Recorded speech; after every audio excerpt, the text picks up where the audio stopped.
Recorded Books presents 1984 by George Orwell, narrated by Frank Muller. This work is copyrighted 1949 by the estate of Sonia Brownell Orwell. This recording is copyrighted 1986 by Recorded Books Incorporated. George Orwell wrote 1984 in 1948, and by reversing the last two digits of that year, arrived at the year in which to set his nightmare vision of a world run by the totalitarian state. Orwell was of a generation of socialists who had believed in the Russian Revolution, and had gone to fight for socialism in the Spanish Civil War, and was, like others, vastly disillusioned when word of Stalin's barbarity began to leak to the West. Though 1984 is a denunciation of Stalinism and of Stalin's treatment of truth, that by controlling men's minds the party controls the truth, it is also a warning to the rest of the world that it is possible to dehumanize man completely and yet for life to go on. In a society that builds machines which act like men and creates men who act like machines, it is possible that you, too, may come to love Big Brother. And now, 1984. 1. It was a bright, cold day in April, and the clocks were striking 13. Winston Smith, his chin nuzzled into his breast in an effort to escape the vile wind, slipped quickly through the glass doors of Victory Mansions, though not quickly enough to prevent a swirl of gritty dust from entering along with him. The hallway smelt of boiled cabbage and old rag mats. At one end of it a coloured poster, too large for indoor display, had been tacked to the wall.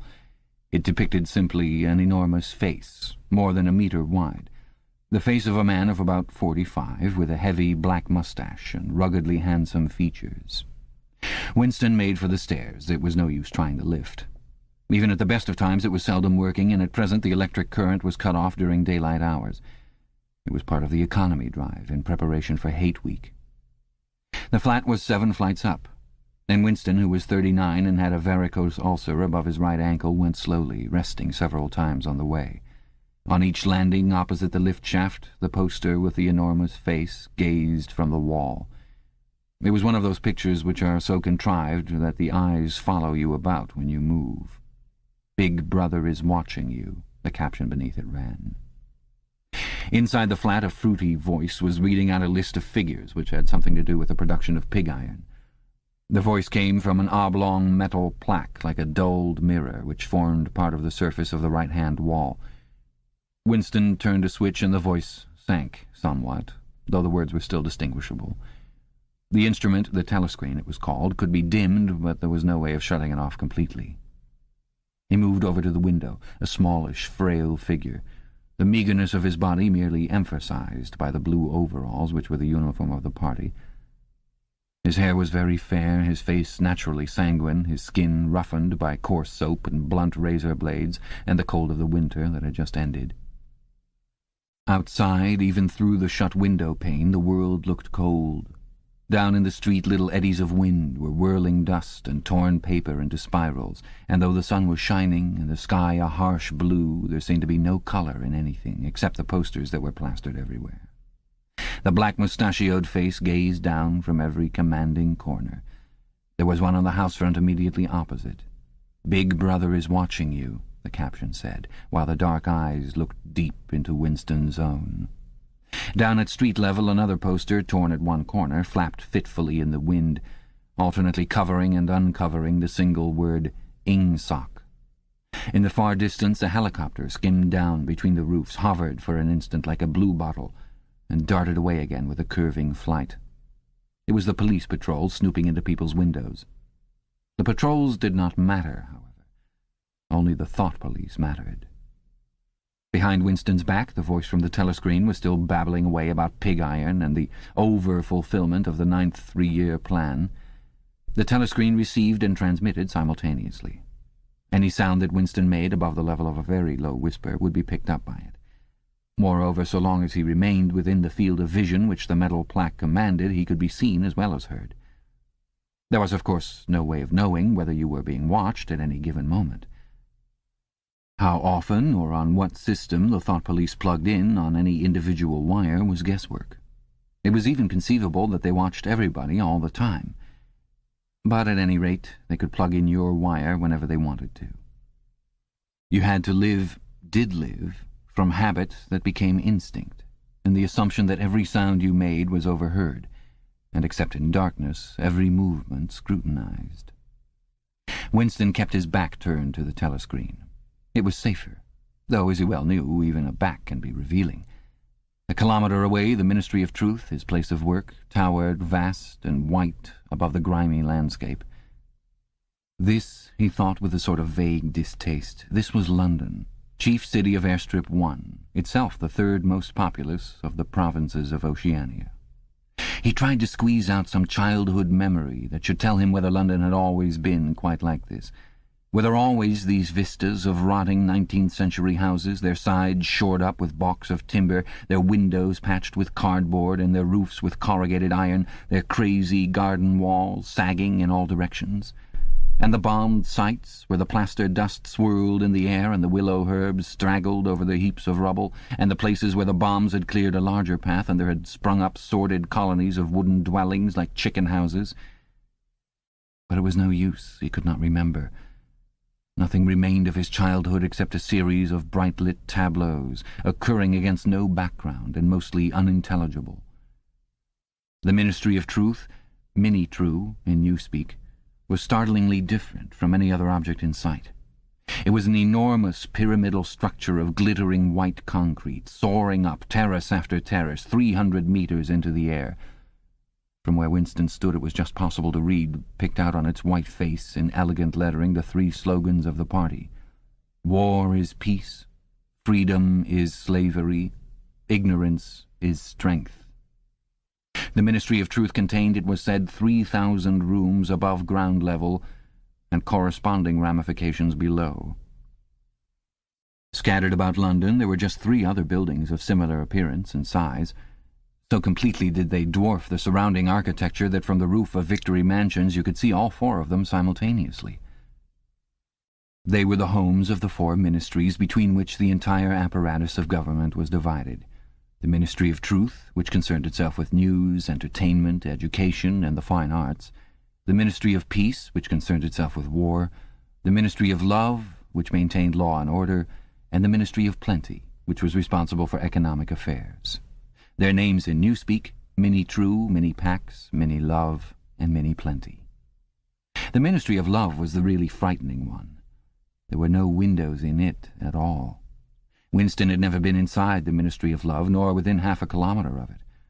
It was a place impossible to enter except on official business, and then only by penetrating through a maze of barbed wire entanglements, steel doors, and hidden machine-gun nests. Even the streets leading up to its outer barriers were roamed by gorilla-faced guards in black uniforms, armed with jointed truncheons. Winston turned round abruptly. He had set his features into the expression of quiet optimism which it was advisable to wear when facing the telescreen. He crossed the room into the tiny kitchen. By leaving the ministry at this time of day, he had sacrificed his lunch in the canteen, and he was aware that there was no food in the kitchen except a hunk of dark-coloured bread which had got to be saved for tomorrow's breakfast. He took down from the shelf a bottle of colourless liquid with a plain white label marked Victory Gin. It gave off a sickly, oily smell, as of Chinese rice spirit. Winston poured out nearly a teacupful, nerved himself for a shock, and gulped it down like a dose of medicine. Instantly his face turned scarlet and the water ran out of his eyes. The stuff was like nitric acid, and moreover, in swallowing it, one had the sensation of being hit on the back of the head with a rubber club. The next moment, however, the burning in his belly died down, and the world began to look more cheerful. He took a cigarette from a crumpled packet marked Victory Cigarettes and incautiously held it upright, whereupon the tobacco fell out onto the floor. With the next he was more successful. He went back to the living room and sat down at a small table that stood to the left of the telescreen. From the table drawer he took out a pen-holder, a bottle of ink, and a thick quarto-sized blank book with a red back and a marbled cover. For some reason the telescreen in the living room was in an unusual position. Instead of being placed, as was normal, in the end wall, where it could command the whole room, it was in the longer wall, opposite the window, To one side of it there was a shallow alcove in which Winston was now sitting, and which, when the flats were built, had probably been intended to hold bookshelves. By sitting in the alcove and keeping well back, Winston was able to remain outside the range of the telescreen, so far as sight went. He could be heard, of course, but so long as he stayed in his present position he could not be seen. It was partly the unusual geography of the room that had suggested to him the thing that he was now about to do. But it had also been suggested by the book that he had just taken out of the drawer. It was a peculiarly beautiful book. Its smooth, creamy paper, a little yellowed by age, was of a kind that had not been manufactured for at least 40 years past. He could guess, however, that the book was much older than that. He had seen it lying in the window of a frowsy little junk shop in a slummy quarter of the town, just what quarter he did not now remember, and had been stricken immediately by an overwhelming desire to possess it. Party members were supposed not to go into ordinary shops, dealing on the free market it was called, but the rule was not strictly kept, because there were various things, such as shoelaces and razor blades, which it was impossible to get hold of in any other way. He had given a quick glance up and down the street, and then had slipped inside and bought the book for $2.50. At the time he was not conscious of wanting it for any particular purpose. He had carried it guiltily home in his briefcase. Even with nothing written in it, it was a compromising possession. The thing that he was about to do was to open a diary. This was not illegal.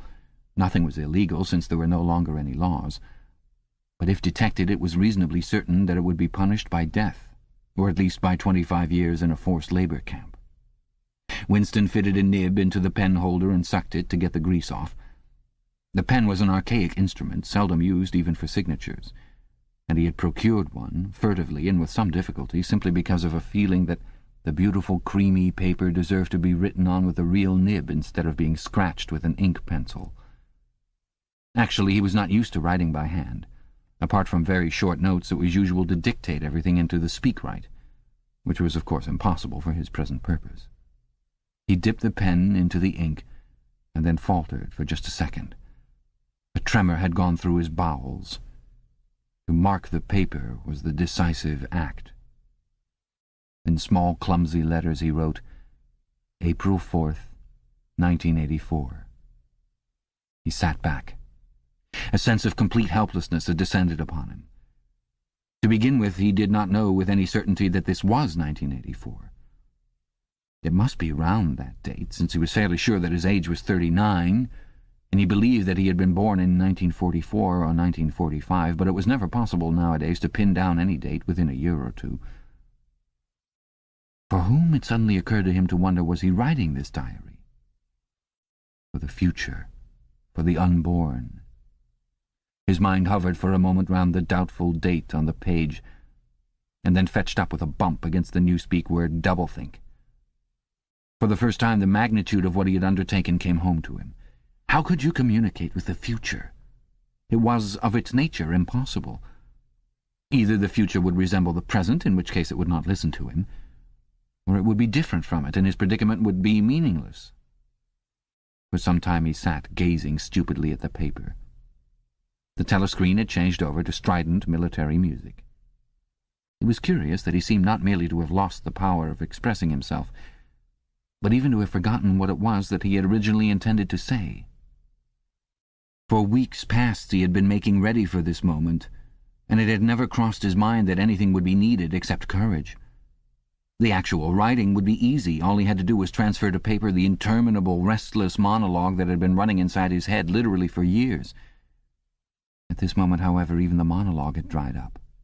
Moreover, his varicose ulcer had begun itching unbearably. He dared not scratch it, because if he did so it always became inflamed. The seconds were ticking by. He was conscious of nothing except the blankness of the page in front of him, the itching of the skin above his ankle, the blaring of the music, and a slight booziness caused by the gin. Suddenly he began writing in sheer panic, only imperfectly aware of what he was setting down. His small but childish handwriting straggled up and down the page, shedding first its capital letters and then finally even its full stops. April 4th, 1984. Last night to the flicks. All war films. One very good one of a ship full of refugees being bombed somewhere in the Mediterranean. Audience much amused by shots of a great huge fat man trying to swim away with a helicopter after him. First you saw him wallowing along in the water like a porpoise, then you saw him through the helicopter's gun sights, then he was full of holes and the sea round him turned pink and he sank as suddenly as though the holes had let in the water, audience shouting with laughter when he sank. Then you saw a lifeboat full of children with a helicopter hovering over it. There was a middle-aged woman, might have been a Jewess, sitting up in the bow with a little boy about 3 years old in her arms, little boy screaming with fright and hiding his head between her breasts as if he was trying to burrow right into her, and the woman putting her arms around him and comforting him although she was blue with fright herself, all the time covering him up as much as possible as if she thought her arms could keep the bullets off him. Then the helicopter planted a 20-kilo bomb in among them, terrific flash, and the boat went all to matchwood. Then there was a wonderful shot of a child's arm going up, up, up, right up into the air. A helicopter with a camera in its nose must have followed it up, and there was a lot of applause from the party seats. But a woman down in the prole part of the house suddenly started kicking up a fuss and shouting they didn't ought to have showed it, not in front of the kids. They didn't. It ain't right. Not in front of kids. It ain't. Until the police turned her out. I don't suppose anything happened to her. Nobody cares what the proles say. Typical prole reaction. They never... Winston stopped writing, partly because he was suffering from cramp. He did not know what had made him pour out this stream of rubbish. But the curious thing was that while he was doing so, a totally different memory had clarified itself in his mind, to the point where he almost felt equal to writing it down. It was, he now realized, because of this other incident that he had suddenly decided to come home and begin the diary today. It had happened that morning at the ministry, if anything so nebulous could be said to happen. It was nearly 1100, and in the records department where Winston worked, they were dragging the chairs out of the cubicles and grouping them in the centre of the hall, opposite the big telescreen, in preparation for the 2 minutes hate. Winston was just taking his place in one of the middle rows when two people, whom he knew by sight but had never spoken to, came unexpectedly into the room. One of them was a girl whom he often passed in the corridors.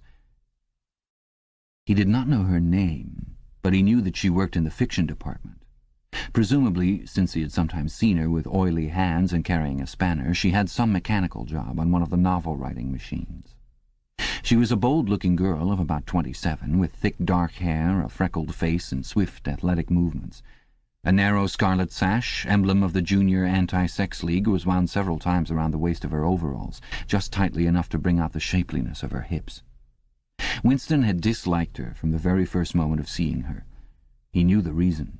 It was because of the atmosphere of hockey fields and cold baths and community hikes and general clean-mindedness which she managed to carry about with her. He disliked nearly all women, and especially the young and pretty ones. It was always the women, and above all the young ones, who were the most bigoted adherents of the party, the swallowers of slogans, the amateur spies and nosers out of unorthodoxy. But this particular girl gave him the impression of being more dangerous than most. Once, when they passed in the corridor, she had given him a quick, sidelong glance, which seemed to pierce right into him and for a moment had filled him with black terror. The idea had even crossed his mind that she might be an agent of the thought police. That, it was true, was very unlikely. Still, he continued to feel a peculiar uneasiness, which had fear mixed up in it as well as hostility, whenever she was anywhere near him. The other person was a man named O'Brien, a member of the inner party and holder of some post so important and remote that Winston had only a dim idea of its nature. A momentary hush passed over the group of people round the chairs as they saw the black overalls of an inner party member approaching. O'Brien was a large, burly man with a thick neck and a coarse, humorous, brutal face. In spite of his formidable appearance, he had a certain charm of manner. He had a trick of resettling his spectacles on his nose which was curiously disarming, in some indefinable way curiously civilized. It was a gesture which, if anyone had still thought in such terms, might have recalled an 18th-century nobleman offering his snuff-box. Winston had seen O'Brien perhaps a dozen times in almost as many years. He felt deeply drawn to him, and not solely because he was intrigued by the contrast between O'Brien's urbane manner and his prize-fighter's physique.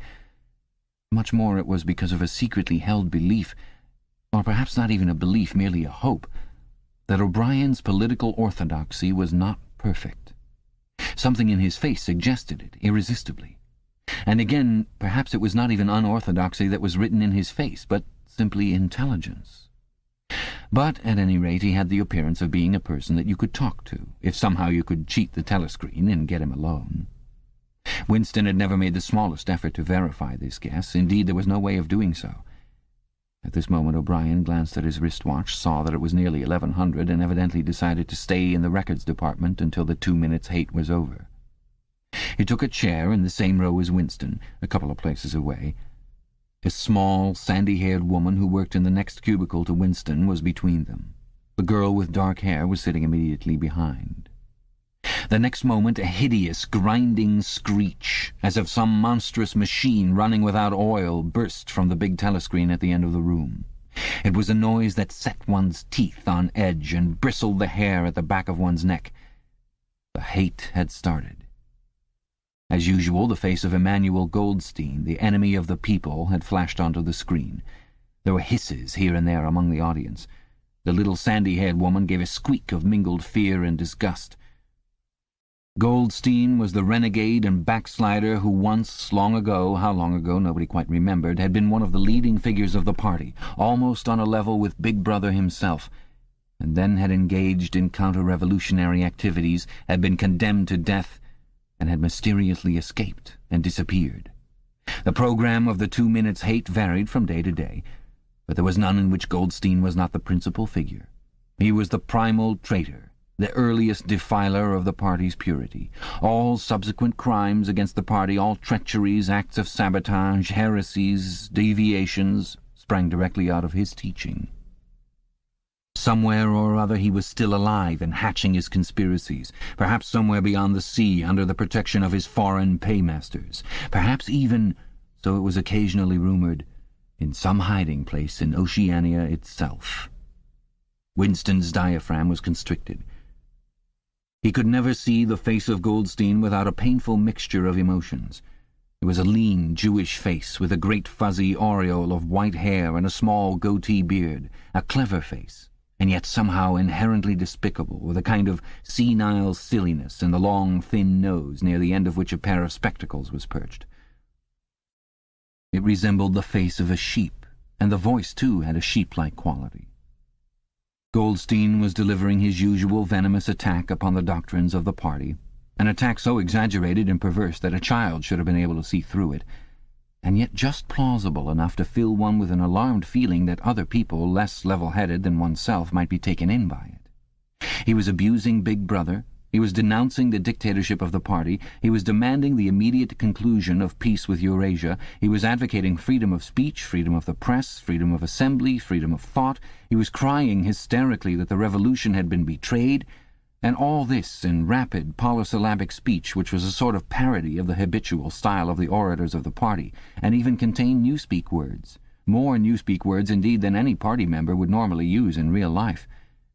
And all the while, lest one should be in any doubt as to the reality which Goldstein's specious claptrap covered, behind his head on the telescreen there marched the endless columns of the Eurasian army, row after row of solid-looking men with expressionless Asiatic faces who swam up to the surface of the screen and vanished, to be replaced by others exactly similar. The dull, rhythmic tramp of the soldiers' boots formed the background to Goldstein's bleating voice. Before the hate had proceeded for 30 seconds, uncontrollable exclamations of rage were breaking out from half the people in the room. The self-satisfied sheep-like face on the screen and the terrifying power of the Eurasian army behind it were too much to be borne. Besides, the sight or even the thought of Goldstein produced fear and anger automatically. He was an object of hatred more constant than either Eurasia or Eastasia, since when Oceania was at war with one of these powers it was generally at peace with the other. But what was strange was that although Goldstein was hated and despised by everybody, although every day and 1,000 times a day on platforms, on the telescreen, in newspapers, in books, his theories were refuted, smashed, ridiculed, held up to the general gaze for the pitiful rubbish that they were, in spite of all of this, his influence never seemed to grow less. Always there were fresh dupes waiting to be seduced by him. A day never passed when spies and saboteurs acting under his directions were not unmasked by the thought police. He was the commander of a vast, shadowy army, an underground network of conspirators dedicated to the overthrow of the state. The Brotherhood, its name was supposed to be. There were also whispered stories of a terrible book, a compendium of all the heresies of which Goldstein was the author and which circulated clandestinely here and there. It was a book without a title. People referred to it, if at all, simply as the book. But one knew of such things only through vague rumours. Neither the Brotherhood nor the book was a subject that any ordinary party member would mention if there was a way of avoiding it. In its second minute, the hate rose to a frenzy. People were leaping up and down in their places and shouting at the tops of their voices in an effort to drown the maddening, bleating voice that came from the screen. The little sandy-haired woman had turned bright pink, and her mouth was opening and shutting like that of a landed fish. Even O'Brien's heavy face was flushed. He was sitting very straight in his chair, his powerful chest swelling and quivering as though he were standing up to the assault of a wave. The dark-haired girl behind Winston had begun crying out, "Swine! Swine! Swine!" and suddenly she picked up a heavy Newspeak dictionary and flung it at the screen. It struck Goldstein's nose and bounced off. The voice continued inexorably. In a lucid moment, Winston found that he was shouting with the others and kicking his heel violently against the rung of his chair. The horrible thing about the 2 minutes' hate was not that one was obliged to act a part, but that it was impossible to avoid joining in. Within 30 seconds, any pretense was always unnecessary. A hideous ecstasy of fear and vindictiveness, a desire to kill, to torture, to smash faces in with a sledgehammer seemed to flow through the whole group of people like an electric current, turning one even against one's will into a grimacing, screaming lunatic. And yet the rage that one felt was an abstract, undirected emotion, which could be switched from one object to another like the flame of a blow-lamp. Thus, at one moment Winston's hatred was not turned against Goldstein at all, but on the contrary, against Big Brother, the party, and the thought police. And at such moments his heart went out to the lonely, derided heretic on the screen, sole guardian of truth and sanity in a world of lies. And yet the very next instant he was at one with the people about him, and all that was said of Goldstein seemed to him to be true. At those moments his secret loathing of Big Brother changed into adoration, and Big Brother seemed to tower up, an invincible, fearless protector, standing like a rock against the hordes of Asia, and Goldstein, in spite of his isolation, his helplessness, and the doubt that hung about his very existence, seemed like some sinister enchanter, capable by the mere power of his voice of wrecking the structure of civilization. It was even possible at moments to switch one's hatred this way or that by a voluntary act. Suddenly, by the sort of violent effort with which one wrenches one's head away from the pillow in a nightmare, Winston succeeded in transferring his hatred from the face on the screen to the dark-haired girl behind him. Vivid, beautiful hallucinations flashed through his mind. He would flog her to death with a rubber truncheon. He would tie her naked to a stake and shoot her full of arrows like St. Sebastian. He would ravish her and cut her throat at the moment of climax. Better than before, moreover, he realized why it was that he hated her. He hated her because she was young and pretty and sexless, because he wanted to go to bed with her and would never do so, because round her sweet, supple waist, which seemed to ask you to encircle it with your arm, there was only the odious scarlet sash, aggressive symbol of chastity. The hate rose to its climax. The voice of Goldstein had become an actual sheep's bleat, and for an instant the face changed into that of a sheep. Then the sheep face melted into the figure of a Eurasian soldier who seemed to be advancing, huge and terrible, his submachine gun roaring and seeming to spring out of the surface of the screen, so that some of the people in the front row actually flinched backwards in their seats. But in the same moment, drawing a deep sigh of relief from everybody, the hostile figure melted into the face of Big Brother. Black-haired, black-mustachioed, full of power and mysterious calm, and so vast that it almost filled up the screen. Nobody heard what Big Brother was saying. It was merely a few words of encouragement, the sort of words that are uttered in the din of battle, not distinguishable individually, but restoring confidence by the fact of being spoken. Then the face of Big Brother faded away again, and instead the 3 slogans of the party stood out in bold capitals. War is peace, freedom is slavery, ignorance is strength. But the face of Big Brother seemed to persist for several seconds on the screen, as though the impact that it had made on everyone's eyeballs were too vivid to wear off immediately.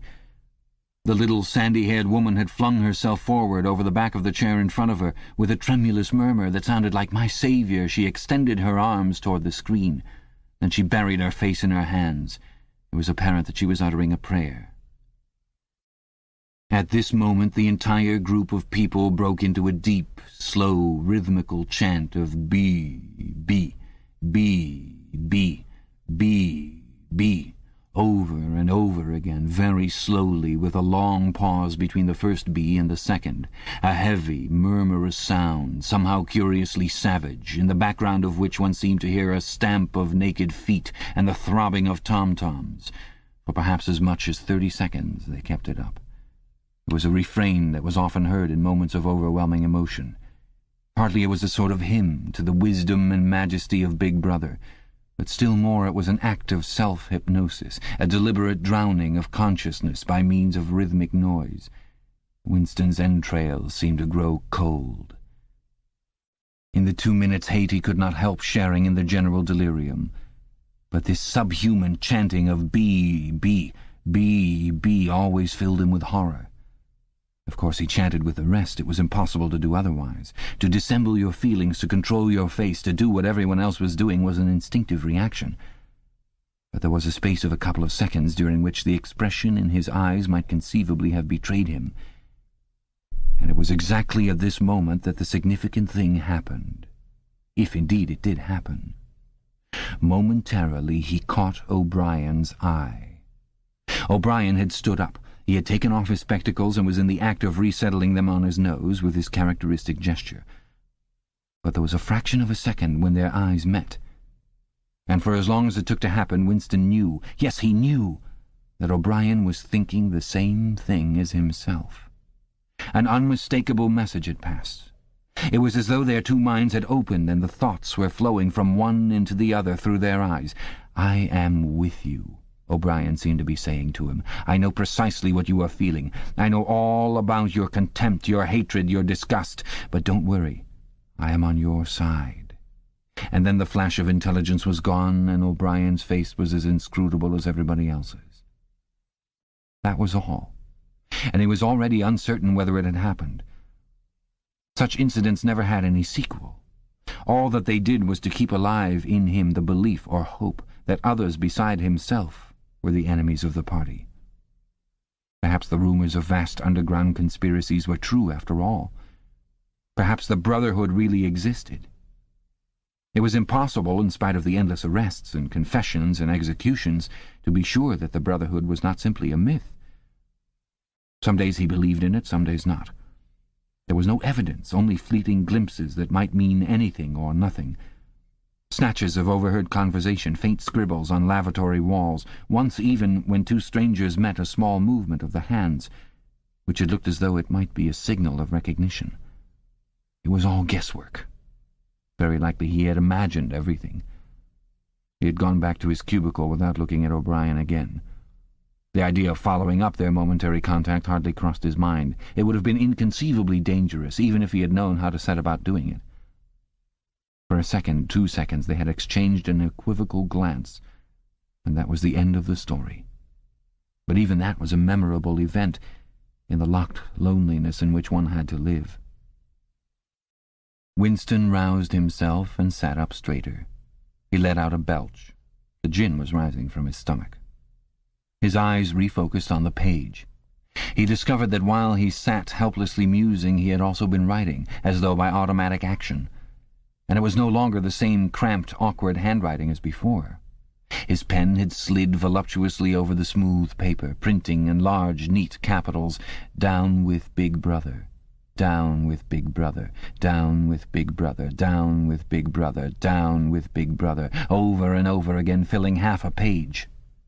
He could not help feeling a twinge of panic.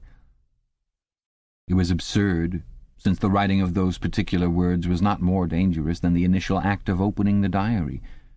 But for a moment he was tempted to tear out the spoiled pages and abandon the enterprise altogether. But he did not do so, however, because he knew that it was useless. Whether he wrote "Down with Big Brother" or whether he refrained from writing it made no difference. Whether he went on with the diary or whether he did not go on with it made no difference. The thought police would get him just the same. He had committed, would still have committed, even if he had never set pen to paper, the essential crime that contained all others in itself. Thought crime, they called it. Thoughtcrime was not a thing that could be concealed forever.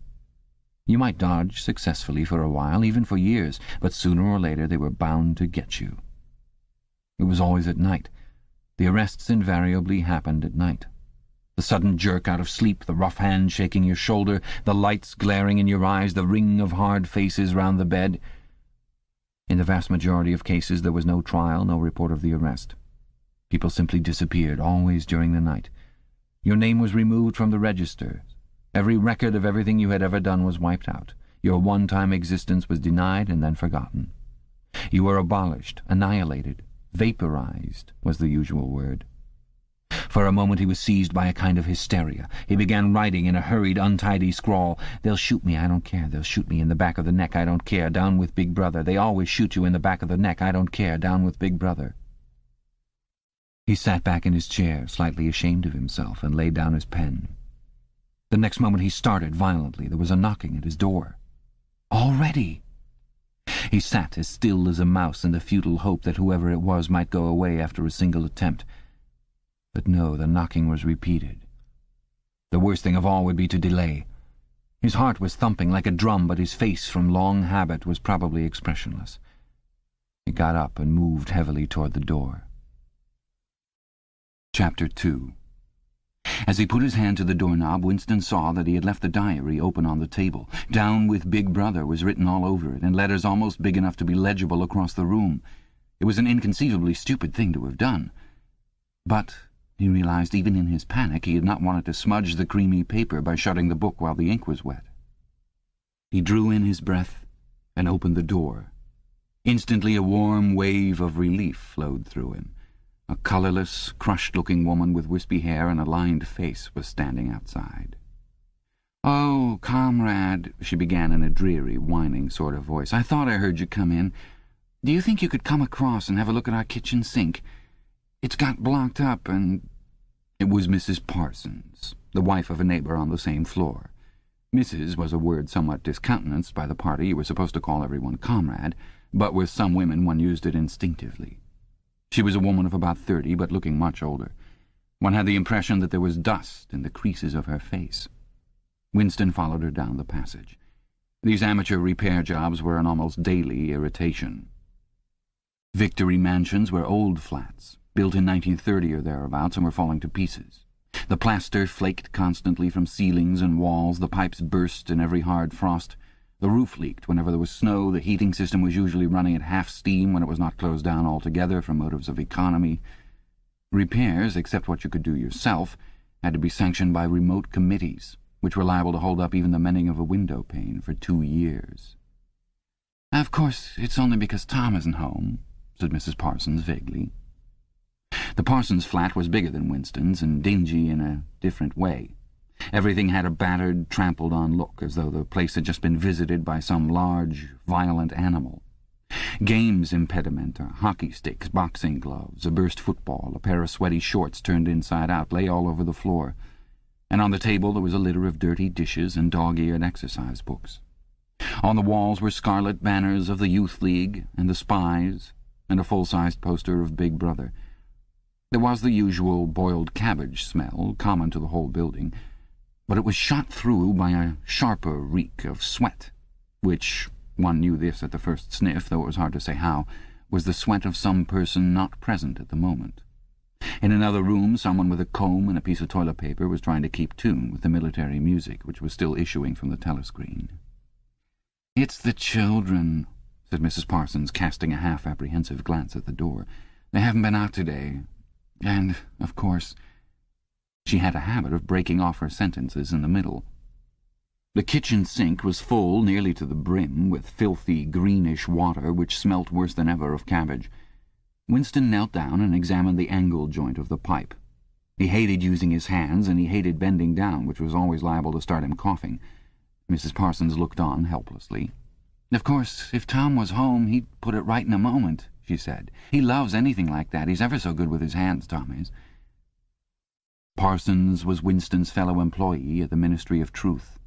He was a fattish but active man of paralyzing stupidity, a mass of imbecile enthusiasms, one of those completely unquestioning, devoted drudges on whom, more even than on the thought police, the stability of the party depended.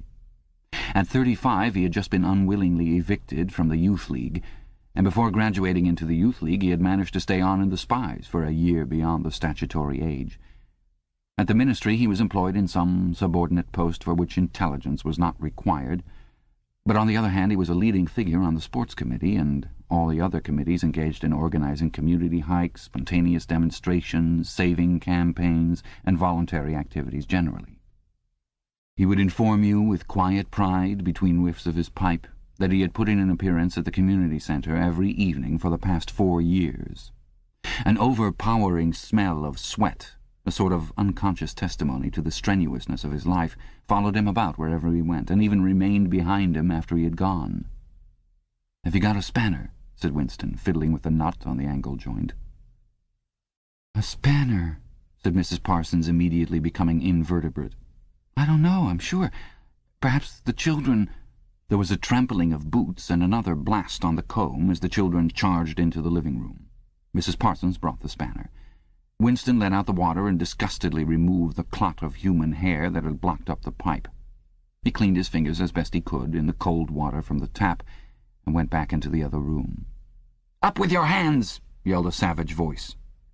A handsome, tough-looking boy of 9 had popped up from behind the table and was menacing him with a toy automatic pistol, while his small sister, about 2 years younger, made the same gesture with a fragment of wood. Both of them were dressed in the blue shorts, grey shirts, and red neckerchiefs which were the uniform of the Spies. Winston raised his hands above his head, but with an uneasy feeling. So vicious was the boy's demeanour that it was not altogether a game. "You're a traitor!" yelled the boy. "You're a thought criminal! You're a Eurasian spy! I'll shoot you! I'll vaporize you! I'll send you to the salt mines!" Suddenly they were both leaping around him, shouting "Traitor!" and "Thought criminal!" the little girl imitating her brother in every movement.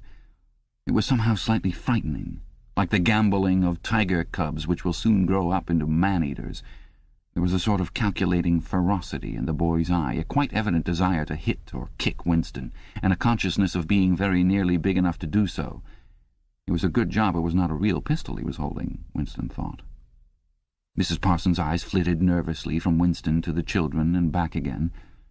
In the better light of the living room he noticed with interest that there actually was dust in the creases of her face. "They do get so noisy," she said. "They're disappointed because they couldn't go to see the hanging, that's what it is. I'm too busy to take them, and Tom won't be back from work in time." "Why can't we go and see the hanging?" roared the boy in his huge voice. "Want to see the hanging, want to see the hanging," chanted the little girl, still capering around. Some Eurasian prisoners guilty of war crimes were to be hanged in the park that evening, Winston remembered. This happened about once a month, and it was a popular spectacle. Children always clamoured to be taken to see it. He took his leave of Mrs. Parsons and made for the door. But he had not gone 6 steps down the passage when something hit the back of his neck, an agonizingly painful blow. It was as though a red-hot wire had been jabbed into him. He spun round just in time to see Mrs. Parsons dragging her son back into the doorway while the boy pocketed a catapult. "Goldstein!" bellowed the boy as the door closed on him. But what most struck Winston was the look of helpless fright on the woman's greyish face. Back in the flat he stepped quickly past the telescreen and sat down at the table again, still rubbing his neck. The music from the telescreen had stopped. Instead, a clipped military voice was reading out with a sort of brutal relish a description of the armaments of the new floating fortress which had just been anchored between Iceland and the Faroe Islands. With those children, he thought, that wretched woman must lead a life of terror. Another year, 2 years, and they would be watching her night and day for symptoms of unorthodoxy. Nearly all children nowadays were horrible. What was worst of all was that by means of such organizations as the Spies they were systematically turned into ungovernable little savages, and yet this produced in them no tendency whatever to rebel against the discipline of the party. On the contrary, they adored the party and everything connected with it. The songs, the processions, the banners, the hiking, the drilling with dummy rifles, the yelling of slogans, the worship of Big Brother. It was all a sort of glorious game to them. All their ferocity was turned outwards, against the enemies of the state, against foreigners, traitors, saboteurs, thought criminals. It was almost normal for people over 30 to be frightened of their own children, and with good reason. for hardly a week passed in which the Times did not carry a paragraph describing how some eavesdropping little sneak child hero, was the phrase generally used, had overheard some compromising remark and denounced his parents to the thought police. The sting of the catapult bullet had worn off. He picked up his pen half-heartedly, wondering whether he could find something more to write in the diary. Suddenly he began thinking of O'Brien again. Years ago, how long was it? 7 years, it must be. He had dreamed that he was walking through a pitch-dark room, and someone sitting to one side of him had said as he passed, "We shall meet in the place where there is no darkness." It was said very quietly, almost casually, a statement, not a command. He had walked on without pausing. What was curious was that at the time in the dream the words had not made much impression on him. It was only later and by degrees that they had seemed to take on significance. He could not now remember whether it was before or after having the dream that he had seen O'Brien for the first time, nor could he remember when he had first identified the voice as O'Brien's. But at any rate the identification existed. It was O'Brien who had spoken to him out of the dark. Winston had never been able to feel sure, even after this morning's flash of the eyes. It was still impossible to be sure whether O'Brien was a friend or an enemy. Nor did it even seem to matter greatly. There was a link of understanding between them, more important than affection or partisanship. "We shall meet in the place where there is no darkness," he had said. Winston did not know what it meant, only that in some way or another it would come true. The voice from the telescreen paused. A trumpet call, clear and beautiful, floated into the stagnant air. The voice continued raspingly. "Attention! Your attention, please. A news flash has this moment arrived from the Malabar front. Our forces in South India have won a glorious victory. I am authorized to say that the action we are now reporting may well bring the war within measurable distance of its end. Here is the news flash." Bad news coming, thought Winston. And sure enough, following on a gory description of the annihilation of a Eurasian army with stupendous figures of killed and prisoners, came the announcement that, as from next week, the chocolate ration would be reduced from 30 grams to 20. Winston belched again. The gin was wearing off, leaving a deflated feeling. The telescreen, perhaps to celebrate the victory, perhaps to drown the memory of the lost chocolate, crashed into "Oceania, 'tis for thee." You were supposed to stand to attention. However, in his present position he was invisible. "Oceania, 'tis for thee" gave way to lighter music. Winston walked over to the window, keeping his back to the telescreen. The day was still cold and clear. Somewhere far away a rocket bomb exploded with a dull, reverberating roar. About 20 or 30 of them a week were falling on London at present. Down in the street the wind flapped the torn poster to and fro, and the word "Ingsoc" fitfully appeared and vanished. Ingsoc. The sacred principles of Ingsoc. Newspeak, doublethink, the mutability of the past. He felt as though he were wandering in the forests of the sea-bottom, lost in a monstrous world where he himself was the monster. He was alone. The past was dead. The future was unimaginable. What certainty had he that a single human creature now living was on his side? And what way of knowing that the dominion of the party would not endure forever? Like an answer, the 3 slogans on the white face of the Ministry of Truth came back at him. War is peace. Freedom is slavery. Ignorance is strength. He took a 25-cent piece out of his pocket. There, too, in tiny, clear lettering, the same slogans were inscribed, and on the other face of the coin the head of Big Brother.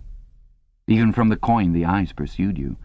On coins, on stamps, on the covers of books, on banners, on posters, and on the wrapping of a cigarette packet, everywhere. Always the eyes watching you and the voice enveloping you. Asleep or awake, working or eating, indoors or out of doors, in the bath or in bed, no escape. Nothing was your own, except the few cubic centimeters inside your skull.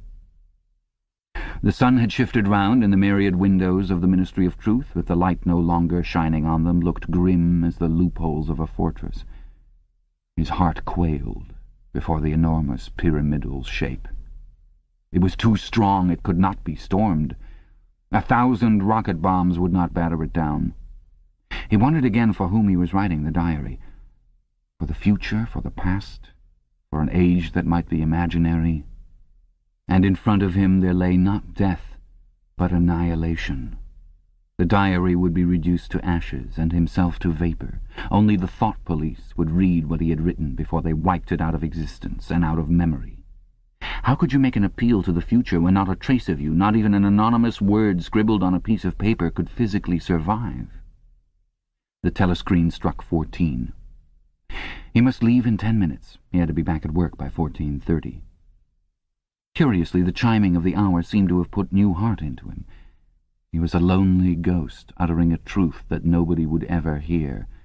But so long as he uttered it in some obscure way, the continuity was not broken. It was not by making yourself heard, but by staying sane, that you carried on the human heritage. He went back to the table, dipped his pen, and wrote, "To the future, or to the past, to a time when thought is free, when men are different from one another and do not live alone, to a time when truth exists, and what is done cannot be undone. From the age of uniformity, from the age of solitude, from the age of Big Brother, from the age of doublethink, greetings." He was already dead, he reflected. It seemed to him that it was only now, when he had begun to be able to formulate his thoughts, that he had taken the decisive step. The consequences of every act are included in the act itself. He wrote, "Thoughtcrime does not entail death. Thoughtcrime is death." Now that he had recognized himself as a dead man, it became important to stay alive as long as possible. 2 fingers of his right hand were ink-stained. It was exactly the kind of detail that might betray you. Some nosing zealot in the ministry, a woman probably, someone like the little sandy-haired woman or the dark-haired girl from the fiction department, might start wondering why he had been writing during the lunch interval, why he had used an old-fashioned pen, what he had been writing, and then drop a hint in the appropriate quarter. He went to the bathroom and carefully scrubbed the ink away with the gritty dark-brown soap which rasped your skin like sandpaper and was therefore well adapted for this purpose. He put the diary away in the drawer. It was quite useless to think of hiding it, but he could at least make sure whether or not its existence had been discovered. A hair laid across the page ends was too obvious. With the tip of his finger he picked up an identifiable grain of whitish dust and deposited it on the corner of the cover, where it was bound to be shaken off if the book was moved. Chapter 3. Winston was dreaming of his mother. He must, he thought, have been 10 or 11 years old when his mother had disappeared. She was a tall, statuesque, rather silent woman with slow movements and magnificent fair hair.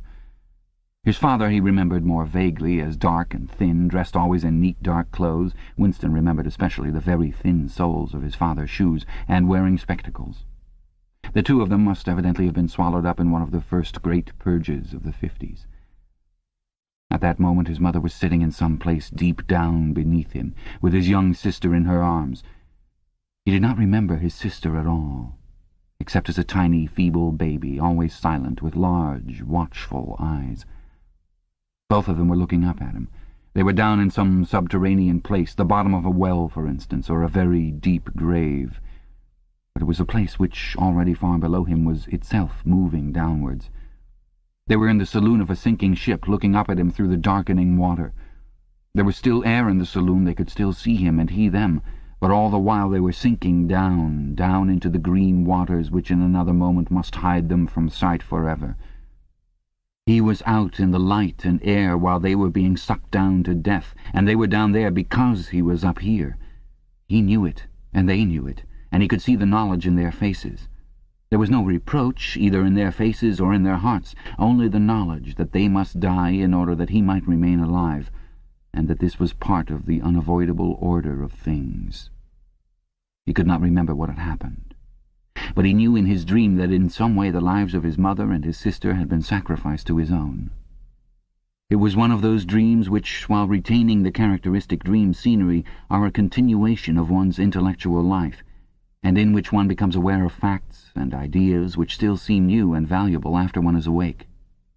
The thing that now suddenly struck Winston was that his mother's death, nearly 30 years ago, had been tragic and sorrowful in a way that was no longer possible. Tragedy, he perceived, belonged to the ancient time, to a time when there was still privacy, love, and friendship, and when the members of a family stood by one another without needing to know the reason. His mother's memory tore at his heart because she had died loving him when he was too young and selfish to love her in return, and because somehow, he did not remember how, she had sacrificed herself to a conception of loyalty that was private and unalterable. Such things, he saw, could not happen today. Today there were fear, hatred, and pain, but no dignity of emotion or deep or complex sorrows. All this he seemed to see in the large eyes of his mother and his sister, looking up at him through the green water, hundreds of fathoms down and still sinking. Suddenly he was standing on short, springy turf, on a summer evening when the slanting rays of the sun gilded the ground. The landscape that he was looking at recurred so often in his dreams that he was never fully certain whether or not he had seen it in the real world. In his waking thoughts he called it the Golden Country. It was an old, rabbit-bitten pasture, with a foot-track wandering across it, and a mole-hole here and there. In the ragged hedge on the opposite side of the field the boughs of the elm trees were swaying very faintly in the breeze, their leaves just stirring in dense masses like woman's hair. Somewhere near at hand, though out of sight, there was a clear, slow-moving stream, where dace were swimming in the pools under the willow trees.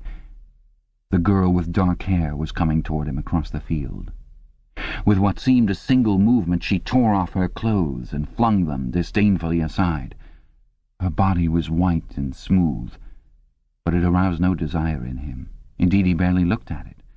What overwhelmed him in that instant was admiration for the gesture with which she had thrown her clothes aside. With its grace and carelessness it seemed to annihilate a whole culture, a whole system of thought, as though Big Brother and the party and the thought police could all be swept into nothingness by a single splendid movement of the arm.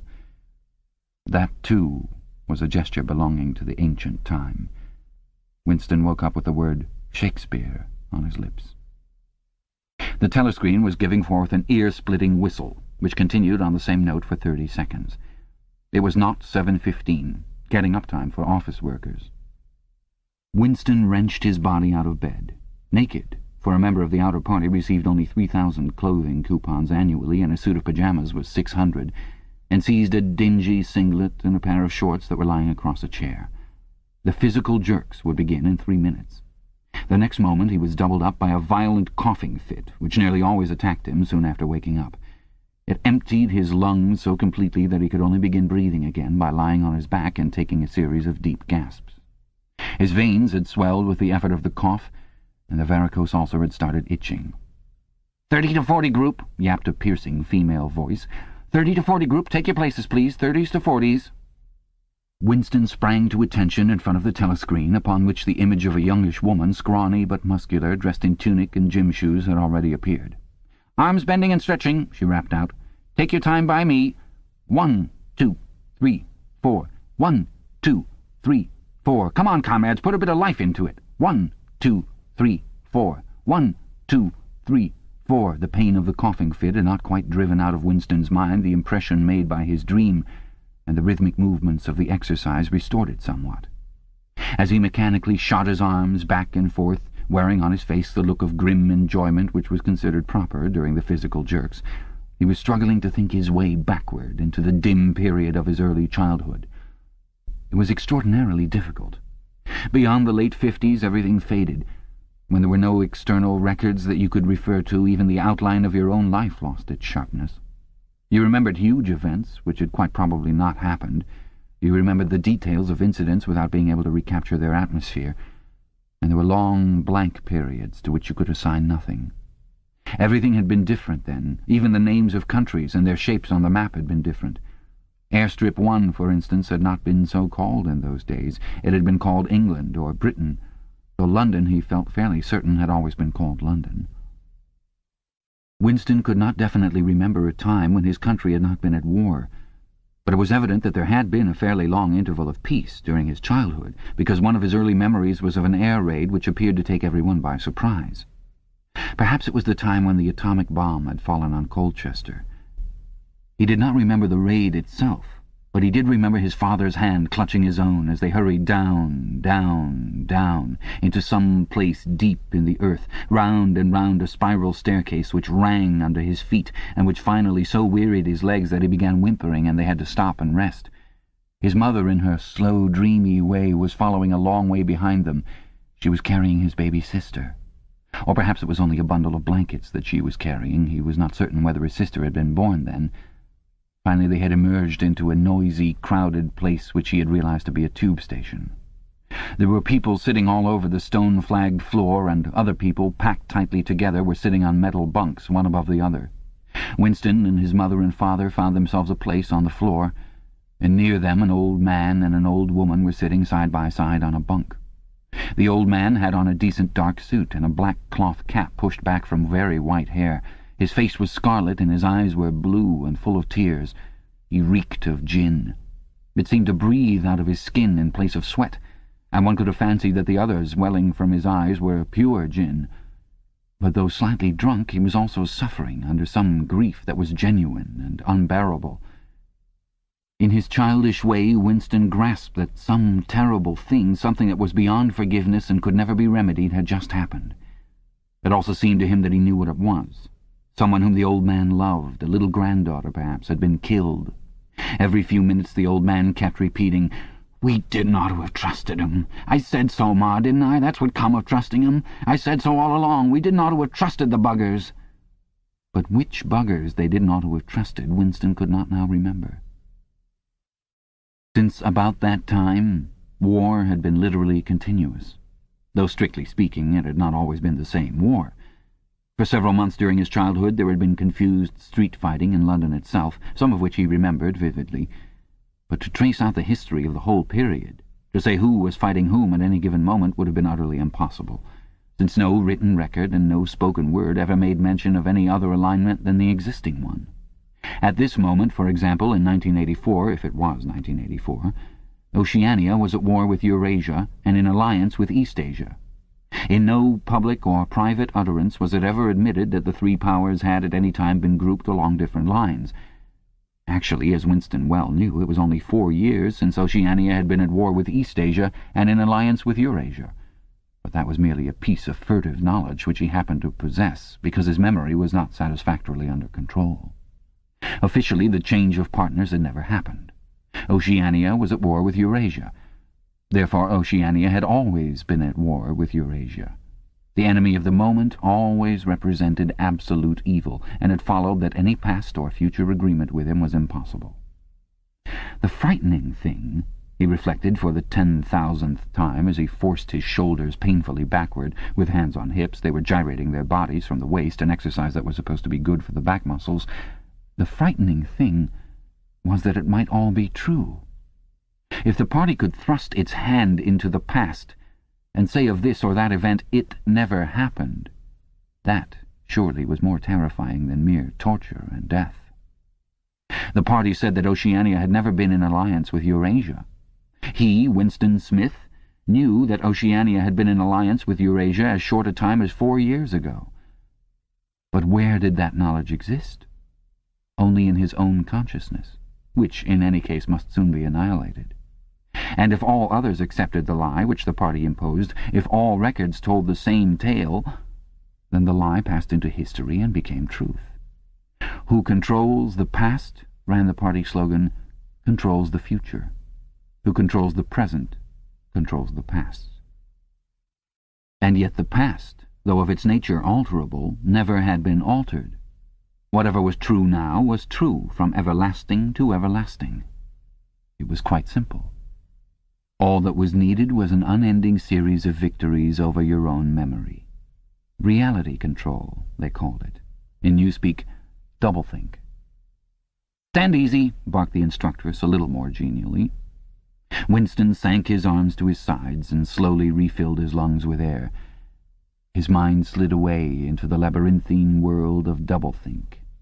To know and not to know, to be conscious of complete truthfulness while telling carefully constructed lies, to hold simultaneously two opinions which cancelled out, knowing them to be contradictory and believing in both of them, to use logic against logic, to repudiate morality while laying claim to it, to believe that democracy was impossible and that the party was the guardian of democracy, to forget whatever it was necessary to forget, then to draw it back into memory again at the moment when it was needed, and then promptly to forget it again, and above all to apply the same process to the process itself. That was the ultimate subtlety. Consciously to induce unconsciousness, and then once again to become unconscious of the act of hypnosis you had just performed. Even to understand the word doublethink involved the use of doublethink. The instructress had called them to attention again. "And now let's see which one of us can touch our toes," she said enthusiastically.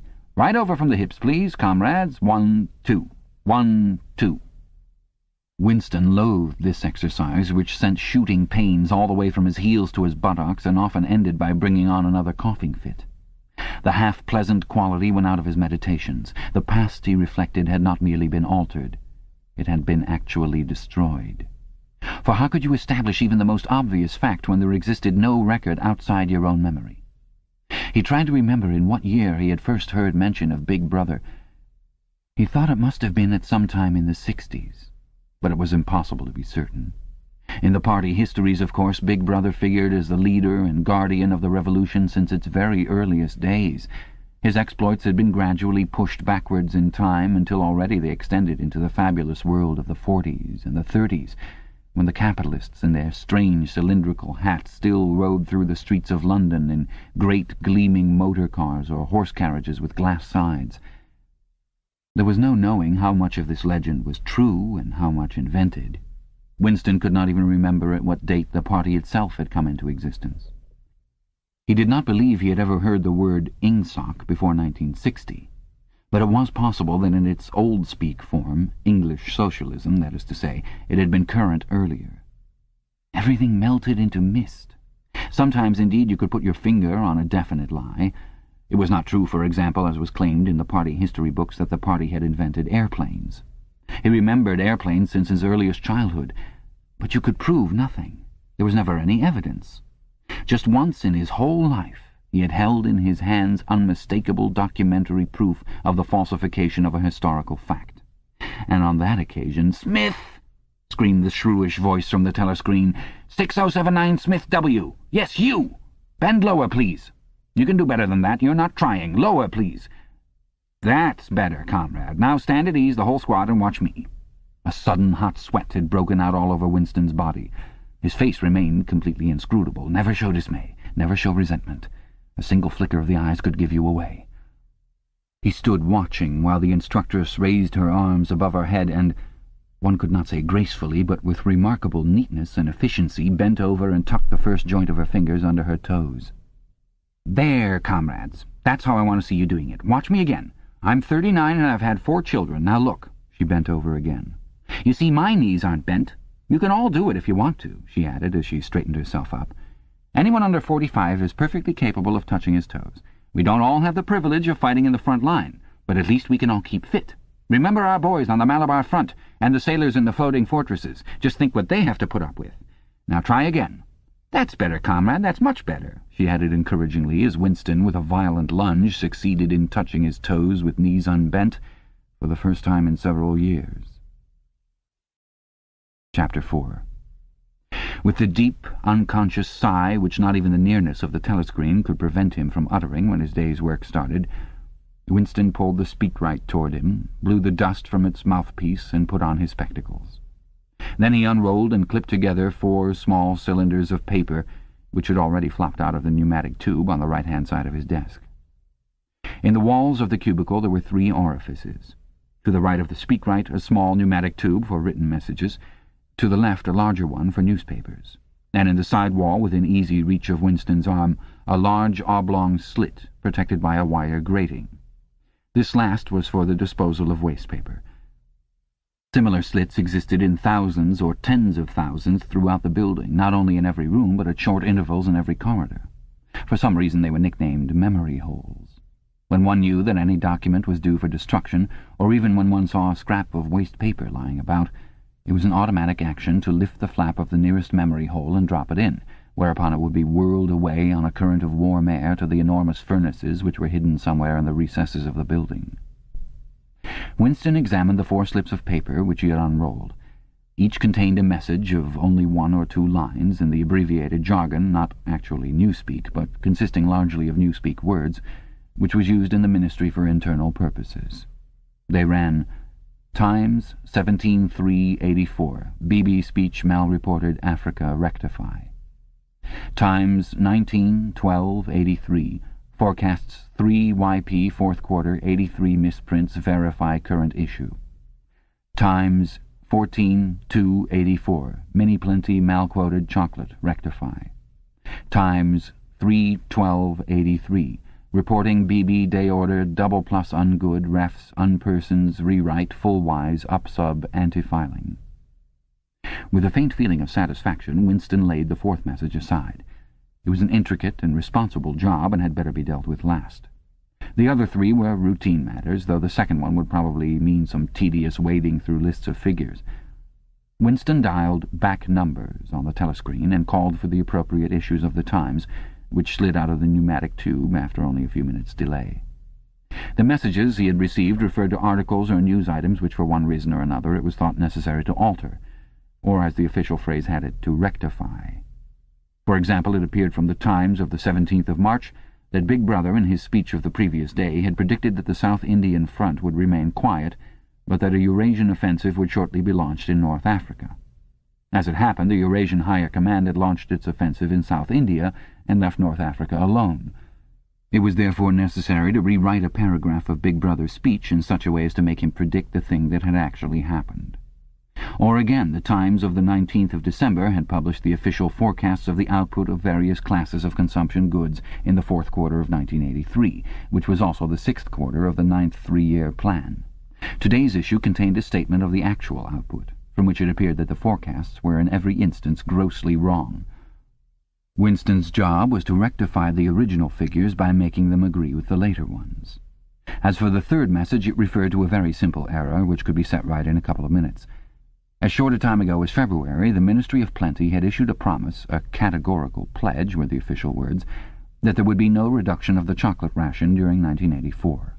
Actually, as Winston was aware, the chocolate ration was to be reduced from 30 grams to 20 at the end of the present week.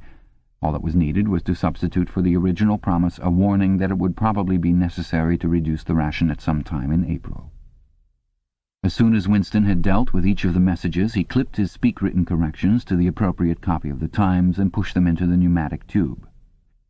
Then, with a movement which was as nearly as possible unconscious, he crumpled up the original message and any notes that he himself had made, and dropped them into the memory hole to be devoured by the flames.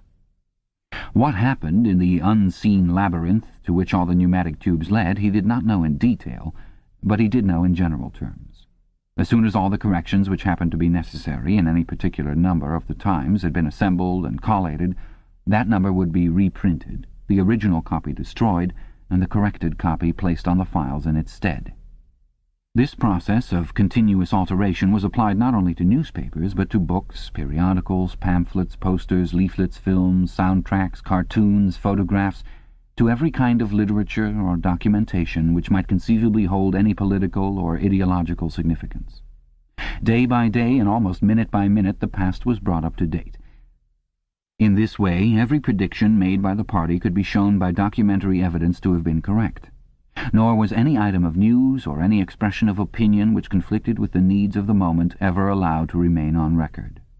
All history was a palimpsest, scraped clean and reinscribed exactly as often as was necessary. In no case would it have been possible, once the deed was done, to prove that any falsification had taken place. The largest section of the Records Department, far larger than the one in which Winston worked, consisted simply of persons whose duty it was to track down and collect all copies of books, newspapers, and other documents which had been superseded and were due for destruction.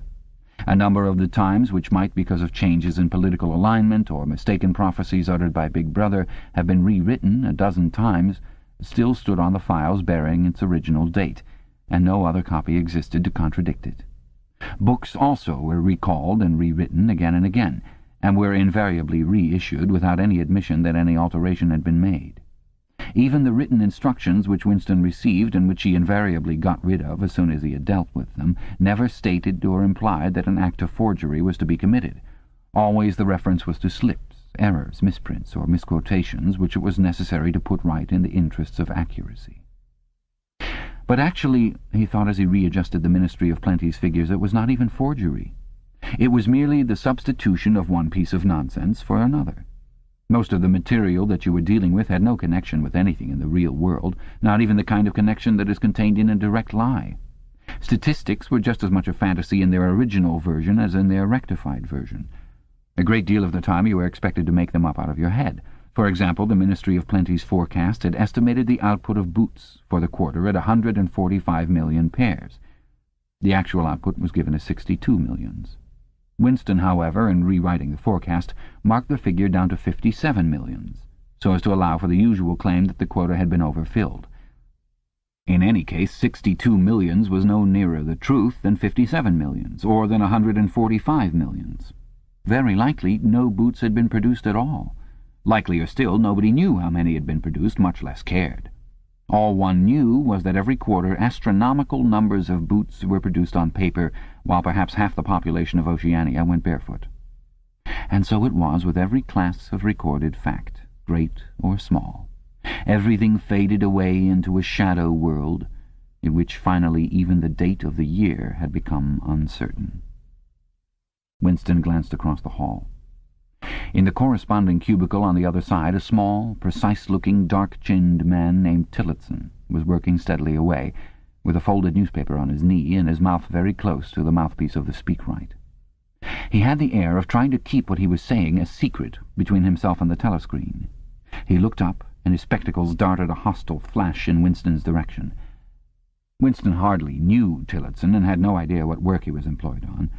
People in the records department did not readily talk about their jobs.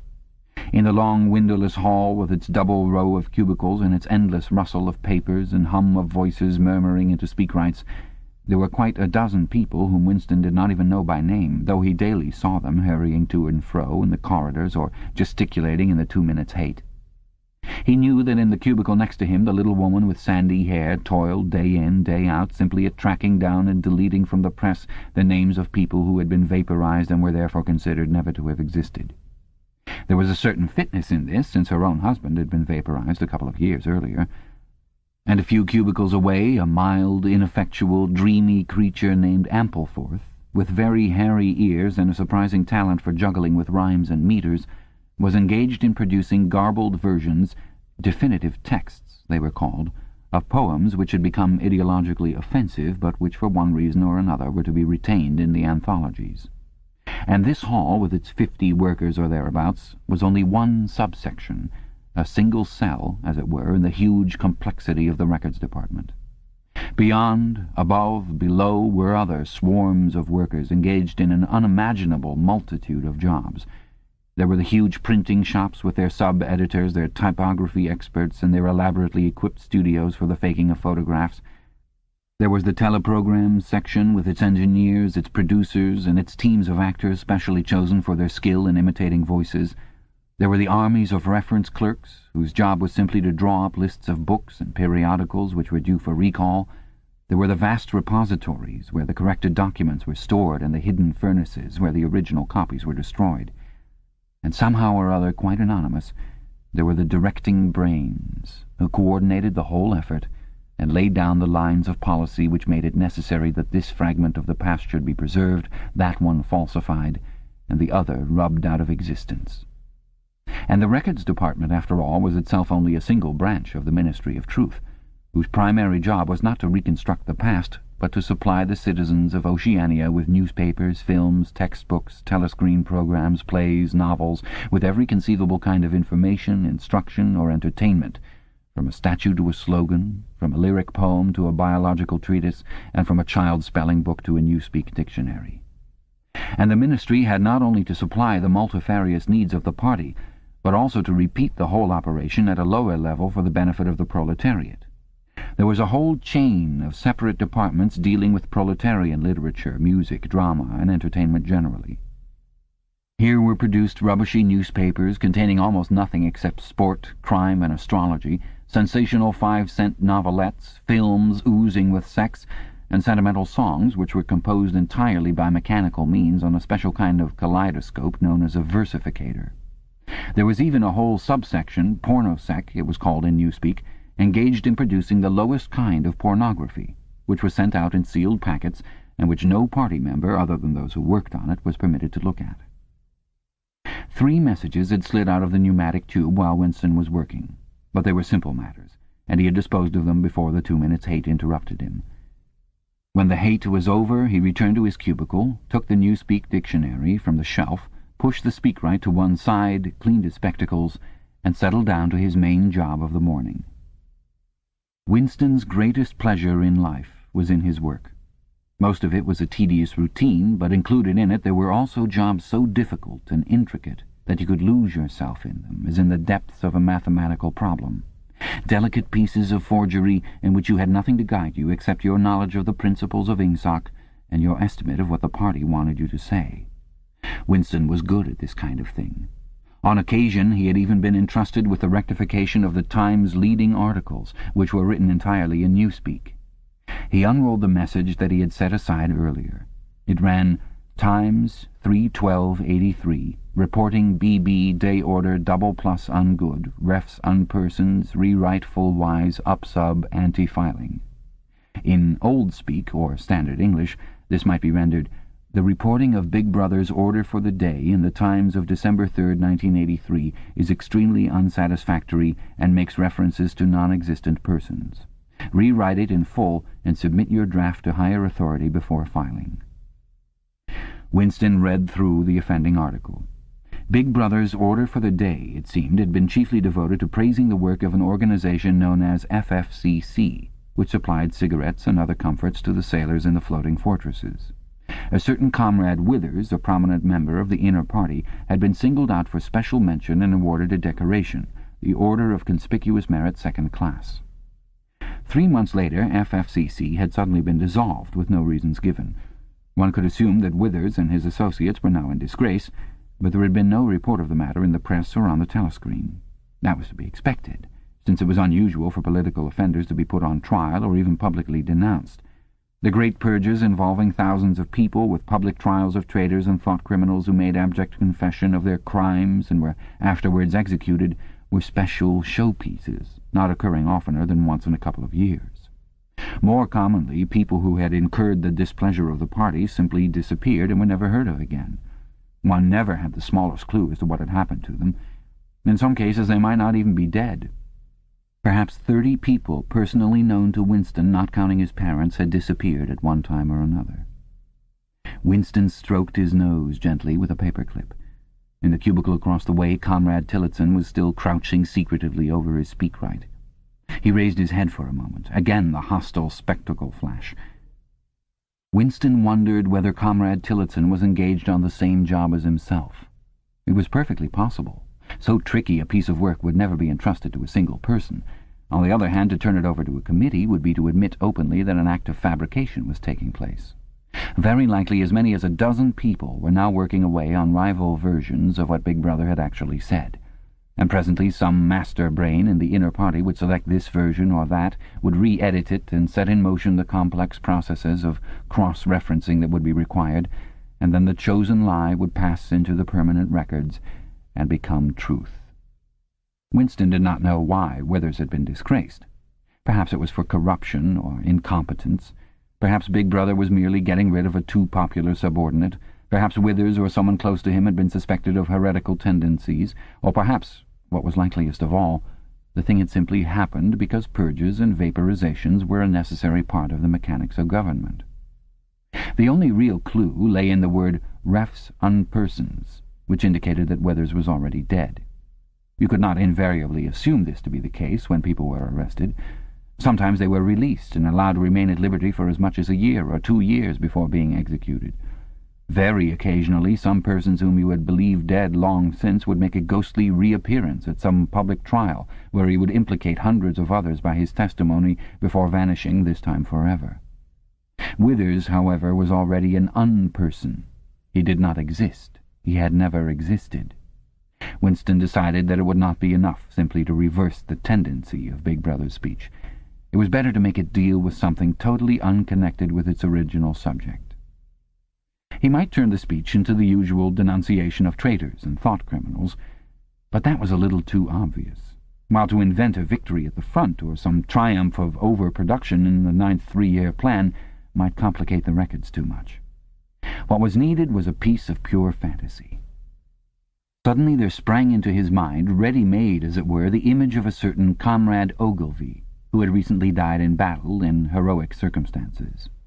There were occasions when Big Brother devoted his order for the day to commemorating some humble, rank-and-file party member whose life and death he held up as an example worthy to be followed.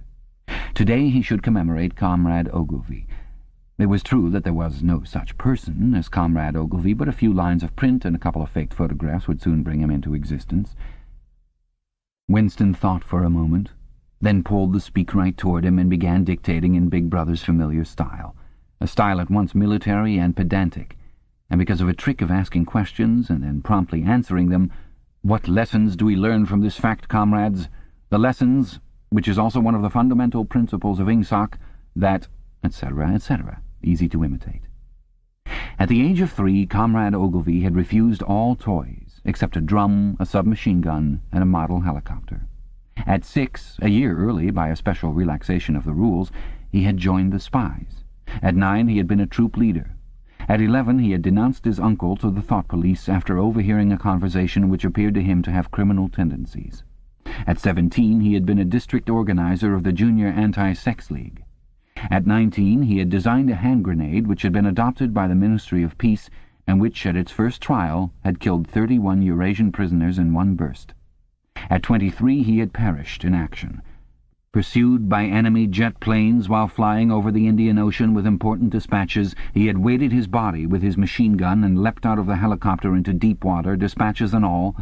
An end, said Big Brother, which it was impossible to contemplate without feelings of envy.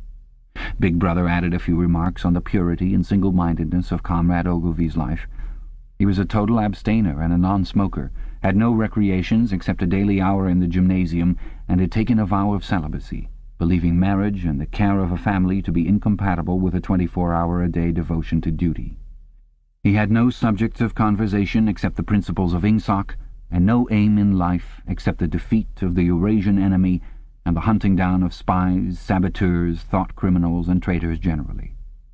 Winston debated with himself whether to award Comrade Ogilvy the Order of Conspicuous Merit, and in the end he decided against it because of the unnecessary cross-referencing that it would entail. Once again he glanced at his rival in the opposite cubicle. Something seemed to tell him with certainty that Tillotson was busy on the same job as himself.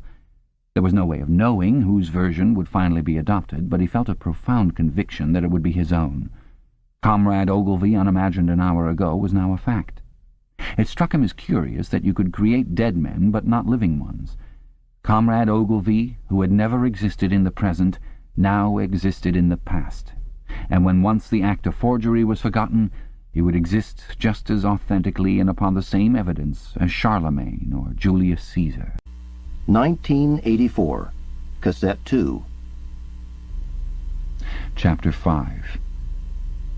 In the low-ceilinged canteen deep underground, the lunch queue jerked slowly forward. The room was already very full and deafeningly noisy.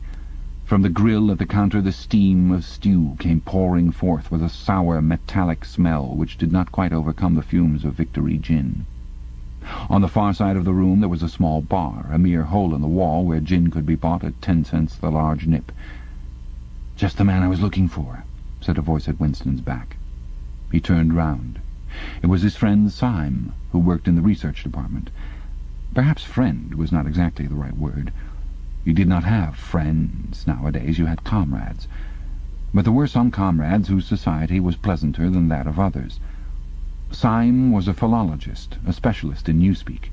Indeed, he was one of the enormous team of experts now engaged in compiling the 11th edition of the Newspeak dictionary. He was a tiny creature, smaller than Winston, with dark hair and large, protuberant eyes, at once mournful and derisive, which seemed to search your face closely while he was speaking to you. "I wanted to ask whether you'd got any razor blades," he said. "Not one," said Winston, with a sort of guilty haste. "I've tried all over the place. They don't exist any longer." Everyone kept asking you for razor blades. Actually, he had 2 unused ones which he was hoarding up. There had been a famine of them for months past. At any given moment there was some necessary article which the party shops were unable to supply. Sometimes it was buttons, sometimes it was darning wool, sometimes it was shoelaces. At present it was razor blades. You could only get hold of them, if at all, by scrounging more or less furtively on the free market. "I've been using the same blade for 6 weeks, he added untruthfully. The queue gave another jerk forward. As they halted, he turned and faced Syme again. Each of them took a greasy metal tray from a pile at the edge of the counter. "Did you go and see the prisoners hanged yesterday?" said Syme. "I was working," said Winston indifferently. "I shall see it on the flicks, I suppose." "A very inadequate substitute," said Syme. His mocking eyes roved over Winston's face. "I know you," the eyes seemed to say. "I see through you. I know very well why you didn't go to see those prisoners hanged." In an intellectual way, Syme was venomously orthodox. He would talk with a disagreeable, gloating satisfaction of helicopter raids on enemy villages, the trial and confessions of thought criminals, the executions in the cellars of the Ministry of Love. Talking to him was largely a matter of getting him away from such subjects and entangling him, if possible, in the technicalities of Newspeak, on which he was authoritative and interesting. Winston turned his head a little aside to avoid the scrutiny of the large dark eyes. "It was a good hanging," said Syme reminiscently.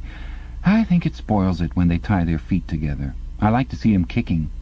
And above all, at the end, the tongue sticking right out and blue, a quite bright blue. That's the detail that appeals to me." "Next, please," yelled the white-aproned prole with the ladle. Winston and Syme pushed their trays beneath the grill. Onto each was dumped swiftly the regulation lunch: metal pannikin of pinkish-grey stew, a hunk of bread, a cube of cheese, a mug of milkless Victory coffee, and 1 saccharin tablet. "There's a table over there under that telescreen," said Syme. "Let's pick up a gin on the way." The gin was served out to them in handleless china mugs. They threaded their way across the crowded room and unpacked their trays onto the metal-top table, on one corner of which someone had left a pool of stew, a filthy liquid mess that had the appearance of vomit. Winston took up his mug of gin, paused for an instant to collect his nerve, and gulped the oily-tasting stuff down. When he had winked the tears out of his eyes, he suddenly discovered that he was hungry. He began swallowing spoonfuls of the stew, which, in among its general sloppiness, had cubes of spongy pinkish stuff which was probably a preparation of meat. Neither of them spoke again until they had emptied their pannikins. From the table at Winston's left, a little behind his back, someone was talking rapidly and continuously, a harsh gabble almost like the quacking of a duck, which pierced the general uproar of the room. "How's the dictionary getting on?" said Winston, raising his voice to overcome the noise. "Slowly," said Syme. "I'm on the adjectives. It's fascinating." He had brightened up immediately at the mention of Newspeak. He pushed his pannikin aside, took up his hunk of bread in one delicate hand and his cheese in the other, and leaned across the table so as to be able to speak without shouting. "The 11th edition is the definitive edition," he said. "We're getting the language into its final shape, the shape it's going to have when nobody speaks anything else. When we've finished with it, people like you will have to learn it all over again. You think, I dare say, that our chief job is inventing new words, but not a bit of it. We're destroying words, scores of them, hundreds of them, every day. We're cutting the language down to the bone. The 11th edition won't contain a single word that will become obsolete before the year 2050. He bit hungrily into his bread and swallowed a couple of mouthfuls, then continued speaking with a sort of pedant's passion. His thin, dark face had become animated. His eyes had lost their mocking expression and grown almost dreamy. "It's a beautiful thing, the destruction of words. Of course, the great wastage is in the verbs and adjectives, but there are hundreds of nouns that can be got rid of as well. It isn't only the synonyms. There are also the antonyms. After all, what justification is there for a word which is simply the opposite of some other words? A word contains its opposite in itself. Take good, for instance. If you have a word like good, what need is there for a word like bad? Ungood will do just as well. Better, because it's an exact opposite, which the other is not. Or, again, if you want a stronger version of good, What sense is there in having a whole string of vague, useless words like excellent and splendid and all the rest of them? Plus good covers the meaning, or double plus good if you want something stronger still. Of course we use those forms already, but in the final version of Newspeak there'll be nothing else. In the end, the whole notion of goodness and badness will be covered by only 6 words. In reality, only 1 word. Don't you see the beauty of that, Winston? It was B.B.'s idea originally, of course, he added as an afterthought. A sort of vapid eagerness flitted across Winston's face at the mention of Big Brother. Nevertheless, Syme immediately detected a certain lack of enthusiasm. "You haven't a real appreciation of Newspeak, Winston," he said almost sadly. "Even when you write it, you're still thinking in old speak. I've read some of those pieces that you write in the Times occasionally. They're good enough, but they're translations. In your heart, you'd prefer to stick to old speak with all its vagueness and its useless shades of meaning.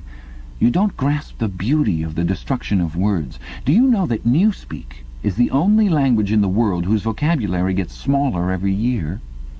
Winston did know that, of course. He smiled sympathetically, he hoped, not trusting himself to speak. Syme bit off another fragment of the dark-coloured bread, chewed it briefly, and went on. "Don't you see that the whole aim of Newspeak is to narrow the range of thought? In the end we shall make thoughtcrime literally impossible because there will be no words in which to express it. Every concept that will ever be needed will be expressed by exactly 1 word, with its meaning rigidly defined and all its subsidiary meanings rubbed out and forgotten. Already in the 11th edition we're not far from that point. But the process will still be continuing long after you and I are dead. Every year fewer and fewer words, and the range of consciousness always a little smaller. Even now, of course, there's no reason or excuse for committing thought-crime. It's merely a question of self-discipline, reality control. But in the end there won't be any need even for that.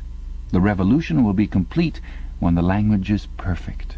Newspeak is Ingsoc, and Ingsoc is Newspeak," he added with a sort of mystical satisfaction. "Has it ever occurred to you, Winston, that by the year 2050 at the very latest, not a single human being will be alive who could understand such a conversation as we are having now?" "Except—" began Winston doubtfully, and then stopped. It had been on the tip of his tongue to say, "except the proles," but he checked himself, not feeling fully certain that this remark was not in some way unorthodox. Syme, however, had divined what he was about to say. "The proles are not human beings," he said carelessly. "By 2050, earlier probably, all real knowledge of old speak will have disappeared. The whole literature of the past will have been destroyed. Chaucer, Shakespeare, Milton, Byron. They'll exist only in Newspeak versions. Not merely changed into something different, but actually changed into something contradictory of what they used to be. Even the literature of the party will change. Even the slogans will change. How could you have a slogan like 'Freedom is slavery' when the concept of freedom has been abolished? The whole climate of thought will be different. In fact, there will be no thought as we understand it now. Orthodoxy means not thinking, not needing to think. Orthodoxy is unconsciousness." One of these days, thought Winston with sudden deep conviction, Syme will be vaporized. He is too intelligent. He sees too clearly and speaks too plainly. The party does not like such people. One day he will disappear. It is written in his face. Winston had finished his bread and cheese. He turned a little sideways in his chair to drink his mug of coffee. At the table on his left the man with the strident voice was still talking remorselessly away. A young woman who was perhaps his secretary and who was sitting with her back to Winston was listening to him and seemed to be eagerly agreeing with everything that he said. From time to time Winston caught some such remark as, "I think you're so right, I do so agree with you," uttered in a youthful and rather silly feminine voice. But the other voice never stopped for an instant, even when the girl was speaking. Winston knew the man by sight, though he knew no more about him than that he held some important post in the fiction department. He was a man of about 30, with a muscular throat and a large, mobile mouth. His head was thrown back a little, and because of the angle at which he was sitting, his spectacles caught the light and presented to Winston 2 blank discs instead of eyes. What was slightly horrible was that from the stream of sound that poured out of his mouth it was almost impossible to distinguish a single word. Just once Winston caught a phrase, "complete and final elimination of Goldsteinism," jerked out very rapidly, and as it seemed all in one piece, like a line of type cast solid. For the rest it was just a noise, a quack, quack, quacking. And yet, though you could not actually hear what the man was saying, you could not be in any doubts about its general nature. He might be denouncing Goldstein and demanding sterner measures against thought criminals and saboteurs. He might be fulminating against the atrocities of the Eurasian army. He might be praising Big Brother or the heroes on the Malabar front. It made no difference. Whatever it was, you could be certain that every word of it was pure orthodoxy, pure ingsoc. As he watched the eyeless face with the jaw moving rapidly up and down, Winston had a curious feeling that this was not a real human being, but some kind of dummy. It was not the man's brain that was speaking, it was his larynx. The stuff that was coming out of him consisted of words, but it was not speech in the true sense. It was a noise uttered in unconsciousness, like the quacking of a duck. Syme had fallen silent for a moment, and with the handle of his spoon was tracing patterns in the puddle of stew. The voice from the other table quacked rapidly on, easily audible in spite of the surrounding din. "There is a word in Newspeak," said Syme. "I don't know whether you know it. Duck-speak, to quack like a duck. It is one of those interesting words that have two contradictory meanings. Applied to an opponent, it is abuse. Applied to someone you agree with, it is praise." Unquestionably, Syme will be vaporized, Winston thought again. He thought it with a kind of sadness, although well knowing that Syme despised him and slightly disliked him, and was fully capable of denouncing him as a thought criminal if he saw any reason for doing so. There was something subtly wrong with Syme. There was something that he lacked. Discretion, aloofness, a sort of saving stupidity. You could not say that he was unorthodox. He believed in the principles of ingsoc. He venerated Big Brother. He rejoiced over victories. He hated heretics, not merely with sincerity, but with a sort of restless zeal, an up-to-dateness of information which the ordinary party member did not approach. Yet a faint air of disreputability always clung to him. He said things that would have been better unsaid. He had read too many books. He frequented the Chestnut Tree Café, haunt of painters and musicians.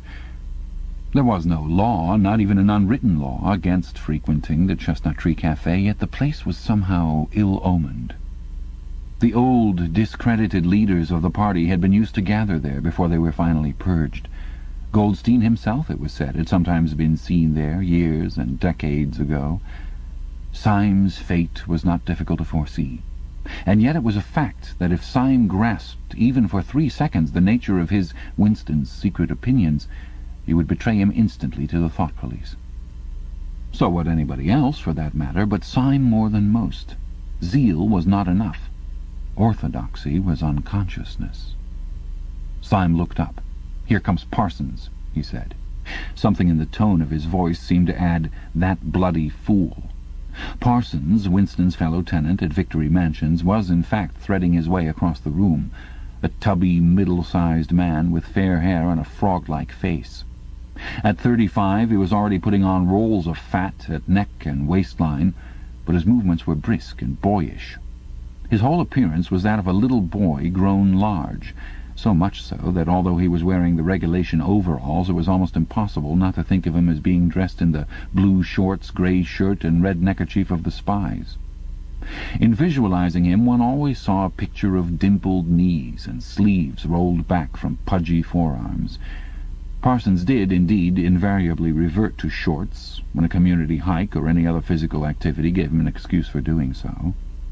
He greeted them both with a cheery "Hello, hello," and sat down at the table, giving off an intense smell of sweat. Beads of moisture stood out all over his pink face. His powers of sweating were extraordinary. At the community centre you could always tell when he had been playing table tennis by the dampness of the bat handle. Syme had produced a strip of paper on which there was a long column of words and was studying it with an ink pencil between his fingers. "Look at him working away in the lunch hour," said Parsons, nudging Winston. "Keenness, eh? What's that you've got there, old boy? Something a bit too brainy for me, I expect. Smith, old boy, I tell you why I'm chasing you. It's that sub you forgot to give me." "Which sub is that?" said Winston, automatically feeling for money. About a quarter of one's salary had to be earmarked for voluntary subscriptions, which were so numerous that it was difficult to keep track of them. "For Hate Week. You know, the house-by-house fund. I'm treasurer for our block. We're making an all-out effort. Going to put on a tremendous show. I tell you, it won't be my fault if old Victory Mansions doesn't have the biggest outfit of flags in the whole street. $2 you promised me." Winston found and handed over 2 creased and filthy notes, which Parsons entered in a small notebook in the neat handwriting of the illiterate. "By the way, old boy," he said, "I hear that little beggar of mine let fly at you with his catapult yesterday. I gave him a good dressing down for it. In fact, I told him I'd take the catapult away if he does it again." "I think he was a little upset at not going to the execution," said Winston. "Oh, well, what I mean to say shows the right spirit, doesn't it? Mischievous little beggars they are, both of them, but talk about keenness. All they think about is the spies, and the war, of course. Do you know what that little girl of mine did last Saturday when her troop was on a hike out Berkhamsted way? She got 2 other girls to go with her, slipped off from the hike, and spent the whole afternoon following a strange man. They kept on his tail for 2 hours right through the woods, and then when they got into Amersham handed him over to the patrols." "What did they do that for?" said Winston, somewhat taken aback. Parsons went on triumphantly. "My kid made sure he was some kind of enemy agent. Might have been dropped by parachute, for instance. But here's the point, old boy. What do you think put her onto him in the first place? She spotted he was wearing a funny kind of shoes. Said she'd never seen anyone wearing shoes like that before, so the chances were he was a foreigner. Pretty smart for a nipper of 7, eh?" "What happened to the man?" said Winston. "Oh, that I couldn't say, of course, but I wouldn't be altogether surprised if—" Parsons made the motion of aiming a rifle and clicked his tongue for the explosion. "Good," said Syme abstractedly, without looking up from his strip of paper. "Of course, we can't afford to take chances," agreed Winston dutifully. "What I mean to say, there's a war on," said Parsons. As though in confirmation of this, a trumpet call floated from the telescreen just above their heads. However, it was not the proclamation of a military victory this time, but merely an announcement from the Ministry of Plenty. "Comrades!" cried an eager, youthful voice. "Attention, comrades! We have glorious news for you. We have won the battle for production. Returns now completed of the output of all classes of consumption goods show that the standard of living has risen by no less than 20% over the past year. All over Oceania this morning there were irrepressible, spontaneous demonstrations when workers marched out of factories and offices and paraded through the streets with banners voicing their gratitude to Big Brother for the new, happy life which his wise leadership has bestowed upon us. Here are some of the completed figures. Foodstuffs—" The phrase, "our new, happy life," recurred several times. It had been a favorite of late with the Ministry of Plenty. Parsons, his attention caught by the trumpet call, sat listening with a sort of gaping solemnity, a sort of edified boredom. He could not follow the figures, but he was aware that they were in some way a cause for satisfaction. He had lugged out a huge and filthy pipe, which was already half full of charred tobacco. With the tobacco ration at 100 grams a week, it was seldom possible to fill a pipe up to the top. Winston was smoking a Victory cigarette, which he held carefully horizontal. The new ration did not start until tomorrow, and he had only 4 cigarettes left. For the moment he had shut his ears to the remoter noises and was listening to the stuff that streamed out of the telescreen. It appeared that there had even been demonstrations to thank Big Brother for raising the chocolate ration to 20 grams a week. And only yesterday, he reflected, it had been announced that the ration was to be reduced to 20 grams a week. Was it possible that they could swallow that after only 24 hours? Yes, they swallowed it. Parsons swallowed it easily, with the stupidity of an animal. The eyeless creature at the other table swallowed it fanatically, passionately, with a furious desire to track down, denounce, and vaporize anyone who should suggest that last week the ration had been 30 grams. Syme, too, in some more complex way involving doublethink, Syme swallowed it. Was he then alone in the possession of a memory? The fabulous statistics continued to pour out of the telescreen. As compared with last year, there was more food, more clothes, more houses, more furniture, more cooking pots, more fuel, more ships, more helicopters, more books, more babies, more of everything except disease, crime, and insanity. Year by year and minute by minute, everybody and everything was whizzing rapidly upwards. As Syme had done earlier, Winston had taken up his spoon and was dabbling in the pale-coloured gravy that dribbled across the table, drawing a long streak of it out into a pattern. He meditated resentfully on the physical texture of life. Had it always been like this? Had food always tasted like this? He looked around the canteen.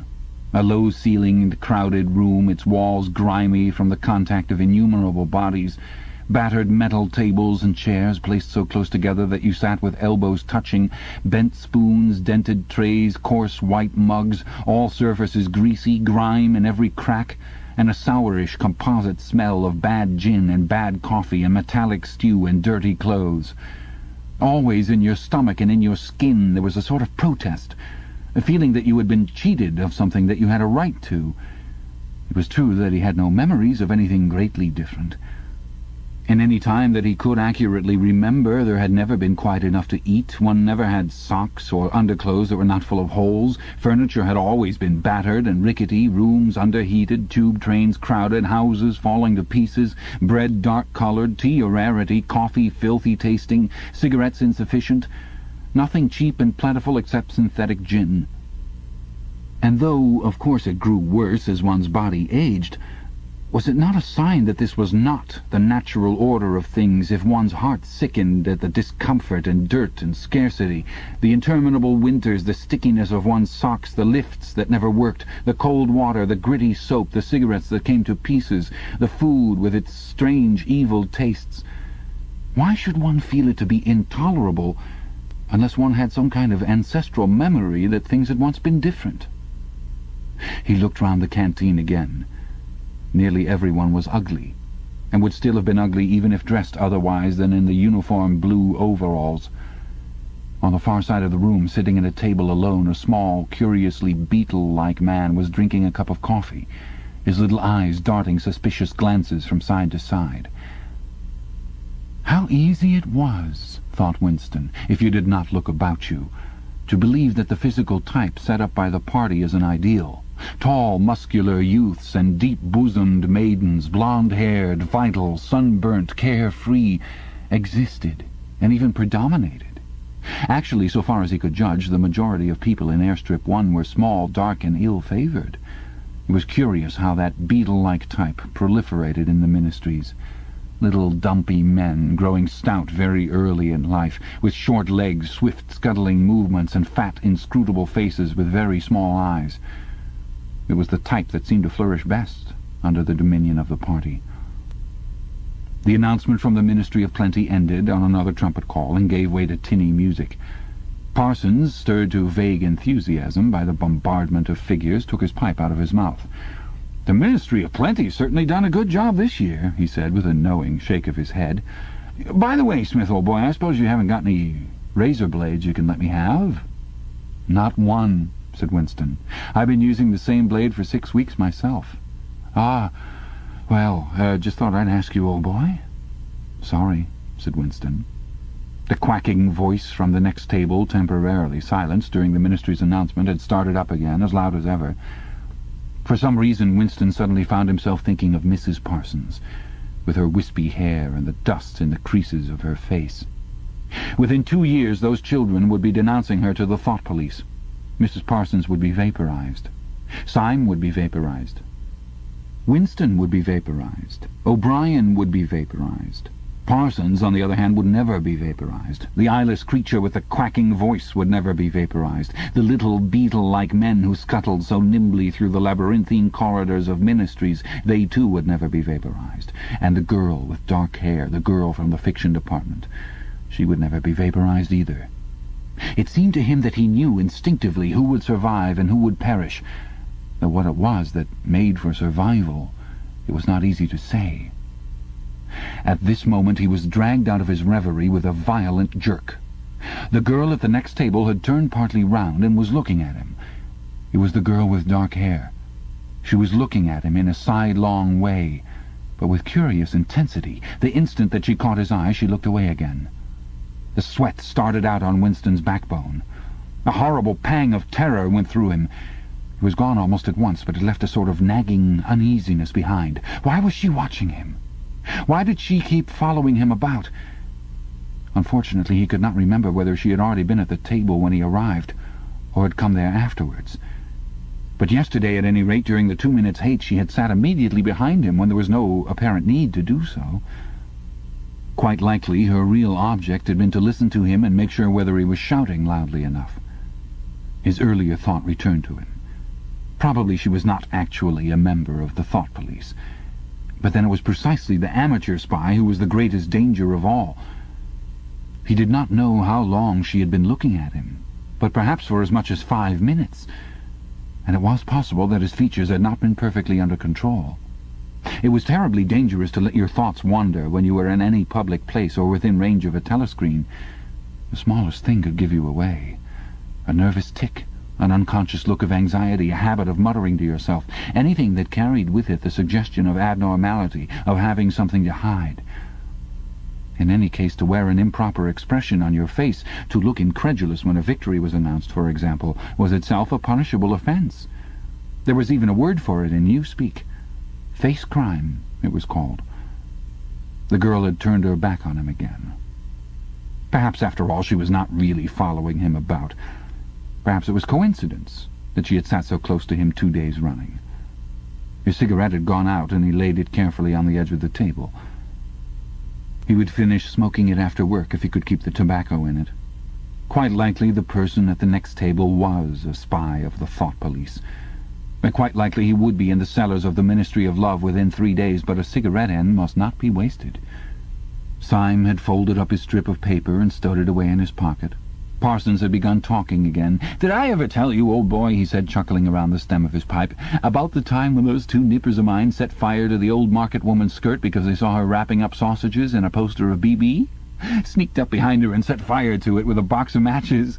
Burned her quite badly, I believe, little beggars, eh? But keen as mustard. That's first-rate training they give 'em in the spies nowadays, better than in my day, even. What do you think's the latest thing they've served 'em out with? Ear trumpets, for listening through keyholes. My little girl brought one home the other night, tried it out on our sitting-room door, and reckoned she could hear twice as much as with her ear to the hole. Of course, it's only a toy, mind you. Still gives 'em the right idea, huh?" At this moment the telescreen let out a piercing whistle. It was the signal to return to work. All 3 men sprang to their feet to join in the struggle round the lifts, and the remaining tobacco fell out of Winston's cigarette. Chapter 6. Winston was writing in his diary. It was 3 years ago. It was on a dark evening in a narrow side street near one of the big railway stations. She was standing near a doorway in the wall, under a street lamp that hardly gave any light. She had a young face, painted very thick. It was really the paint that appealed to me, the whiteness of it, like a mask, and the bright red lips. Party women never paint their faces. There was nobody else in the street, and no telescreens. She said $2. For the moment it was too difficult to go on. He shut his eyes and pressed his fingers against them, trying to squeeze out the vision that kept recurring. He had an almost overwhelming temptation to shout a string of filthy words at the top of his voice, or to bang his head against the wall, to kick over the table and hurl the inkpot through the window, to do any violent or noisy or painful thing that might black out the memory that was still tormenting him. Your worst enemy, he reflected, was your own nervous system. At any moment the tension inside you was liable to translate itself into some visible symptom. He thought of a man whom he had passed in the street a few weeks back. A quite ordinary-looking man, a party member, aged 35 or 40, tallish and thin, carrying a briefcase. They were a few meters apart, when the left side of the man's face was suddenly contorted by a sort of a spasm. It happened again just as they were passing one another. It was only a twitch, a quiver, rapid as the clicking of a camera shutter, but obviously habitual. He remembered thinking at the time, that poor devil is done for. And what was frightening was that the action was quite possibly unconscious. The most deadly danger of all was talking in your sleep. There was no way of guarding against that so far as he could see. He drew in his breath and went on writing. I went with her through the doorway and across a backyard into a basement kitchen. There was a bed against the wall and a lamp on the table, turned down very low. His teeth were set on edge. He would have liked to spit.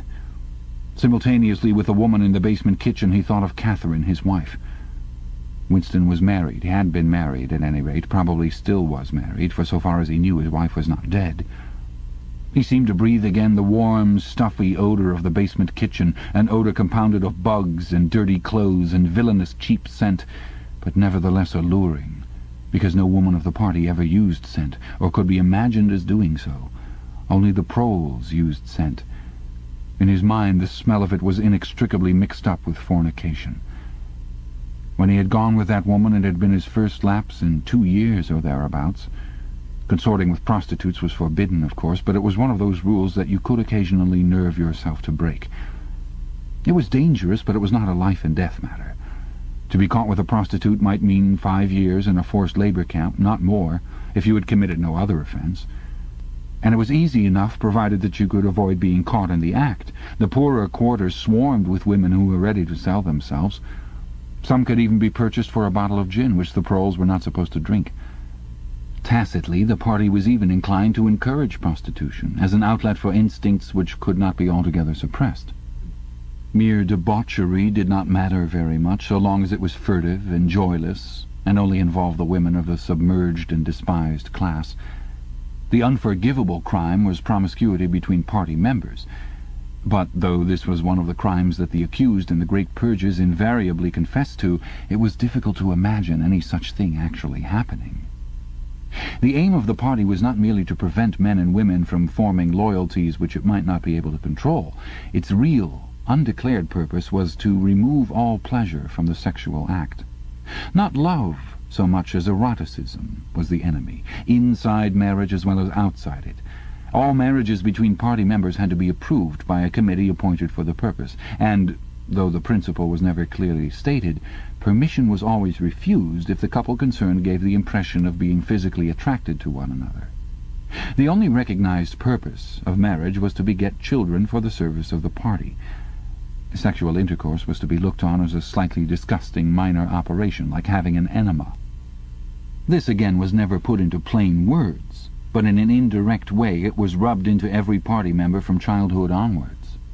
There were even organizations such as the Junior Anti-Sex League, which advocated complete celibacy for both sexes.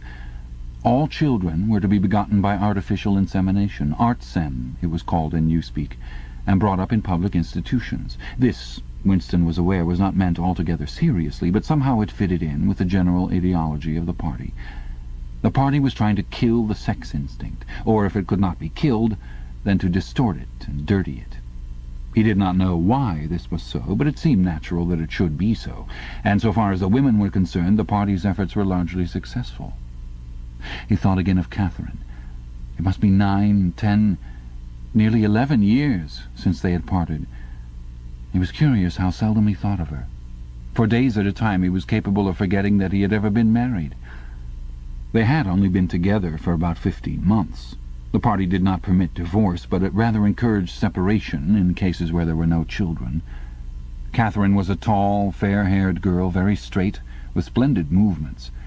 She had a bold, aquiline face, a face that one might have called noble until one discovered that there was as nearly as possible nothing behind it. Very early in their married life he had decided, though perhaps it was only that he knew her more intimately than he knew most people, that she had, without exception, the most stupid, vulgar, empty mind that he had ever encountered. She had not a thought in her head that was not a slogan, and there was no imbecility, absolutely none, that she was not capable of swallowing if the party handed it out to her. The human soundtrack, he nicknamed her in his own mind. Yet he could have endured living with her, if it had not been for just one thing: sex. As soon as he touched her, she seemed to wince and stiffen. To embrace her was like embracing a jointed wooden image. And what was strange was that even when she was clasping him against her, he had the feeling that she was simultaneously pushing him away with all her strength. The rigidity of her muscles managed to convey that impression. She would lie there with shut eyes, neither resisting nor cooperating, but submitting. It was extraordinarily embarrassing, and after a while horrible. But even then he could have borne living with her, if it had been agreed that they should remain celibate. But curiously enough, it was Catherine who refused this. They must, she said, produce a child, if they could. So the performance continued to happen once a week, quite regularly, whenever it was not impossible. She used even to remind him of it in the morning as something which had to be done that evening and which must not be forgotten. She had 2 names for it. One was making a baby, and the other was our duty to the party. Yes, she had actually used that phrase. Quite soon he grew to have a feeling of positive dread when the appointed day came round. But luckily no child appeared, and in the end she agreed to give up trying, and soon afterwards they parted. Winston sighed inaudibly. He picked up his pen again and wrote. She threw herself down on the bed, and at once, without any kind of preliminary, in the most coarse, horrible way you can imagine, pulled up her skirt. He saw himself standing there in the dim lamplight, with the smell of bugs and cheap scent in his nostrils, and in his heart a feeling of defeat and resentment, which even at that moment was mixed up with the thought of Catherine's white body, frozen forever by the hypnotic power of the party. Why did it always have to be like this? Why could he not have a woman of his own instead of these filthy scuffles at intervals of years? But a real love affair was an almost unthinkable event. The women of the party were all alike. Chastity was as deeply ingrained in them as party loyalty. By careful early conditioning, by games and cold water, by the rubbish that was dinned into them at school and in the spies and the youth league, by lectures, parades, songs, slogans, and martial music, the natural feeling had been driven out of them. His reason told him that there must be exceptions, but his heart did not believe it. They were all impregnable as the party intended that they should be. And what he wanted, more even than to be loved, was to break down that wall of virtue, even if it were only once in his whole life. The sexual act, successfully performed, was rebellion. Desire was thoughtcrime. Even to have awakened Catherine, if he could have achieved it, would have been like a seduction, although she was his wife. But the rest of the story had got to be written down. He wrote, "I turned up the lamp. When I saw her in the light—" After the darkness, the feeble light of the paraffin lamp had seemed very bright. For the first time he could see the woman properly. He had taken a step toward her and then halted, full of lust and terror. He was painfully conscious of the risk he had taken in coming here. It was perfectly possible that the patrols would catch him on the way out. For that matter, they might be waiting outside the door at this moment. If he went away without even doing what he had come here to do, it had got to be written down. It had got to be confessed. What he had suddenly seen in the lamplight was that the woman was old. The paint was plastered so thick on her face that it looked as though it might crack like a cardboard mask. There were streaks of white in her hair, but the truly dreadful detail was that her mouth had fallen a little open, revealing nothing except a cavernous blackness. She had no teeth at all. He wrote hurriedly in scrabbling handwriting. "When I saw her in the light, she was quite an old woman, 50 years old at least, but I went ahead and did it just the same." He pressed his fingers against his eyelids again. He had written it down at last, but it made no difference. The therapy had not worked. The urge to shout filthy words at the top of his voice was as strong as ever. Chapter 7. "If there is hope," wrote Winston, "it lies in the proles." If there was hope, it must lie in the proles, because only there, in those swarming, disregarded masses, 85% of the population of Oceania, could the force to destroy the party ever be generated. The party could not be overthrown from within. Its enemies, if it had any enemies, had no way of coming together, or even of identifying one another. Even if the legendary Brotherhood existed, as just possibly it might, it was inconceivable that its members could ever assemble in larger numbers than 2s and 3s.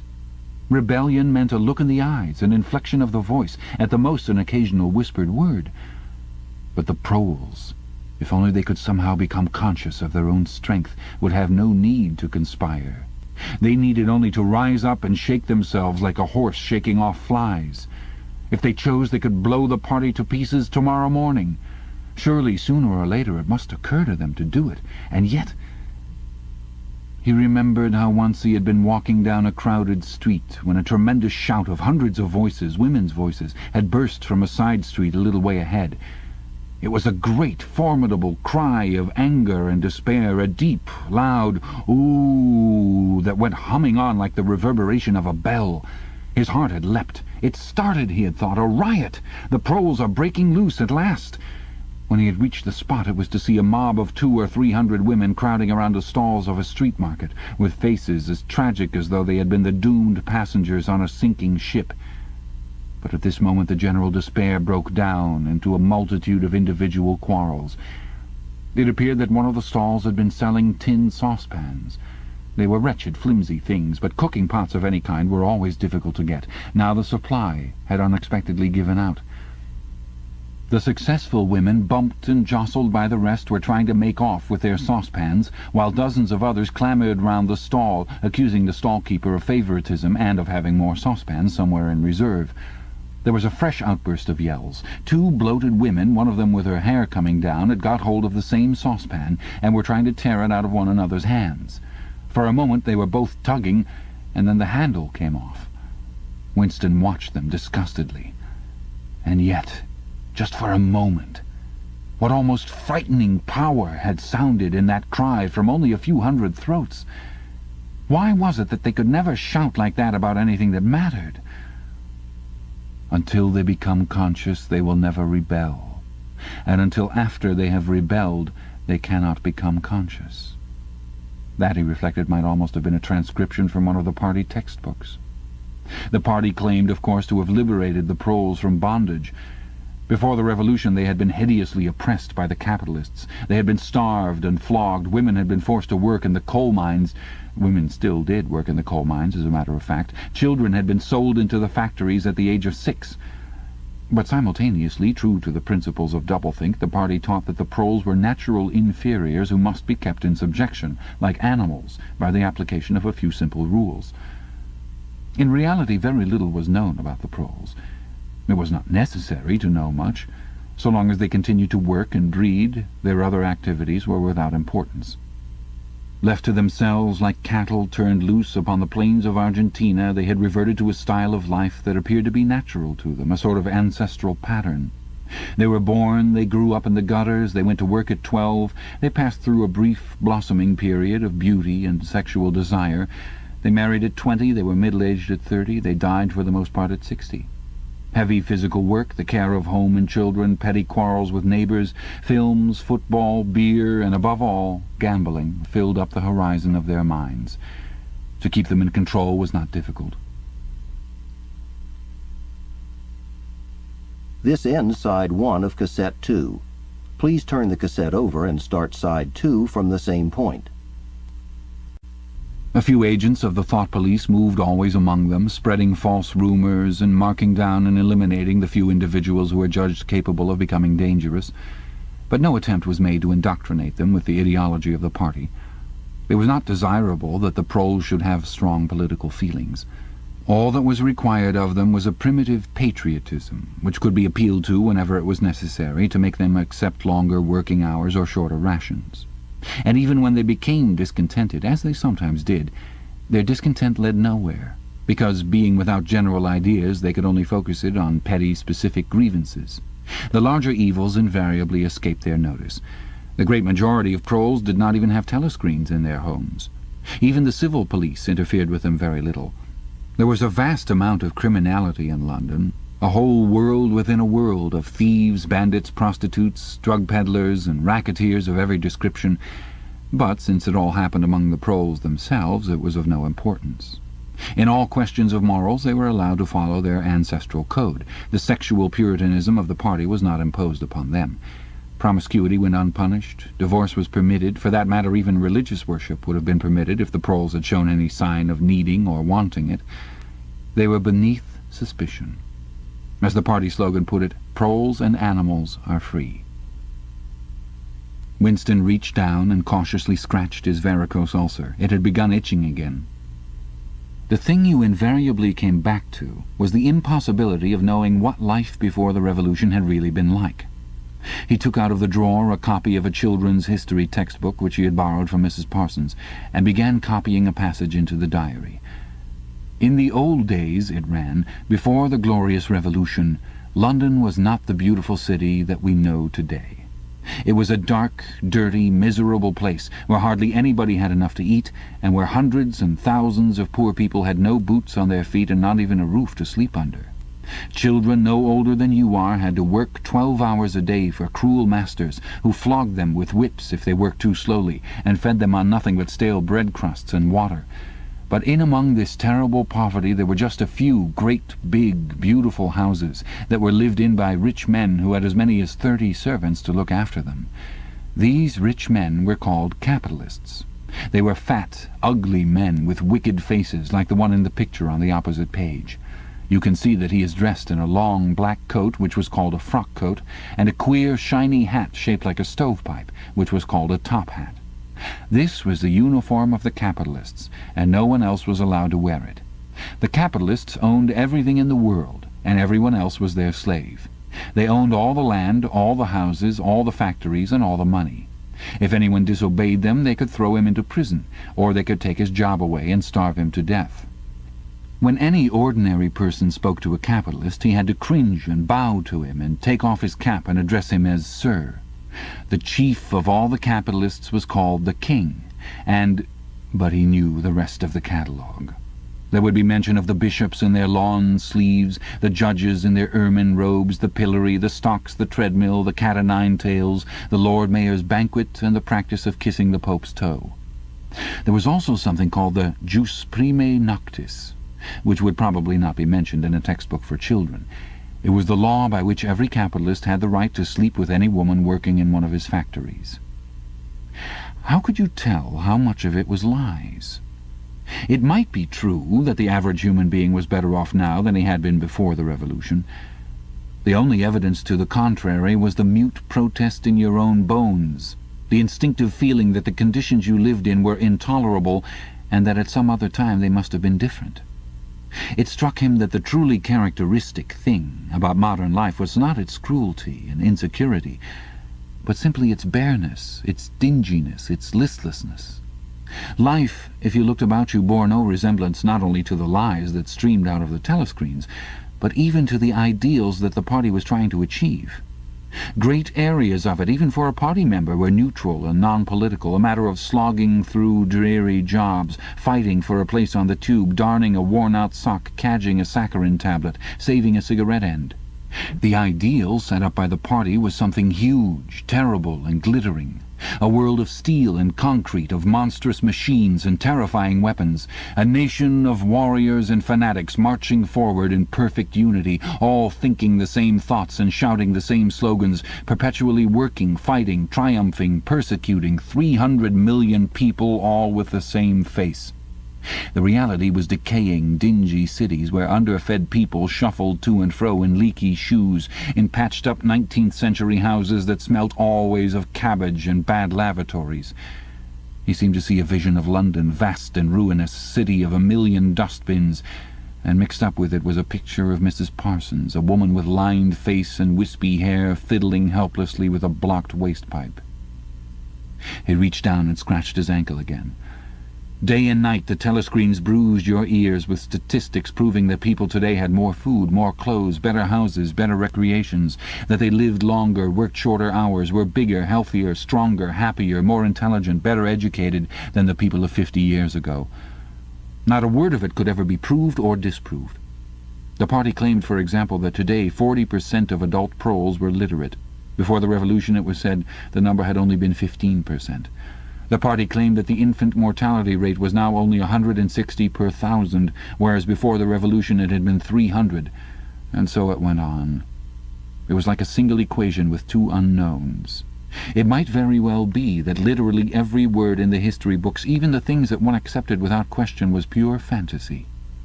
For all he knew, there might never have been any such law as the jus primae noctis, or any such creature as a capitalist, or any such garment as a top hat. Everything faded into mist.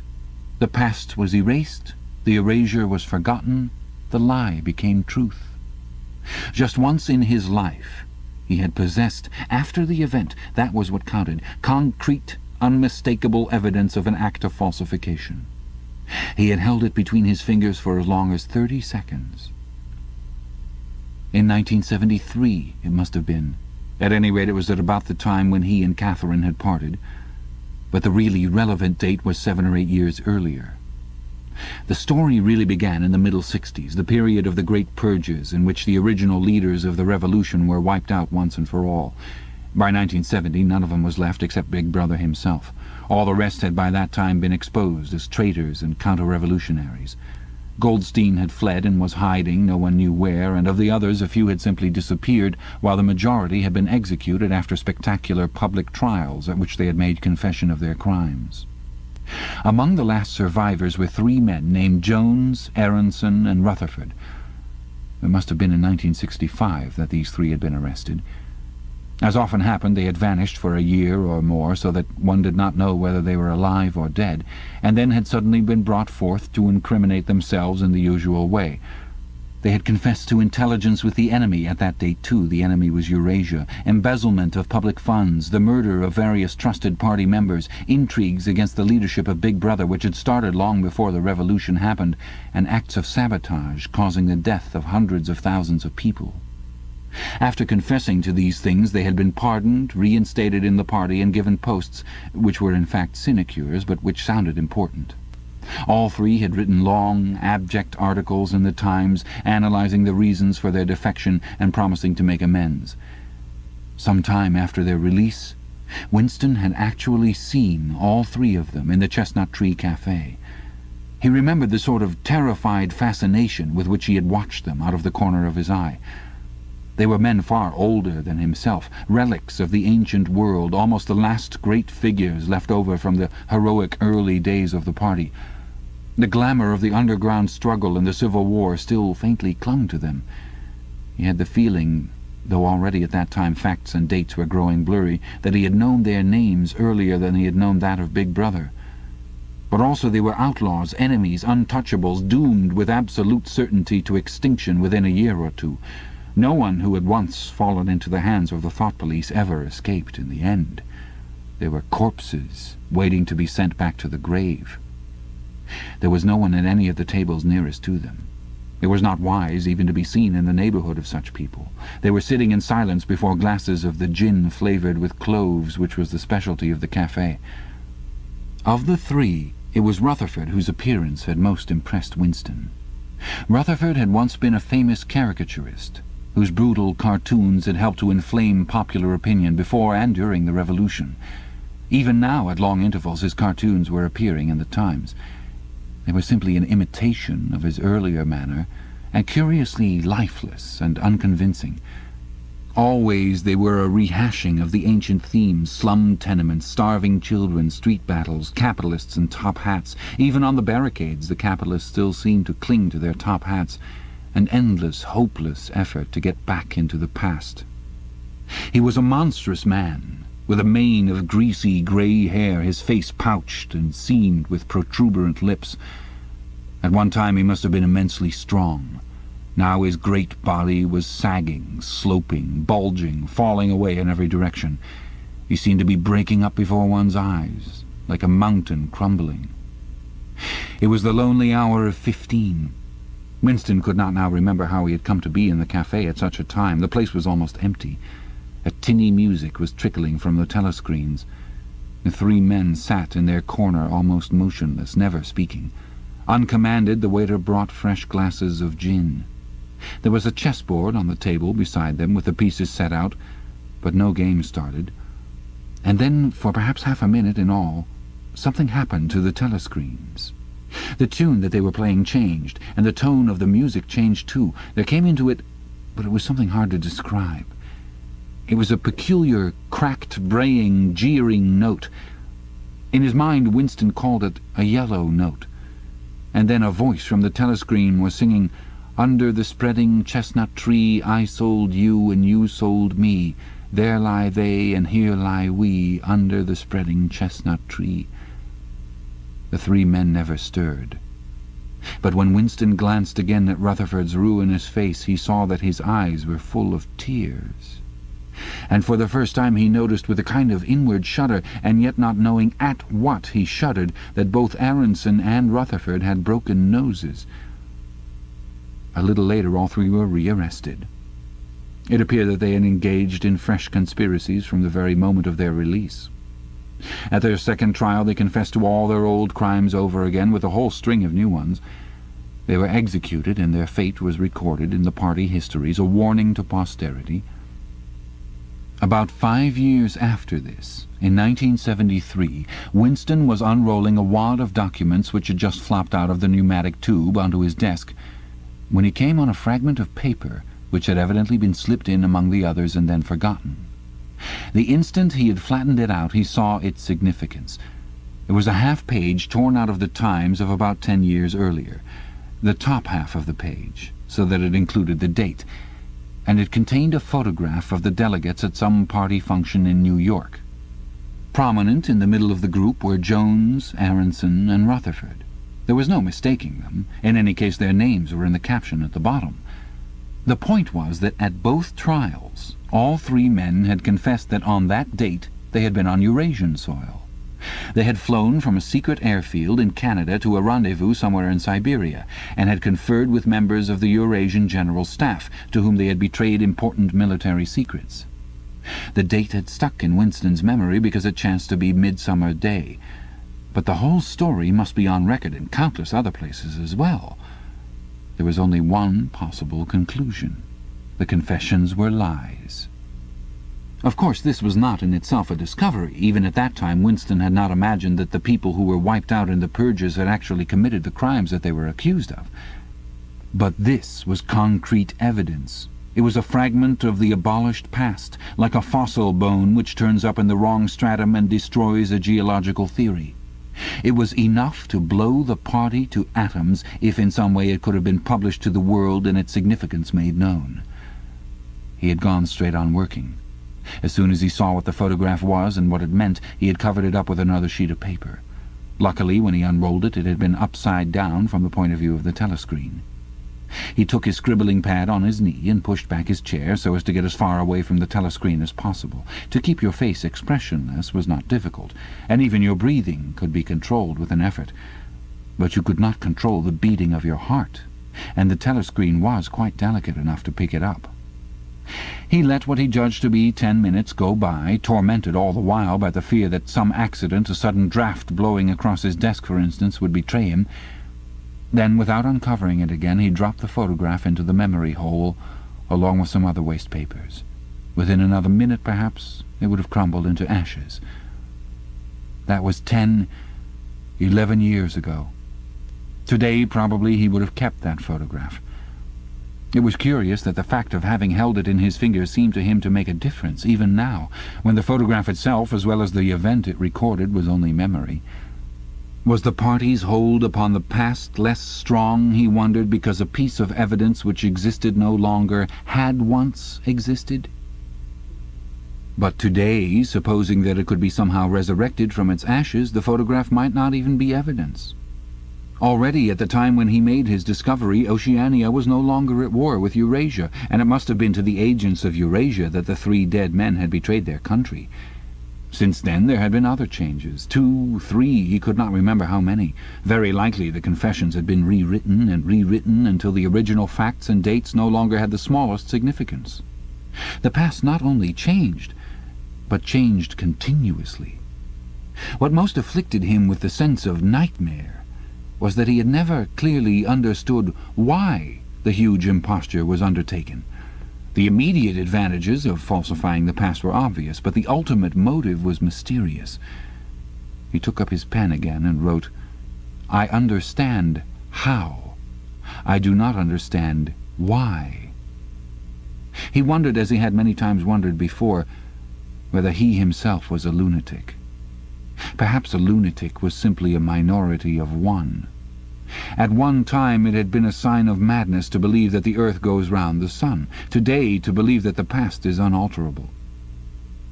He might be alone in holding that belief, and if alone, then a lunatic.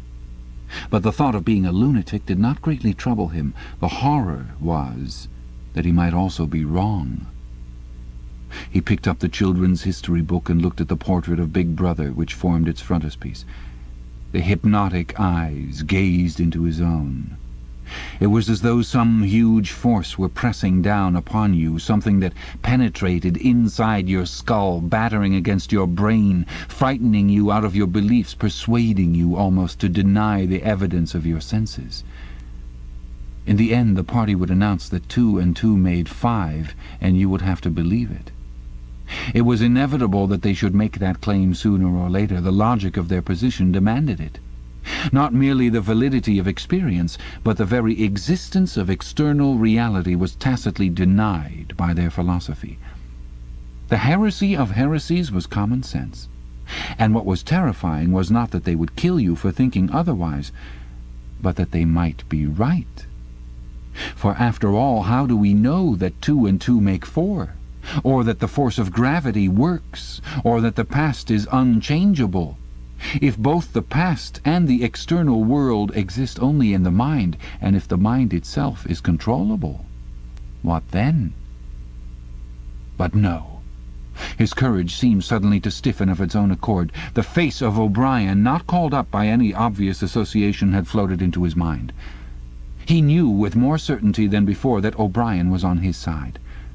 He was writing the diary for O'Brien, to O'Brien. It was like an interminable letter which no one would ever read, but which was addressed to a particular person and took its colour from that fact. The party told you to reject the evidence of your eyes and ears. It was their final, most essential command. His heart sank as he thought of the enormous power arrayed against him, the ease with which any party intellectual would overthrow him in debate, the subtle arguments which he would not be able to understand, much less answer. And yet he was in the right. They were wrong and he was right. The obvious, the silly, and the true had got to be defended. Truisms are true. Hold on to that. The solid world exists. Its laws do not change. Stones are hard, water is wet, objects unsupported fall toward the earth's center. With the feeling that he was speaking to O'Brien and also that he was setting forth an important axiom, he wrote, "Freedom is the freedom to say that 2 + 2 make 4. If that is granted, all else follows." Chapter 8. From somewhere at the bottom of a passage the smell of roasting coffee, real coffee, not Victory coffee, came floating out into the street. Winston paused involuntarily. For perhaps 2 seconds he was back in the half-forgotten world of his childhood. Then a door banged, seeming to cut off the smell as abruptly as though it had been a sound. He had walked several kilometres over pavements, and his varicose also was throbbing.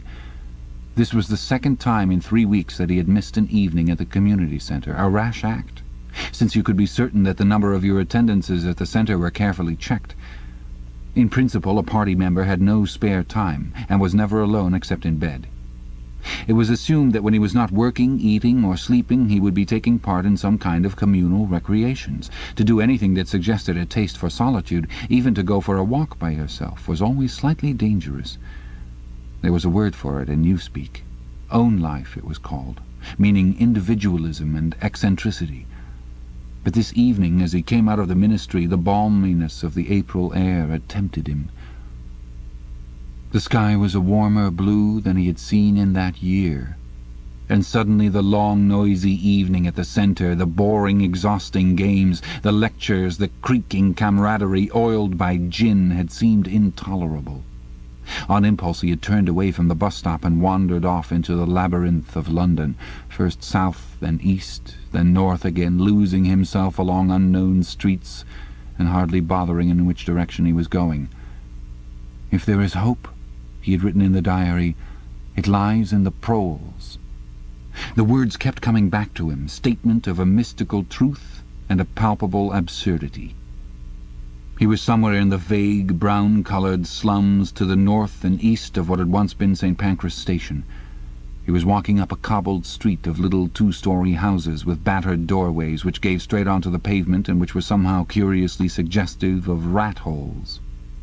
There were puddles of filthy water here and there among the cobbles. In and out of the dark doorways and down narrow alleyways that branched off on either side, people swarmed in astonishing numbers, girls in full bloom with crudely lipsticked mouths, and youths who chased the girls, and swollen, waddling women who showed you what the girls would be like in 10 years' time, and old, bent creatures shuffling along on splayed feet, and ragged, barefooted children who played in puddles and then scattered at angry yells from their mothers. Perhaps a quarter of the windows in the street were broken and boarded up. Most of the people paid no attention to Winston. A few eyed him with a sort of guarded curiosity. 2 monstrous women with brick-red forearms folded across their aprons were talking outside a doorway. Winston caught scraps of conversation as he approached. "Yes," I says to her, "that's all very well," I says, "but if you'd been in my place you'd have done the same as what I done. It's easy to criticize," I says, "but you ain't got the same problems as what I got." "Ah," says the other, "that's just it. That's just where it is." The strident voices stopped abruptly. The women studied him in hostile silence as he went past. But it was not hostility, exactly.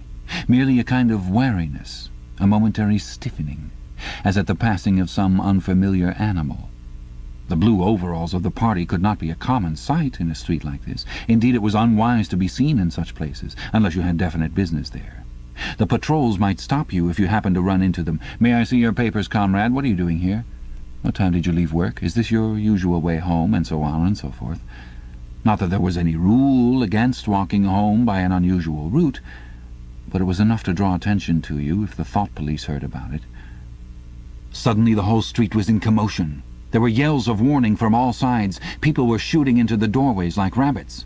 A young woman leapt out of a doorway a little ahead of Winston, grabbed up a tiny child playing in a puddle, whipped her apron about it, and leapt back again, all in one movement. At the same instant a man in a concertina-like black suit, who had emerged from a side alley, ran toward Winston, pointing excitedly to the sky. "Steamer!" he yelled. "Look out, governor! Bang overhead! Lay down, quick!" Steamer was a nickname which for some reason the proles applied to rocket bombs. Winston promptly flung himself on his face. The proles were nearly always right when they gave you a warning of this kind. They seemed to possess some kind of instinct which told them several seconds in advance when a rocket was coming, although the rocket supposedly travelled faster than sound. Winston clasped his forearms about his head. There was a roar that seemed to make the pavement heave. A shower of light objects pattered onto his back. When he stood up, he found that he was covered with fragments of glass from the nearest window. He walked on. The bomb had demolished a group of houses 200 meters up the street. A black plume of smoke hung in the sky, and below it a cloud of plaster dust, in which a crowd was already forming round the ruins. There was a little pile of plaster lying on the pavement ahead of him, and in the middle of it he could see a bright red streak. When he got up to it, he saw that it was a human hand, severed at the wrist. Apart from the bloody stump, the hand was so completely whitened as to resemble a plaster cast. He kicked the thing into the gutter, and then, to avoid the crowd, turned down a side street to the right. Within 3 or 4 minutes he was out of the area which the bomb had affected, and the sordid, swarming life of the streets was going on as though nothing had happened. It was nearly 20 hours, and the drinking shops which the proles frequented, pubs they called them, were choked with customers. From their grimy swing doors, endlessly opening and shutting, there came forth a smell of urine, sawdust, and sour beer. In an angle formed by a projecting house front, 3 men were standing very close together, the middle one of them holding a folded-up newspaper which the other 2 were studying over his shoulders. Even before he was near enough to make out the expression on their faces, Winston could see absorption in every line of their bodies. It was obviously some serious piece of news that they were reading. He was a few paces away from them when suddenly the group broke up, and 2 of the men were in a violent altercation. For a moment they seemed almost on the point of blows. "Can't you bleeding well listen to what I say? I tell you no number ending in 7 ain't won for over 14 months. "Yes, it has, then." "No, it has not. Back home I got the whole lot of 'em for over 2 years wrote down on a piece of paper. I takes 'em down, regular as the clock, and I tell you no number ending in 7. Yes, a 7 has one. I could pretty near tell you the bleeding number, 407 it ended in. It were in February, 2nd week in February. February, your grandmother. I got it all down in black and white, and I tell you no number—" "Ow, pack it in," said the 3rd man. They were talking about the lottery. Winston looked back when he had gone 30 meters. They were still arguing with vivid, passionate faces. The lottery, with its weekly payout of enormous prizes, was the one public event to which the proles paid serious attention. It was probable that there were some millions of proles for whom the lottery was the principal, if not the only reason for remaining alive. It was their delight, their folly, their anodyne, their intellectual stimulant. Where the lottery was concerned, even people who could barely read and write seemed capable of intricate calculations and staggering feats of memory. There was a whole tribe of men who made a living simply by selling systems, forecasts, and lucky amulets. Winston had nothing to do with the running of the lottery, which was managed by the Ministry of Plenty, but he was aware, indeed everyone in the party was aware, that the prizes were largely imaginary. Only small sums were actually paid out, the winners of the big prizes being non-existent persons. In the absence of any real intercommunication between one part of Oceania and another, this was not difficult to arrange. But if there was hope, it lay in the proles. You had to cling on to that. When you put it in words, it sounded reasonable. It was when you looked at the human beings passing you on the pavement that it became an act of faith. The street into which he had turned ran downhill. He had a feeling that he had been in this neighbourhood before, and that there was a main thoroughfare not far away. From somewhere ahead came a din of shouting voices. The street took a sharp turn and then ended in a flight of steps, which led down into a sunken alley where a few stall-keepers were selling tired-looking vegetables. At this moment Winston remembered where he was. The alley led out into the main street, and down the next turning, not 5 minutes away, was the junk shop where he had bought the blank book which was now his diary. And in a small stationer's shop not far away he had bought his penholder and his bottle of ink. He paused for a moment at the top of the steps. On the opposite side of the alley there was a dingy little pub, whose windows appeared to be frosted over, but in reality were merely coated with dust. A very old man, bent but active, with white moustaches that bristled forward like those of a prawn, pushed open the swing door and went in. As Winston stood watching, it occurred to him that the old man, who must be 80 at the least, had already been middle-aged when the revolution happened. He and a few others like him were the last links that now existed with the vanished world of capitalism. In the party itself there were not many people left whose ideas had been formed before the revolution. The older generation had mostly been wiped out in the great purges of the 50s and 60s, and the few who survived had long ago been terrified into complete intellectual surrender. If there was anyone alive who could give you a truthful account of conditions in the early part of the century, it could only be a prole. Suddenly the passage from the history book that he had copied into his diary came back into Winston's mind, and a lunatic impulse took hold of him. He would go into the pub. He would scrape acquaintance with that old man and question him. He would say to him, "Tell me about your life when you were a boy. What was it like in those days? Were things better than they are now, or were they worse?" Hurriedly, lest he should have time to become frightened, he descended the steps and crossed the narrow street. It was madness, of course. As usual, there was no definite rule against talking to proles and frequenting their pubs, but it was far too unusual an action to pass unnoticed. If the patrols appeared, he might plead an attack of faintness, but it was not likely that they would believe him. He pushed open the door, and a hideous, cheesy smell of sour beer hit him in the face. As he entered, the din of voices dropped to about half its volume. Behind his back he could feel everyone eyeing his blue overalls. A game of darts, which was going on at the other end of the room, interrupted itself for perhaps as much as 30 seconds. The old man whom he had followed was standing at the bar, having some kind of altercation with the barman, a large, stout, hook-nosed young man with enormous forearms. A knot of others, standing round with glasses in their hands, were watching the scene. "I asked you civil enough, didn't I?" said the old man, straightening his shoulders pugnaciously. "You telling me you ain't got a pint mug in the old bleeding boozer?" "And what in hell's name is a pint?" said the barman, leaning forward with the tips of his fingers on the counter. "Look at him! Calls himself a barman and don't know what a pint is. Why, a pint's the half of a quart, and there's 4 quarts to the gallon. Have to teach you the ABC next?" "Never heard of him," said the barman shortly. "Litre and half-litre, that's all we serve. There's the glasses on the shelf in front of you." "I'd like a pint," persisted the old man. "You could have drawed me off a pint easy enough. We didn't have these bleeding litres when I was a young man." "When you were a young man, we were all living in the tree-tops," said the barman with a glance at the other customers. There was a shout of laughter, and the uneasiness caused by Winston's entry seemed to disappear. The old man's white, stubbled face had flushed pink. He was turned away, muttering to himself, and bumped into Winston. Winston caught him gently by the arm. "May I offer you a drink?" he said. "You're a gent," said the other, straightening his shoulders again. He appeared not to have noticed Winston's blue overalls. "Pint," he added aggressively to the barman. "Pint or wallop."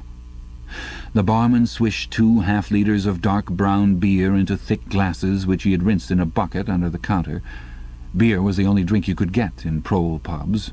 The proles were not supposed to drink gin, though in practice they could get hold of it easily enough.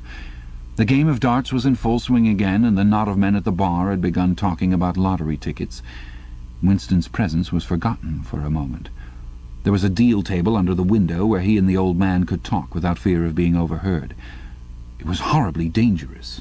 But at any rate there was no telescreen in the room, a point he had made sure of as soon as he came in. "He could have drawed me off a pint," grumbled the old man as he settled down behind his glass. "A half-litre ain't enough. It don't satisfy, and a whole litre's too much. It starts my bladder running, let alone the price." "You must have seen great changes since you were a young man," said Winston tentatively. The old man's pale blue eyes moved from the darts board to the bar and from the bar to the door of the gents, as though it were in the bar-room that he expected the changes to have occurred. "The beer was better," he said finally, "and cheaper. When I was a young man, mild beer, wallop we used to call it, was 4p a pint. That was before the war, of course." "Which war was that?" said Winston. "It's all wars," said the old man vaguely. He took up his glass and his shoulders straightened again. "Here's wishing you the very best of health." In his lean throat the sharp-pointed Adam's apple made a surprisingly rapid up-and-down movement, and the beer vanished. Winston went to the bar and came back with 2 more half-litres. The old man appeared to have forgotten his prejudice against drinking a full litre. "You are very much older than I am," said Winston. "You must have been a grown man before I was born. You can remember what it was like in the old days, before the Revolution. People of my age don't really know anything about those times. We can only read about them in books, and what it says in the books may not be true. I should like your opinion on that. The history books say that life before the Revolution was completely different from what it is now. There was the most terrible oppression, injustice, poverty, worse than anything we can imagine. Here in London the great mass of the people never had enough to eat from birth to death. Half of them hadn't even boots on their feet. They worked 12 hours a day, they left school at 9, they slept 10 in a room, and at the same time there were only a very few people, only a few thousands, the capitalists they were called, who were rich and powerful. They owned everything that there was to own. They lived in great gorgeous houses with 30 servants. They rode about in motor cars and 4-horse carriages. They drank champagne. They wore top hats. The old man brightened suddenly. "Top hats," he said. "Funny you should mention 'em. The same thing come into my head only yesterday. I don't know why, I was just thinking I ain't seen a top hat in years. Gone right out, they have. The last time I worn one was at my sister-in-law's funeral. And that was, well, I couldn't give you the date, but it must have been 50 years ago. Of course it was only hired for the occasion, you understand." It isn't very important about the top hats," said Winston patiently. "The point is, these capitalists, they and a few lawyers and priests and so forth who lived on them, were the lords of the earth. Everything existed for their benefit. You, the ordinary people, the workers, were their slaves. They could do what they liked with you. They could ship you off to Canada like cattle. They could sleep with your daughters if they chose. They could order you to be flogged with something called a cat o' nine tails. You had to take your cap off when you passed them. Every capitalist went about with a gang of lackeys who—" The old man brightened again. "Lackeys," he said. "Now there's a word I ain't heard ever since so long. Lackeys. That regular takes me back, that does. I recollect, donkeys years ago, I used to sometimes go to Hyde Park of a Sunday afternoon to hear the blokes making speeches. Salvation Army, Roman Catholics, Jews, Indians, all sorts there was. And there was one bloke— well, I couldn't give you his name, but a real powerful speaker he was. He didn't half give it to him. Lackeys, he says, lackeys of the bourgeoisie, flunkies of the ruling class, parasites, that was another of them, and hyenas. He definitely called them hyenas. Of course, he was referring to the Labour Party, you understand." Winston had the feeling that they were talking at cross purposes. "What I really wanted to know was this," he said. "Do you feel that you have more freedom now than you had in those days? Are you treated more like a human being? In the old days, the rich people, the people at the top—" "The House of Lords," put in the old man reminiscently. "The House of Lords, if you like. What I'm asking is, were these people able to treat you as an inferior simply because they were rich and you were poor? Is it a fact, for instance, that you had to call them sir and take off your cap when you passed them?" The old man appeared to think deeply. He drank off about a quarter of his beer before answering. "Yes," he said. "They liked you to touch your cap to 'em. It showed respect, like. I didn't agree with it myself, but I done it often enough. Had to, as you might say." "And was it usual— I'm only quoting what I've read in history books. Was it usual for these people and their servants to push you off the pavement into the gutter?" "One of 'em pushed me once," said the old man. "I recollect it as if it were yesterday. It was boat race night. Terrible rowdy they used to get on boat race night, and I bumps into a young bloke on Shaftesbury Avenue. Quite the gent he was, dress shirt, top hat, black overcoat. He was kind of zigzagging across the pavement, and I bumps into him accidental-like. He says, 'Why can't you look where you're going?' he says. I says, 'D'you think you bocked the bleeding pavement?' He says, 'I'd twist your bloody head off if you get fresh with me.' I says, 'You're drunk. I'll give you in charge in half a minute,' I says. And if you'll believe me, he puts his hand on my chest and gives me a shove as pretty near sent me under the wheels of a bus. Well, I was young in them days, and I was going to have fetched him one, only—" A sense of helplessness took hold of Winston. The old man's memory was nothing but a rubbish heap of details. One could question him all day without getting any real information. The party histories might still be true after a fashion. They might even be completely true. He made a last attempt. "Perhaps I have not made myself clear," he said. "What I'm trying to say is this. You have been alive a very long time. You lived half your life before the Revolution. In 1925, for instance, you were already grown up. Would you say, from what you can remember, that life in 1925 was better than it is now, or worse? If you could choose, would you prefer to live then or now?" The old man looked meditatively at the darts board. He finished up his beer more slowly than before. When he spoke, it was with a tolerant, philosophic air, as though the beer had mellowed him. "I know what you'd expect me to say," he said. "You expect me to say as I'd sooner be young again. Most people'd say they'd sooner be young if you asked them. You got your health and strength when you're young. When you get to my time of life, you ain't never well. I suffer something wicked from my feet, and my bladder's just terrible. 6 and 7 times a night it has me out of bed. On the other hand, there's great advantages in being an old man. You ain't got the same worries. No truck with women, and that's a great thing. I ain't had a woman for near on 30 year, if you'd credit me, nor wanted to, what's more." Winston sat back against the windowsill. There was no use going on. He was about to buy some more beer when the old man suddenly got up and shuffled rapidly into the stinking urinal at the side of the room. The extra half-liter was already working on him. Winston sat for a minute or two gazing at his empty glass, and hardly noticed when his feet carried him out into the street again. Within 20 years at the most, he reflected, the huge and simple question, was life better before the Revolution than it is now, would have ceased once and for all to be answerable. But in effect it was unanswerable even now, since the few scattered survivors from the ancient world were incapable of comparing one age with another. They remembered a million useless things, a quarrel with a workmate, a hunt for a lost bicycle pump, the expression on a long-dead sister's face, the swirls of dust on a windy morning 70 years ago. But all the relevant facts were outside the range of their vision. They were like the ant, which can see small objects but not large ones.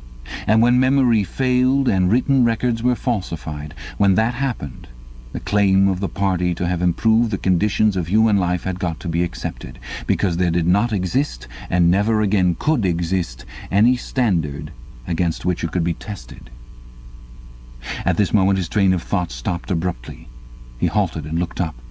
He was in a narrow street with a few dark little shops interspersed among dwelling houses. Immediately above his head there hung 3 discoloured metal balls, which looked as if they had once been gilded. He seemed to know the place. Of course! He was standing outside the junk shop where he had bought the diary. A twinge of fear went through him.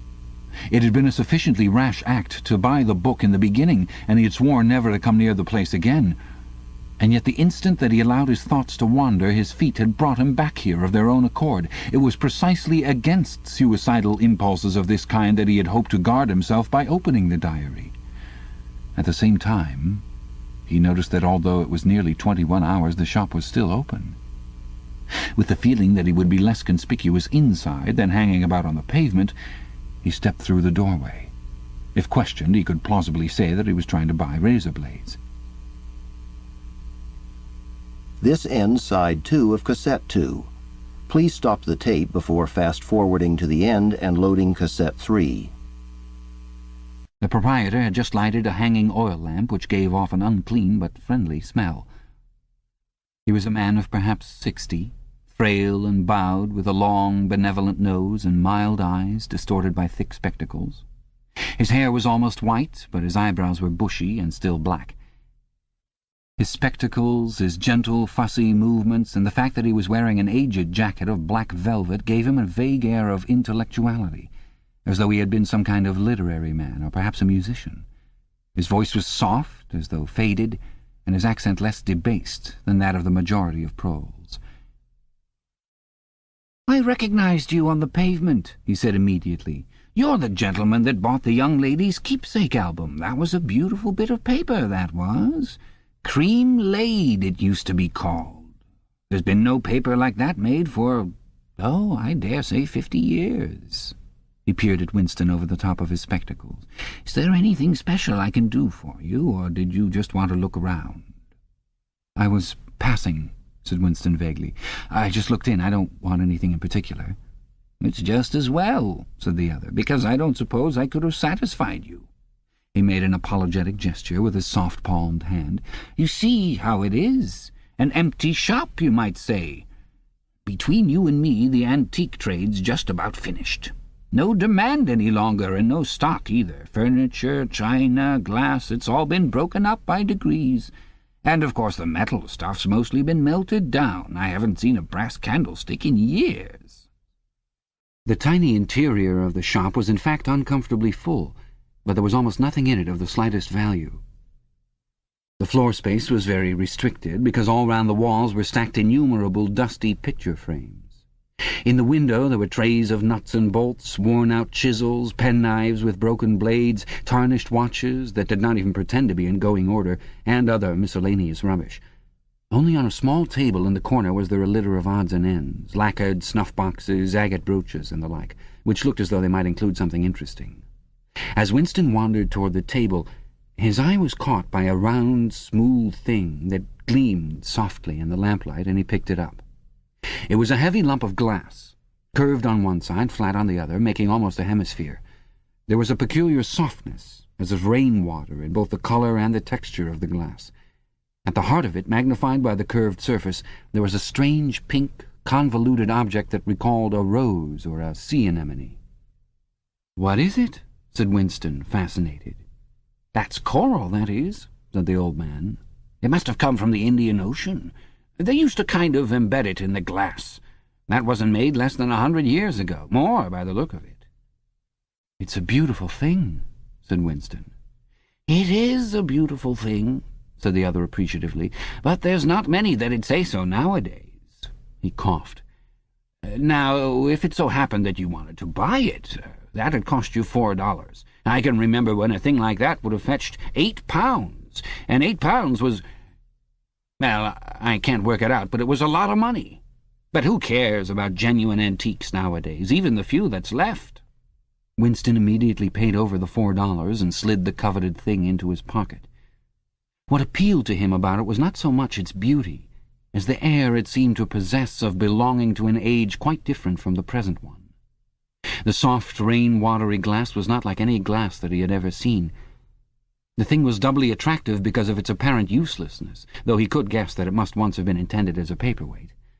It was very heavy in his pocket, but fortunately it did not make much of a bulge. It was a queer thing, even a compromising thing, for a party member to have in his possession. Anything old, and for that matter anything beautiful, was always vaguely suspect. The old man had grown noticeably more cheerful after receiving the $4. Winston realized that he would have accepted 3 or even 2. "There's another room upstairs that you might care to take a look at," he said. "There's not much in it, just a few pieces. We'll do with a light if we're going upstairs." He lit another lamp and with bowed back led the way slowly up the steep and worn stairs and along a tiny passage into a room which did not give on the street, but looked out on a cobbled yard and a forest of chimney-pots. Winston noticed that the furniture was still arranged as though the room were meant to be lived in. There was a strip of carpet on the floor, a picture or two on the walls, and a deep, slatternly armchair drawn up to the fireplace. An old-fashioned glass clock with a 12-hour face was ticking away on the mantelpiece. Under the window, and occupying nearly a quarter of the room, was an enormous bed with a mattress still on it. "We lived here till my wife died," said the old man, half apologetically. "I'm selling the furniture off by little and little. Now, that's a beautiful mahogany bed, or at least it would be if you could get the bugs out of it. But I dare say you'd find it a little bit cumbersome." He was holding the lamp high up, so as to illumine the whole room, and in the warm, dim light the place looked curiously inviting. The thought flitted through Winston's mind that it would probably be quite easy to rent the room for a few dollars a week, if he dared to take the risk. It was a wild, impossible notion, to be abandoned as soon as thought of, but the room had awakened in him a sort of nostalgia, a sort of ancestral memory. It seemed to him that he knew exactly what it felt like to sit in a room like this, in an armchair beside an open fire, with your feet in the fender and a kettle on the hob, utterly alone, utterly secure, with nobody watching you, no voice pursuing you, no sound except the singing of the kettle and the friendly ticking of the clock. "There's no telescreen," he could not help murmuring. "Ah," said the old man, "I never had one of those things. Too expensive. And I never seemed to feel the need of it somehow. Now, that's a nice gate-leg table in the corner there, though of course you'd have to put new hinges on it if you wanted to use the flaps." There was a small bookcase in the other corner, and Winston had already gravitated toward it. It contained nothing but rubbish. The hunting down and destruction of books had been done with the same thoroughness in the prole quarters as everywhere else. It was very unlikely that there existed anywhere in Oceania a copy of a book printed earlier than 1960. The old man, still carrying the lamp, was standing in front of a picture in a rosewood frame which hung on the other side of the fireplace, opposite the bed. "Now, if you happen to be interested in old prints at all," he began delicately. Winston came across to examine the picture. It was a steel engraving of an oval building with rectangular windows and a small tower in front. There was a railing running round the building, and at the rear end there was what appeared to be a statue. Winston gazed at it for some moments. It seemed vaguely familiar, though he did not remember the statue. "The frame's fixed to the wall," said the old man, "but I could unscrew it for you, I dare say." "I know that building," said Winston finally. "It's a ruin now. It's in the middle of the street outside the Palace of Justice." "That's right, outside the law courts. It was bombed in... many years ago. It was a church at one time. St. Clement's Dane, its name was." He smiled apologetically, as though conscious of saying something slightly ridiculous, and added, "Oranges and lemons say the bells of St. Clement's." "What's that?" said Winston. "Oh, oranges and lemons say the bells of St. Clement's. That was a rhyme we had when I was a little boy. How it goes on I don't remember, but I do know it ended up, here comes a candle to light you to bed, here comes a chopper to chop off your head. It was a kind of dance. They held out their arms for you to pass under, and when they came to here comes a chopper to chop off your head, they brought their arms down and caught you. It was just names of churches. All the London churches were in it, all the principal ones, that is." Winston wondered vaguely to what century the church belonged. It was always difficult to determine the age of a London building. Anything large and impressive, if it was reasonably new in appearance, was automatically claimed as having been built since the Revolution, while anything that was obviously of earlier date was ascribed to some dim period called the Middle Ages. The centuries of capitalism were held to have produced nothing of any value. One could not learn history from architecture any more than one could learn it from books. Statues, inscriptions, memorial stones, the names of streets, anything that might throw light upon the past had been systematically altered. "I never knew it had been a church," he said. "There's a lot of them left, really," said the old man, "though they've been put to other uses. Now, how did that rhyme go? I've got it. Oranges and lemons, say the bells of St. Clement's. You owe me 3 farthings, say the bells of St. Martin's. There, now that's as far as I can get. A farthing, that was a small copper coin, looked something like a cent." "Where was St. Martin's?" said Winston. "St. Martin's? Well, that's still standing. It's in Victory Square, alongside the picture gallery. A building with a kind of triangular porch and pillars in front and a big flight of steps." Winston knew the place well. It was a museum used for propaganda displays of various kinds, scale models of rocket bombs and floating fortresses, waxwork tableaus illustrating enemy atrocities and the like. "St. Martin's in the Fields, it used to be called," supplemented the old man, "though I don't recollect any fields anywhere in those parts." Winston did not buy the picture. It would have been an even more incongruous possession than the glass paperweight, and impossible to carry home unless it were taken out of its frame. But he lingered for some minutes more, talking to the man whose name he discovered was not Weeks, as one might have gathered from the inscription over the shop front, but Charrington. Mr. Charrington, it seemed, was a widower, aged 63, and had inhabited this shop for 30 years. Throughout that time he had been intending to alter the name over the window, but had never quite got to the point of doing it. All the while that they were talking, the half-remembered rhyme kept running through Winston's head. "Oranges and lemons, say the bells of St. Clement's. You owe me 3 farthings, say the bells of St. Martin's." It was curious, but when you said it to yourself you had the illusion of actually hearing bells, the bells of a lost London that still existed somewhere or other, disguised and forgotten. From one ghostly steeple after another he seemed to hear them pealing forth. Yet so far as he could remember he had never, in real life, heard church bells ringing. He got away from Mr. Charrington and went down the stairs alone, so as not to let the old man see him reconnoitring the street before stepping out of the door. He had already made up his mind that after a suitable interval, a month, say, he would take the risk of visiting the shop again. It was perhaps not more dangerous than shirking an evening at the centre. The serious piece of folly had been to come back here in the first place, after buying the diary, and without knowing whether the proprietor of the shop could be trusted. However, yes, he thought again, he would come back. He would buy further scraps of beautiful rubbish. He would buy the engraving of St. Clement's Dane, take it out of its frame and carry it home concealed under the jacket of his overalls. He would drag the rest of that poem out of Mr. Charrington's memory. Even the lunatic project of renting the room upstairs flashed momentarily through his mind again. For perhaps 5 seconds exaltation made him careless, and he stepped out onto the pavement without so much as a preliminary glance through the window. He had even started humming to an improvised tune. "Oranges and lemons, say the bells of St. Clement's. You owe me 3 farthings, say the—" Suddenly his heart seemed to turn to ice and his bowels to water. A figure in blue overalls was coming down the pavement, not 10 meters away. It was the girl from the fiction department, the girl with dark hair. The light was failing, but there was no difficulty in recognizing her. She looked him straight in the face, then walked quickly on as though she had not seen him. For a few seconds Winston was too paralyzed to move. Then he turned to the right and walked heavily away, not noticing for the moment that he was going in the wrong direction. At any rate, one question was settled. There was no doubting any longer that the girl was spying on him. She must have followed him here, because it was not credible that by pure chance she should have happened to be walking on the same evening up the same obscure back street, kilometers distant from any quarter where party members lived. It was too great a coincidence. Whether she was really an agent of the thought police or simply an amateur spy actuated by officiousness hardly mattered. It was enough that she was watching him. Probably she had seen him go into the pub as well. It was an effort to walk. The lump of glass in his pocket banged against his thigh at each step, and he was half-minded to take it out and throw it away.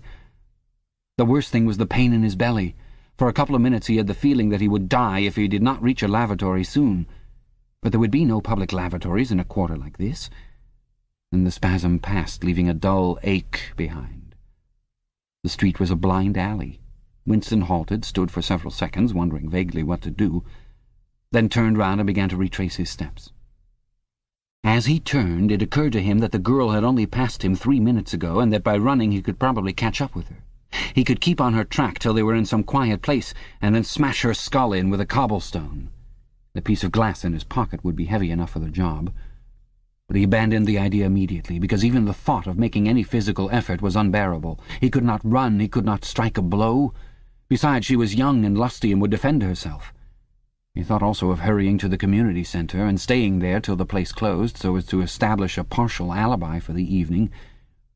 But that too was impossible. A deadly lassitude had taken hold of him. All he wanted was to get home quickly and then sit down and be quiet. It was after 22 hours when he got back to the flat.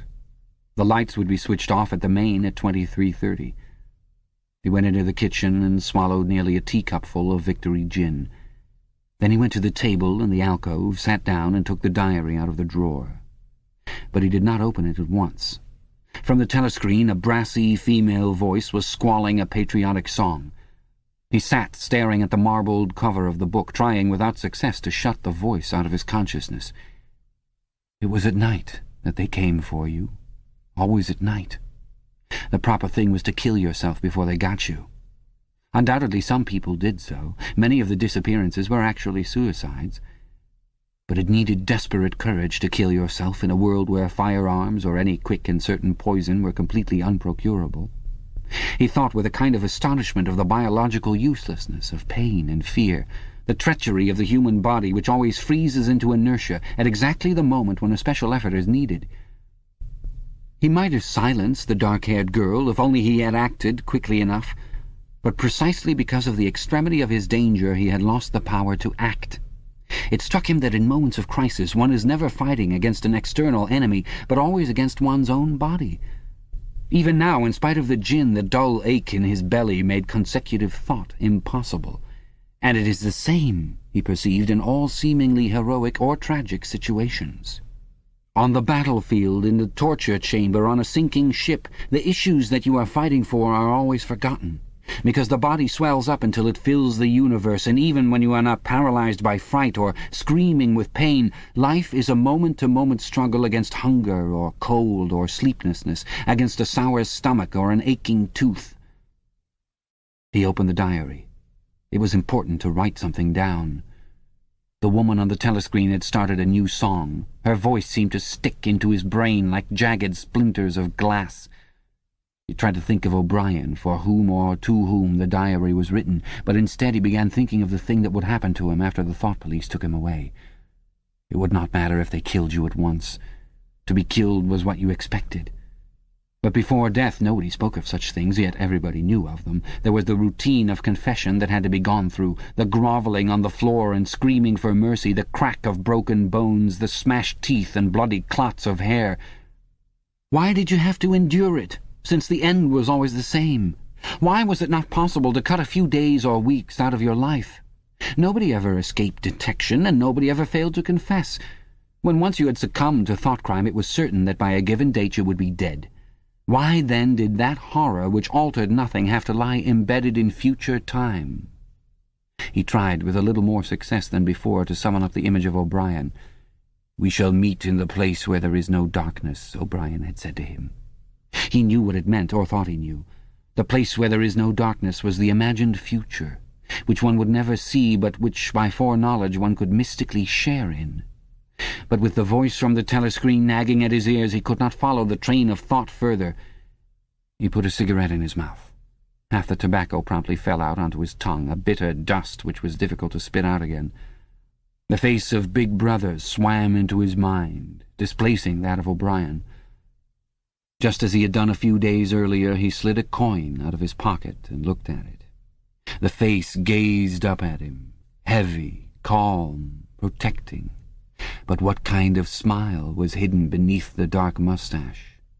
Like a leaden knell, the words came back at him. War is peace. Freedom is slavery. Ignorance is strength. Part 2. It was the middle of the morning, and Winston had left his cubicle to go to the lavatory. A solitary figure was coming toward him from the other end of the long, brightly lit corridor.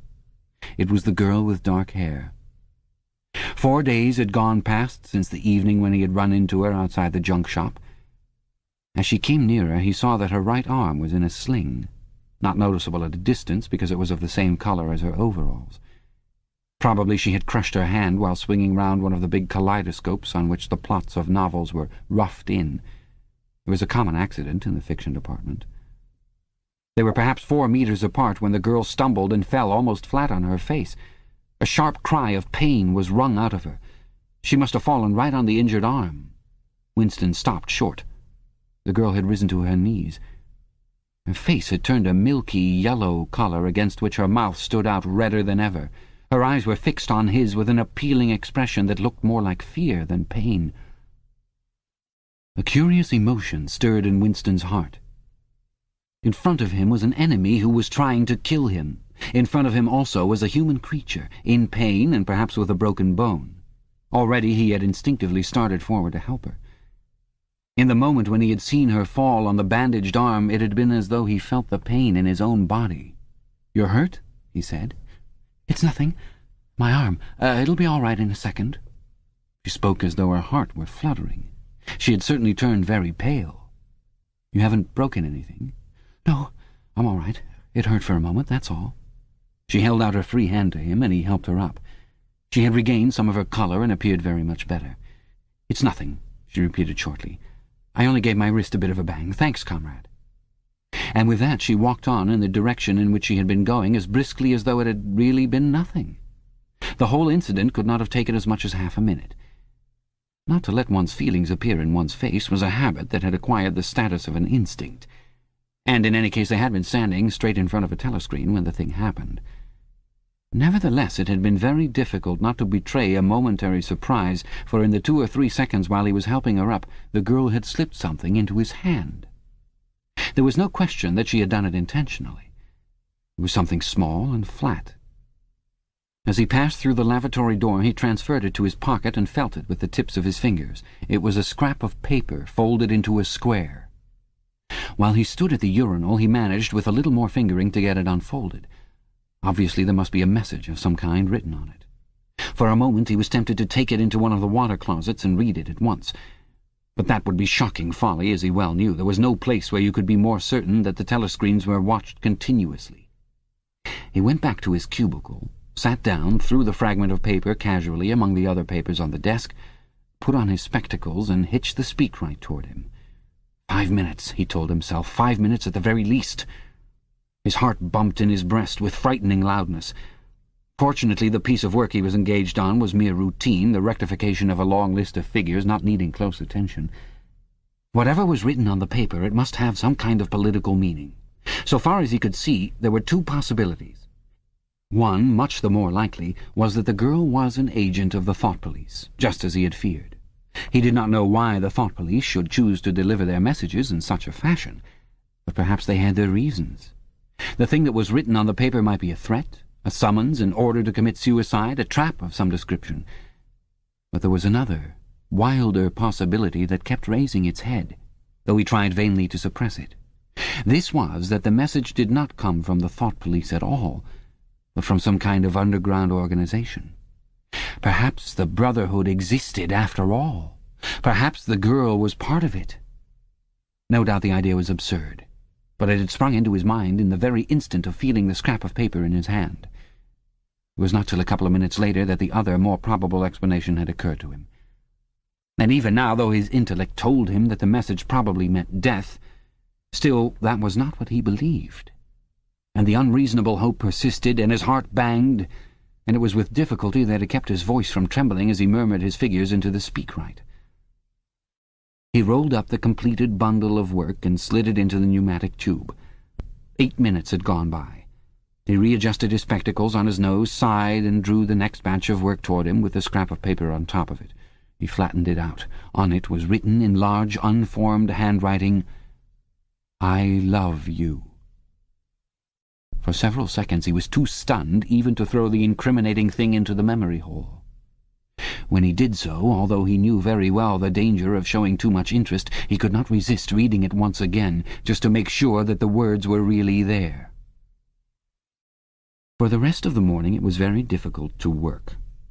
What was even worse than having to focus his mind on a series of niggling jobs was the need to conceal his agitation from the telescreen. He felt as though a fire were burning in his belly. Lunch in the hot, crowded, noise-filled canteen was torment.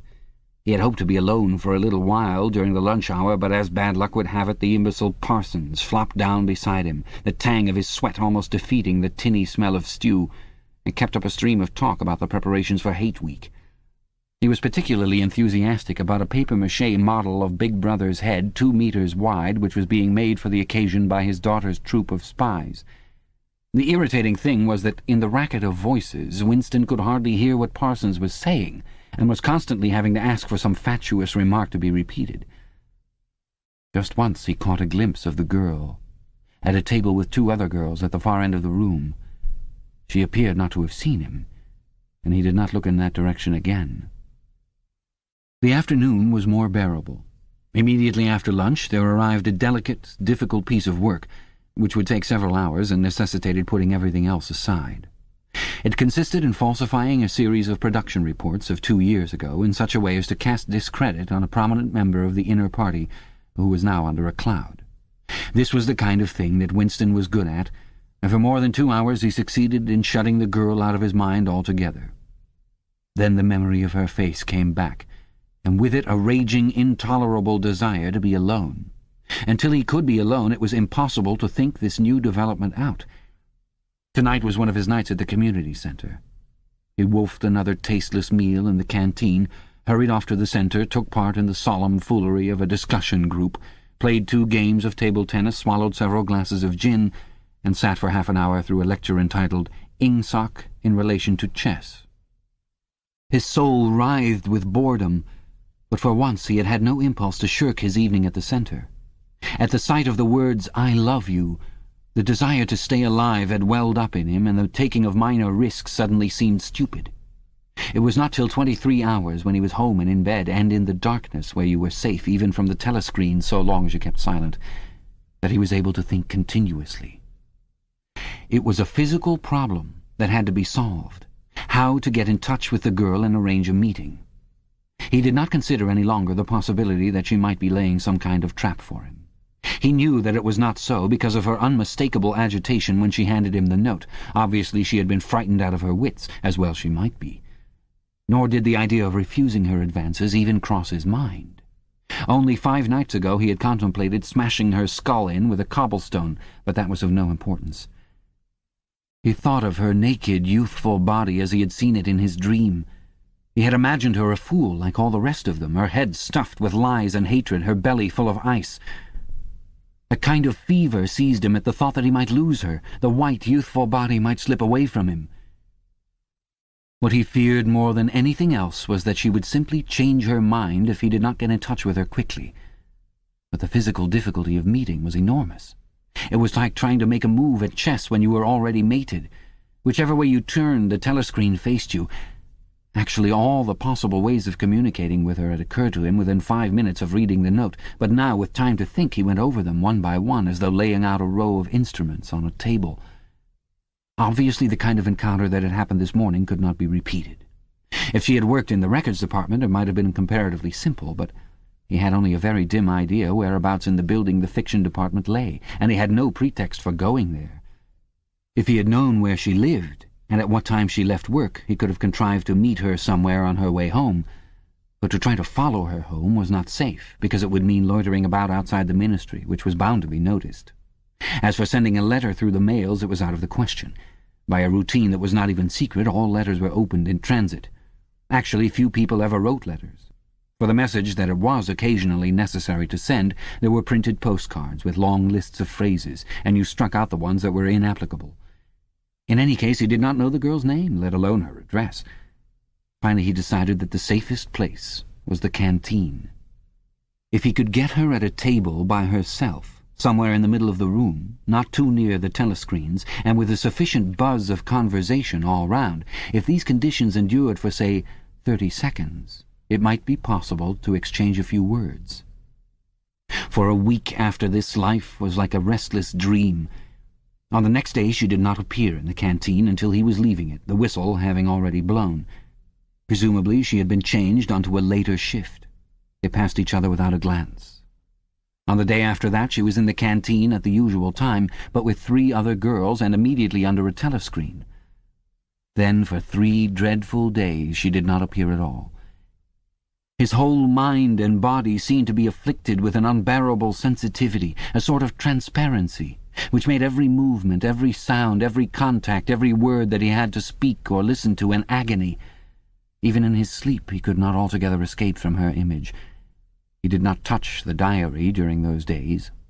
If there was any relief, it was in his work, in which he could sometimes forget himself for 10 minutes at a stretch. He had absolutely no clue as to what had happened to her. There was no inquiry he could make. She might have been vaporized. She might have committed suicide. She might have been transferred to the other end of Oceania. Worst and likeliest of all, she might simply have changed her mind and decided to avoid him. The next day she reappeared. Her arm was out of the sling, and she had a band of sticking plaster round her wrist. The relief of seeing her was so great that he could not resist staring directly at her for several seconds.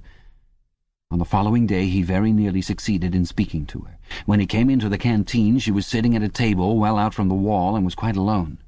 It was early, and the place was not very full. The queue edged forward till Winston was almost at the counter, then was held up for 2 minutes because someone in front was complaining that he had not received his tablet of saccharin. But the girl was still alone when Winston secured his tray and began to make for her table. He walked casually toward her, his eyes searching for a place at some table beyond her. She was perhaps 3 meters away from him. Another 2 seconds would do it. Then a voice behind him called, "Smith!" He pretended not to hear. "Smith!" repeated the voice more loudly. It was no use. He turned round. A blonde-headed, silly-faced young man named Wilshire, whom he barely knew, was inviting him with a smile to a vacant place at his table. It was not safe to refuse. After having been recognized, he could not go and sit at a table with an unattended girl. It was too noticeable. He sat down with a friendly smile. The silly blonde face beamed into his. Winston had a hallucination of himself smashing a pickaxe right into the middle of it. The girl's table filled up a few minutes later. But she must have seen him coming toward her, and perhaps she would take the hint. Next day he took care to arrive early. Sure enough, she was at a table in about the same place, and again alone. The person immediately ahead of him in the queue was a small, swiftly moving, beetle-like man with a flat face and tiny, suspicious eyes.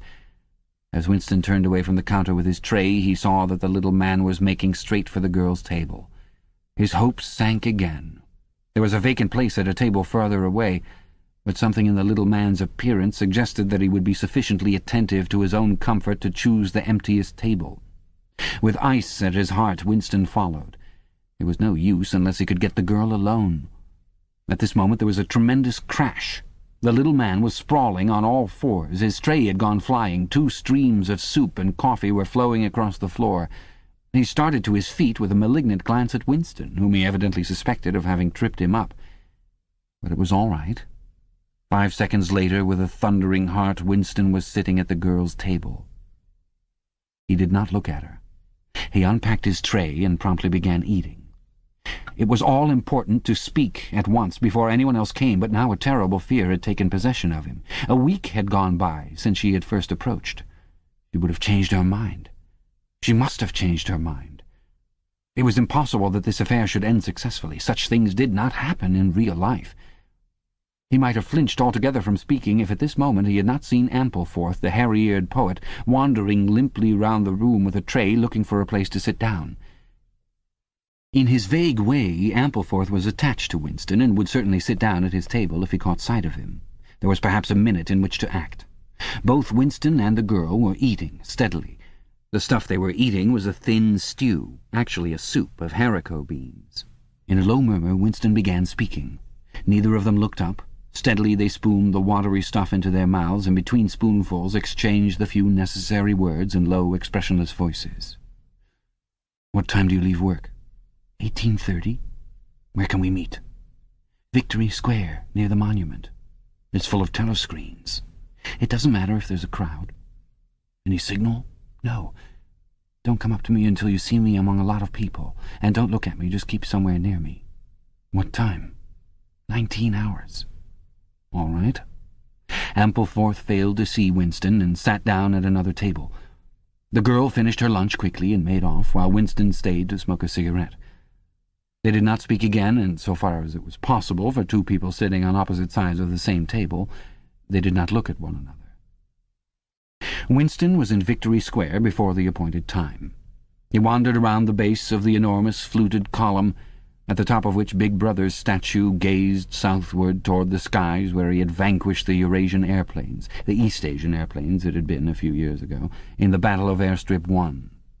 In the street in front of it there was a statue of a man on horseback, which was supposed to represent Oliver Cromwell. At 5 minutes past the hour, the girl still had not appeared. Again the terrible fear seized upon Winston. She was not coming. She had changed her mind. He walked slowly up to the north side of the square and got a sort of pale-coloured pleasure from identifying St. Martin's Church, whose bells, when it had bells, had chimed, "You owe me 3 farthings." Then he saw the girl, standing at the base of the monument, reading, or pretending to read, a poster which ran spirally up the column. It was not safe to go near her until some more people had accumulated. There were telescreens all around the pediment. But at this moment there was a din of shouting and a zoom of heavy vehicles from somewhere to the left. Suddenly everyone seemed to be running across the square. The girl nipped nimbly round the lions at the base of the monument and joined in the rush. Winston followed. As he ran, he gathered from some shouted remarks that a convoy of Eurasian prisoners was passing. Already a dense mass of people was blocking the south side of the square. Winston, at normal times the kind of person who gravitates to the outer edge of any kind of scrimmage, shoved, butted, squirmed his way forward into the heart of the crowd. Soon he was within arm's length of the girl, but the way was blocked by an enormous prole and an almost equally enormous woman, presumably his wife, who seemed to form an impenetrable wall of flesh. Winston wriggled himself sideways and with a violent lunge managed to drive his shoulder between them. For a moment it felt as though his entrails were being ground to pulp between the 2 muscular hips. Then he had broken through, sweating a little. He was next to the girl. They were shoulder to shoulder, both staring fixedly in front of them. A long line of trucks with wooden-faced guards armed with submachine guns standing upright in each corner was passing slowly down the street. In the trucks, little yellow men in shabby greenish uniforms were squatting, jammed close together. Their sad Mongolian faces gazed out over the sides of the trucks, utterly incurious. Occasionally, when a truck jolted, there was a clank-clank of metal. All the prisoners were wearing leg irons. Truckload after truckload of the sad faces passed. Winston knew they were there, but he saw them only intermittently. The girl's shoulder and her right arm down to the elbow were pressed against his. Her cheek was almost near enough for him to feel its warmth. She had immediately taken charge of the situation, just as she had done in the canteen. She began speaking in the same expressionless voice as before, with lips barely moving, a mere murmur easily drowned by the din of voices and the rumbling of the trucks. "Can you hear me?" "Yes." "Can you get Sunday afternoon off?" "Yes." "Then listen carefully. You'll have to remember this. Go to Paddington Station." With a sort of military precision that astonished him, she outlined the route that he was to follow. A half-hour railway journey, turn left outside the station, 2 kilometres along the road, a gate with the top bar missing, a path across a field, a grass-grown lane, a track between bushes, a dead tree with moss on it. It was as though she had a map inside of her head. "Can you remember all that?" she murmured finally. "Yes." "You turn left, then right, then left again, and the gate's got no top bar."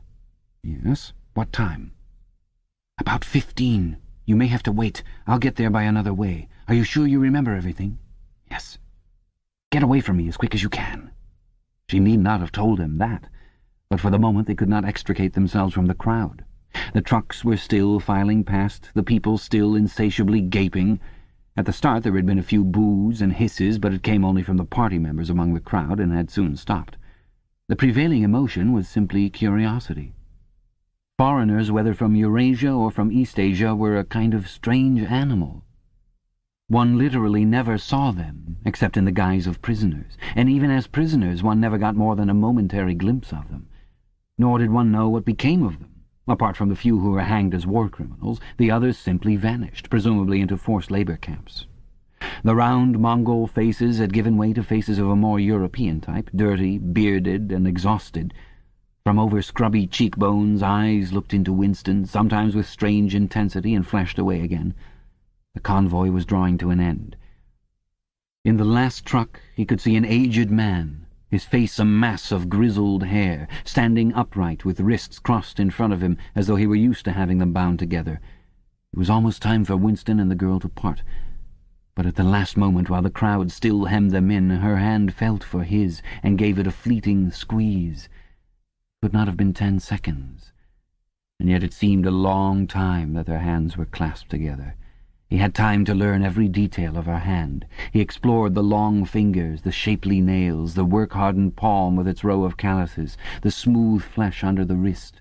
Merely from feeling it he would have known it by sight. In the same instant it occurred to him that he did not know what colour the girl's eyes were. They were probably brown, but people with dark hair sometimes had blue eyes. To turn his head and look at her would have been inconceivable folly. With hands locked together, invisible among the press of bodies, they stared steadily in front of them, and instead of the eyes of the girl, the eyes of the aged prisoner gazed mournfully at Winston out of nests of hair. Chapter 2.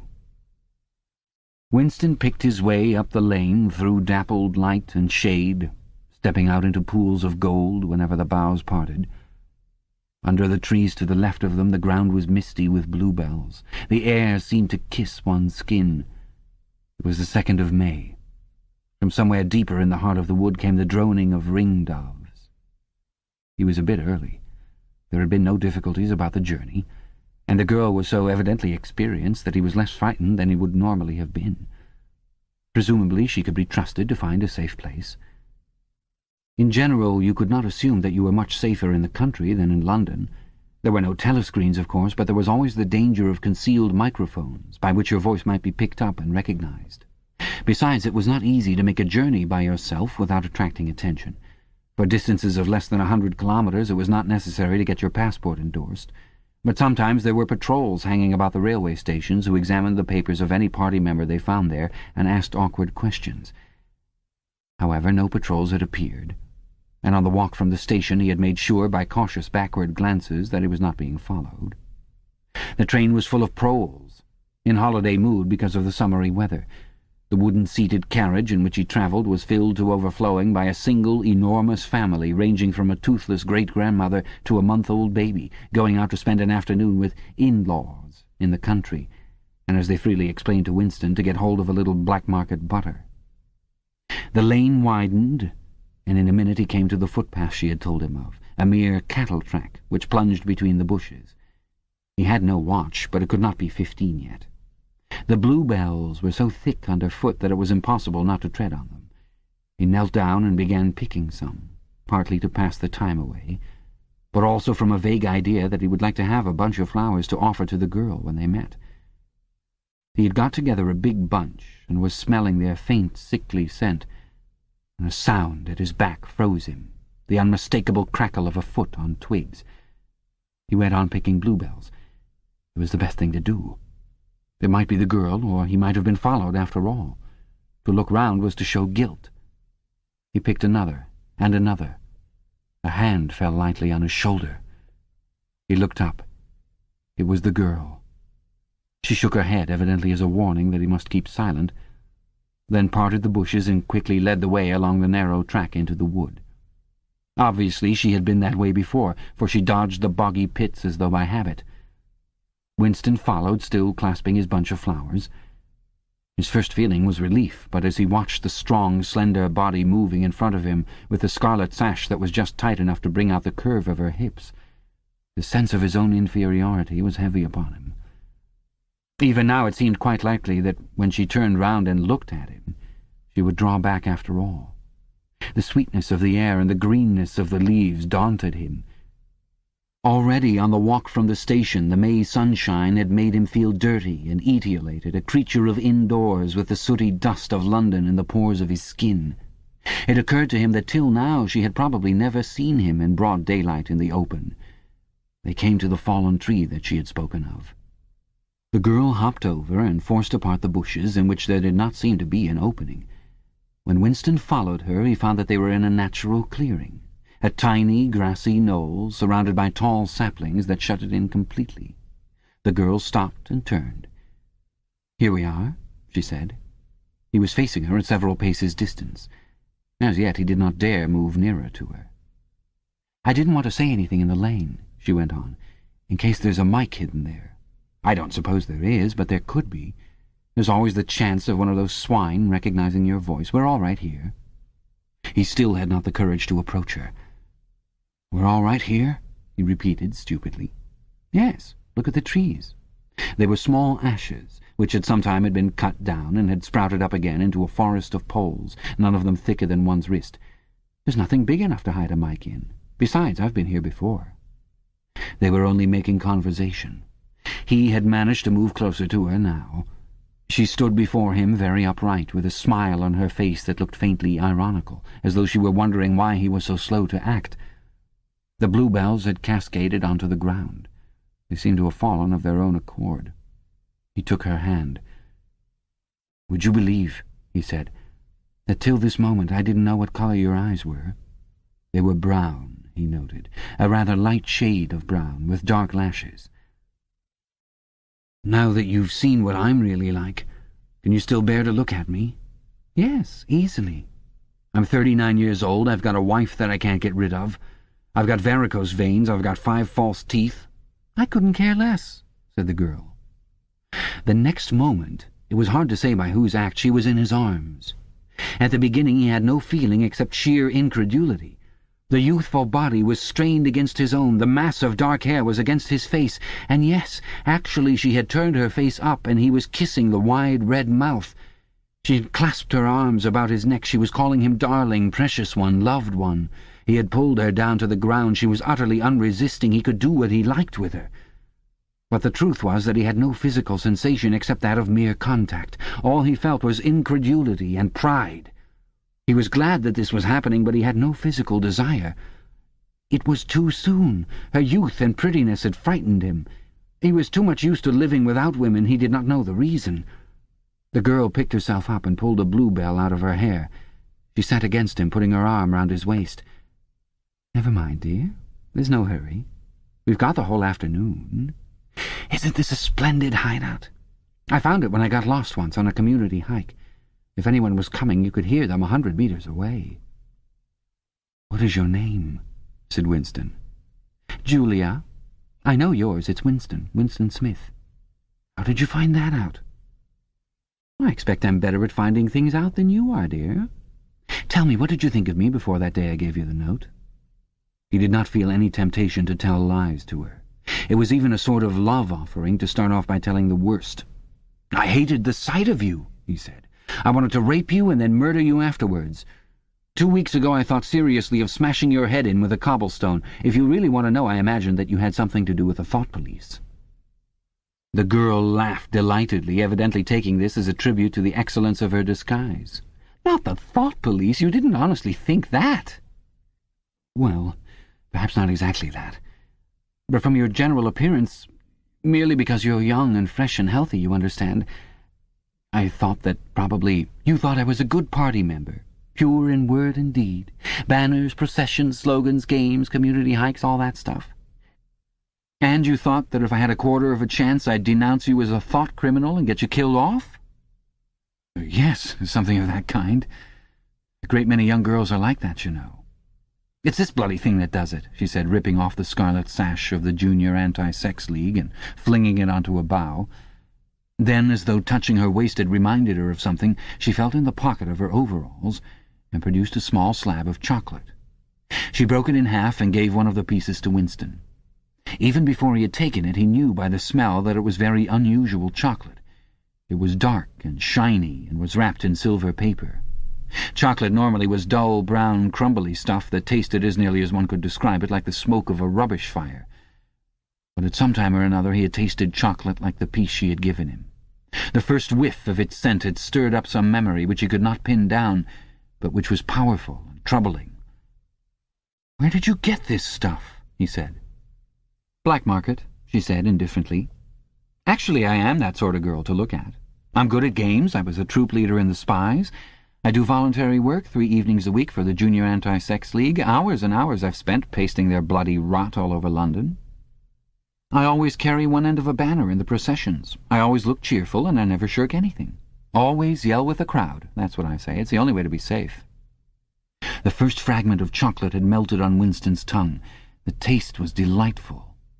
But there was still that memory moving round the edges of his consciousness, something strongly felt but not reducible to definite shape, like an object seen out of the corner of one's eye. He pushed it away from him, aware only that it was the memory of some action which he would have liked to undo but could not. "You are very young," he said. "You are 10 or 15 years younger than I am. What could you see to attract you in a man like me? It was something in your face. I thought I'd take a chance. I'm good at spotting people who don't belong. As soon as I saw you, I knew you were against them. Them, it appeared, meant the party, and above all the inner party, about whom she talked with an open, jeering hatred which made Winston feel uneasy, although he knew that they were safe here if they could be safe anywhere. A thing that astonished him about her was the coarseness of her language. Party members were supposed not to swear, and Winston himself very seldom did swear, aloud at any rate. Julia, however, seemed unable to mention the party, and especially the inner party, without using the kind of words that you saw chalked up in dripping alleyways. He did not dislike it. It was merely one symptom of her revolt against the party in all its ways, and somehow it seemed natural and healthy, like the sneeze of a horse that smells bad hay. They had left the clearing and were wandering again through the checkered shade with their arms round each other's waists whenever it was wide enough to walk two abreast. He noticed how much softer her waist seemed to feel now that the sash was gone. They did not speak above a whisper. Outside the clearing, Julia said it was better to go quietly. Presently they had reached the edge of the little wood. She stopped him. "Don't go out into the open. There might be someone watching. We're all right if we keep behind the boughs." They were standing in the shade of hazel bushes. The sunlight, filtering through innumerable leaves, was still hot on their faces. Winston looked out into the field beyond and underwent a curious, slow shock of recognition. He knew it by sight. An old, close-bitten pasture with a footpath wandering across it and a molehill here and there. In the ragged edge on the opposite side the boughs of the elm trees swayed just perceptibly in the breeze, and their leaves stirred faintly in dense masses like women's hair. Surely somewhere nearby, but out of sight, there must be a stream with green pools where dace were swimming.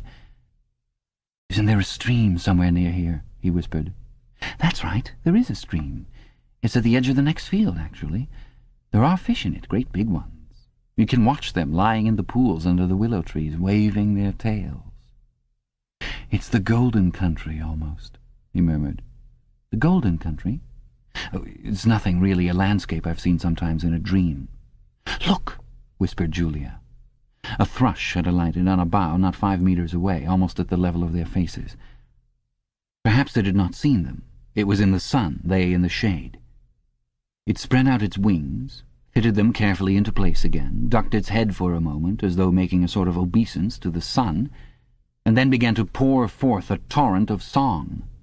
In the afternoon hush, the volume of sound was startling. Winston and Julia clung together, fascinated.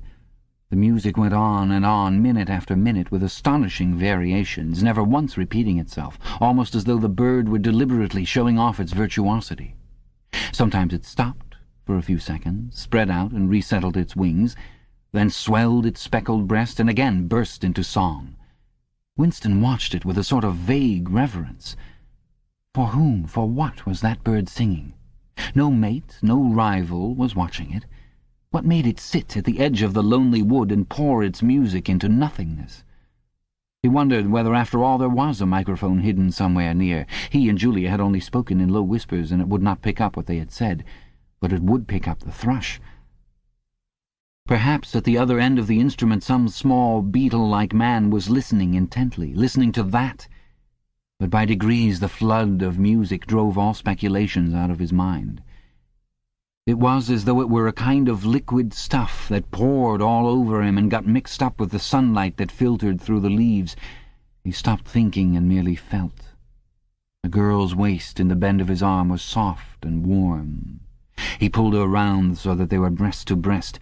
Her body seemed to melt into his. Wherever his hands moved, it was all as yielding as water. Their mouths clung together. It was quite different from the hard kisses they had exchanged earlier.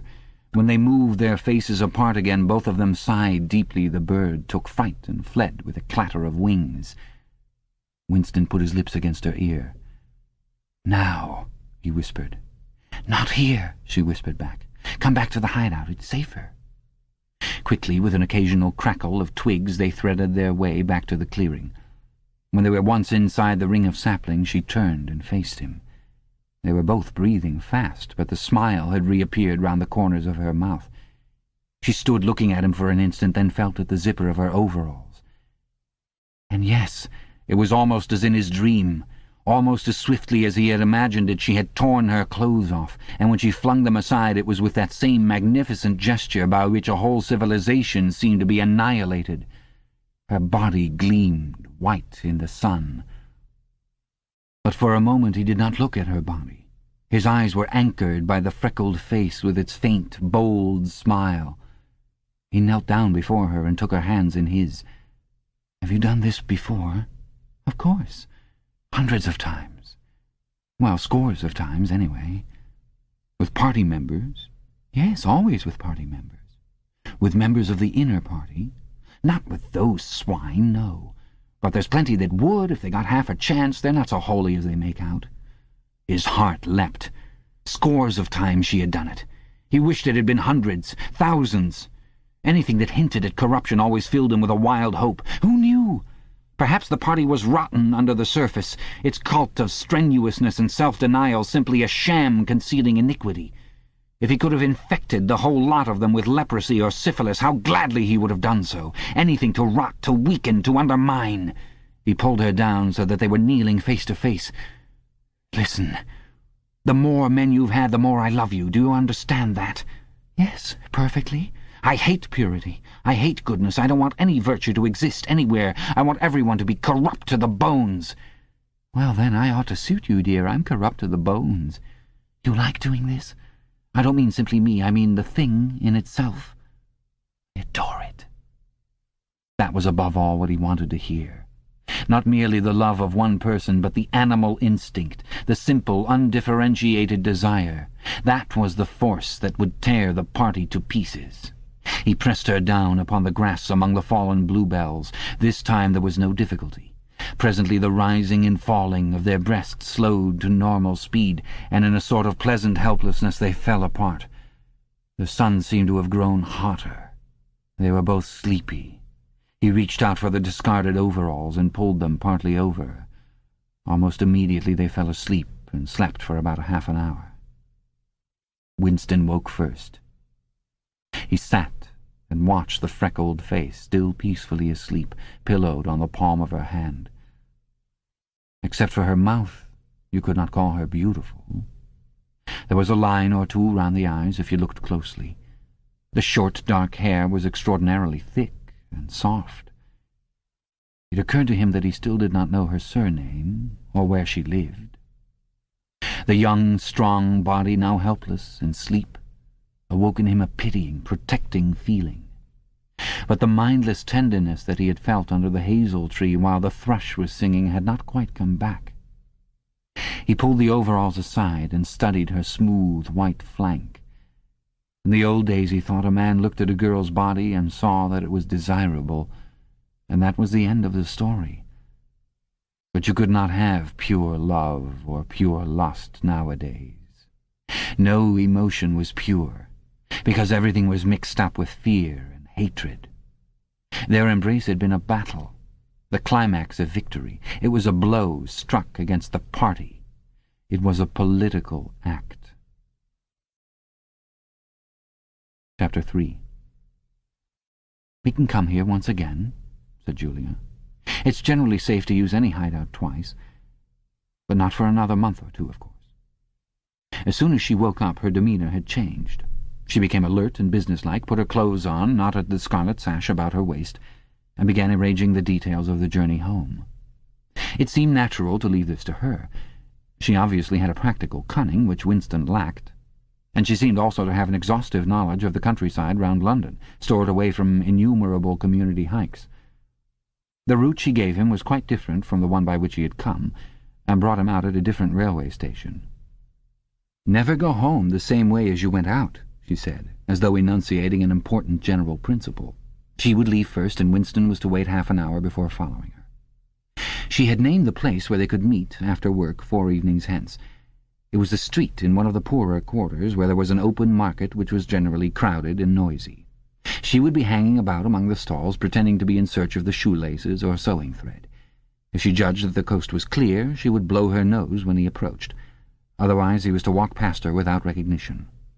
But with luck, in the middle of the crowd it would be safe to talk for a quarter of an hour and arrange another meeting. "And now I must go," she said, as soon as he had mastered his instructions. I'm due back at 19:30. I've got to put in 2 hours for the Junior Anti-Sex League, handing out leaflets or something. Isn't it bloody? Give me a brush down, would you? Have I got any twigs in my hair? You sure? Then goodbye, my love. Goodbye." She flung herself into his arms, kissed him almost violently, and a moment later pushed her way through the saplings and disappeared into the wood with very little noise. Even now he had not found out her surname or her address. However, it made no difference, for it was inconceivable that they could ever meet indoors or exchange any kind of written communication. As it happened, they never went back to the clearing in the wood. During the month of May there was only one further occasion on which they actually succeeded in making love. That was in another hiding-place known to Julia, the belfry of a ruined church in an almost deserted stretch of country where an atomic bomb had fallen 30 years earlier. It was a good hiding-place when once you got there, but the getting there was very dangerous. For the rest they could only meet in the streets, in a different place every evening, and never for more than half an hour at a time. In the street it was usually possible to talk, after a fashion. As they drifted down the crowded pavements, not quite abreast and never looking at one another, they carried on a curious, intermittent conversation which flicked on and off like the beams of a lighthouse, suddenly nipped into silence by the approach of a party uniform or the proximity of a telescreen, then taken up again minutes later in the middle of a sentence, then abruptly cut short as they parted at the agreed spot, then continued almost without introduction on the following day.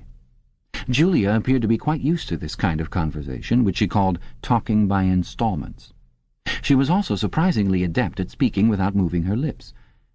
Just once in almost a month of nightly meetings they managed to exchange a kiss. They were passing in silence down a side street. Julia would never speak when they were away from the main streets. When there was a deafening roar, the earth heaved and the air darkened, and Winston found himself lying on his side, bruised and terrified. A rocket bomb must have dropped quite near at hand. Suddenly he became aware of Julia's face, a few centimetres from his own, deathly white as chalk. Even her lips were white.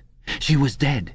He clasped her against him, and found that he was kissing a live, warm face, but there was some powdery stuff that got in the way of his lips. Both of their faces were thickly coated with plaster. There were evenings when they reached their rendezvous and then had to walk past one another without a sign because a patrol had just come around the corner or a helicopter was hovering overhead. Even if it had been less dangerous, it would still have been difficult to find time to meet. Winston's working week was 60 hours, Julia's was even longer, and their free days varied according to the pressure of work and did not often coincide. Julia, in any case, seldom had an evening completely free. She spent an astonishing amount of time in attending lectures and demonstrations, distributing literature for the Junior Anti-Sex League, preparing banners for Hate Week, making collections for the Savings Campaign and such-like activities. It paid, she said. It was camouflage. If you kept the small rules, you could break the big ones. She even induced Winston to mortgage yet another of his evenings by enrolling himself for the part-time munition work, which was done voluntarily by zealous party members. So, one evening every week, Winston spent 4 hours of paralyzing boredom screwing together small bits of metal, which were probably parts of bomb fuses, in a drafty, ill-lit workshop where the knocking of hammers mingled drearily with the music of the telescreens. When they met in the church tower, the gaps in their fragmentary conversation were filled up. It was a blazing afternoon. The air in the little square chamber above the bells was hot and stagnant and smelt overpoweringly of pigeon dung.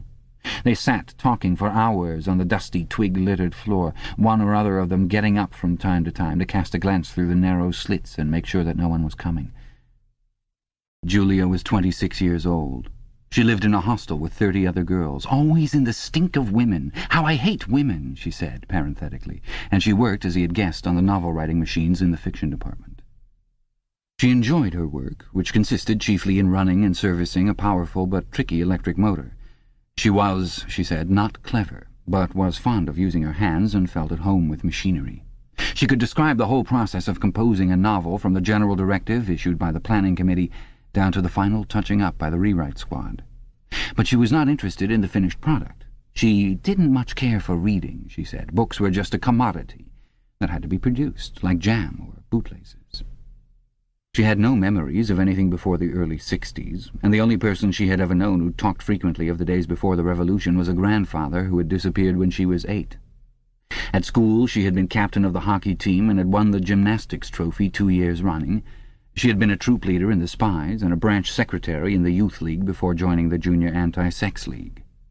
She had always borne an excellent character. She had, even an infallible mark of good reputation, been picked out to work in pornosec, the subsection of the fiction department which turned out cheap pornography for distribution among the proles.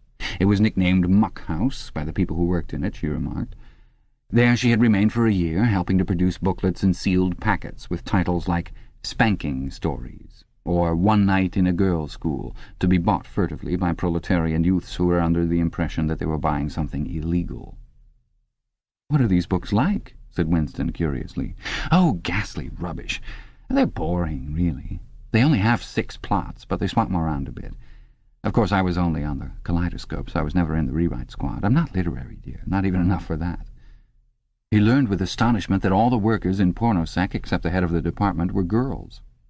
The theory was that men, whose sex instincts were less controllable than those of women, were in greater danger of being corrupted by the filth they handled. "They don't even like having married women there," she added. "Girls are always supposed to be so pure. Here's one who isn't, anyway." She had had her first love affair when she was 16, with a party member of 60, who later committed suicide to avoid arrest. "And a good job, too," said Julia. "Otherwise they'd have had my name out of him when he confessed." Since then there had been various others. Life, as she saw it, was quite simple. You wanted a good time. They, meaning the party, wanted to stop you having it. You broke the rules as best you could. She seemed to think it just as natural that they should want to rob you of your pleasures as that you should want to avoid being caught. She hated the party, and said so in the crudest words, but she made no general criticism of it. Except where it touched upon her own life, she had no interest in party doctrine. He noticed that she never used Newspeak words except the ones that had passed into everyday use. She had never heard of the Brotherhood and refused to believe in its existence. Any kind of organized revolt against the party, which was bound to be a failure, struck her as stupid. The clever thing was to break the rules and stay alive all the same. He wondered vaguely how many others like her there might be in the younger generation. People who had grown up in the world of the revolution, knowing nothing else, accepting the party as something unalterable, like the sky, not rebelling against its authority, but simply evading it, as a rabbit dodges a dog. They did not discuss the possibility of getting married. It was too remote to be worth thinking about. No imaginable committee would ever sanction such a marriage, even if Catherine, Winston's wife, could somehow have been got rid of. It was hopeless even as a daydream. "What was she like, your wife?" said Julia. "She was— Do you know the Newspeak word good-thinkful, meaning naturally orthodox, incapable of thinking a bad thought?" "No, I didn't know the word, but I know the kind of person right enough." He began telling her the story of his married life. But curiously enough, she appeared to know the essential parts of it already. She described to him, almost as though she had seen or felt it, the stiffening of Catherine's body as soon as he touched her, the way in which she still seemed to be pushing him from her with all her strength, even when her arms were clasped tightly around him. With Julia he felt no difficulty in talking about such things. Catherine, in any case, had long ceased to be a painful memory and become merely a distasteful one. "I could have stood it if it hadn't been for one thing," he said. He told her about the frigid little ceremony that Catherine had forced him to go through on the same night every week. She hated it, but nothing would make her stop doing it. She used to call it— But you'll never guess. "Our duty to the party," said Julia promptly. "How did you know that?" "I've been at school too, dear. Sex talks once a month for the over-16s, and in the youth movement. They rub it into you for years. I dare say it works in a lot of cases. But of course you can never tell, people are such hypocrites." She began to enlarge upon the subject. With Julia, everything came back to her own sexuality. As soon as this was touched upon in any way, she was capable of great acuteness. Unlike Winston, she had grasped the inner meaning of the party's sexual puritanism. It was not merely that the sex instinct created a world of its own which was outside the party's control, and which therefore had to be destroyed if possible. What was more important was that sexual privation induced hysteria, which was desirable because it could be transformed into war fever and leader worship. The way she put it was, when you make love, you're using up energy, and afterwards you feel happy and don't give a damn for anything. They can't bear you to feel like that. They want you to be bursting with energy all the time. All this marching up and down and cheering and waving flags is simply sex gone sour. If you're happy inside yourself, why should you get excited about Big Brother and the 3-year plans and the 2 minutes hate and all the rest of their bloody rot? That was very true, he thought. There was a direct, intimate connection between chastity and political orthodoxy. For how could the fear, the hatred, and the lunatic credulity which the party needed in its members be kept at the right pitch, except by bottling down some powerful instinct and using it as a driving force? The sex impulse was dangerous to the party, and the party had turned it to account. They had played a similar trick with the instinct of parenthood. The family could not actually be abolished, and indeed people were encouraged to be fond of their children in almost the old-fashioned way. The children, on the other hand, were systematically turned against their parents, and taught to spy on them and report their deviations. The family had become, in effect, an extension of the thought police. It was a device by means of which everyone could be surrounded night and day by informers who knew him intimately. Abruptly his mind went back to Catherine. Catherine would unquestionably have denounced him to the thought police if she had not happened to be too stupid to detect the unorthodoxy of his opinions.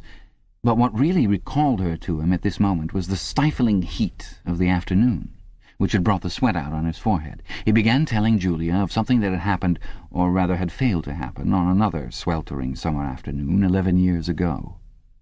It was 3 or 4 months after they were married.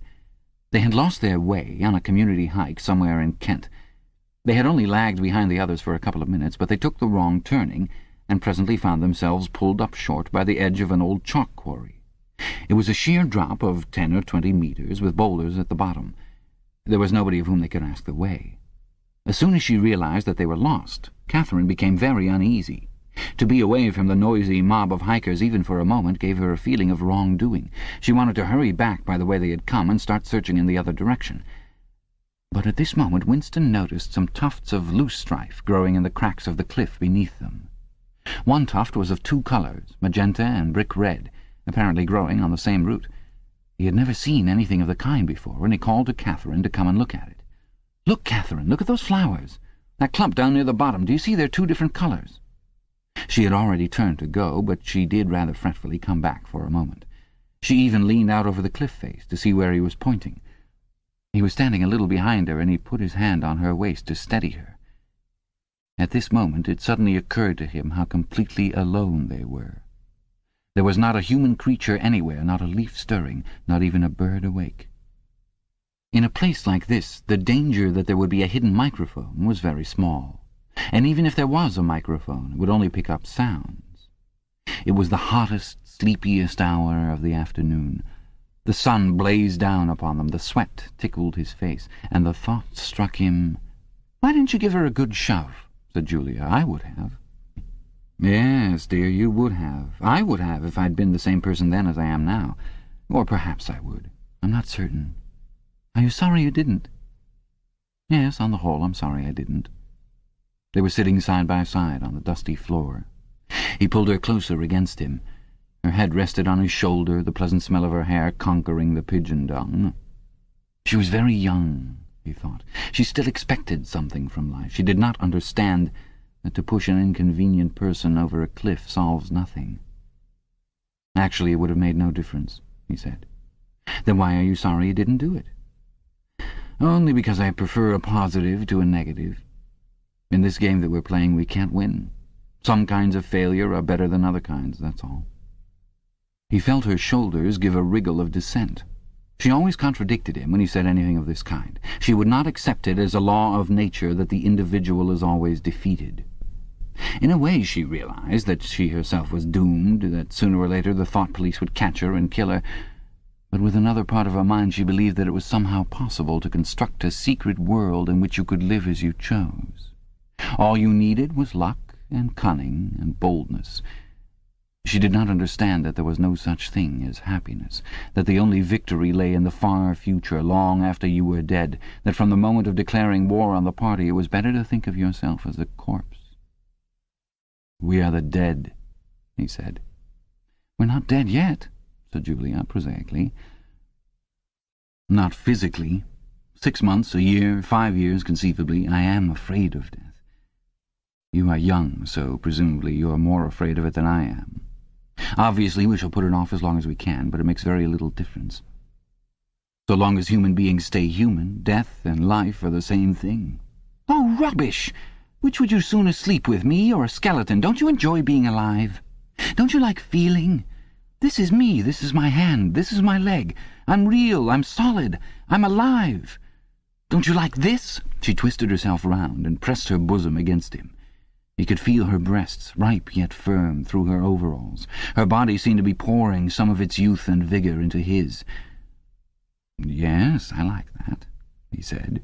"Then stop talking about dying. And now, listen, dear. We've got to fix up about the next time we meet. We may as well go back to the place in the wood. We've given it a good long rest. But you must get there by a different way this time. I've got it all planned out. You take the train. But look, I'll draw it out for you." And in her practical way she scraped together a small square of dust, and with a twig from a pigeon's nest began drawing a map on the floor. Chapter 4. Winston looked round the shabby little room above Mr. Charrington's shop. Beside the window the enormous bed was made up, with ragged blankets and a coverless bolster. The old-fashioned clock with the 12-hour face was ticking away on the mantelpiece. In the corner, on the gate-leg table, the glass paper weight which he had bought on his last visit gleamed softly out of the half-darkness. In the fender was a battered tin oil stove, a saucepan, and 2 cups, provided by Mr. Charrington. Winston lit the burner and set a pan of water to boil. He had brought an envelope full of Victory coffee and some saccharin tablets. The clock's hand said 7:20. It was 19:20, really. She was coming at 19:30. Folly, folly, his heart kept saying. Conscious, gratuitous, suicidal folly. Of all the crimes that a party member could commit, this one was the least possible to conceal. Actually, the idea had first floated into his head in the form of a vision of the glass paperweight mirrored by the surface of the gate-leg table. As he had foreseen, Mr. Charrington had made no difficulty about letting the room. He was obviously glad of the few dollars that it would bring him. Nor did he seem shocked or become offensively knowing when it was made clear that Winston wanted the room for the purpose of a love affair. Instead, he looked into the middle distance and spoke in generalities with so delicate an air as to give the impression that he had become partly invisible. Privacy, he said, was a very valuable thing. Everyone wanted a place where they could be alone occasionally. And when they had such a place, it was only common courtesy in anyone else who knew of it to keep his knowledge to himself. He even, seeming almost to fade out of existence as he did so, added that there were 2 entries to the house, one of them through the backyard, which gave on an alley. Under the window somebody was singing. Winston peeped out, secure in the protection of the muslin curtain. The June sun was still high in the sky, and in the sun-filled court below a monstrous woman, solid as a Norman pillar, with brawny red forearms and a sacking apron strapped about her middle, was stumping to and fro between a wash-tub and a clothesline, pegging out a series of square white things which Winston recognized as babies' diapers. Whenever her mouth was not corked with clothes pegs, she was singing in a powerful contralto. It was only an hopeless fancy, it passed like an April dye, but a look and a word and the dreams they stirred, they have stolen my heart away.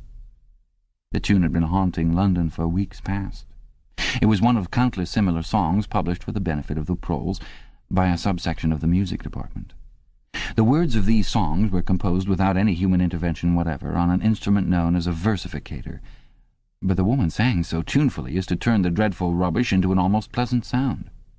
He could hear the woman singing, and the scrape of her shoes on the flagstones, and the cries of the children in the street, and somewhere in the far distance a faint roar of traffic, and yet the room seemed curiously silent, thanks to the absence of a telescreen.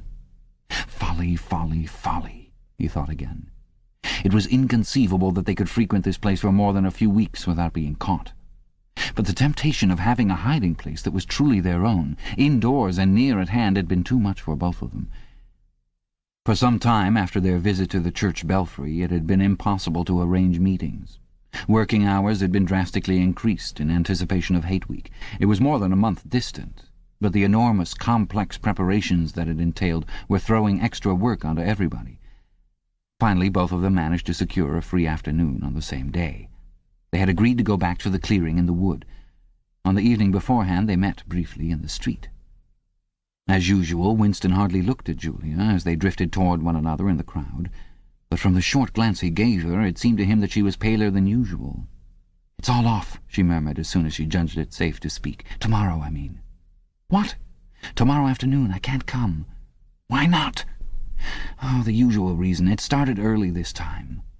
For a moment he was violently angry. During the month that he had known her, the nature of his desire for her had changed.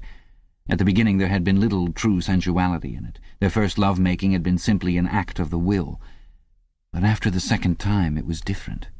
The smell of her hair, the taste of her mouth, the feeling of her skin seemed to have got inside him, or into the air all round him. She had become a physical necessity, something that he not only wanted but felt that he had a right to. When she said that she could not come, he had the feeling that she was cheating him. But just at this moment the crowd pressed them together and their hands accidentally met. She gave the tips of his fingers a quick squeeze that seemed to invite not desire, but affection. It struck him that when one lived with a woman, this particular disappointment must be a normal, recurring event, and a deep tenderness, such as he had not felt for her before, suddenly took hold of him. He wished that they were a married couple of 10 years' standing. He wished that he were walking through the streets with her just as they were doing now, but openly and without fear, talking of trivialities and buying odds and ends for the household. He wished above all that they had some place where they could be alone together without feeling the obligation to make love every time they met. It was not actually at that moment, but at some time on the following day, that the idea of renting Mr. Charrington's room had occurred to him. When he suggested it to Julia, she had agreed with unexpected readiness. Both of them knew that it was lunacy. It was as though they were intentionally stepping nearer to their graves. As he sat waiting on the edge of the bed, he thought again of the cellars of the Ministry of Love. It was curious how that predestined horror moved in and out of one's consciousness. There it lay, fixed in future time, preceding death as surely as 99 precedes 100. One could not avoid it, but one could perhaps postpone it. And yet, instead, every now and again, by a conscious, willful act, one chose to shorten the interval before it happened. At this moment there was a quick step on the stairs. Julia burst into the room. She was carrying a tool bag of coarse brown canvas, such as he had sometimes seen her carrying to and fro at the ministry. He started forward to take her in his arms, but she disengaged herself rather hurriedly, partly because she was still holding the tool bag. "Half a second," she said. "Just let me show you what I've brought. Did you bring some of that filthy Victory coffee? I thought you would. You can chuck it away again, because we shan't be needing it. Look here." She fell on her knees, threw open the bag, and tumbled out some spanners and a screwdriver that filled the top part of it. Underneath was a number of neat paper packets. The first packet that she passed to Winston had a strange and yet vaguely familiar feeling. It was filled with some kind of heavy, sand-like stuff, which yielded whenever you touched it. "It isn't sugar," he said. "Real sugar, not saccharin, sugar. And here's a loaf of bread, proper white bread, not our bloody stuff, and a little pot of jam. And here's a tin of milk. Look, this is the one I'm really proud of.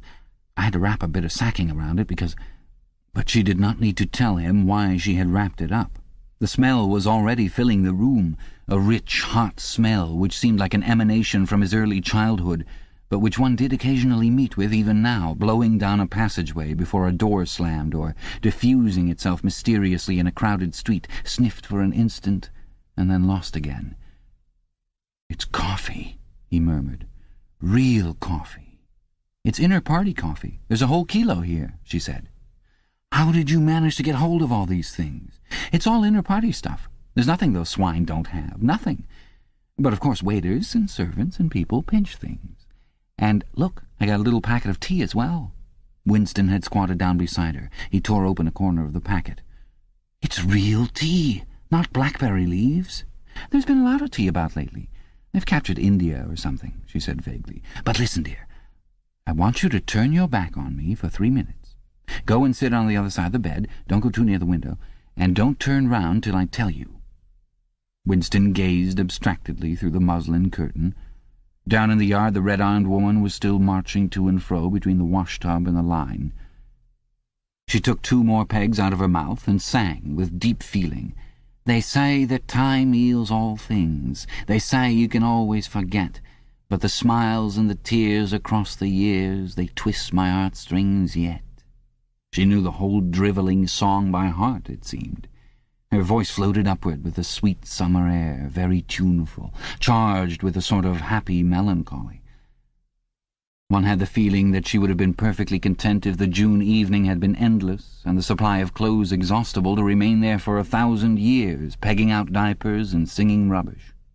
It struck him as a curious fact that he had never heard a member of the party singing alone and spontaneously. It would even have seemed slightly unorthodox, a dangerous eccentricity, like talking to oneself.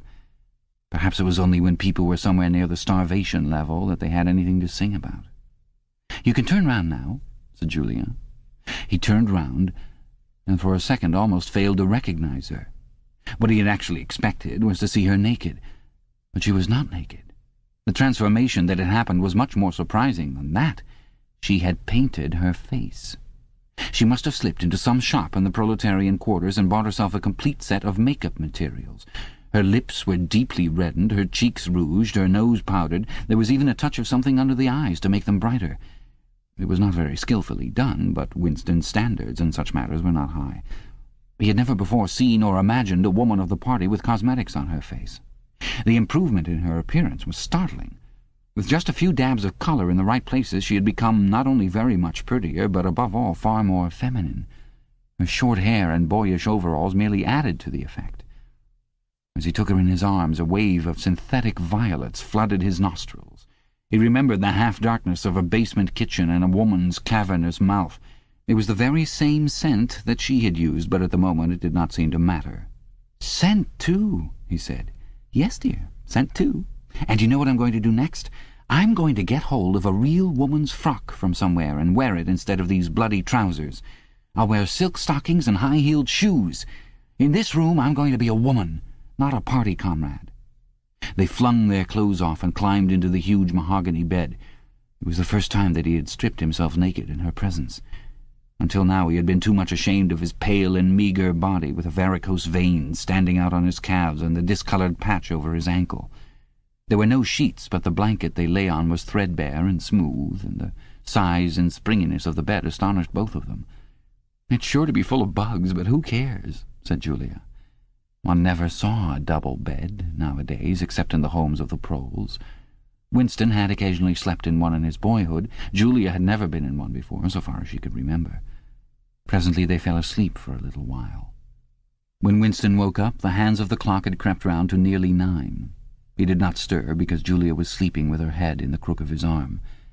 Most of her make-up had transferred itself to his own face or the bolster, but a light stain of rouge still brought out the beauty of her cheekbone.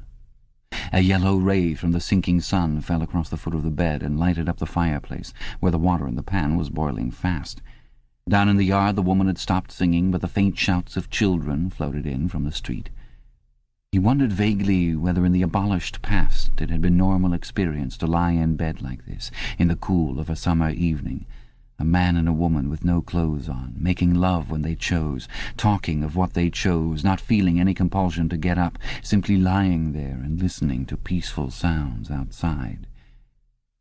Surely there could never have been a time when that seemed ordinary. Julia woke up, rubbed her eyes, and raised herself on her elbow to look at the oil stove. "Half that water's boiled away," she said. "I'll get up and make some coffee in another moment. We've got an hour. What time do they cut the lights off at your flats?" 23:30. "It's 23 at the hostel. But you have to get in earlier than that because—" "Hey! Get out, you filthy brute!" She suddenly twisted herself over in the bed, seized a shoe from the floor, and sent it hurtling into the corner with a boyish jerk of her arm, exactly as he had seen her fling the dictionary at Goldstein that morning during the 2 minutes' hate. "What was it?" he said in surprise. "A rat! I saw him stick his beastly nose out of the wainscoting. There's a hole down there. I gave him a good fright anyway." "Rats!" murmured Winston. "In this room?" "They're all over the place," said Julia indifferently as she lay down again. "We've even got them in the kitchen at the hostel. Some parts of London are swarming with them. Did you know they attack children?" "Yes, they do. In some of these streets a woman daren't leave a baby alone for 2 minutes. It's the great huge brown ones that do it. And the nasty thing is that the brutes always—" "Don't go on," said Winston with his eyes tightly shut. "Dearest, you've gone quite pale. What's the matter? Do they make you feel sick?" "Of all the horrors in the world, a rat!"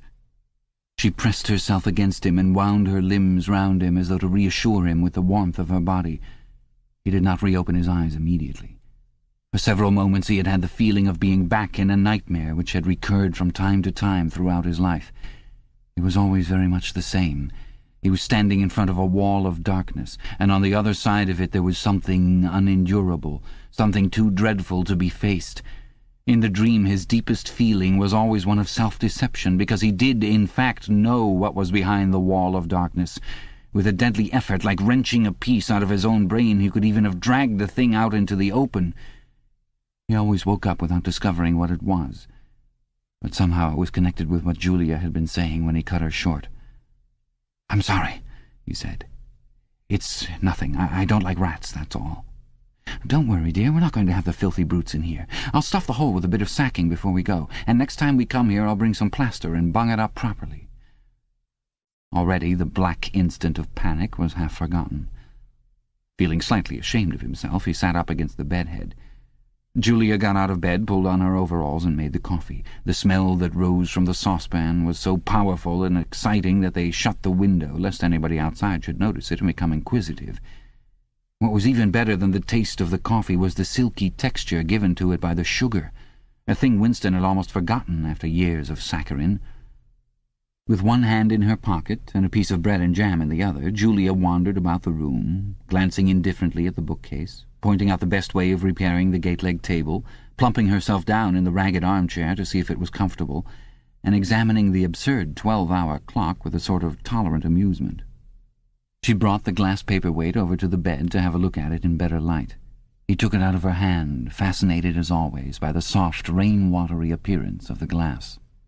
"What is it, do you think?" said Julia. "I don't think it's anything. I don't think it was ever put to any use. That's what I like about it. It's a little chunk of history that they've forgotten to alter. It's a message from 100 years ago, if one knew how to read it. And that picture over there," she nodded at the engraving on the opposite wall, "would that be 100 years old? More, 200, I dare say. One can't tell. It's impossible to discover the age of anything nowadays." She went over to look at it. "Here's where that brute stuck his nose out," she said, kicking the wainscoting immediately below the picture. "What is this place? I've seen it before somewhere." "It's a church, or at least it used to be. St. Clement's Dane, its name was." The fragment of rhyme that Mr. Charrington had taught him came back into his head, and he added, half nostalgically, "Oranges and lemons, say the bells of St. Clement's." To his astonishment, she capped the line. "You owe me 3 farthings, say the bells of St. Martin's.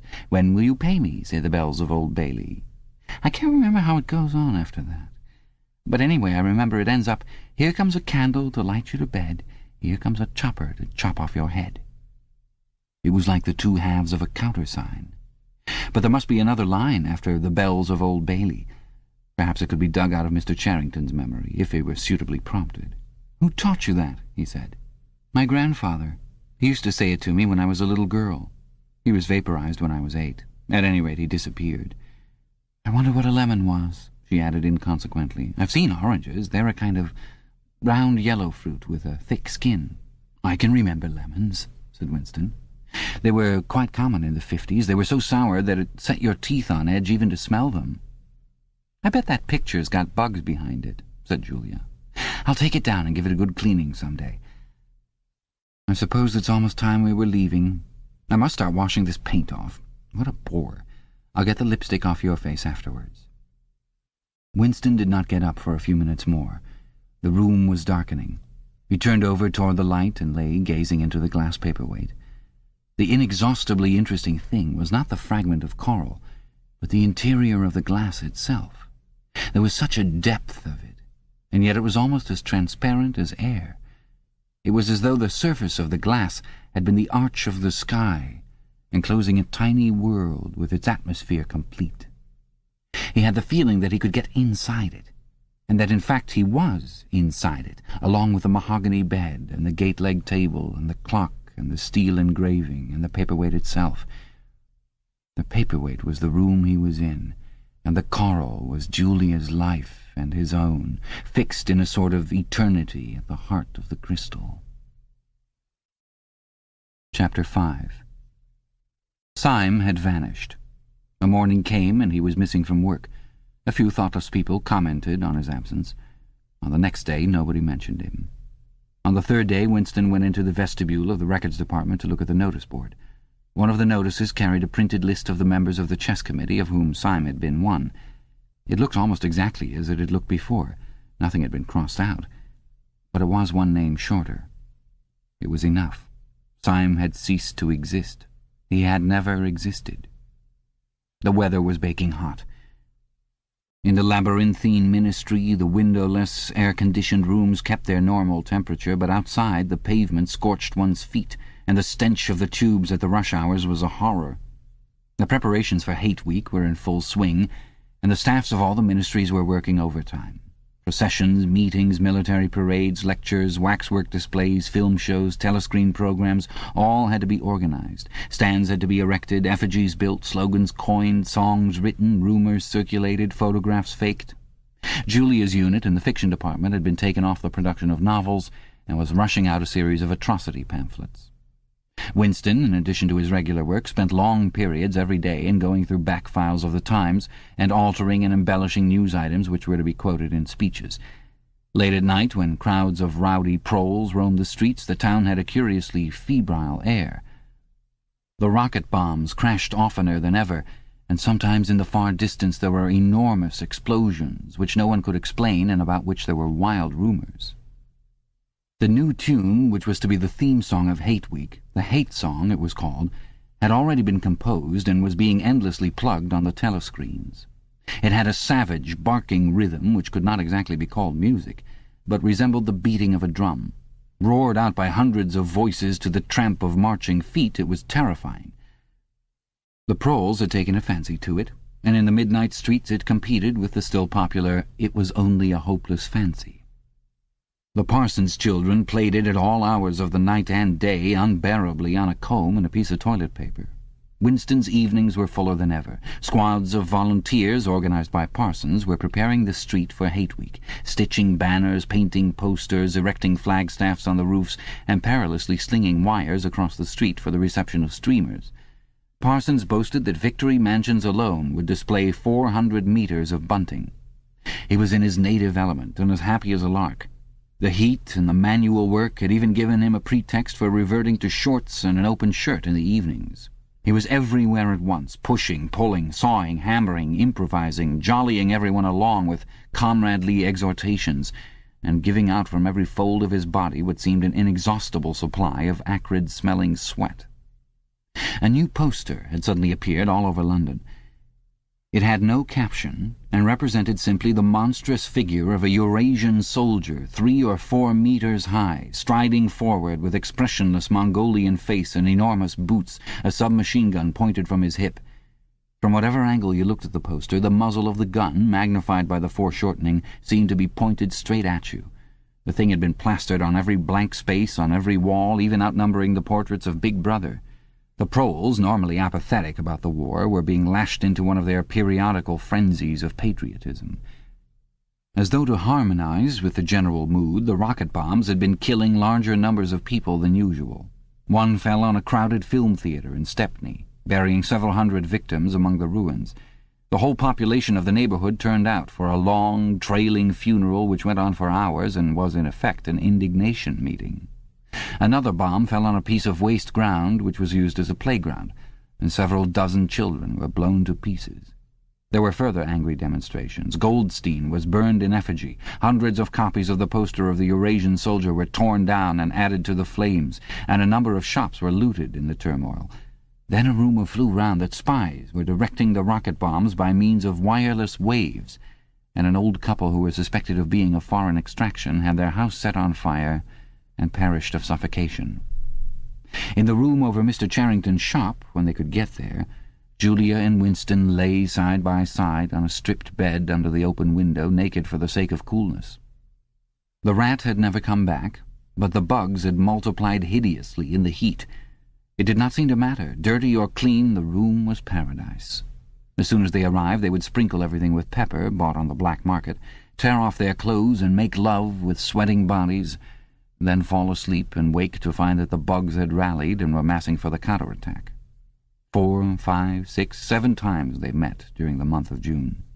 Winston had dropped his habit of drinking gin at all hours. He seemed to have lost the need for it. He had grown fatter. His varicose ulcer had subsided, leaving only a brown stain on the skin above his ankle. His fits of coughing in the early morning had stopped. The process of life had ceased to be intolerable. He had no longer any impulse to make faces at the telescreen or shout curses at the top of his voice.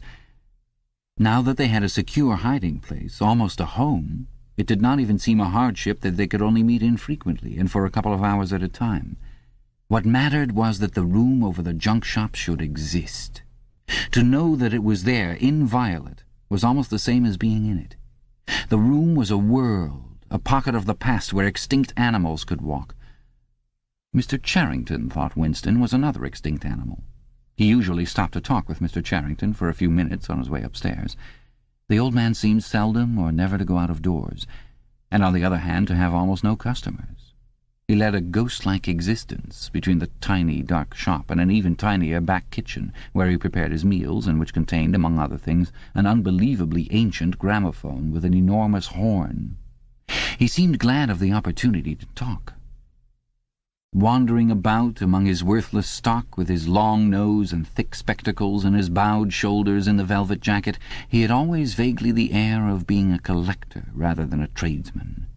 With a sort of faded enthusiasm he would finger this scrap of rubbish or that, a china bottle stopper, the painted lid of a broken snuff-box, a pinchbeck locket containing a strand of some long-dead baby's hair, never asking that Winston should buy it, merely that he should admire it. To talk to him was like listening to the tinkling of a worn-out musical box. He had dragged out from the corners of his memory some more fragments of forgotten rhymes. There was one about 24 blackbirds, and another about a cow with a crumpled horn, and another about the death of poor Cock Robin. "It just occurred to me you might be interested," he would say with a deprecating little laugh whenever he produced a new fragment, but he could never recall more than a few lines of any one rhyme. Both of them knew, in a way it was never out of their minds, that what was now happening could not last long. There were times when the fact of impending death seemed as palpable as the bed they lay on, and they would cling together with a sort of despairing sensuality, like a damned soul grasping at his last morsel of pleasure when the clock is within 5 minutes of striking. But there were also times when they had the illusion not only of safety but of permanence. So long as they were actually in this room, they both felt no harm could come to them. Getting there was difficult and dangerous, but the room itself was a sanctuary. It was as when Winston had gazed into the heart of the paperweight with the feeling that it would be possible to get inside that glassy world, and that once inside it time could be arrested. Often they gave themselves up to daydreams of escape. Their luck would hold indefinitely, and they would carry on their intrigue just like this for the remainder of their natural lives. Or Catherine would die, and by subtle manoeuvrings Winston and Julia would succeed in getting married. Or they would commit suicide together. Or they would disappear, alter themselves out of recognition, learn to speak with proletarian accents, get jobs in a factory, and live out their lives undetected in a back street. It was all nonsense, as they both knew. In reality there was no escape. Even the one plan that was practicable, suicide, they had no intention of carrying out. To hang on from day to day and from week to week, spinning out a present that had no future, seemed an unconquerable instinct, just as one's lungs will always draw the next breath so long as there is air available. Sometimes, too, they talked of engaging in active rebellion against the party, but with no notion of how to take the first step. Even if the fabulous brotherhood was a reality, there still remained the difficulty of finding one's way into it. He told her of the strange intimacy that existed, or seemed to exist, between himself and O'Brien, and of the impulse he sometimes felt simply to walk into O'Brien's presence, announce that he was the enemy of the party, and demand his help. Curiously enough, this did not strike her as an impossibly rash thing to do. She was used to judging people by their faces, and it seemed natural to her that Winston should believe O'Brien to be trustworthy on the strength of a single flash of the eyes. Moreover, she took it for granted that everyone, or nearly everyone, secretly hated the party and would break the rules if he thought it safe to do so. But she refused to believe that widespread, organized opposition existed or could exist. The tales about Goldstein and his underground army, she said, were simply a lot of rubbish which the party had invented for its own purposes and which you had to pretend to believe in. Times beyond number, at party rallies and spontaneous demonstrations, she had shouted at the top of her voice for the execution of people whose names she had never heard and in whose supposed crimes she had not the faintest belief. When public trials were happening, she had taken her place in the detachments from the Youth League who surrounded the courts from morning to night, chanting at intervals, "Death to the traitors!" During the 2 minutes' hate, she always excelled all others in shouting insults at Goldstein. Yet she had only the dimmest idea of who Goldstein was and what doctrines he was supposed to represent. She had grown up since the Revolution and was too young to remember the ideological battles of the 50s and 60s. Such a thing as an independent political movement was outside her imagination. And in any case the party was invincible. It would always exist, and it would always be the same. You could only rebel against it by secret disobedience, or at most by isolated acts of violence, such as killing somebody or blowing something up. In some ways she was far more acute than Winston, and far less susceptible to party propaganda. Once, when he happened in some connection to mention the war against Eurasia, she startled him by saying casually that in her opinion the war was not happening. The rocket bombs which fell daily on London were probably fired by the government of Oceania itself, just to keep people frightened. This was an idea that had literally never occurred to him. She also stirred a sort of envy in him by telling him that during the 2 minutes' hate her great difficulty was to avoid bursting out laughing. But she only questioned the teachings of the party when they in some way touched upon her own life. Often she was ready to accept the official mythology simply because the difference between truth and falsehood did not seem important to her. She believed, for instance, having learnt it at school, that the party had invented airplanes. In his own school days, Winston remembered, in the late 50s, it was only a helicopter that the party claimed to have invented. A dozen years later, when Julia was at school, it was already claiming the airplane. 1 generation more and it would be claiming the steam engine. And when he told her that airplanes had been in existence before he was born and long before the Revolution, the fact struck her as totally uninteresting. After all, what did it matter who had invented airplanes? It was rather more of a shock to him when he discovered from some chance remark that she did not remember that Oceania 4 years ago had been at war with Eastasia and at peace with Eurasia. It was true that she regarded the whole war as a sham, but apparently she had not even noticed that the name of the enemy had changed. "I thought we'd always been at war with Eurasia," she said vaguely. It frightened him a little. The invention of airplanes dated from long before her birth, but the switchover in the war had happened only 4 years ago, well after she was grown up. He argued with her about it for perhaps a quarter of an hour. In the end he succeeded in forcing her memory back until she did dimly recall that at one time Eastasia and not Eurasia had been the enemy. But the issue still struck her as unimportant. "Who cares?" she said impatiently. "It's always one bloody war after another, and one knows the news is all lies anyway." Sometimes he talked to her of the records department and the impudent forgeries that he committed there. Such things did not appear to horrify her. She did not feel the abyss opening beneath her feet at the thought of lies becoming truths. He told her the story of Jones, Aronson, and Rutherford and the momentous slip of paper which she had once held between his fingers. It did not make much impression on her. At first, indeed, she failed to grasp the point of the story. "Were they friends of yours?" she said. "No, I never knew them. They were inner party members. Besides, they were far older men than I was. They belonged to the old days, before the Revolution. I barely knew them by sight." "Then what was there to worry about? People are being killed off all the time, aren't they?" He tried to make her understand. This was an exceptional case. It wasn't just a question of somebody being killed. Do you realize that the past, starting from yesterday, has been actually abolished? If it survives anywhere, it's in a few solid objects with no words attached to them, like that lump of glass there. Already we know almost literally nothing about the Revolution and the years before the Revolution. Every record has been destroyed or falsified. Every book has been rewritten. Every picture has been repainted. Every statue and street and building has been renamed. Every date has been altered. And that process is continuing, day by day and minute by minute. History has stopped. Nothing exists except an endless present in which the party is always right. I know, of course, that the past is falsified, but it would never be possible for me to prove it, even when I did the falsification myself. After the thing is done, no evidence ever remains. The only evidence is inside my own mind, and I don't know with any certainty that any other human being shares my memories. Just in that one instance in my whole life, I did possess actual, concrete evidence after the event, years after it. And what good was that? It was no good because I threw it away a few minutes later, but if the same thing happened today, I should keep it. Well, I wouldn't, said Julia. I'm quite ready to take risks, but only for something worthwhile, not for bits of old newspaper. What could you have done with it, even if you had kept it? Well, not much, perhaps, but it was evidence. It might have planted a few dots here and there, supposing that I dared to show it to anybody.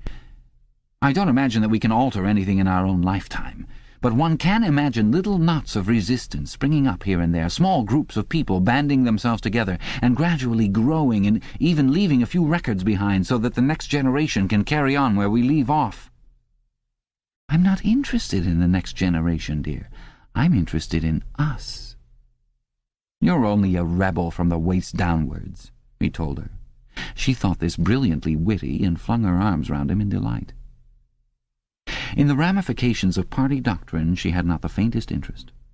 Whenever he began to talk of the principles of Ingsoc, doublethink, the mutability of the past and the denial of objective reality, and to use Newspeak words, she became bored and confused, and said that she never paid any attention to that kind of thing.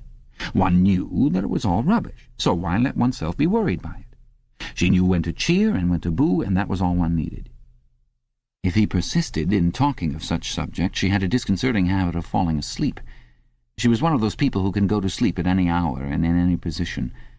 Talking to her, he realized how easy it was to present an appearance of orthodoxy while having no grasp whatever of what orthodoxy meant. In a way, the world view of the party imposed itself most successfully on people incapable of understanding it. They could be made to accept the most flagrant violations of reality because they never fully grasped the enormity of what was demanded of them, and were not sufficiently interested in public events to notice what was happening. By lack of understanding, they remained sane. They simply swallowed everything, and what they swallowed did them no harm, because it left no residue behind, just as a grain of corn will pass undigested through the body of a bird. Chapter 6. It had happened, at last. The expected message had come. All his life, it seemed to him, he had been waiting for this to happen. He was walking down the long corridor at the ministry, and he was almost at the spot where Julia had slipped the note into his hand, when he became aware that someone larger than himself was walking just behind him. The person, whoever it was, gave a small cough, evidently as a prelude to speaking. Winston stopped abruptly and turned. It was O'Brien. At last they were face to face, and it seemed that his only impulse was to run away. His heart bounded violently. He would have been incapable of speaking. O'Brien, however, had continued forward in the same movement, laying a friendly hand for a moment on Winston's arm, so that the two of them were walking side by side. He began speaking with the peculiar grave courtesy that differentiated him from the majority of inner-party members. "I had been hoping for an opportunity of talking to you," he said. "I was reading one of your Newspeak articles in the Times the other day. You take a scholarly interest in Newspeak, I believe." Winston had recovered part of his self-possession. "Hardly scholarly," he said. "I'm only an amateur.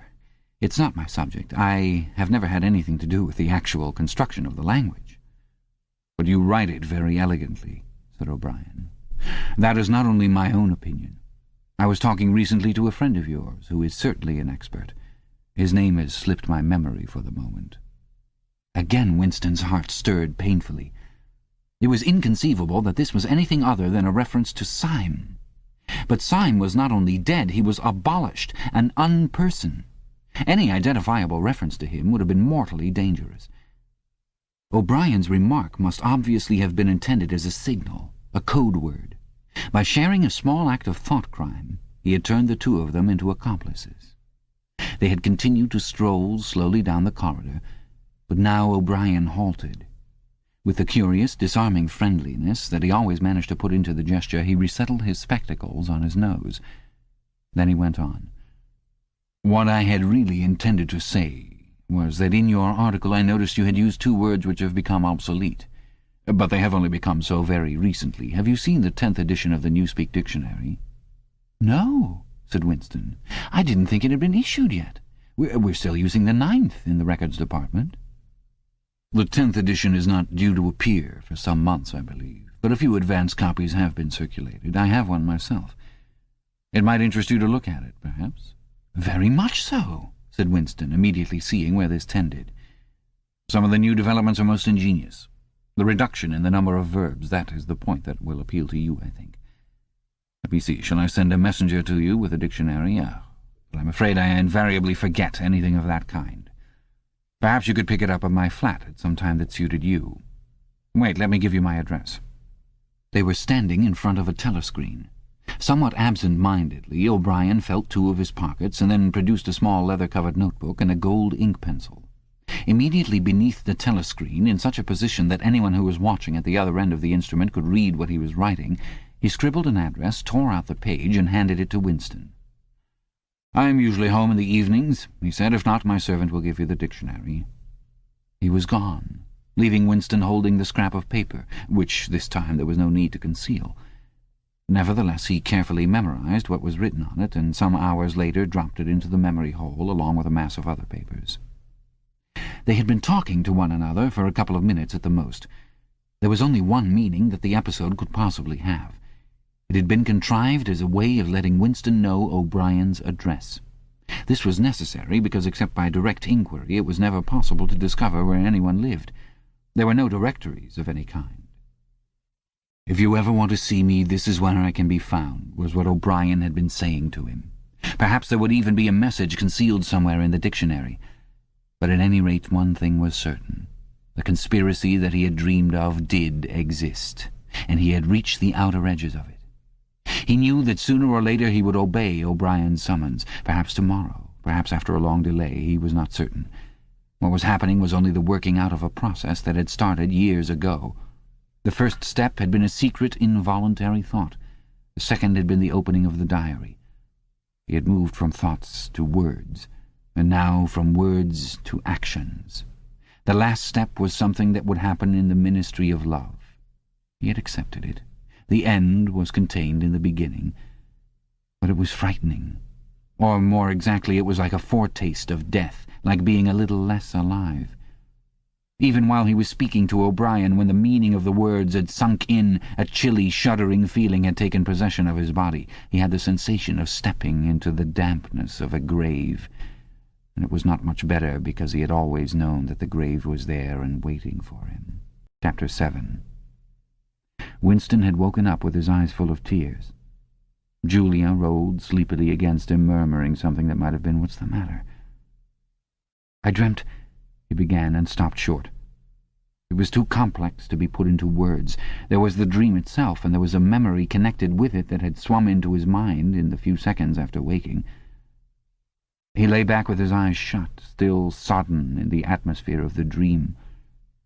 It was a vast, luminous dream in which his whole life seemed to stretch out before him like a landscape on a summer evening after rain. It had all occurred inside the glass paperweight, but the surface of the glass was the dome of the sky, and inside the dome everything was flooded with clear, soft light in which one could see into interminable distances. The dream had also been comprehended by, indeed, in some sense it had consisted in a gesture of the arm made by his mother, and made again 30 years later by the Jewish woman he had seen on the news film, trying to shelter the small boy from the bullets before the helicopters blew them both to pieces. "Do you know," he said, "that until this moment I believed I had murdered my mother?" "Why did you murder her?" said Julia, almost asleep. "I didn't murder her, not physically." In the dream he had remembered his last glimpse of his mother, and within a few moments of waking the cluster of small events surrounding it had all come back. It was a memory that he must have deliberately pushed out of his consciousness over many years. He was not certain of the date, but he could not have been less than 10 years old, possibly 12 when it had happened. His father had disappeared some time earlier. How much earlier he could not remember. He remembered better the rackety, uneasy circumstances of the time, the periodical panics about air raids and the sheltering in tube stations, the piles of rubble everywhere, the unintelligible proclamations posted at street corners, the gangs of youths in shirts all the same colour, the enormous queues outside the bakeries, the intermittent machine-gun fire in the distance. Above all, the fact that there was never enough to eat. He remembered long afternoons spent with other boys in scrounging round dustbins and rubbish heaps, picking out the ribs of cabbage leaves, potato peelings, sometimes even scraps of stale bread crust from which they carefully scraped away the cinders, and also in waiting for the passing of trucks which travelled over a certain route and were known to carry cattle feed, and which, when they jolted over the bad patches in the road, sometimes spilt a few fragments of oil cake. When his father disappeared, his mother did not show any surprise or any violent grief, but a sudden change came over her. She seemed to have become completely spiritless. It was evident even to Winston that she was waiting for something that she knew must happen. She did everything that was needed, cooked, washed, mended, made the bed, swept the floor, dusted the mantelpiece, always very slowly, and with a curious lack of superfluous motion, like an artist's lay figure moving of its own accord. Her large, shapely body seemed to relapse naturally into stillness. For hours at a time she would sit, almost immobile, on the bed, nursing his young sister, a tiny, ailing, very silent child of 2 or 3, with a face made simian by thinness. Very occasionally she would take Winston in her arms and press him against her for a long time without saying anything. He was aware, in spite of his youthfulness and selfishness, that this was somehow connected with the never-mentioned thing that was about to happen. He remembered the room where they lived, a dark, close-smelling room that seemed half-filled by a bed with a white counterpane. There was a gas ring in the fender, and a shelf where food was kept, and on the landing outside there was a brown earthenware sink common to several rooms. He remembered his mother's statuesque body bending over the gas ring to stir at something in a saucepan. Above all, he remembered his continuous hunger and the fierce, sordid battles at meal-times. He would ask his mother naggingly over and over again why there was not more food. He would shout and storm at her. He even remembered the tones of his voice, which was beginning to break prematurely and sometimes boomed in a peculiar way, or he would attempt a snivelling note of pathos in his efforts to get more than his share. His mother was quite ready to give him more than his share. She took it for granted that he, the boy, should have the biggest portion. But however much she gave him, he invariably demanded more. At every meal she would beseech him not to be selfish, and to remember that his little sister was sick and also needed food, but it was no use. He would cry out with rage when she stopped ladling. He would try to wrench the saucepan and spoon out of her hands. He would grab bits from his sister's plate. He knew that he was starving the other two, but he could not help it. He even felt that he had a right to do it. The clamorous hunger in his belly seemed to justify him. Between meals, if his mother did not stand guard, he was constantly pilfering at the wretched store of food on the shelf. One day a chocolate ration was issued. There had been no such issue for weeks or months past. He remembered quite clearly that precious little morsel of chocolate. It was a 2-ounce slab. They still talked about ounces in those days, between the 3 of them. It was obvious that it ought to be divided into 3 equal parts. Suddenly, as though he were listening to somebody else, Winston heard himself demanding in a loud, booming voice that he should be given the whole piece. His mother told him not to be greedy. There was a long, nagging argument that went round and round, with shouts, whines, tears, remonstrances, bargainings. His tiny sister, clinging to her mother with both hands, exactly like a baby monkey, sat looking over her shoulder at him with large, mournful eyes. In the end his mother broke off 3/4 of the chocolate and gave it to Winston, giving the other quarter to his sister. The little girl took hold of it and looked at it dully, perhaps not knowing what it was. Winston stood watching her for a moment. Then, with a sudden, swift spring, he had snatched the piece of chocolate out of his sister's hand and was fleeing for the door. "Winston! Winston!" his mother called after him. "Come back! Give your sister back her chocolate!" He stopped, but he did not come back. His mother's anxious eyes were fixed on his face. Even now she was thinking about the thing. He did not know what it was that was on the point of happening. His sister, conscious of having been robbed of something, had set up a feeble wail. His mother drew her arm round the child and pressed its face against her breast. Something in the gesture told him that his sister was dying. He turned and fled down the stairs with the chocolate growing sticky in his hand. He never saw his mother again. After he had devoured the chocolate, he felt somewhat ashamed of himself and hung about in the streets for several hours until hunger drove him home. When he came back, his mother had disappeared. This was already becoming normal at that time. Nothing was gone from the room except his mother and his sister. They had not taken any clothes, not even his mother's overcoat. To this day he did not know with any certainty that his mother was dead. It was perfectly possible that she had merely been sent to a forced labour camp. As for his sister, she might have been removed, like Winston himself, to one of the colonies for homeless children, reclamation centres they were called, which had grown up as a result of the Civil War. Or she might have been sent to the labour camp along with his mother, or simply left somewhere or other to die.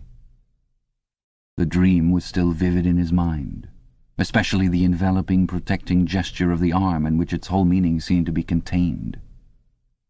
His mind went back to another dream of 2 months ago, exactly as his mother had sat on the dingy, white-quilted bed with the child clinging to her, so she had sat in the sunken ship, far underneath him and drowning deeper every minute, but still looking up at him through the darkening water.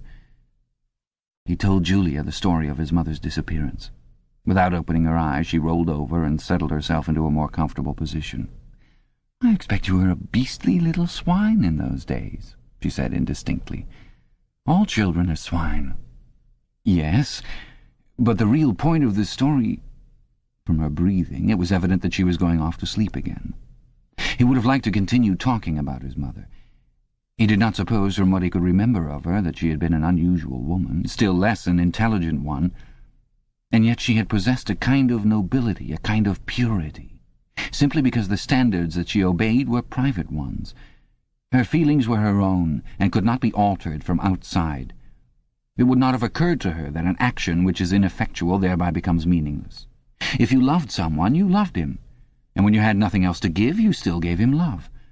When the last of the chocolate was gone, his mother had clasped the child in her arms. It was no use. It changed nothing. It did not produce more chocolate. It did not avert the child's death, or her own. But it seemed natural to her to do it.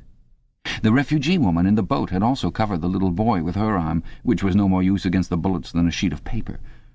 The terrible thing that the party had done was to persuade you that mere impulses, mere feelings, were of no account, while at the same time robbing you of all power over the material world. When once you were in the grip of the party, what you felt or did not feel, what you did or refrained from doing, made literally no difference. Whatever happened, you vanished, and neither you nor your actions were ever heard of again. You were lifted clean out of the stream of history. And yet to the people of only 2 generations ago this would not have seemed all important, because they were not attempting to alter history. They were governed by private loyalties, which they did not question.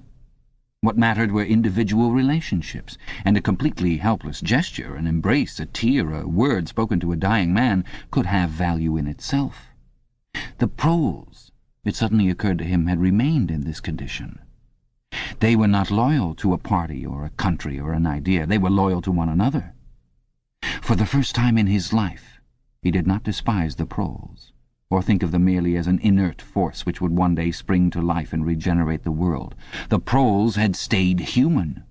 They had not become hardened inside. They had held on to the primitive emotions which he himself had to relearn by conscious effort.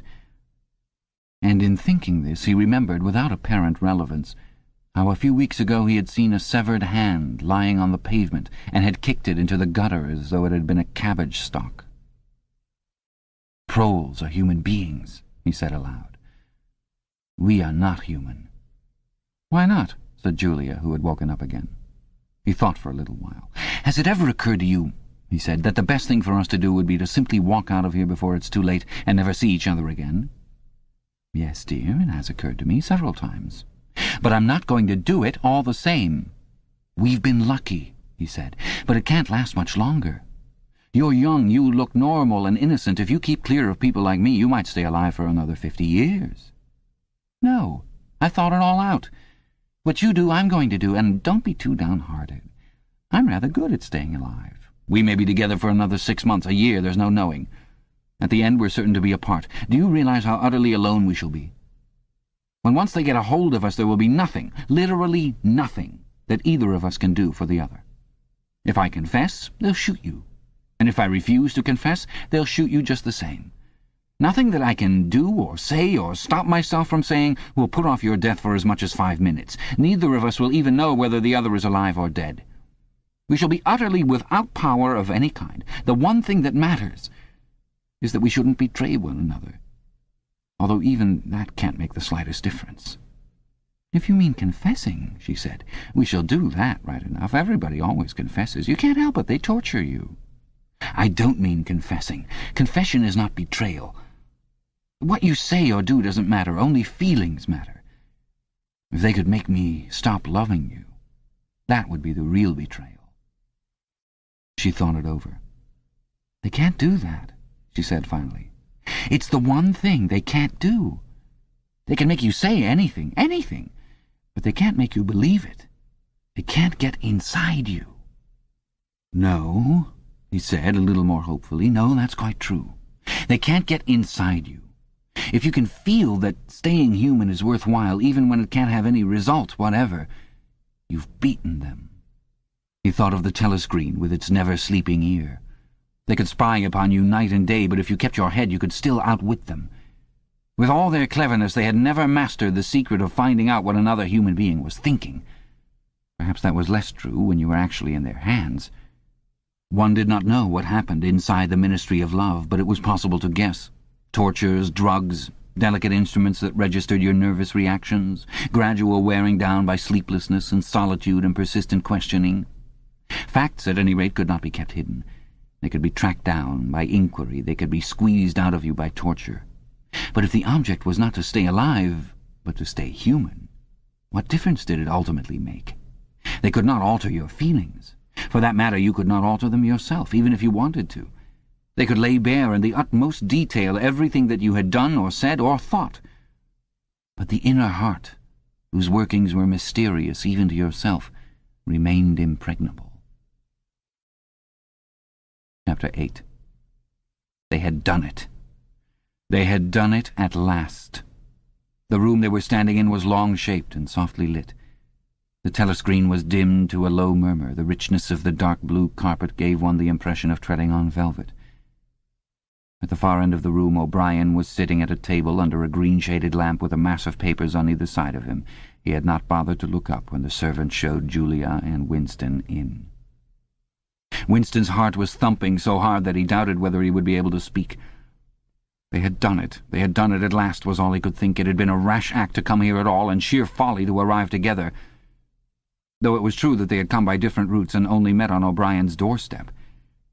But merely to walk into such a place needed an effort of the nerve. It was only on very rare occasions that one saw inside the dwelling places of the inner party, or even penetrated into the quarter of the town where they lived. The whole atmosphere of the huge block of flats, the richness and spaciousness of everything, the unfamiliar smells of good food and good tobacco, the silent and incredibly rapid lifts sliding up and down, the white-jacketed servants hurrying to and fro, everything was intimidating. Although he had a good pretext for coming here, he was haunted at every step by the fear that a black-uniformed guard would suddenly appear from around the corner, demand his papers, and order him to get out. O'Brien's servant, however, had admitted the two of them without demur. He was a small, dark-haired man in a white jacket with a diamond-shaped, completely expressionless face which might have been that of a Chinese. The passage down which he led them was softly carpeted, with cream-papered walls and white wainscoting, all exquisitely clean. That, too, was intimidating. Winston could not remember ever to have seen a passageway whose walls were not grimy from the contact of human bodies. O'Brien had a slip of paper between his fingers and seemed to be studying it intently. His heavy face, bent down so that one could see the line of the nose, looked both formidable and intelligent. For perhaps 20 seconds he sat without stirring. Then he pulled the speakwrite toward him and rapped out a message in the hybrid jargon of the ministries. Items 1, 5, 7 approved full-wise. Stop. A suggestion contained item 6, double plus ridiculous verging crime think cancel. Stop. Unproceed construction-wise, anti-getting plus full estimates, machinery overhead, stop, end message. He rose deliberately from his chair and came toward them across the soundless carpet. A little of the official atmosphere seemed to have fallen away from him with the Newspeak words, but his expression was grimmer than usual, as though he were not pleased at being disturbed. The terror that Winston already felt was suddenly shot through by a streak of ordinary embarrassment. It seemed to him quite possible that he had simply made a stupid mistake. For what evidence had he, in reality, that O'Brien was any kind of political conspirator?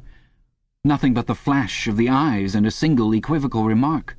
Beyond that, only his own secret imaginings, founded on a dream. He could not even fall back on the pretense that he had come to borrow the dictionary, because in that case Julia's presence was impossible to explain. As O'Brien passed the telescreen, a thought seemed to strike him. He stopped, turned aside, and pressed a switch on the wall. There was a sharp snap. The voice had stopped. Julia uttered a tiny sound, a sort of squeak of surprise. Even in the midst of his panic, Winston was too much taken aback to be able to hold his tongue. "You can turn it off," he said. "Yes," said O'Brien. "We can turn it off. We have that privilege." He was opposite them now. His solid form towered over the pair of them, and the expression on his face was still indecipherable. He was waiting, somewhat sternly, for Winston to speak. But about what? Even now it was quite conceivable that he was simply a busy man, wondering irritably why he had been interrupted. Nobody spoke. After the stopping of the telescreen, the room seemed deadly silent. The seconds marched past, enormous. With difficulty, Winston continued to keep his eyes fixed on O'Brien's. Then suddenly the grim face broke down into what might have been the beginnings of a smile. With his characteristic gesture, O'Brien resettled his spectacles on his nose. "Shall I say it, or will you?" he said. "I will say it," said Winston promptly. "That thing is really turned off?" "Yes, everything is turned off. We're alone." "We have come here because—" He paused, realizing for the first time the vagueness of his own motives. Since he did not in fact know what kind of help he expected from O'Brien, it was not easy to say why he had come here. He went on, conscious that what he was saying must sound both feeble and pretentious. "We believe that there is some kind of conspiracy, some kind of secret organization working against the party, and that you are involved in it. We want to join it and work for it. We are enemies of the party. We disbelieve in the principles of Ingsoc. We are thought criminals. We are also adulterers. I tell you this because we want to put ourselves at your mercy. If you want us to incriminate ourselves in any other way, we are ready." He stopped and glanced over his shoulder with the feeling that the door had opened. Sure enough, the little yellow-faced servant had come in, without knocking. Winston saw that he was carrying a tray with a decanter and glasses. "Martin is one of us," said O'Brien impassively. "Bring the drinks over here, Martin. Put them on the round table. Have we enough chairs? We may as well sit down and talk in comfort. Bring a chair for yourself, Martin. This is business. You can stop being a servant for the next 10 minutes. The little man sat down, quite at his ease, and yet still with a servant-like air, the air of a valet enjoying a privilege. Winston regarded him out of the corner of his eye. It struck him that the man's whole life was playing a part, and that he felt it to be dangerous to drop his assumed personality even for a moment. O'Brien took the decanter by the neck and filled up the glasses with a dark red liquid. It aroused in Winston dim memories of something seen long ago on a wall or a hoarding, a vast bottle composed of electric lights which seemed to move up and down and pour its contents into a glass. Seen from the top, the stuff looked almost black, but in the decanter it gleamed like a ruby and had a sour-sweet smell. You saw Julia pick up her glass and sniff at it with frank curiosity. "It is called wine," said O'Brien with a faint smile. "You will have read about it in books, no doubt. Not much of it gets to the outer party, I'm afraid." His face grew solemn again, and he raised his glass. "I think it fitting that we should begin by drinking a health. To our leader, to Emmanuel Goldstein." Winston took up his glass with a certain eagerness. Wine was a thing he had read and dreamed about. Like the glass paperweight or Mr. Charrington's half-remembered rhymes, it belonged to the vanished romantic past, the olden time, as he liked to call it in his secret thoughts. For some reason he had always thought of wine as having an intensely sweet taste, like that of blackberry jam, and an immediate intoxicating effect.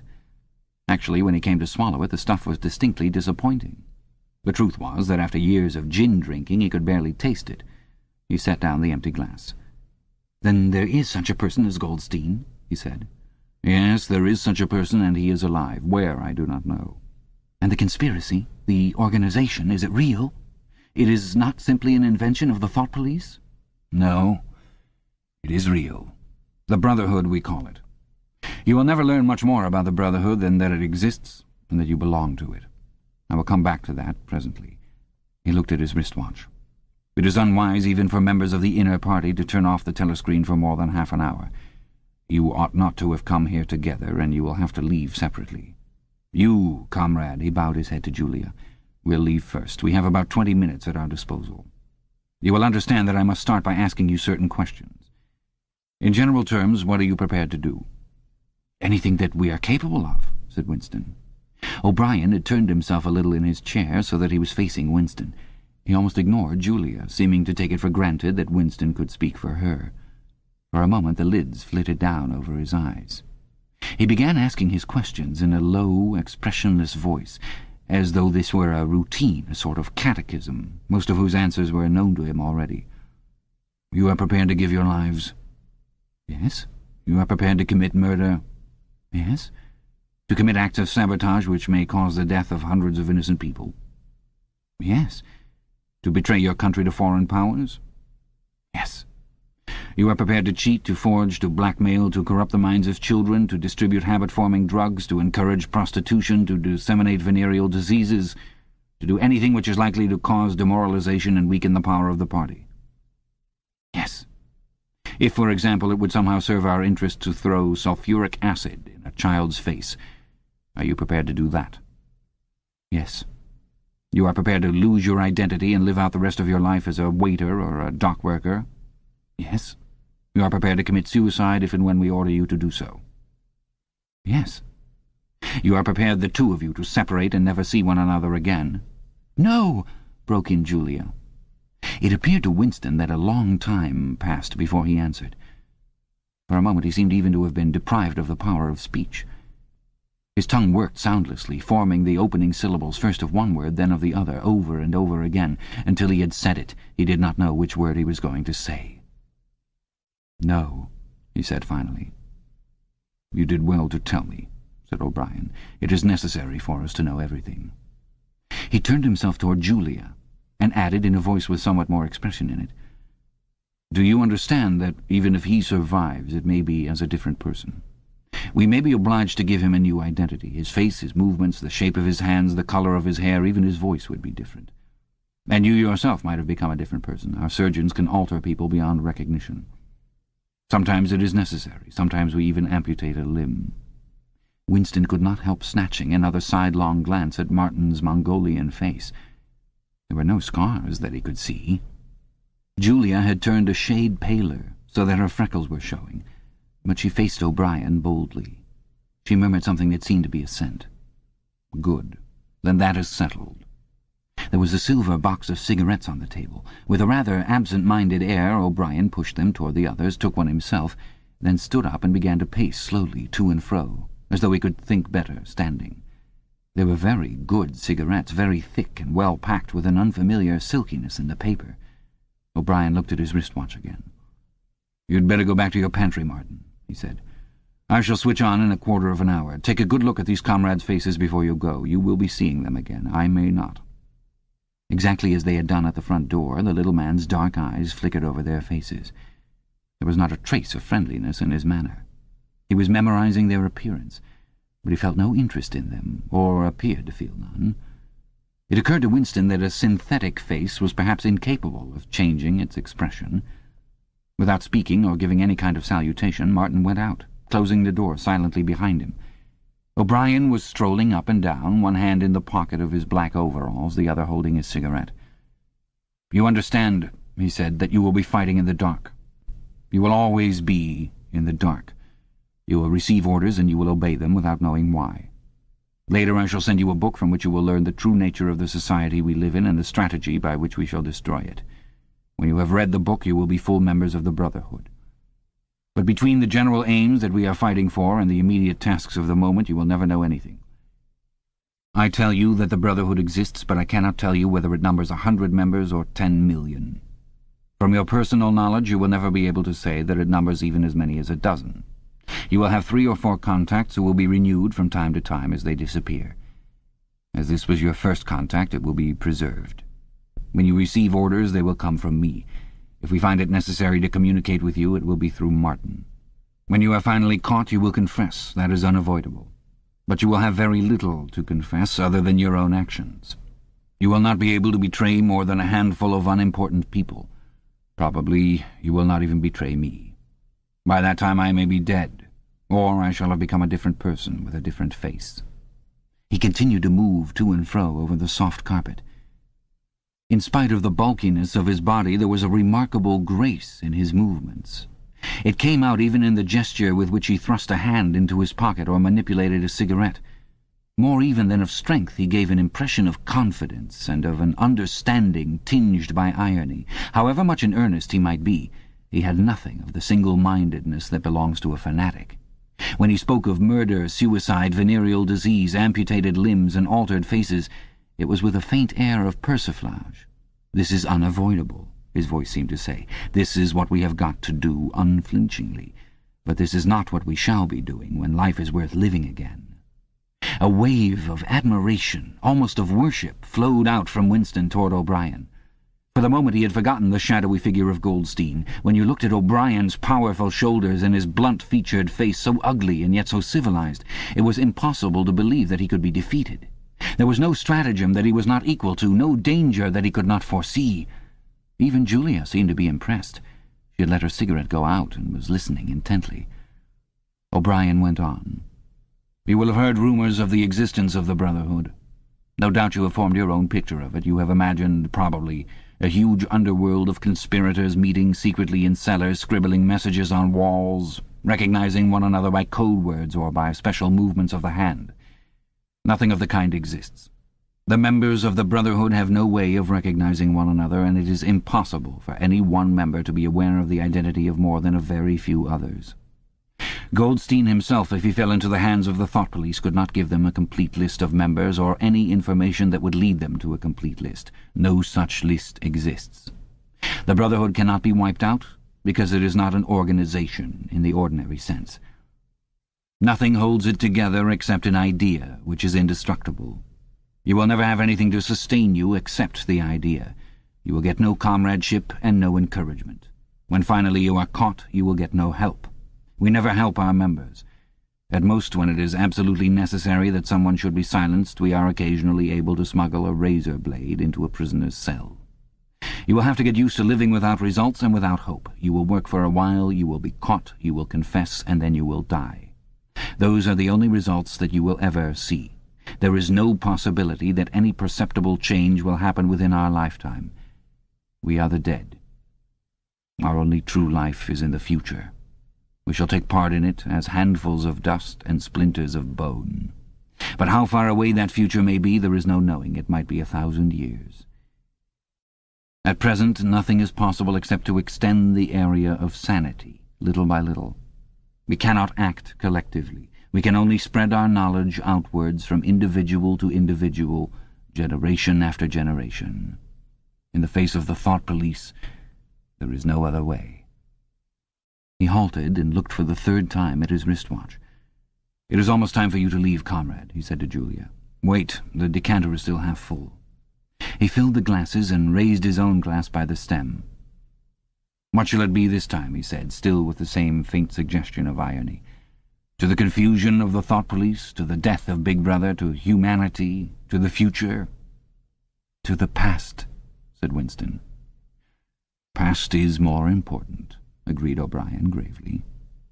They emptied their glasses, and a moment later Julia stood up to go. O'Brien took a small box from the top of a cabinet and handed her a flat white tablet, which he told her to place on her tongue. It was important, he said, not to go out smelling of wine. The lift attendants were very observant. As soon as the door had shut behind her, he appeared to forget her existence. He took another pace or two up and down, then stopped. "There are details to be settled," he said. "I assume you have a hiding place of some kind?" Winston explained about the room over Mr. Charrington's shop. "That will do for the moment. Later we will arrange something else for you. It is important to change one's hiding place frequently. Meanwhile, I shall send you a copy of the book." Even O'Brien, Winston noticed, seemed to pronounce the words as though they were in italics. "Goldstein's book, you understand, as soon as possible. It may be some days before I can get hold of one. There are not many in existence, as you can imagine. The thought police hunts them down and destroys them almost as fast as we can produce them. It makes very little difference. The book is indestructible. If the last copy were gone, we could reproduce it almost word for word. Do you carry a briefcase to work with you?" he added. "As a rule, yes." "What is it like?" "Black, very shabby, with 2 straps." "Black, 2 straps, very shabby. Good. One day in the fairly near future, I cannot give a date, one of the messages among your morning's work will contain a misprinted word, and you will have to ask for a repeat. On the following day you will go to work without your briefcase. At some time during the day in the street a man will touch you on the arm and say, "I think you have dropped your briefcase. The one he gives you will contain a copy of Goldstein's book. You will return it within 14 days. They were silent for a moment. "There are a couple of minutes before you need go," said O'Brien. "We shall meet again. If we do meet again—" Winston looked up at him. "In the place where there is no darkness," he said hesitantly. O'Brien nodded without appearance of surprise. "In the place where there is no darkness," he said, as though he had recognized the allusion. "And in the meantime, is there anything that you wish to say before you leave? Any message, any question?" Winston thought. There did not seem to be any further question that he wanted to ask. Still less did he feel any impulse to utter high-sounding generalities.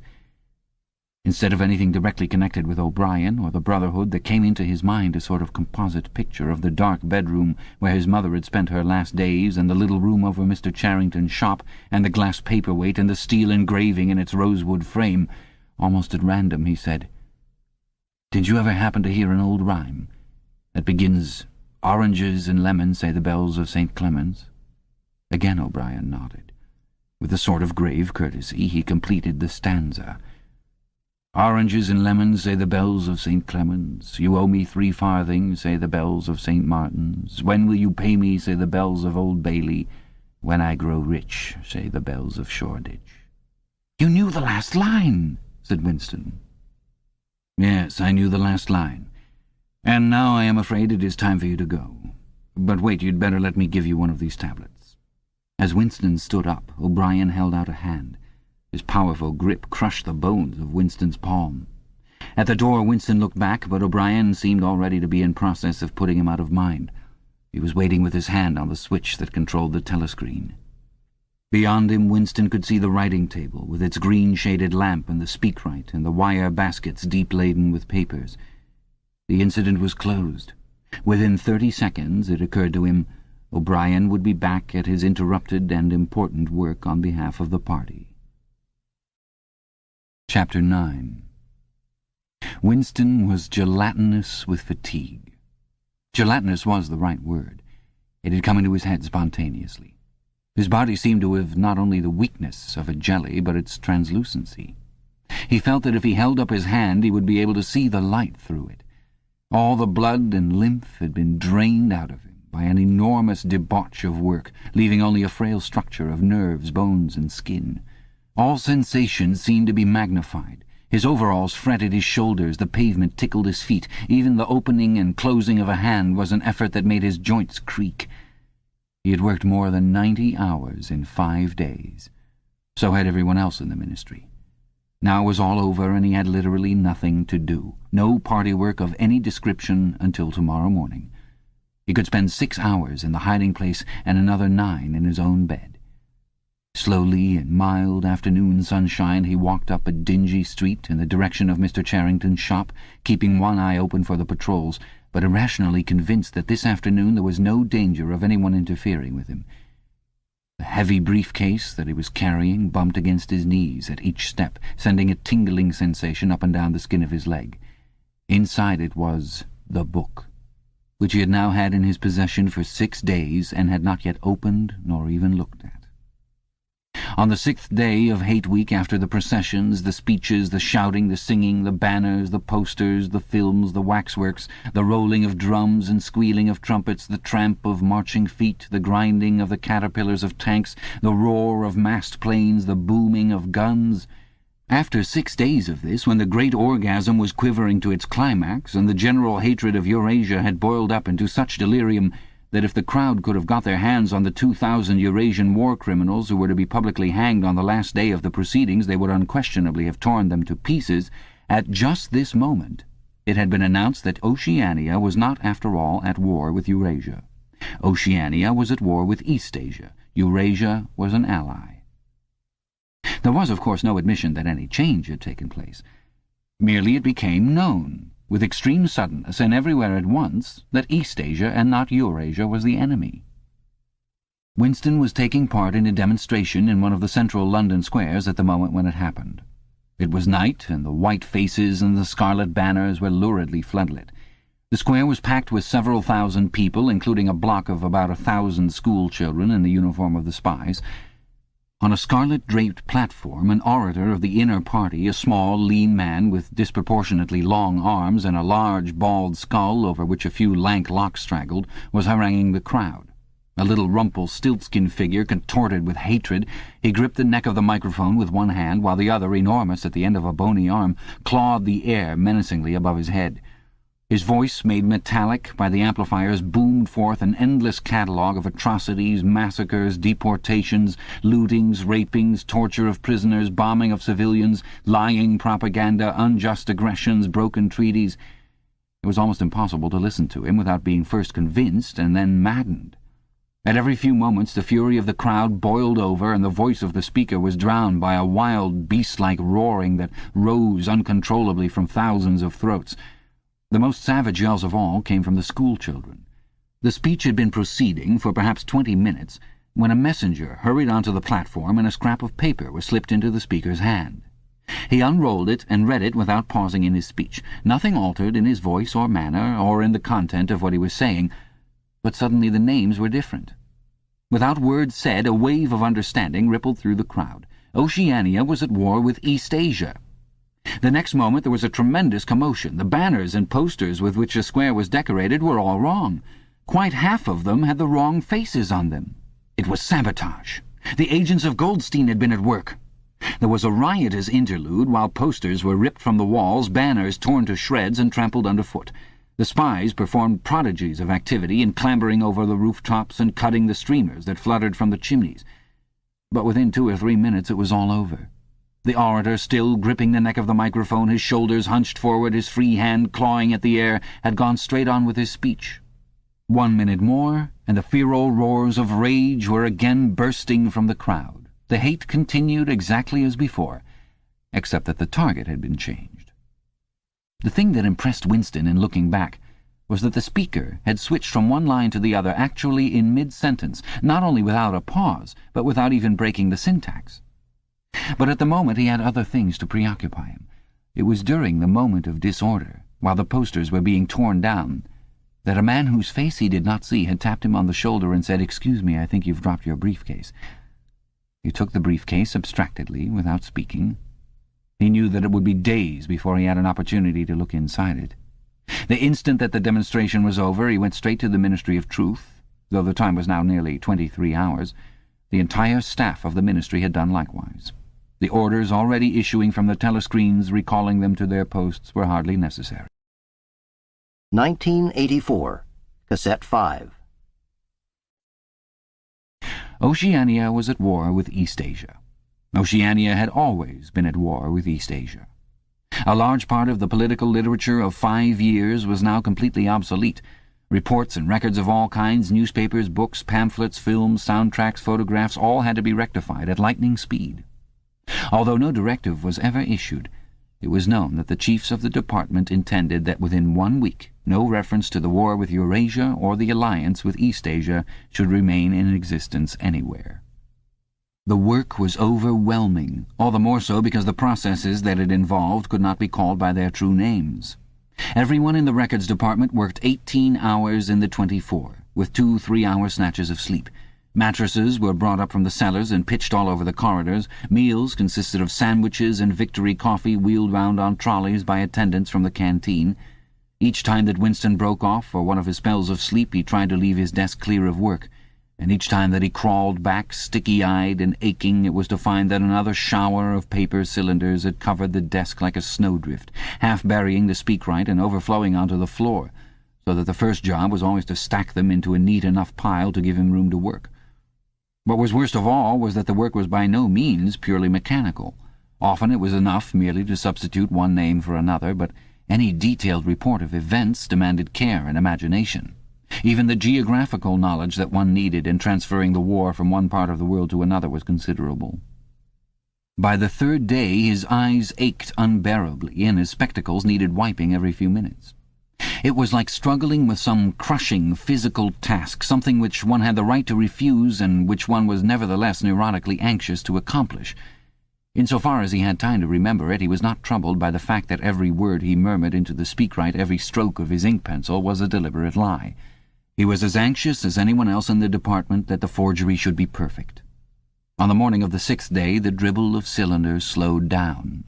For as much as half an hour, nothing came out of the tube, then one more cylinder, then nothing. Everywhere, at about the same time, the work was easing off. A deep, and as it were secret, sigh went through the department. A mighty deed, which could never be mentioned, had been achieved. It was now impossible for any human being to prove by documentary evidence that the war with Eurasia had ever happened. At 1200 it was unexpectedly announced that all workers in the ministry were free till tomorrow morning. Winston, still carrying the briefcase containing the book, which had remained between his feet while he worked and under his body while he slept, went home, shaved himself, and almost fell asleep in his bath, although the water was barely more than tepid. With a sort of voluptuous creaking in his joints, he climbed the stair above Mr. Charrington's shop. He was tired, but not sleepy any longer. He opened the window, lit the dirty little oil stove, and put on a pan of water for coffee. Julia would arrive presently. Meanwhile there was the book. He sat down in the sluttish armchair and undid the straps of the briefcase. A heavy black volume, amateurishly bound, with no name or title on the cover. The print also looked slightly irregular. The pages were worn at the edges and fell apart easily, as though the book had passed through many hands. The inscription on the title page ran, "The Theory and Practice of Oligarchical Collectivism," by Emmanuel Goldstein. Winston began reading. Chapter 1. Ignorance is Strength. Throughout recorded time, and probably since the end of the Neolithic Age, there have been three kinds of people in the world: the high, the middle, and the low. They have been subdivided in many ways. They have borne countless different names, and their relative numbers, as well as their attitude toward one another, have varied from age to age. But the essential structure of society has never altered. Even after enormous upheavals and seemingly irrevocable changes, the same pattern has always reasserted itself, just as a gyroscope will always return to equilibrium, however far it is pushed one way or the other. The aims of these three groups are entirely irreconcilable. Winston stopped reading, chiefly in order to appreciate the fact that he was reading, in comfort and safety. He was alone. No telescreen, no ear at the keyhole, no nervous impulse to glance over his shoulder or cover the page with his hand. The sweet summer air played against his cheek. From somewhere far away there floated the faint shouts of children. In the room itself there was no sound except the insect voice of the clock. He settled deeper into the armchair and put his feet up on the fender. It was bliss. It was eternity. Suddenly, as one sometimes does with a book of which one knows that one will ultimately read and reread every word, he opened it at a different place and found himself at the 3rd chapter. He went on reading. Chapter 3. War is Peace.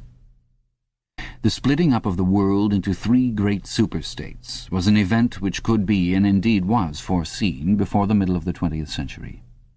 With the absorption of Europe by Russia and the British Empire by the United States, two of the three existing powers, Eurasia and Oceania, were already effectively in being. The third, Eastasia, only emerged as a distinct unit after another decade of confused fighting.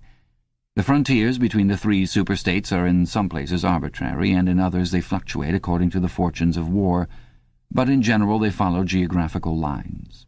Eurasia comprises the whole of the northern part of the European and Asiatic landmass, from Portugal to the Bering Strait.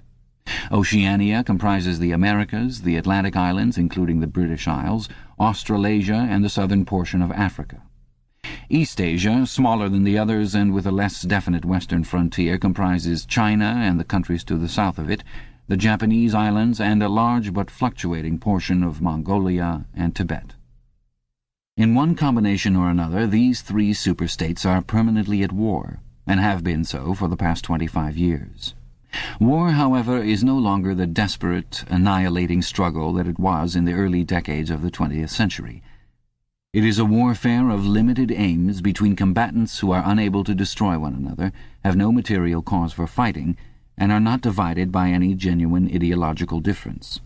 This is not to say that either the conduct of war or the prevailing attitude toward it has become less bloodthirsty or more chivalrous.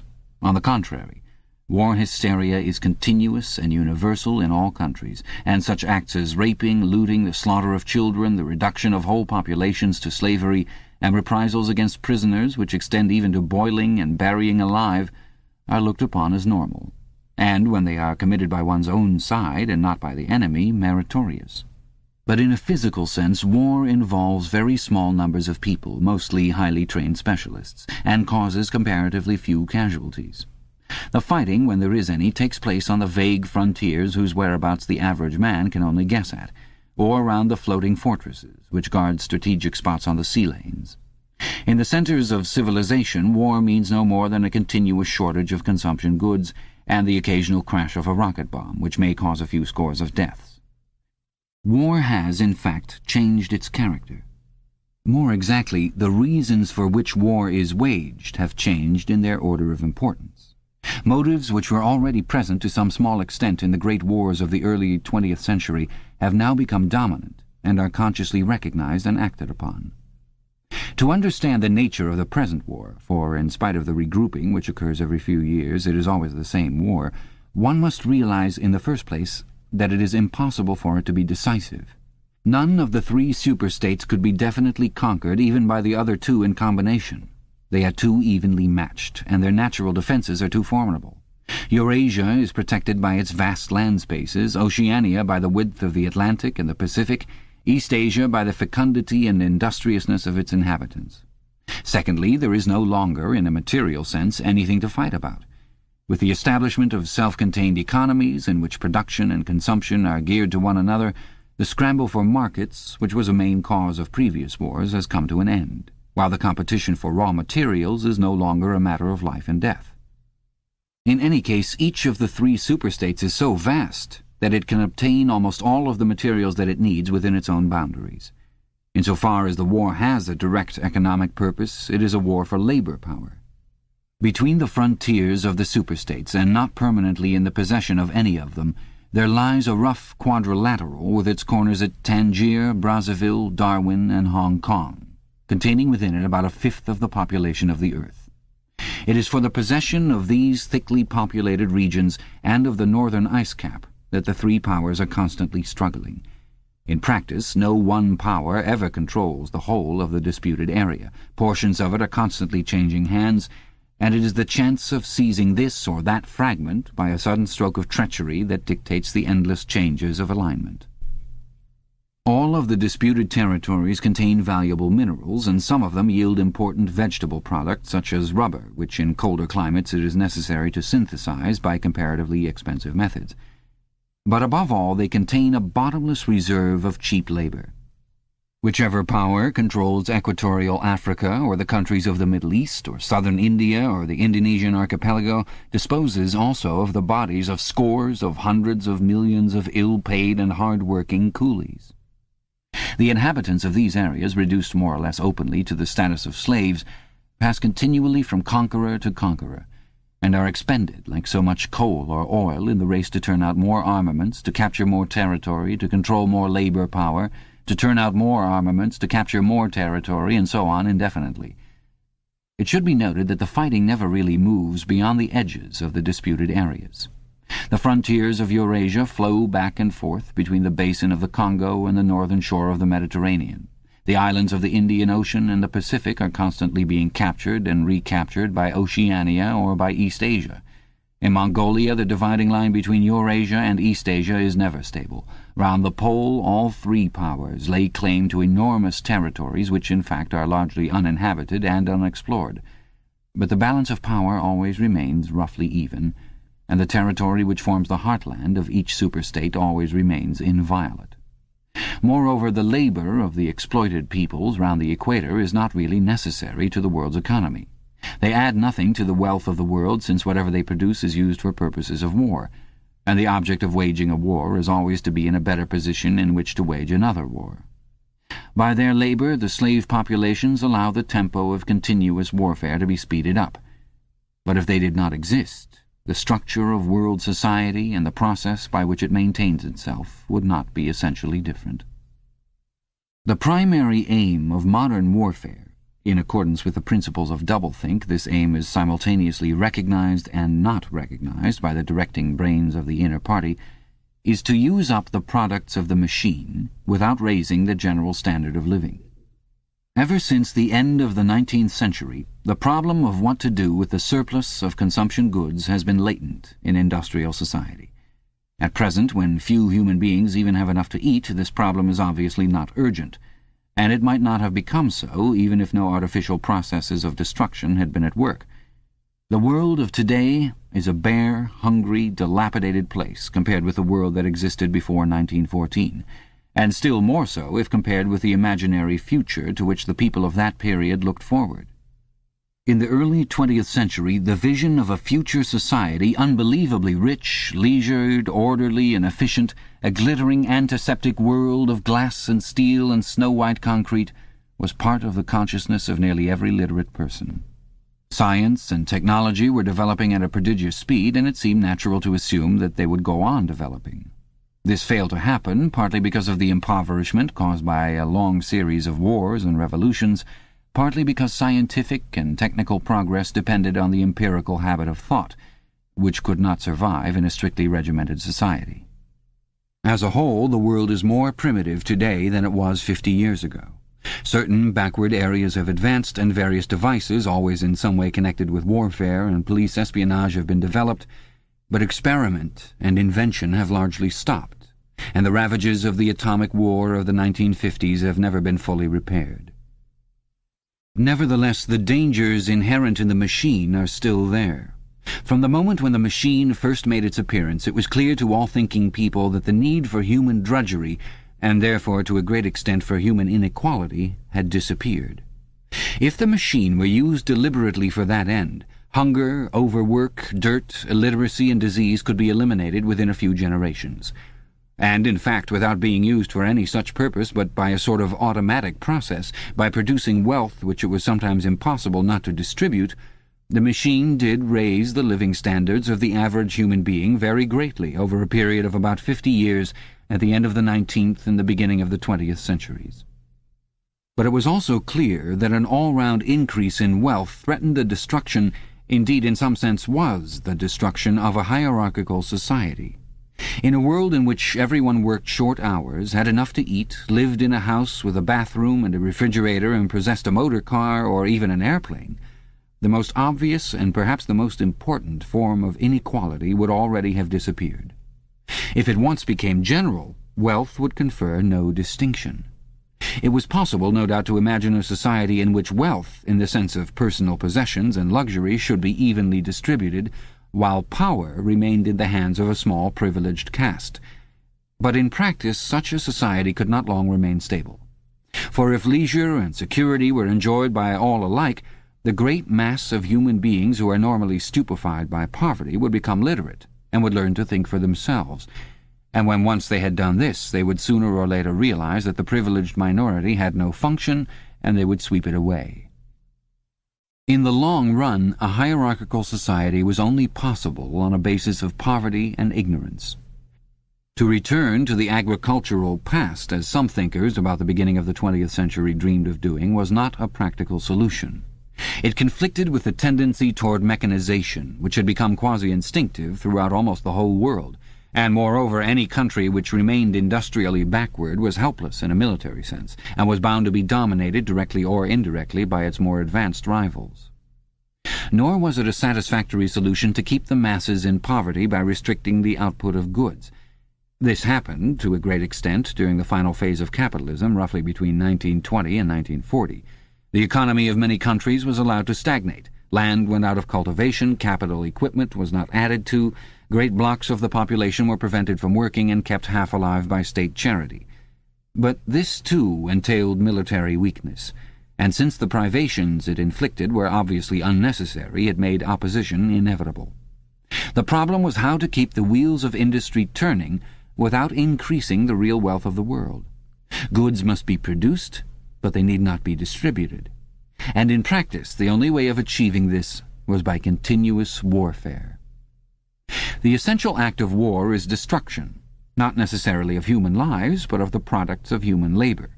War is a way of shattering to pieces or pouring into the stratosphere or sinking in the depths of the sea materials which might otherwise be used to make the masses too comfortable and hence, in the long run, too intelligent. Even when weapons of war are not actually destroyed, their manufacture is still a convenient way of expending labor power without producing anything that can be consumed. A floating fortress, for example, has locked up in it the labor that would build several hundred cargo ships.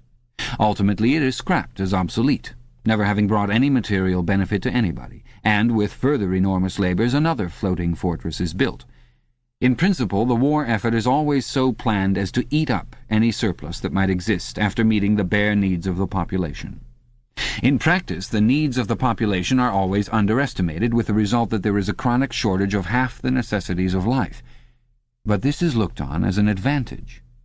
It is deliberate policy to keep even the favored groups somewhere near the brink of hardship, because a general state of scarcity increases the importance of small privileges, and thus magnifies the distinction between one group and another. By the standards of the early 20th century, even a member of the inner party lives an austere, laborious kind of life. Nevertheless, the few luxuries that he does enjoy, his large, well-appointed flat, the better texture of his clothes, the better quality of his food and drink and tobacco, his 2 or 3 servants, his private motor car or helicopter, set him in a different world from a member of the outer party, and the members of the outer party have a similar advantage in comparison with the submerged masses whom we call the proles. The social atmosphere is that of a besieged city, where the possession of a lump of horseflesh makes the difference between wealth and poverty, and at the same time the consequences of being at war, and therefore in danger, makes the handing over of all power to a small caste seem the natural, unavoidable condition of survival. War, it will be seen, not only accomplishes the necessary destruction, but accomplishes it in a psychologically acceptable way. In principle, it would be quite simple to waste the surplus labor of the world by building temples and pyramids, by digging holes and filling them up again, or even by producing vast quantities of goods and then setting fire to them. But this would provide only the economic and not the emotional basis for a hierarchical society. What is concerned here is not the morale of the masses, whose attitude is unimportant so long as they are kept steadily at work, but the morale of the party itself. Even the humblest party member is expected to be competent, industrious, and even intelligent within narrow limits, but it is also necessary that he should be a credulous and ignorant fanatic, whose prevailing moods are fear, hatred, adulation, and orgiastic triumph. In other words, it is necessary that he should have the mentality appropriate to a state of war. It does not matter whether the war is actually happening, and since no decisive victory is possible, it does not matter whether the war is going well or badly. All that is needed is that a state of war should exist. The splitting of the intelligence which the party requires of its members, and which is more easily achieved in an atmosphere of war, is now almost universal. But the higher up the ranks one goes, the more marked it becomes. It is precisely in the inner party that war hysteria and hatred of the enemy are strongest. In his capacity as an administrator, it is often necessary for a member of the inner party to know that this or that item of war news is untruthful, and he may often be aware that the entire war is spurious and is either not happening or is being waged for purposes quite other than the declared ones. But such knowledge is easily neutralized by the technique of doublethink. Meanwhile, no inner party member wavers for an instant in his mystical belief that the war is real, and that it is bound to end victoriously with Oceania the undisputed master of the entire world. All members of the inner party believe in this coming conquest as an article of faith. It is to be achieved either by gradually acquiring more and more territory, and so building up an overwhelming preponderance of power, or by the discovery of some new and unanswerable weapon. The search for new weapons continues unceasingly, and is one of the very few remaining activities in which the inventive or speculative type of mind can find any outlet. In Oceania at the present day, science, in the old sense, has almost ceased to exist. In Newspeak there is no word for science. The empirical method of thought on which all the scientific achievements of the past were founded is opposed to the most fundamental principles of Ingsoc. And even technological progress only happens when its products can in some way be used for the diminution of human liberty. In all the useful arts, the world is either standing still or going backwards. The fields are cultivated with horse-plows, while books are written by machinery. But in matters of vital importance, meaning in effect war and police espionage, the empirical approach is still encouraged, or at least tolerated. The two aims of the party are to conquer the whole surface of the earth and to extinguish once and for all the possibility of independent thought. There are therefore two great problems which the party is concerned to solve. One is how to discover against his will what another human being is thinking, and the other is how to kill several 100 million people in a few seconds without giving warning beforehand. Insofar as scientific research still continues, this is its subject matter.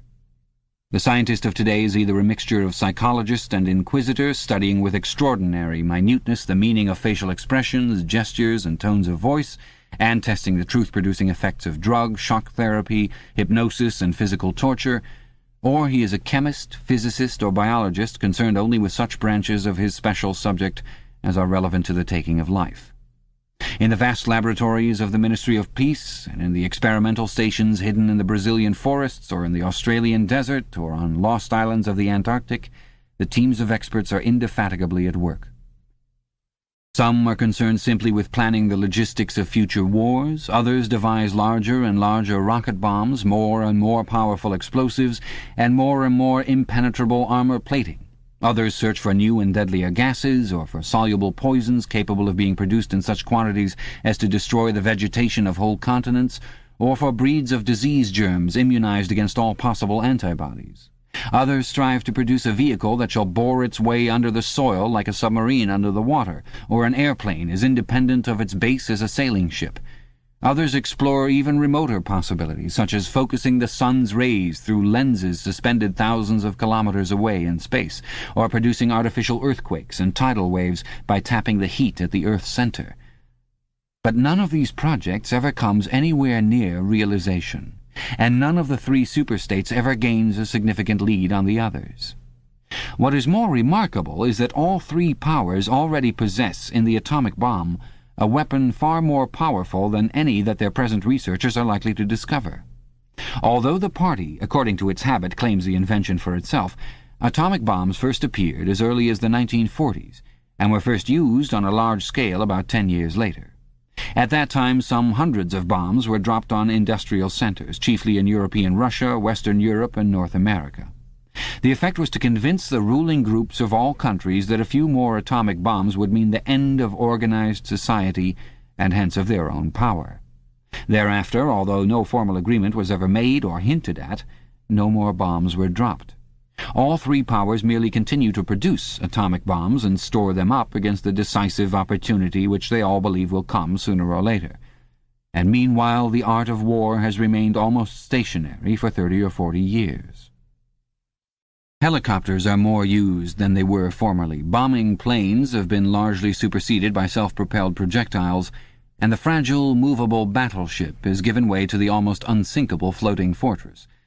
But otherwise there has been little development. The tank, the submarine, the torpedo, the machine gun, even the rifle and the hand grenade are still in use. And in spite of the endless slaughters reported in the press and on the telescreens, the desperate battles of earlier wars, in which thousands or even millions of men were often killed in a few weeks, have never been repeated. None of the three superstates ever attempts any maneuver which involves the risk of serious defeat. When any large operation is undertaken, it is usually a surprise attack against an ally. The strategy that all three powers are following, or pretend to themselves that they are following, is the same. The plan is, by a combination of fighting, bargaining, and well-timed strokes of treachery, to acquire a ring of bases completely encircling one or other of the rival states, and then to sign a pact of friendship with that rival and remain on peaceful terms for so many years as to lull suspicion to sleep. During this time, rockets loaded with atomic bombs can be assembled at all the strategic spots. Finally, they will all be fired simultaneously, with effect so devastating as to make retaliation impossible. It will then be time to sign a pact of friendship with the remaining world power in preparation for another attack. This scheme, it is hardly necessary to say, is a mere daydream, impossible of realization. Moreover, no fighting ever occurs except in the disputed areas round the equator and the pole. No invasion of enemy territory is ever undertaken. This explains the fact that in some places the frontiers between the superstates are arbitrary. Eurasia, for example, could easily conquer the British Isles, which are geographically part of Europe, or, on the other hand, it would be possible for Oceania to push its frontiers to the Rhine, or even to the Vistula. But this would violate the principle, followed on all sides, though never formulated, of cultural integrity. If Oceania were to conquer the areas that used once to be known as France and Germany, it would be necessary either to exterminate the inhabitants, a task of great physical difficulty, or to assimilate a population of about 100 million people, who, so far as technical development goes, are roughly on the oceanic level. The problem is the same for all three superstates. It is absolutely necessary to their structure that there should be no contact with foreigners, except to a limited extent with war prisoners and colored slaves. Even the official ally of the moment is always regarded with the darkest suspicion. War prisoners apart, the average citizen of Oceania never sets eyes on a citizen of either Eurasia or Eastasia, and he is forbidden the knowledge of foreign languages. If he were allowed contact with foreigners, he would discover that they are creatures similar to himself, and that most of what he has been told about them is lies. The sealed world in which he lives would be broken, and the fear, hatred, and self-righteousness on which his morale depends might evaporate. It is therefore realized on all sides that however often Persia or Egypt or Java or Ceylon may change hands, the main frontiers must never be crossed by anything except bombs. Under this lies a fact never mentioned aloud but tacitly understood and acted upon, namely that the conditions of life in all three superstates are very much the same. In Oceania the prevailing philosophy is called Ingsoc. In Eurasia it is called Neo-Bolshevism, and in Eastasia it is called by a Chinese name usually translated as death worship, but perhaps better rendered as obliteration of the self. The citizen of Oceania is not allowed to know anything of the tenets of the other two philosophies, but he is taught to execrate them as barbarous outrages upon morality and common sense. Actually, the three philosophies are barely distinguishable, and the social systems which they support are not distinguishable at all. Everywhere there is the same pyramidal structure, the same worship of a semi-divine leader, the same economy existing by and for continuous warfare. It follows that the three superstates not only cannot conquer one another, but would gain no advantage by doing so. On the contrary, so long as they remain in conflict, they prop one another up, like three sheaves of corn. And, as usual, the ruling groups of all three powers are simultaneously aware and unaware of what they are doing. Their lives are dedicated to world conquest, but they also know that it is necessary that the war should continue everlastingly and without victory. Meanwhile, the fact that there is no danger of conquest makes possible the denial of reality which is the special feature of Ingsoc and its rival systems of thought. Here it is necessary to repeat what has been said earlier, that by becoming continuous, war has fundamentally changed its character. In past ages, a war, almost by definition, was something that sooner or later came to an end, usually in unmistakable victory or defeat. In the past also, war was one of the main instruments by which human societies were kept in touch with physical reality. All rulers of all ages have tried to impose a false view of the world upon their followers, but they could not afford to encourage any illusion that tended to impair military efficiency. So long as defeat meant the loss of independence, or some other result generally held to be undesirable, the precautions against defeat had to be serious. Physical facts could not be ignored. In philosophy, or religion, or ethics, or politics, 2 and 2 might make 5, but when one was designing a gun or an airplane, they had to make 4. Inefficient nations were always conquered sooner or later, and the struggle for efficiency was inimical to illusions. Moreover, to be efficient, it was necessary to be able to learn from the past, which meant having a fairly accurate idea of what had happened in the past. Newspapers and history books were, of course, always colored and biased, but falsification of the kind that is practiced today would have been impossible. War was a sure safeguard of sanity, and so far as the ruling classes were concerned, it was probably the most important of all safeguards. While wars could be won or lost, no ruling class could be completely irresponsible. But when war becomes literally continuous, it also ceases to be dangerous. When war is continuous, there is no such thing as military necessity. Technical progress can cease, and the most palpable facts can be denied or disregarded. As we have seen, researches that could be called scientific are still carried out for the purposes of war, But they are essentially a kind of daydreaming, and their failure to show results is not important. Efficiency, even military efficiency, is no longer needed. Nothing is efficient in Oceania except the thought police. Since each of the three superstates is unconquerable, each is in effect a separate universe, within which almost any perversion of thought can be safely practiced. Reality only exerts its pressure through the needs of everyday life, the need to eat and drink, to get shelter and clothing, to avoid swallowing poison or stepping out of top-story windows, and the like. Between life and death, and between physical pleasure and physical pain, there is still a distinction, but that is all. Cut off from contact with the outer world and with the past, the citizen of Oceania is like a man in interstellar space, who has no way of knowing which direction is up and which is down. The rulers of such a state are absolute, as the pharaohs or the Caesars could not be. They are obliged to prevent their followers from starving to death in numbers large enough to be inconvenient, and they are obliged to remain at the same low level of military technique as their rivals.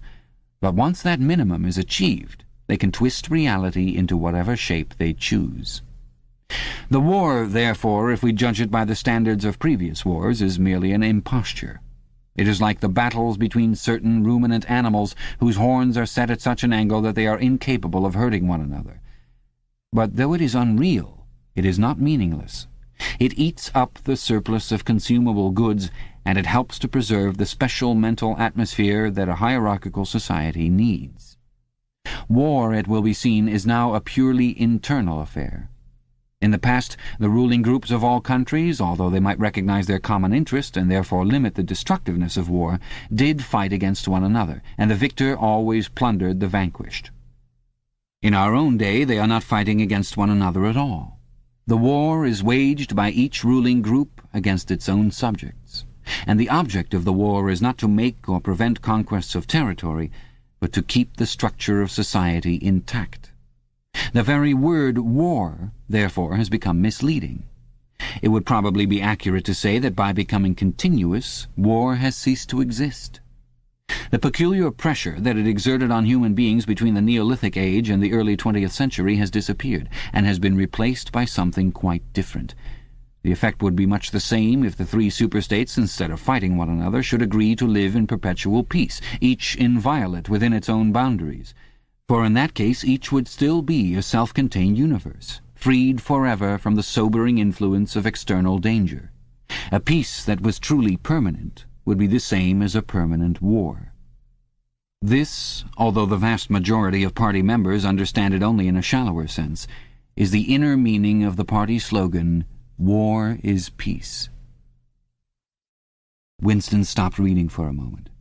Somewhere in the remote distance a rocket bomb thundered. The blissful feeling of being alone with a forbidden book in a room with no telescreen had not worn off. Solitude and safety were physical sensations, mixed up somehow with the tiredness of his body, the softness of the chair, the touch of the faint breeze from the window that played upon his cheek. The book fascinated him, or more exactly, it reassured him.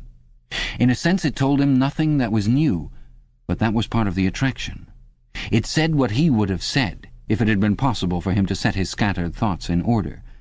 It was the product of a mind similar to his own, but enormously more powerful, more systematic, less fear-ridden. The best books, he perceived, are those that tell you what you know already. He had just turned back to Chapter 1 when he heard Julia's footstep on the stair and started out of his chair to meet her. She dumped her brown tool bag on the floor and flung herself into his arms. It was more than a week since they had seen one another. "I've got the book," he said, as they disentangled themselves. "Oh, you've got it. Good," she said, without much interest, and almost immediately knelt down beside the oil stove to make the coffee.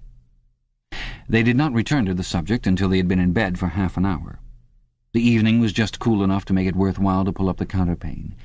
From below came the familiar sound of singing and the scrape of boots on the flagstones. The brawny, red-armed woman whom Winston had seen there on his first visit was almost a fixture in the yard.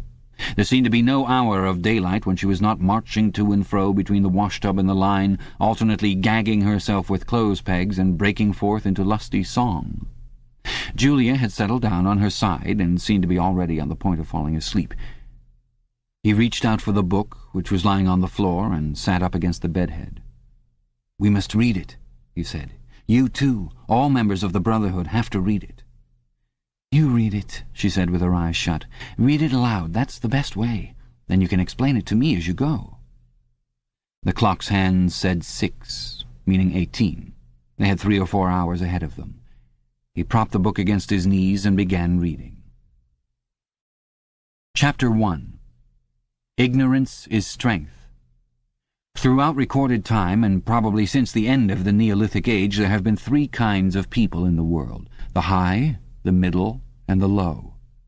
They have been subdivided in many ways. They have borne countless different names, and their relative numbers, as well as their attitude toward one another, have varied from age to age, but the essential structure of society has never altered. Even after enormous upheavals and seemingly irrevocable changes, the same pattern has always reasserted itself, just as a gyroscope will always return to equilibrium, however far it is pushed one way or the other. "Julia, are you awake?" said Winston. "Yes, my love, I'm listening. Go on, it's marvelous." He continued reading. The aims of these 3 groups are entirely irreconcilable. The aim of the high is to remain where they are. The aim of the middle is to change places with the high. The aim of the low, when they have an aim, for it is an abiding characteristic of the low that they are too much crushed by drudgery to be more than intermittently conscious of anything outside their daily lives, is to abolish all distinctions and create a society in which all men shall be equal. Thus, throughout history, a struggle which is the same in its main outlines recurs over and over again.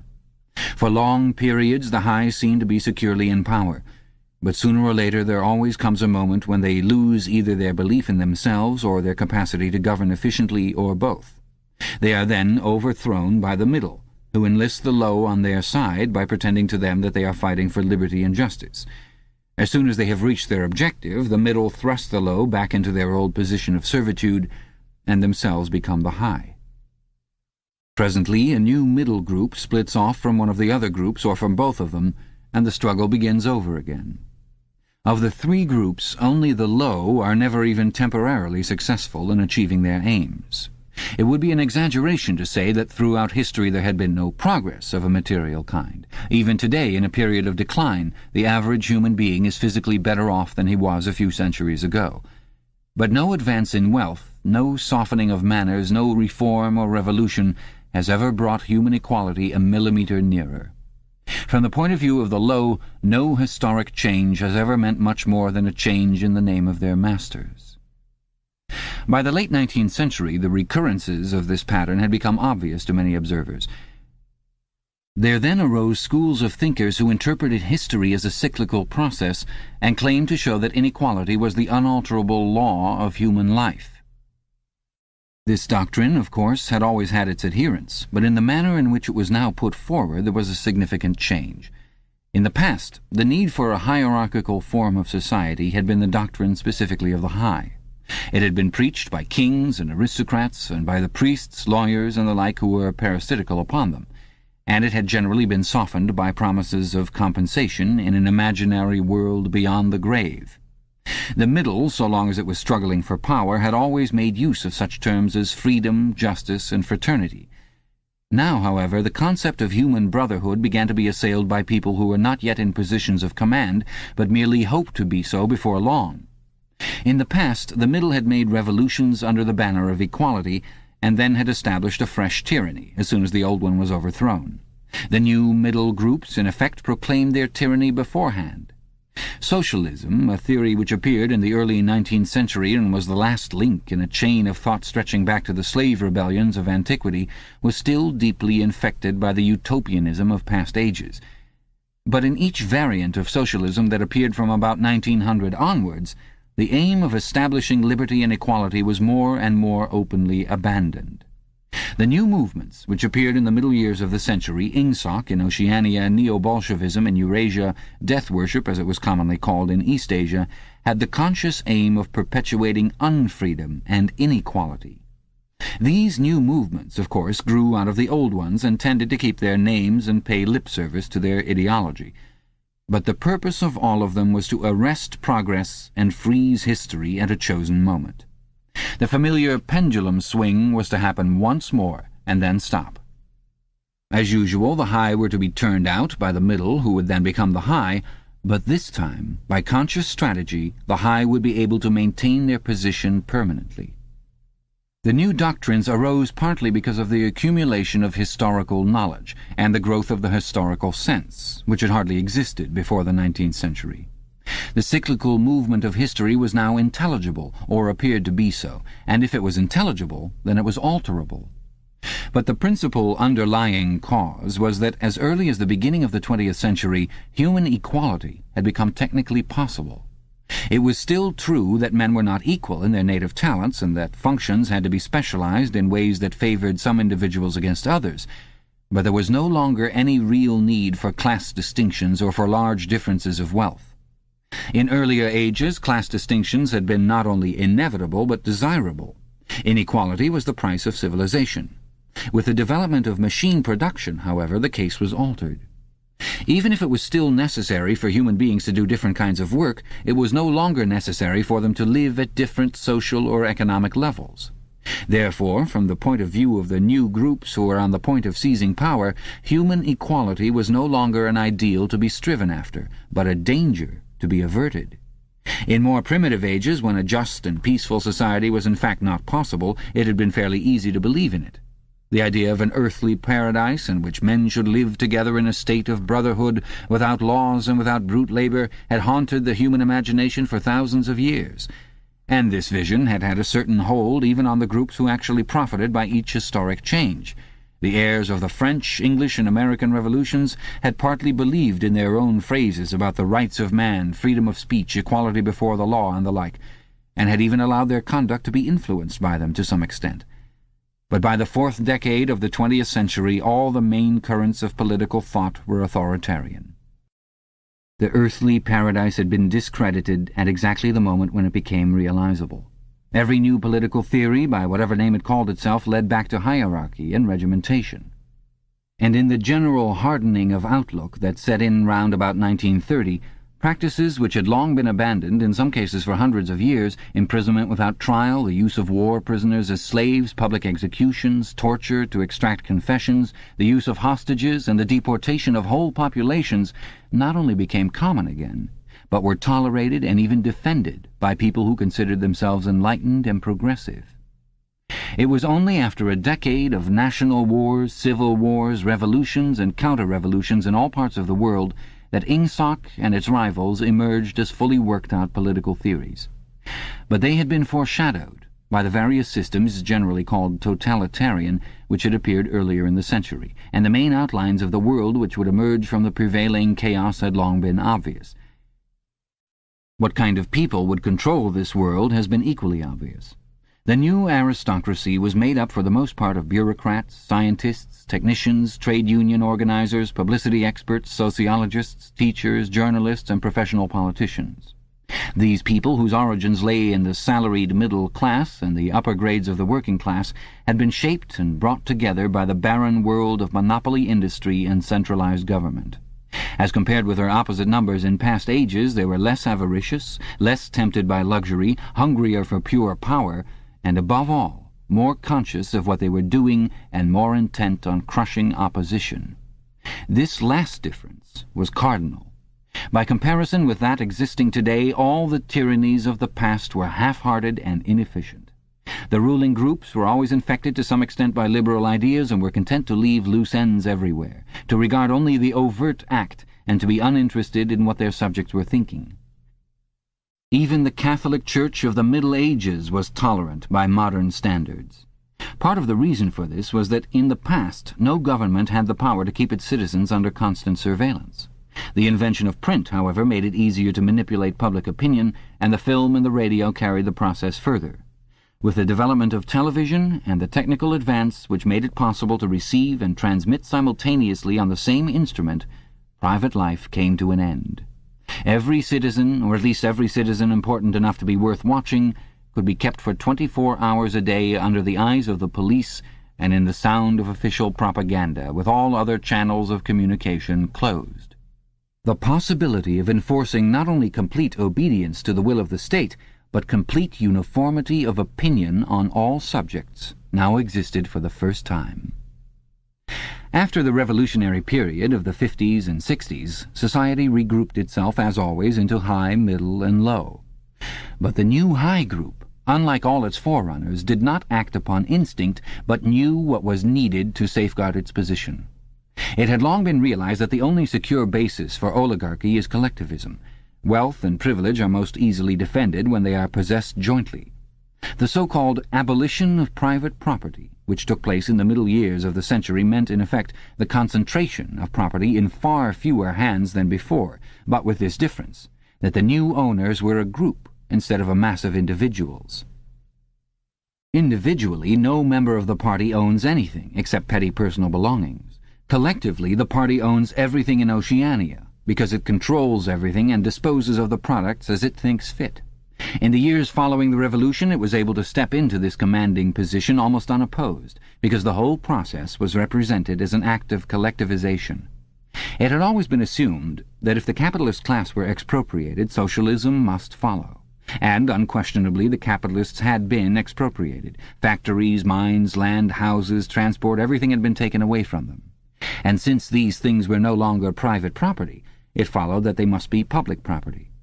Ingsoc, which grew out of the earlier socialist movement and inherited its phraseology, has in fact carried out the main item in the socialist program, with the result, foreseen and intended beforehand, that economic inequality has been made permanent. But the problems of perpetuating a hierarchical society go deeper than this. There are only 4 ways in which a ruling group can fall from power. Either it is conquered from without, or it governs so inefficiently that the masses are stirred to revolt, or it allows a strong and discontented middle group to come into being, or it loses its own self-confidence and willingness to govern. These causes do not operate singly, and as a rule all 4 of them are present in some degree. A ruling class which could guard against all of them would remain in power permanently. Ultimately, the determining factor is the mental attitude of the ruling class itself. After the middle of the present century, the first danger had in reality disappeared. Each of the 3 powers which now divide the world is in fact unconquerable, and could only become conquerable through slow demographic changes which a government with wide powers can easily avert. The second danger also is only a theoretical one. The masses never revolt of their own accord, and they never revolt merely because they are oppressed. Indeed, so long as they are not permitted to have standards of comparison, they never even become aware that they are oppressed. The recurrent economic crises of past times were totally unnecessary, and are not now permitted to happen. But other and equally large dislocations can and do happen without having political results, because there is no way in which discontent can become articulate. As for the problem of overproduction, which has been latent in our society since the development of machine technique, it is solved by the device of continuous warfare, see Chapter 3, which is also useful in keying up public morale to the necessary pitch.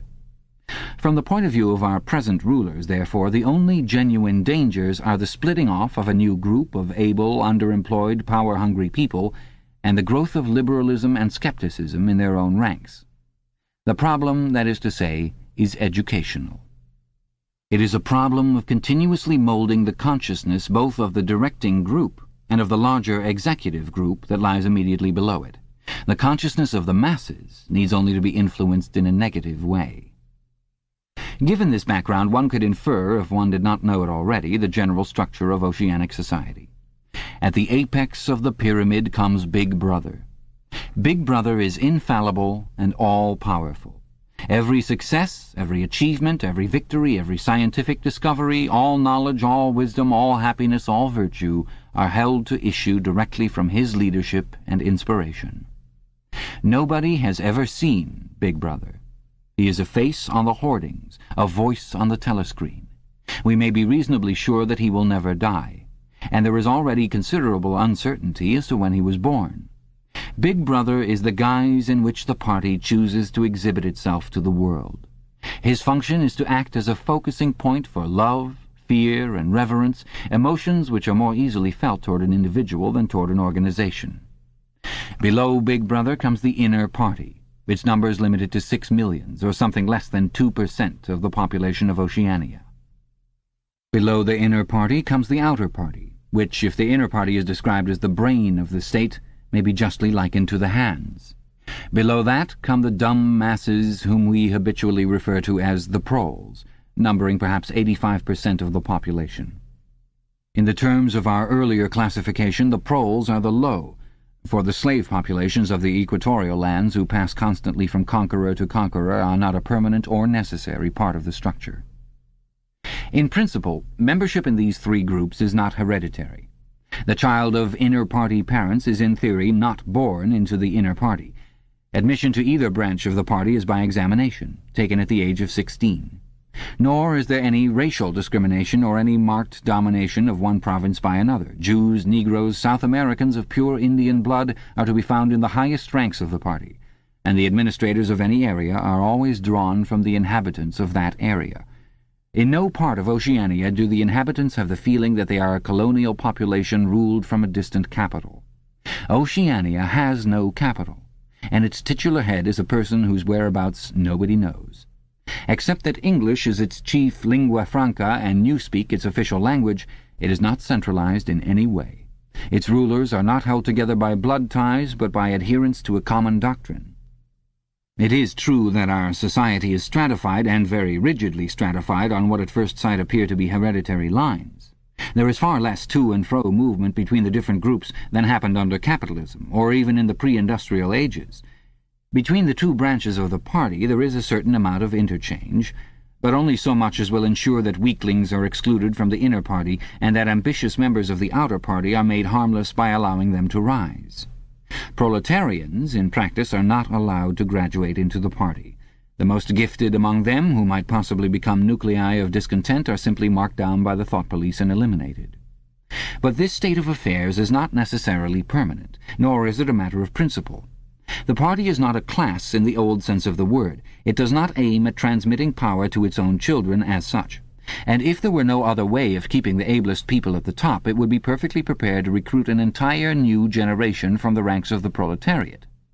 In the crucial years, the fact that the party was not a hereditary body did a great deal to neutralize opposition. The older kind of socialists who had been trained to fight against something called class privilege assumed that what is not hereditary cannot be permanent. He did not see that the continuity of an oligarchy need not be physical, nor did he pause to reflect that hereditary aristocracies have always been short-lived, whereas adoptive organizations, such as the Catholic Church, have sometimes lasted for hundreds or thousands of years. The essence of oligarchical rule is not father-to-son inheritance, but the persistence of a certain world view and a certain way of life, imposed by the dead upon the living. A ruling group is a ruling group so long as it can nominate its successors. The party is not concerned with perpetuating its blood, but with perpetuating itself. Who wields power is not important, provided that the hierarchical structure remains always the same. All the beliefs, habits, tastes, emotions, mental attitudes that characterize our time are really designed to sustain the mystique of the party and prevent the true nature of present-day society from being perceived. Physical rebellion, or any preliminary move toward rebellion, is at present not possible. From the proletarians nothing is to be feared. Left to themselves, they will continue from generation to generation and from century to century, working, breeding, and dying, not only without any impulse to rebel, but without the power of grasping that the world could be other than it is.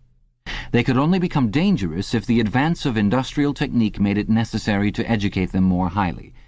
But since military and commercial rivalry are no longer important, the level of popular education is actually declining. What opinions the masses hold or do not hold is looked on as a matter of indifference. They can be granted intellectual liberty because they have no intellect. In a party member, on the other hand, not even the smallest deviation of opinion on the most unimportant subject can be tolerated. A party member lives from birth to death under the eye of the thought police.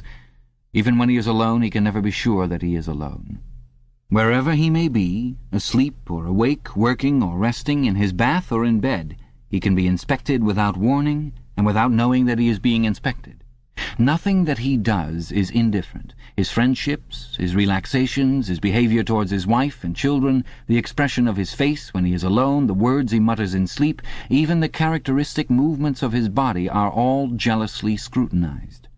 Not only any actual misdemeanor, but any eccentricity, however small, any change of habits, any nervous mannerism that could possibly be the symptom of an inner struggle is certain to be detected.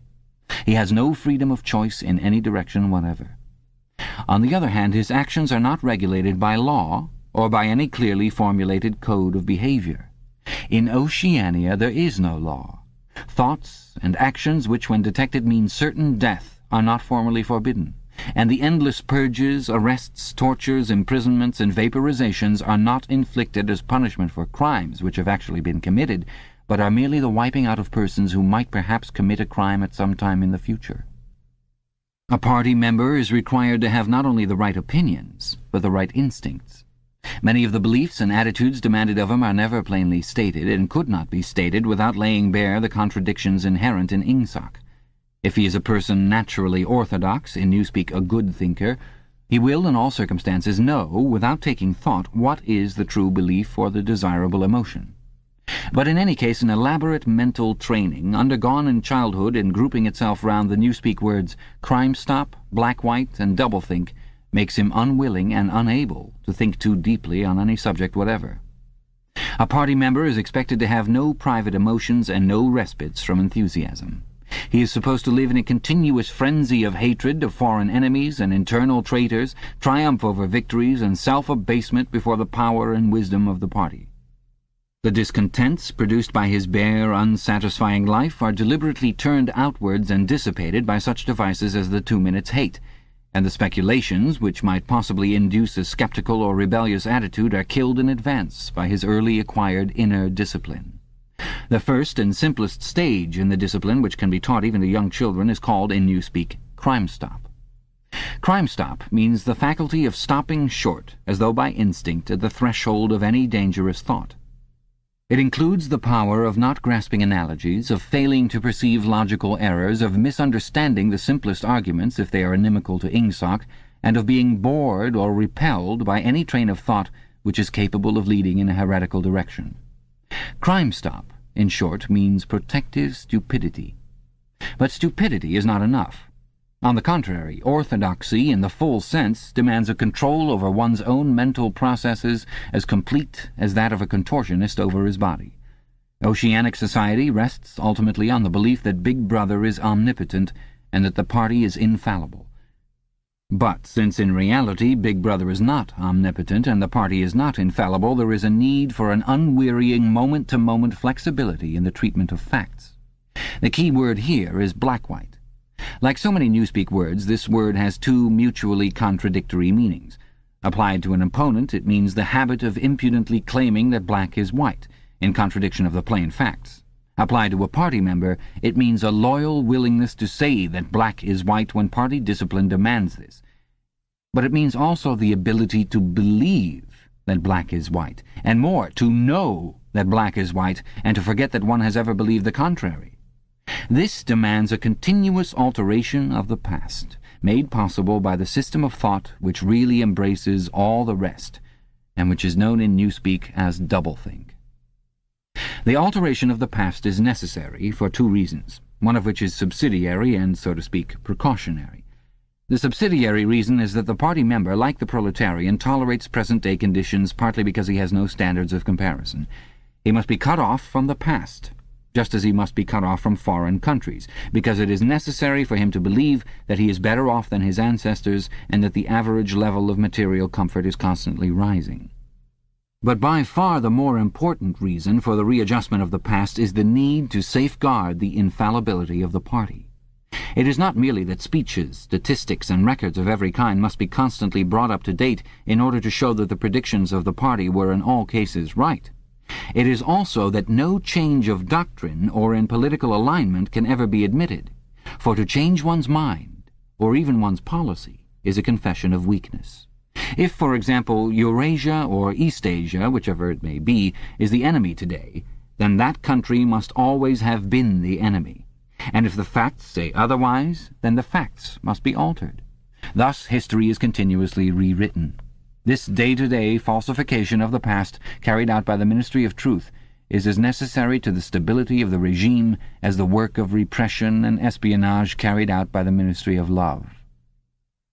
The mutability of the past is the central tenet of Ingsoc. Past events, it is argued, have no objective existence, but survive only in written records and in human memories. The past is whatever the records and the memories agree upon. And since the party is in full control of all records, and in equally full control of the minds of its members, it follows that the past is whatever the party chooses to make it. It also follows that, though the past is alterable, it never has been altered in any specific instance. For when it has been recreated in whatever shape is needed at the moment, then this new version is the past, and no different past can ever have existed. This holds good even when, as often happens, the same event has to be altered out of recognition several times in the course of a year. At all times the party is in possession of absolute truth, and clearly the absolute can never have been different from what it is now. It will be seen that the control of the past depends above all on the training of memory. To make sure that all written records agree with the orthodoxy of the moment is merely a mechanical act, but it is also necessary to remember that events happened in the desired manner. And if it is necessary to rearrange one's memories, or to tamper with written records, then it is necessary to forget that one has done so. The trick of doing this can be learned like any other mental technique. It is learned by the majority of party members, and certainly by all who are intelligent as well as orthodox. In old speak it is called, quite frankly, reality control. In new speak it is called doublethink, although doublethink comprises much else as well. Doublethink means the power of holding two contradictory beliefs in one's mind simultaneously and accepting both of them. The party intellectual knows in which direction his memories must be altered. He therefore knows that he is playing tricks with reality. But by the exercise of doublethink, he also satisfies himself that reality is not violated. The process has to be conscious, or it would not be carried out with sufficient precision, but it also has to be unconscious, or it would bring with it a feeling of falsity and hence of guilt. Doublethink lies at the very heart of Ingsoc, since the essential act of the party is to use conscious deception while retaining the firmness of purpose that goes with complete honesty. To tell deliberate lies while genuinely believing in them, to forget any fact that has become inconvenient, and then, when it becomes necessary again, to draw it back from oblivion for just so long as it is needed, to deny the existence of objective reality, and all the while to take account of the reality which one denies, all this is indispensably necessary. Even in using the word doublethink, it is necessary to exercise doublethink. For by using the word, one admits that one is tampering with reality. By a fresh act of doublethink, one erases this knowledge, and so on, indefinitely, with the lie always one leap ahead of the truth. Ultimately, it is by means of doublethink that the party has been able, and may, for all we know, continue to be able for thousands of years, to arrest the course of history. All past oligarchies have fallen from power either because they ossified or because they grew soft.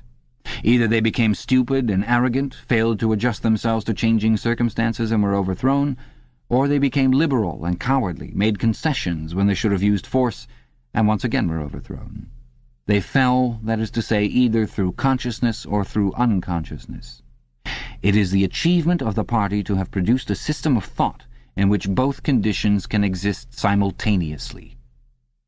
And upon no other intellectual basis could the dominion of the party be made permanent.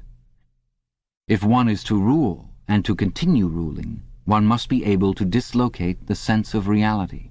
For the secret of rulership is to combine a belief in one's own infallibility with the power to learn from past mistakes.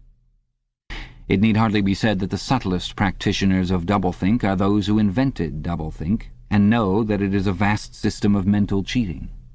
In our society, those who have the best knowledge of what is happening are also those who are furthest from seeing the world as it is. In general, the greater the understanding, the greater the delusion. The more intelligent, the less sane. One clear illustration of this is the fact that war hysteria increases in intensity as one rises in the social scale. Those whose attitude toward the war is most nearly rational are the subject peoples of the disputed territories.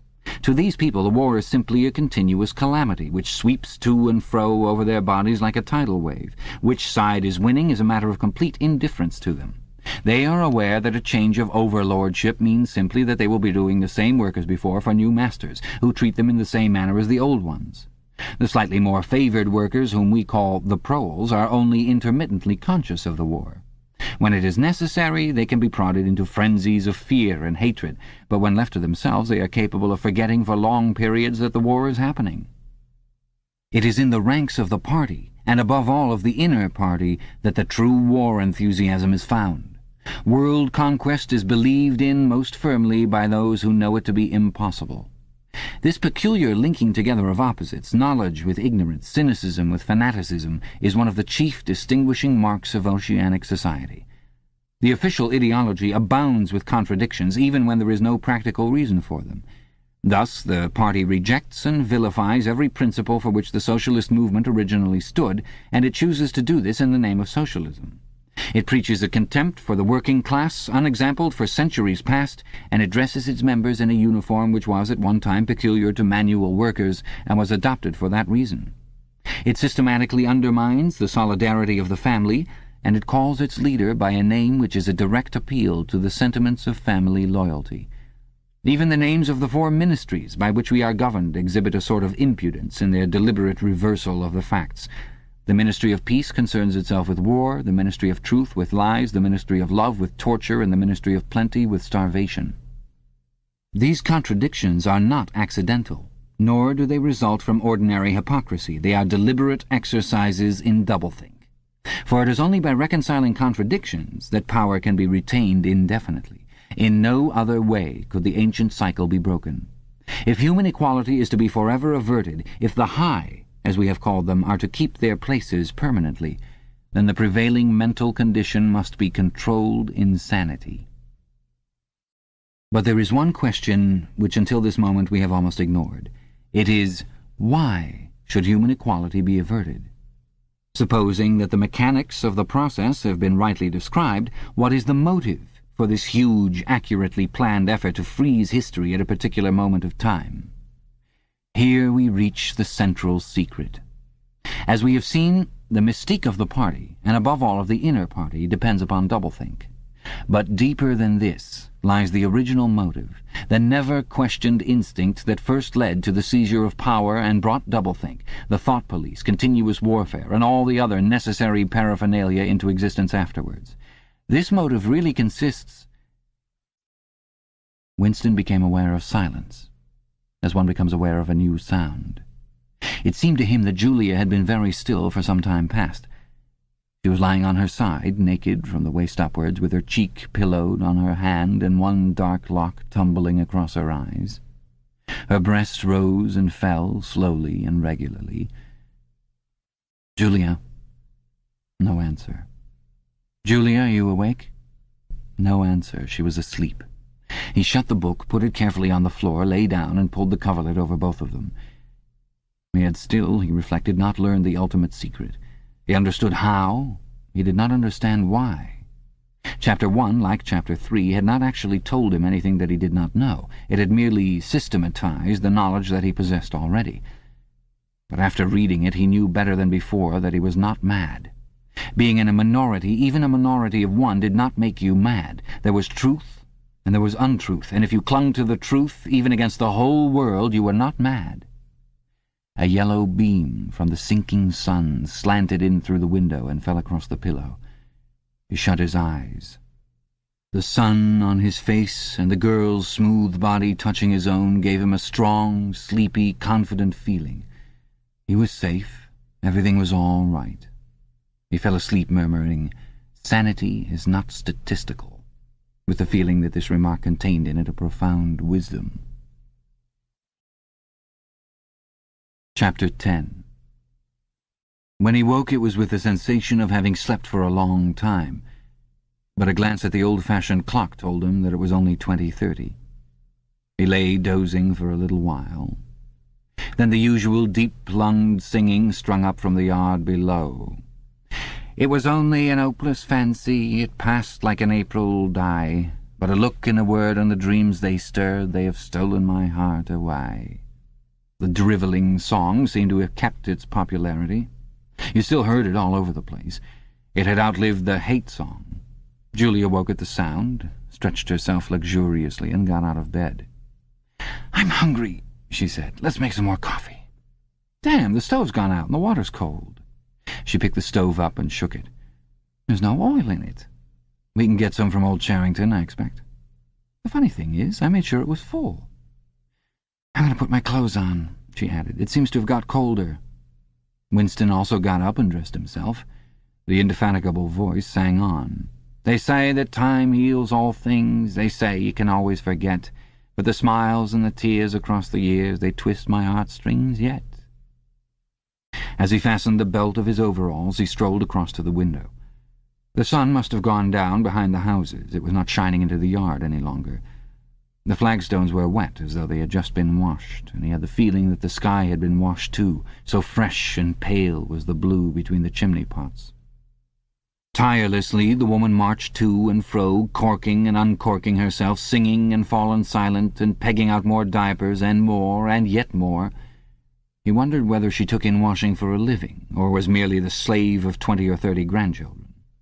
Julia had come across to his side. Together they gazed down with a sort of fascination at the sturdy figure below. As he looked at the woman in her characteristic attitude, her thick arms reaching up for the line, her powerful mare-like buttocks protruded, it struck him for the first time that she was beautiful. It had never before occurred to him that the body of a woman of 50, blown up to monstrous dimensions by childbearing, then hardened, roughened by work till it was coarse in the grain like an overripe turnip, could be beautiful. But it was so. And after all, he thought, why not? The solid, contourless body like a block of granite, and the rasping red skin, bore the same relation to the body of a girl as the rose hip to the rose. Why should the fruit be held inferior to the flower? "She's beautiful," he murmured. "She's a metre across the hips, easily," said Julia. "That is her style of beauty," said Winston. He held Julia's supple waist, easily encircled by his arm. From the hip to the knee her flank was against his. Out of their bodies no child would ever come. That was the one thing they could never do. Only by word of mouth, from mind to mind, could they pass on the secret. The woman down there had no mind. She had only strong arms, a warm heart, and a fertile belly. He wondered how many children she had given birth to. It might easily be 15. She had had her momentary flowering, a year perhaps of wild rose beauty, and then she had suddenly swollen like a fertilized fruit and grown hard and red and coarse, and then her life had been laundering, scrubbing, darning, cooking, sweeping, polishing, mending, scrubbing, laundering, first for children, then for grandchildren, over 30 unbroken years. At the end of it she was still singing. The mystical reverence that he felt for her was somehow mixed up with the aspect of the pale, cloudless sky stretching away behind the chimney-pots into interminable distances. It was curious to think that the sky was the same for everybody, in Eurasia or East Asia as well as here. And the people under the sky were also very much the same, everywhere, all over the world. Hundreds or thousands of millions of people just like this, people ignorant of one another's existence, held apart by walls of hatred and lies, and yet almost exactly the same. People who had never learned to think, but were storing up in their hearts and bellies and muscles the power that would one day overturn the world. If there was hope, it lay in the proles. Without having read to the end of the book, he knew that that must be Goldstein's final message. The future belonged to the proles. And could he be sure that when their time came, the world they constructed would not be just as alien to him, Winston Smith, as the world of the party? Yes, because at the least it would be a world of sanity. Where there is equality, there can be sanity. Sooner or later it would happen. Strength would change into consciousness. The proles were immortal. You could not doubt it when you looked at that valiant figure in the yard. In the end their awakening would come, and until that happened, though it might be 1,000 years, they would stay alive against all the odds, like birds passing on from body to body the vitality which the party did not share and could not kill.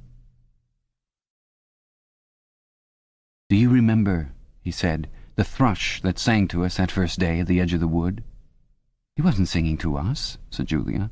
"He was singing to please himself. Not even that, he was just singing." The birds sang, the proles sang, the party did not sing. All round the world, in London and New York, in Africa and Brazil, and in the mysterious forbidden lands beyond the frontiers, in the streets of Paris and Berlin, in the villages of the endless Russian plain, in the bazaars of China and Japan, everywhere stood the same solid, unconquerable figure, made monstrous by work and childbearing, toiling from birth to death, and still singing. Out of those mighty loins a race of conscious beings must one day come. You were the dead, theirs was the future. But you could share in that future if you kept alive the mind as they kept alive the body, and passed on the secret doctrine that 2 + 2 make 4. "We are the dead," he said. "We are the dead," echoed Julia dutifully. "You are the dead," said an iron voice behind them. They sprang apart. Winston's entrails seemed to have turned into ice. He could see the white all round the irises of Julia's eyes. Her face had turned a milky yellow. The smear of rouge that was still on each cheekbone stood out sharply, almost as though unconnected with the skin beneath. "You are the dead," repeated the iron voice. "It was behind the picture," breathed Julia. "It was behind the picture," said the voice. "Remain exactly where you are. Make no movement until you are ordered." It was starting. It was starting at last. They could do nothing except stand gazing into one another's eyes. To run for life, to get out of the house before it was too late, no such thought occurred to them. Unthinkable to disobey the iron voice from the wall. There was a snap, as though a catch had been turned back, and a crash of breaking glass. The picture had fallen to the floor, uncovering the telescreen behind it. "Now they can see us," said Julia. "Now we can see you," said the voice. "Stand out in the middle of the room. Stand back to back. Clasp your hands behind your heads. Do not touch one another." They were not touching, but it seemed to him that he could feel Julia's body shaking, or perhaps it was merely the shaking of his own. He could just stop his teeth from chattering, but his knees were beyond his control. There was a sound of trampling boots below, inside the house and outside. The yard seemed to be full of men. Something was being dragged across the stones. The woman's singing had stopped abruptly. There was a long, rolling clang, as though the washtub had been flung across the yard, and then a confusion of angry shouts which ended in a yell of pain. "The house is surrounded," said Winston. "The house is surrounded," said the voice. He heard Julia snap her teeth together. "I suppose we may as well say goodbye," she said. "You may as well say goodbye," said the voice. And then another, quite different voice, a thin, cultivated voice, which Winston had the impression of having heard before, struck in. "And by the way, while we are on the subject, here comes a candle to light you to bed. Here comes a chopper to chop off your head." Something crashed on the bed behind Winston's back. The head of a ladder had been thrust through the window and had burst in the frame. Someone was climbing through the window. There was a stampede of boots up the stairs. The room was full of solid men in black uniforms with iron-shod boots on their feet and truncheons in their hands. Winston was not trembling any longer. Even his eyes he barely moved. One thing alone mattered, to keep still, and not give them an excuse to hit you. A man with a smooth prize-fighter's jowl, in which the mouth was only a slit, paused opposite him, balancing his truncheon meditatively between thumb and forefinger. Winston met his eyes. The feeling of nakedness with one's hands behind one's head and one's face and body all exposed was almost unbearable. The man protruded the tip of a white tongue, licked the place where his lips should have been, and then passed on. There was another crash. Someone had picked up the glass paperweight from the table and smashed it to pieces on the hearthstone. The fragment of coral, a tiny crinkle of pink, like a sugar rosebud from a cake, rolled across the mat. How small, thought Winston, how small it always was. There was a gasp and a thump behind him, and he received a violent kick on the ankle which nearly flung him off his balance. One of the men had smashed his fist into Julia's solar plexus, doubling her up like a pocket ruler. She was thrashing about on the floor, fighting for breath. Winston dared not turn his head even by a millimetre, but sometimes her livid, gasping face came within the angle of his vision. Even in his terror it was as though he could feel the pain in his own body, the deadly pain which nevertheless was less urgent than the struggle to get back her breath. He knew what it was like. The terrible, agonizing pain, which was there all the while but could not be suffered yet, because before all else it was necessary to be able to breathe. Then 2 of the men hoisted her up by knees and shoulders and carried her out of the room like a sack. Winston had a glimpse of her face, upside down, yellow and contorted, with the eyes shut, and still with a smear of rouge on either cheek, and that was the last he saw of her. He stood dead still. No one had hit him yet. Thoughts which came of their own accord but seemed totally uninteresting began to flit through his mind. He wondered whether they had got Mr. Charrington. He wondered what they had done to the woman in the yard. He noticed that he badly wanted to urinate and felt a faint surprise because he had done so only 2 or 3 hours ago. He noticed that the clock on the mantelpiece said 9, meaning 21. But the light seemed too strong. Would not the light be fading at 21 hours on an August evening? He wondered whether, after all, he and Julia had mistaken the time, had slept the clock round and thought it was 20:30 when really it was not 8:30 on the following morning. But he did not pursue the thought further. It was not interesting. There was another, lighter step in the passage. Mr. Charrington came into the room. The demeanour of the black-uniformed men suddenly became more subdued. Something had also changed in Mr. Charrington's appearance. His eye fell on the fragments of the glass paperweight. "Pick up those pieces," he said sharply. A man stooped to obey. The Cockney accent had disappeared. Winston suddenly realized whose voice it was that he had heard a few moments ago on the telescreen. Mr. Charrington was still wearing his old velvet jacket, but his hair, which had been almost white, had turned black. Also, he was not wearing his spectacles. He gave Winston a single sharp glance, as though verifying his identity, and then paid no more attention to him. He was still recognizable, but he was not the same person any longer. His body had straightened and seemed to have grown bigger. His face had undergone only tiny changes that had nevertheless worked a complete transformation. The black eyebrows were less bushy, the wrinkles were gone, the whole lines of the face seemed to have altered, even the nose seemed shorter. It was the alert, cold face of a man of about 35. It occurred to Winston that for the first time in his life he was looking, with knowledge, at a member of the thought police. Part 3. He did not know where he was. Presumably he was in the Ministry of Love, but there was no way of making certain. He was in a high-ceilinged, windowless cell with walls of glittering white porcelain. Concealed lamps flooded it with cold light, and there was a low, steady humming sound which he supposed had something to do with the air supply. A bench or shelf just wide enough to sit on ran round the wall, broken only by the door, and at the end opposite the door a lavatory pan with no wooden seat. There were 4 telescreens, one in each wall. There was a dull aching in his belly. It had been there ever since they had bundled him into the closed van and driven him away. But he was also hungry, with a gnawing, unwholesome kind of hunger. It might be 24 hours since he had eaten, it might be 36. He still did not know, probably never would know, whether it had been morning or evening when they arrested him. Since he was arrested, he had not been fed. He sat as still as he could on the narrow bench, with his hands crossed on his knee. He had already learned to sit still. If you made unexpected movements, they yelled at you from the telescreen. But the craving for food was growing upon him. What he longed for above all was a piece of bread. He had an idea that there were a few breadcrumbs in the pocket of his overalls. It was even possible, he thought this because from time to time something seemed to tickle his leg, that there might be a sizable bit of crust there. In the end, the temptation to find out overcame his fear. He slipped a hand into his pocket. "Smith!" yelled a voice from the telescreen. 6079 Smith W. Hands out of pockets in the cells. He sat still again, his hands crossed on his knee. Before being brought here, he had been taken to another place, which must have been an ordinary prison or a temporary lock-up used by the patrols. He did not know how long he had been there. Some hours, at any rate. With no clocks and no daylight, it was hard to gauge the time. It was a noisy, evil-smelling place.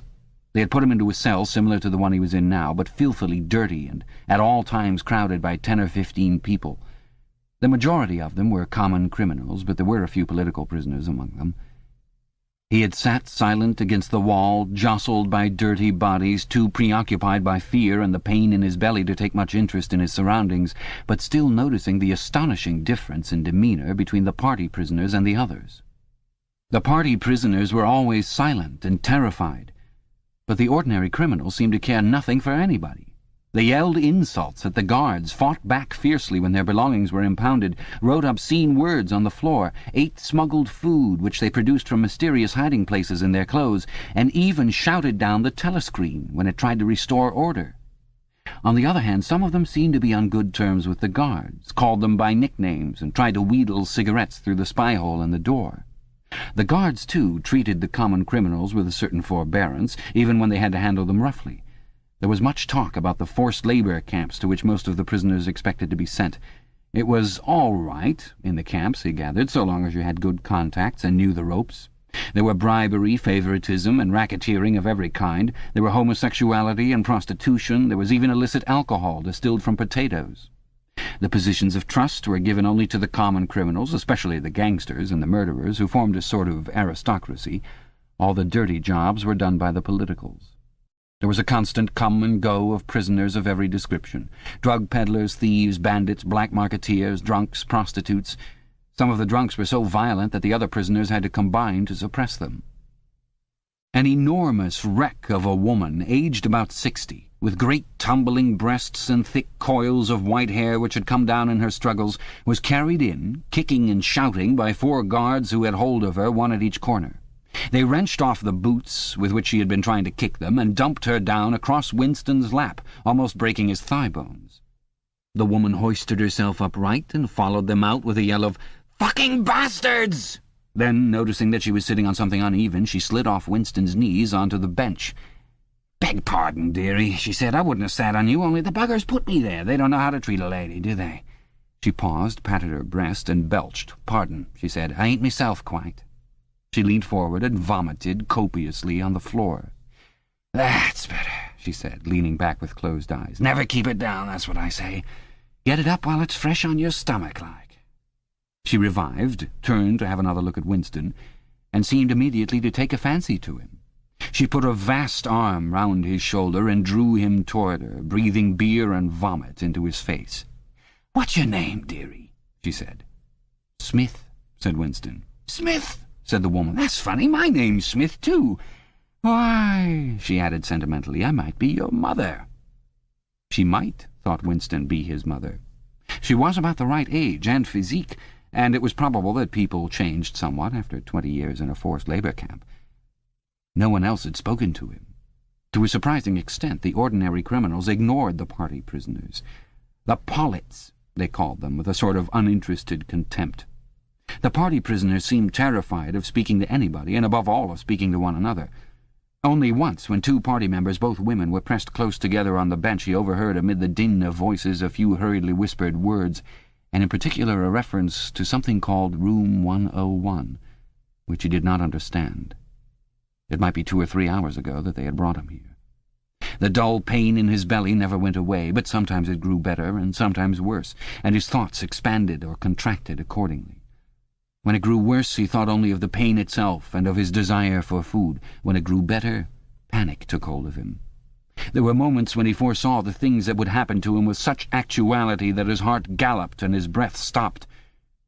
He felt the smash of truncheons on his elbows and iron-shod boots on his shins. He saw himself grovelling on the floor, screaming for mercy through broken teeth. He hardly thought of Julia. He could not fix his mind on her. He loved her and would not betray her, but that was only a fact. Known as he knew the rules of arithmetic, he felt no love for her, and he hardly even wondered what was happening to her. He thought oftener of O'Brien with a flickering hope. O'Brien must know that he had been arrested.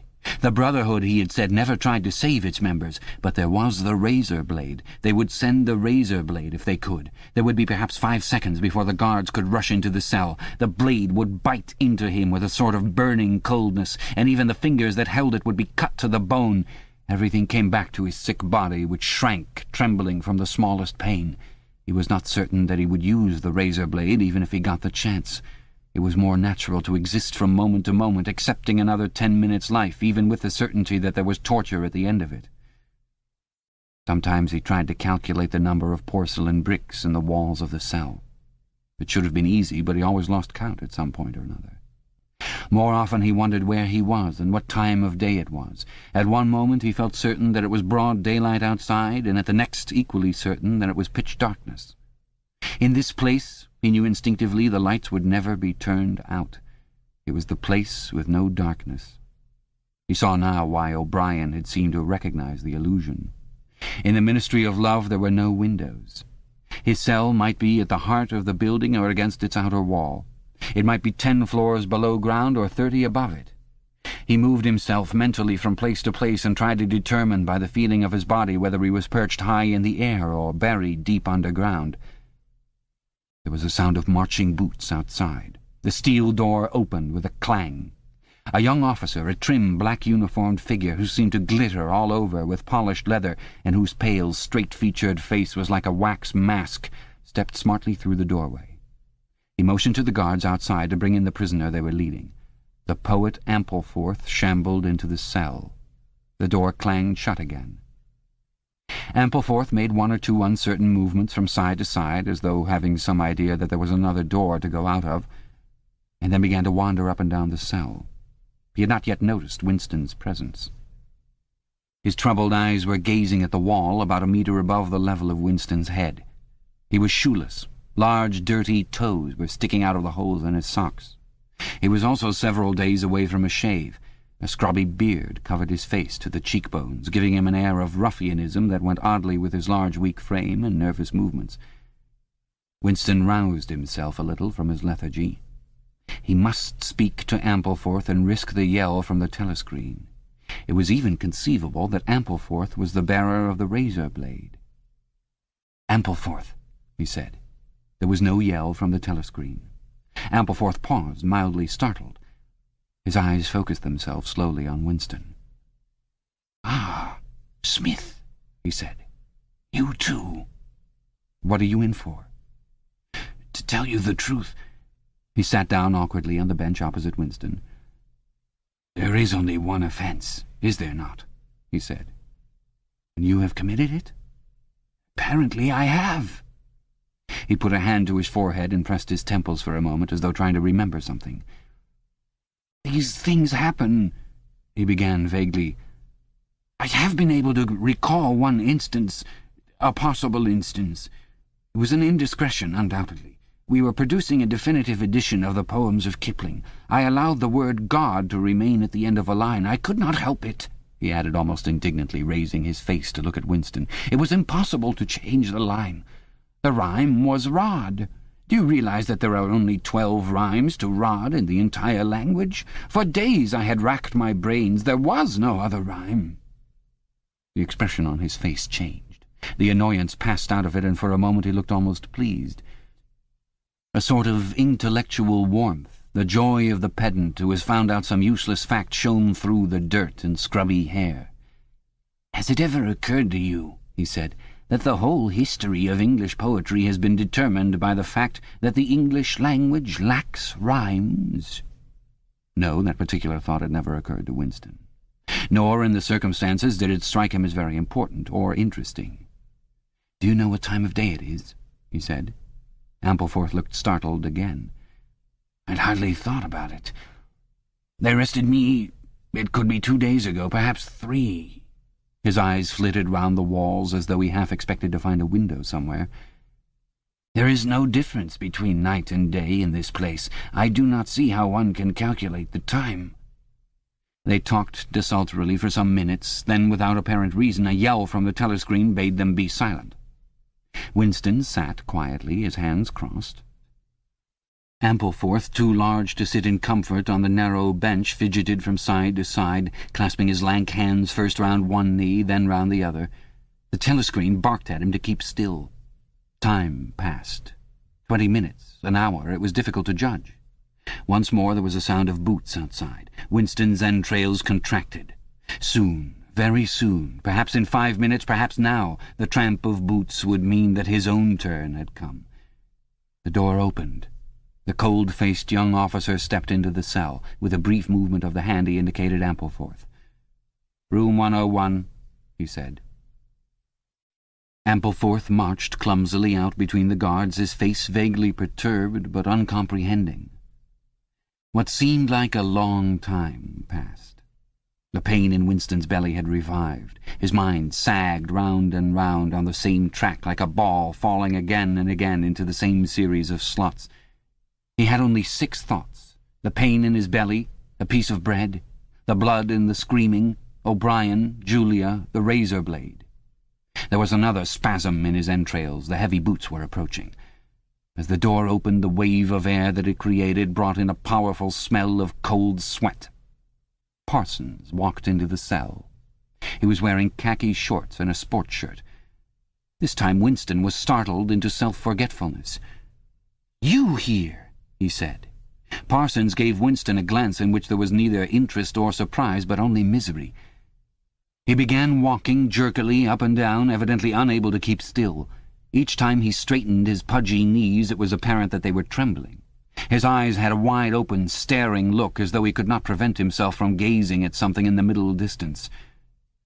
"What are you in for?" said Winston. "Thoughtcrime," said Parsons, almost blubbering.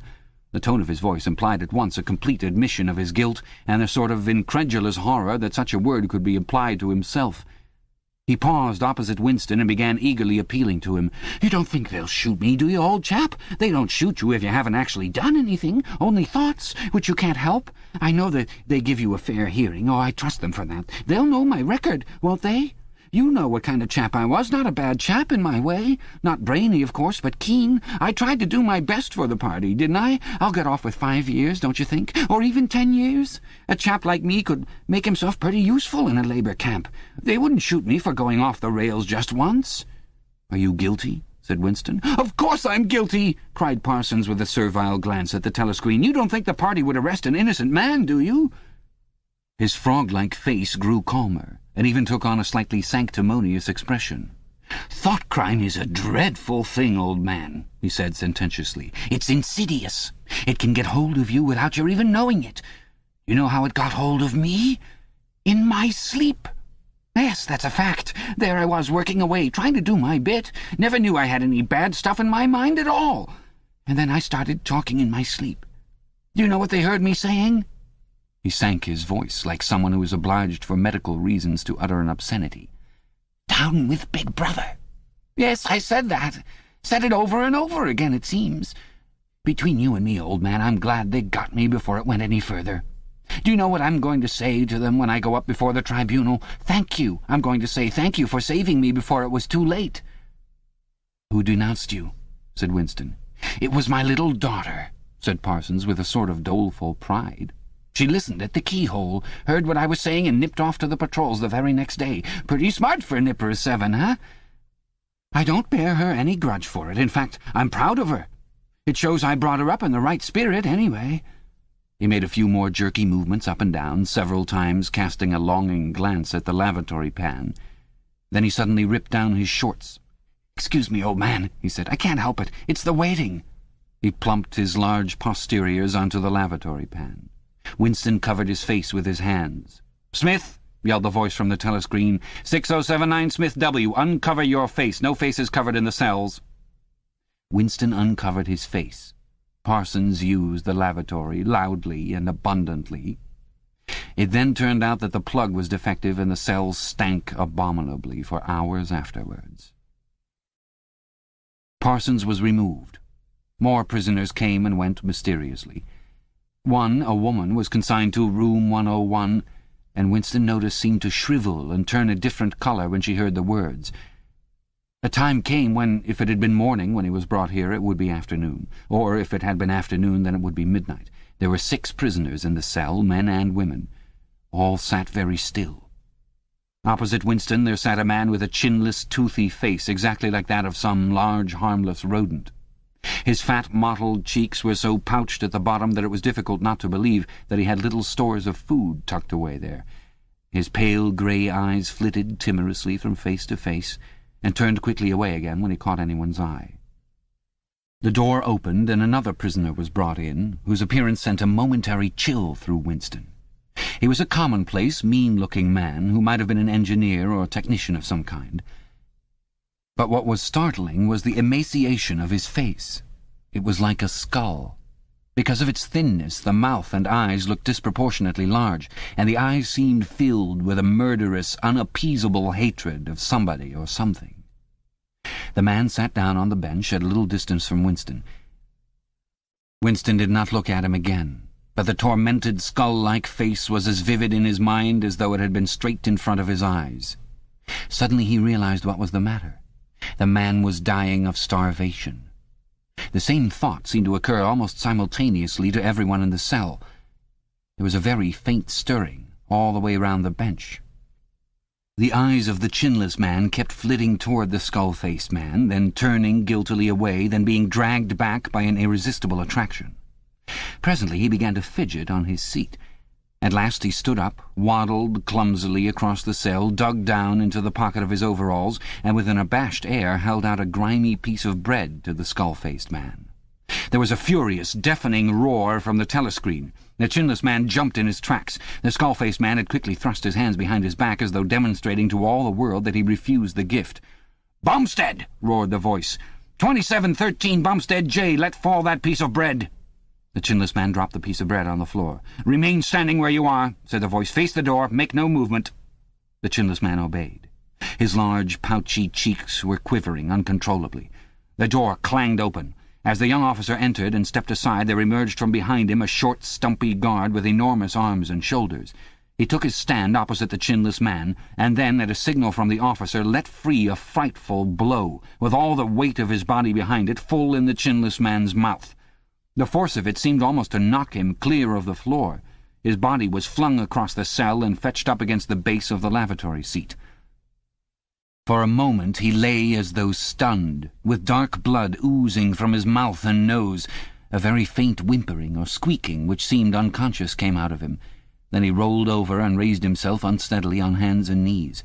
Amid a stream of blood and saliva, the two halves of a dental plate fell out of his mouth.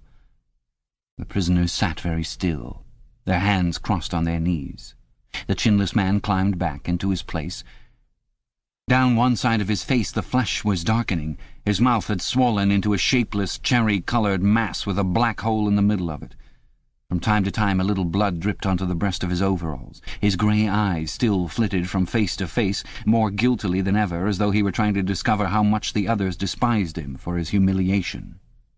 The door opened. With a small gesture the officer indicated the skull-faced man. "Room 101, he said. There was a gasp and a flurry at Winston's side. The man had actually flung himself on his knees on the floor with his hands clasped together. "Comrade, officer," he cried, "you don't have to take me to that place. Haven't I told you everything already? What else is it you want to know? There's nothing I wouldn't confess. Nothing. Just tell me what it is, and I'll confess it straight off. Write it down, and I'll sign it. Anything, not room 101. "Room 101, said the officer. The man's face, already very pale, turned a colour Winston would not have believed possible. It was definitely, unmistakably, a shade of green. "Do anything to me," he yelled. "You've been starving me for weeks. Finish it off and let me die. Shoot me, hang me, sentence me to 25 years. Is there somebody else you want me to give away? Just say who it is, and I'll tell you anything you want. I don't care who it is or what you do to them. I've got a wife and 3 children. The biggest of them isn't 6 years old. You can take the whole lot of them and cut their throats in front of my eyes, and I'll stand by and watch it. But not room 101. "Room 101, said the officer. The man looked frantically round at the other prisoners, as though with some idea that he could put another victim in his own place. His eyes settled on the smashed face of the chinless man. He flung out a lean arm. "That's the one you ought to be taking, not me," he shouted. "You didn't hear what he was saying after they bashed his face. Give me a chance and I'll tell you every word of it. He's the one that's against the party, not me." The guard stepped forward. The man's voice rose to a shriek. "You didn't hear him," he repeated. "Something went wrong with the telescreen. He's the one you want. Take him, not me." The 2 sturdy guards had stooped to take him by the arms. But just at this moment he flung himself across the floor of the cell and grabbed one of the iron legs that supported the bench. He had set up a wordless howling, like an animal. The guards took hold of him to wrench him loose, but he clung on with astonishing strength. For perhaps 20 seconds they were hauling at him. The prisoners sat quiet, their hands crossed on their knees, looking straight in front of them. The howling stopped. The man had no breath left for anything except hanging on. Then there was a different kind of cry. A kick from the guard's boot had broken the fingers on one of his hands. They dragged him to his feet. "Room 101, said the officer. The man was led out, walking unsteadily, with head sunken, nursing his crushed hand, all the fight gone out of him. A long time passed. If it had been midnight when the skull-faced man was taken away, it was morning. If morning, it was afternoon. Winston was alone, and had been alone for hours. The pain of sitting on the narrow bench was such that often he got up and walked about, unreproved by the telescreen. The piece of bread still lay where the chinless man had dropped it. At the beginning it needed a hard effort not to look at it, but presently hunger gave way to thirst. His mouth was sticky and evil-tasting. The humming sound and the unvarying white light induced a sort of faintness, an empty feeling inside his head. He would get up because the ache in his bones was no longer bearable, and then would sit down again almost at once because he was too dizzy to make sure of staying on his feet. Whenever his physical sensations were a little under control, the terror returned. Sometimes, with a fading hope, he thought of O'Brien and the razor blade. It was thinkable that the razor blade might arrive concealed in his food, if he were ever fed. More dimly he thought of Julia. Somewhere or other she was suffering, perhaps far worse than he. She might be screaming with pain at this moment. He thought, if I could save Julia by doubling my own pain, would I do it? Yes, I would. But that was merely an intellectual decision, taken because he knew that he ought to take it. He did not feel it. In this place you could not feel anything except pain and the foreknowledge of pain. Besides, was it possible, when you were actually suffering it, to wish for any reason whatever that your own pain should increase? But that question was not answerable yet. The boots were approaching again. The door opened. O'Brien came in. Winston started to his feet. The shock of the sight had driven all caution out of him. For the first time in many years he forgot the presence of the telescreen. "They've got you too!" he cried. "They got me a long time ago," said O'Brien with a mild, almost regretful irony. He stepped aside. From behind him there emerged a broad-chested guard with a long black truncheon in his hand. "You knew this, Winston," said O'Brien. "Don't deceive yourself. You did know it. You have always known it." Yes, he saw now, he had always known it. But there was no time to think of that. All he had eyes for was the truncheon in the guard's hand. It might fall anywhere, on the crown, on the tip of the ear, on the upper arm, on the elbow. The elbow! He had slumped to his knees, almost paralyzed, clasping the stricken elbow with his other hand. Everything had exploded into yellow light. Inconceivable, inconceivable that one blow could cause such pain. The light cleared, and he could see the other two looking down at him. The guard was laughing at his contortions. One question, at any rate, was answered. Never, for any reason on earth, should you wish for an increase of pain. Of pain you could wish only one thing, that it should stop. Nothing in the world was so bad as physical pain. In the face of pain there are no heroes, he thought over and over, as he writhed on the floor, clutching uselessly at his disabled left arm. Chapter 2. He was lying on something that felt like a camp bed, except that it was higher off the ground and that he was fixed down in some way so that he could not move. Light that seemed stronger than usual was falling on his face. O'Brien was standing at his side, looking down at him intently. At the other side of him stood a man in a white coat, holding a hypodermic syringe. Even after his eyes were open, he took in his surroundings only gradually. He had the impression of swimming up into this room from some quite different world, a sort of underwater world, far beneath it. How long he had been down there he did not know. Since the moment when they arrested him he had not seen darkness or daylight. Besides, his memories were not continuous. There had been times when consciousness, even the sort of consciousness that one has in sleep, had stopped dead and started again after a blank interval. But whether the intervals were of days or weeks or only seconds there was no way of knowing. With that first blow on the elbow the nightmare had started. Later he was to realize that all that then happened was merely a preliminary, a routine interrogation to which nearly all prisoners were subjected. There was a long range of crimes, espionage, sabotage, and the like, to which everyone had to confess as a matter of course. The confession was a formality, though the torture was real. How many times he had been beaten, how long the beatings had continued, he could not remember. Always there were 5 or 6 men in black uniforms at him simultaneously. Sometimes it was fists, sometimes it was truncheons, sometimes it was steel rods, sometimes it was boots. There were times when he rolled about the floor as shameless as an animal, writhing his body this way and that in an endless, hopeless effort to dodge the kicks, and simply inviting more and yet more kicks, in his ribs, in his belly, on his elbows, on his shins, in his groin, in his testicles, on the bone at the base of his spine. There were times when it went on until the cruel, wicked, unforgivable thing seemed to him not that the guards continued to beat him, but that he could not force himself into losing consciousness. There were times when his nerves so forsook him that he began shouting for mercy even before the beating began, when the mere sight of a fist drawn back for a blow was enough to make him pour forth a confession of real and imaginary crimes. There were other times when he started out with the resolve of confessing nothing, when every word had to be forced out of him between gasps of pain, and there were times when he feebly tried to compromise, when he said to himself, "I will confess, but not yet. I must hold out till the pain becomes unbearable. 3 more kicks, 2 more kicks, and then I will tell them what they want." Sometimes he was beaten till he could hardly stand, then flung like a sack of potatoes under the stone floor of a cell, left to recuperate for a few hours, and then taken out and beaten again. There were also longer periods of recovery. He remembered them dimly because they were spent chiefly in a sleep or stupor. He remembered a cell with a plank bed, a sort of shelf sticking out from the wall, and a tin wash-basin, and meals of hot soup and bread, and sometimes coffee.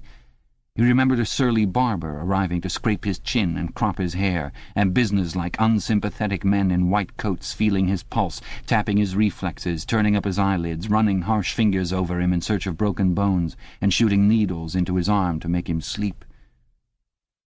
The beatings grew less frequent, and became mainly a threat, a horror to which he could be sent back at any moment when his answers were unsatisfactory. His questioners now were not ruffians in black uniforms, but party intellectuals, little rotund men with quick movements and flashing spectacles, who worked on him in relays over periods which lasted, he thought he could not be sure, 10 or 12 hours at a stretch. These other questioners saw to it that he was in constant slight pain, but it was not chiefly pain that they relied on.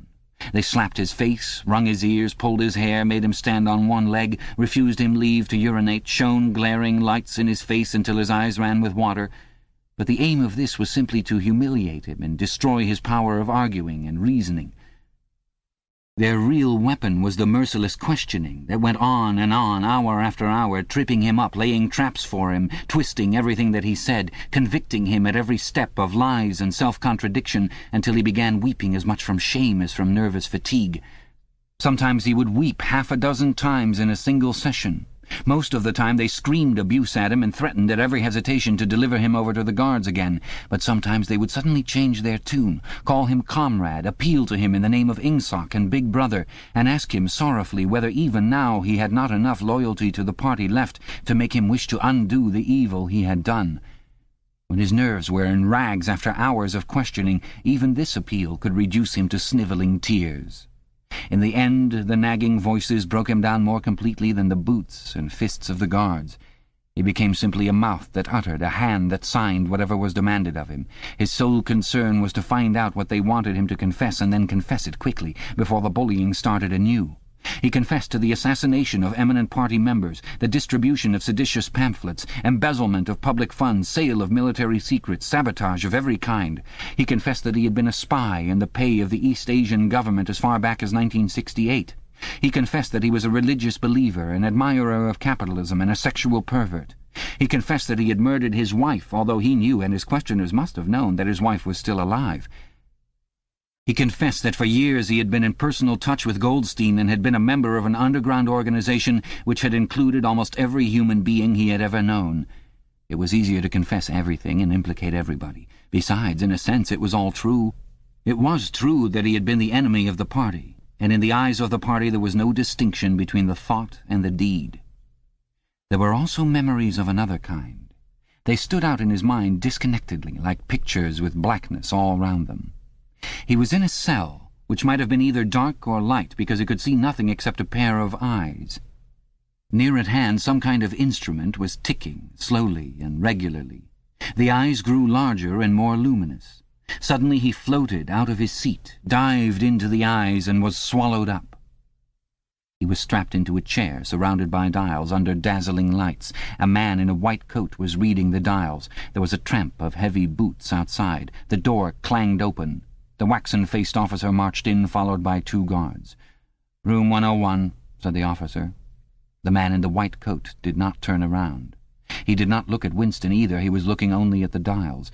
He was strolling down a mighty corridor, a kilometre wide, full of glorious golden light, roaring with laughter and shouting out confessions at the top of his voice. He was confessing everything, even the things he had succeeded in holding back under the torture.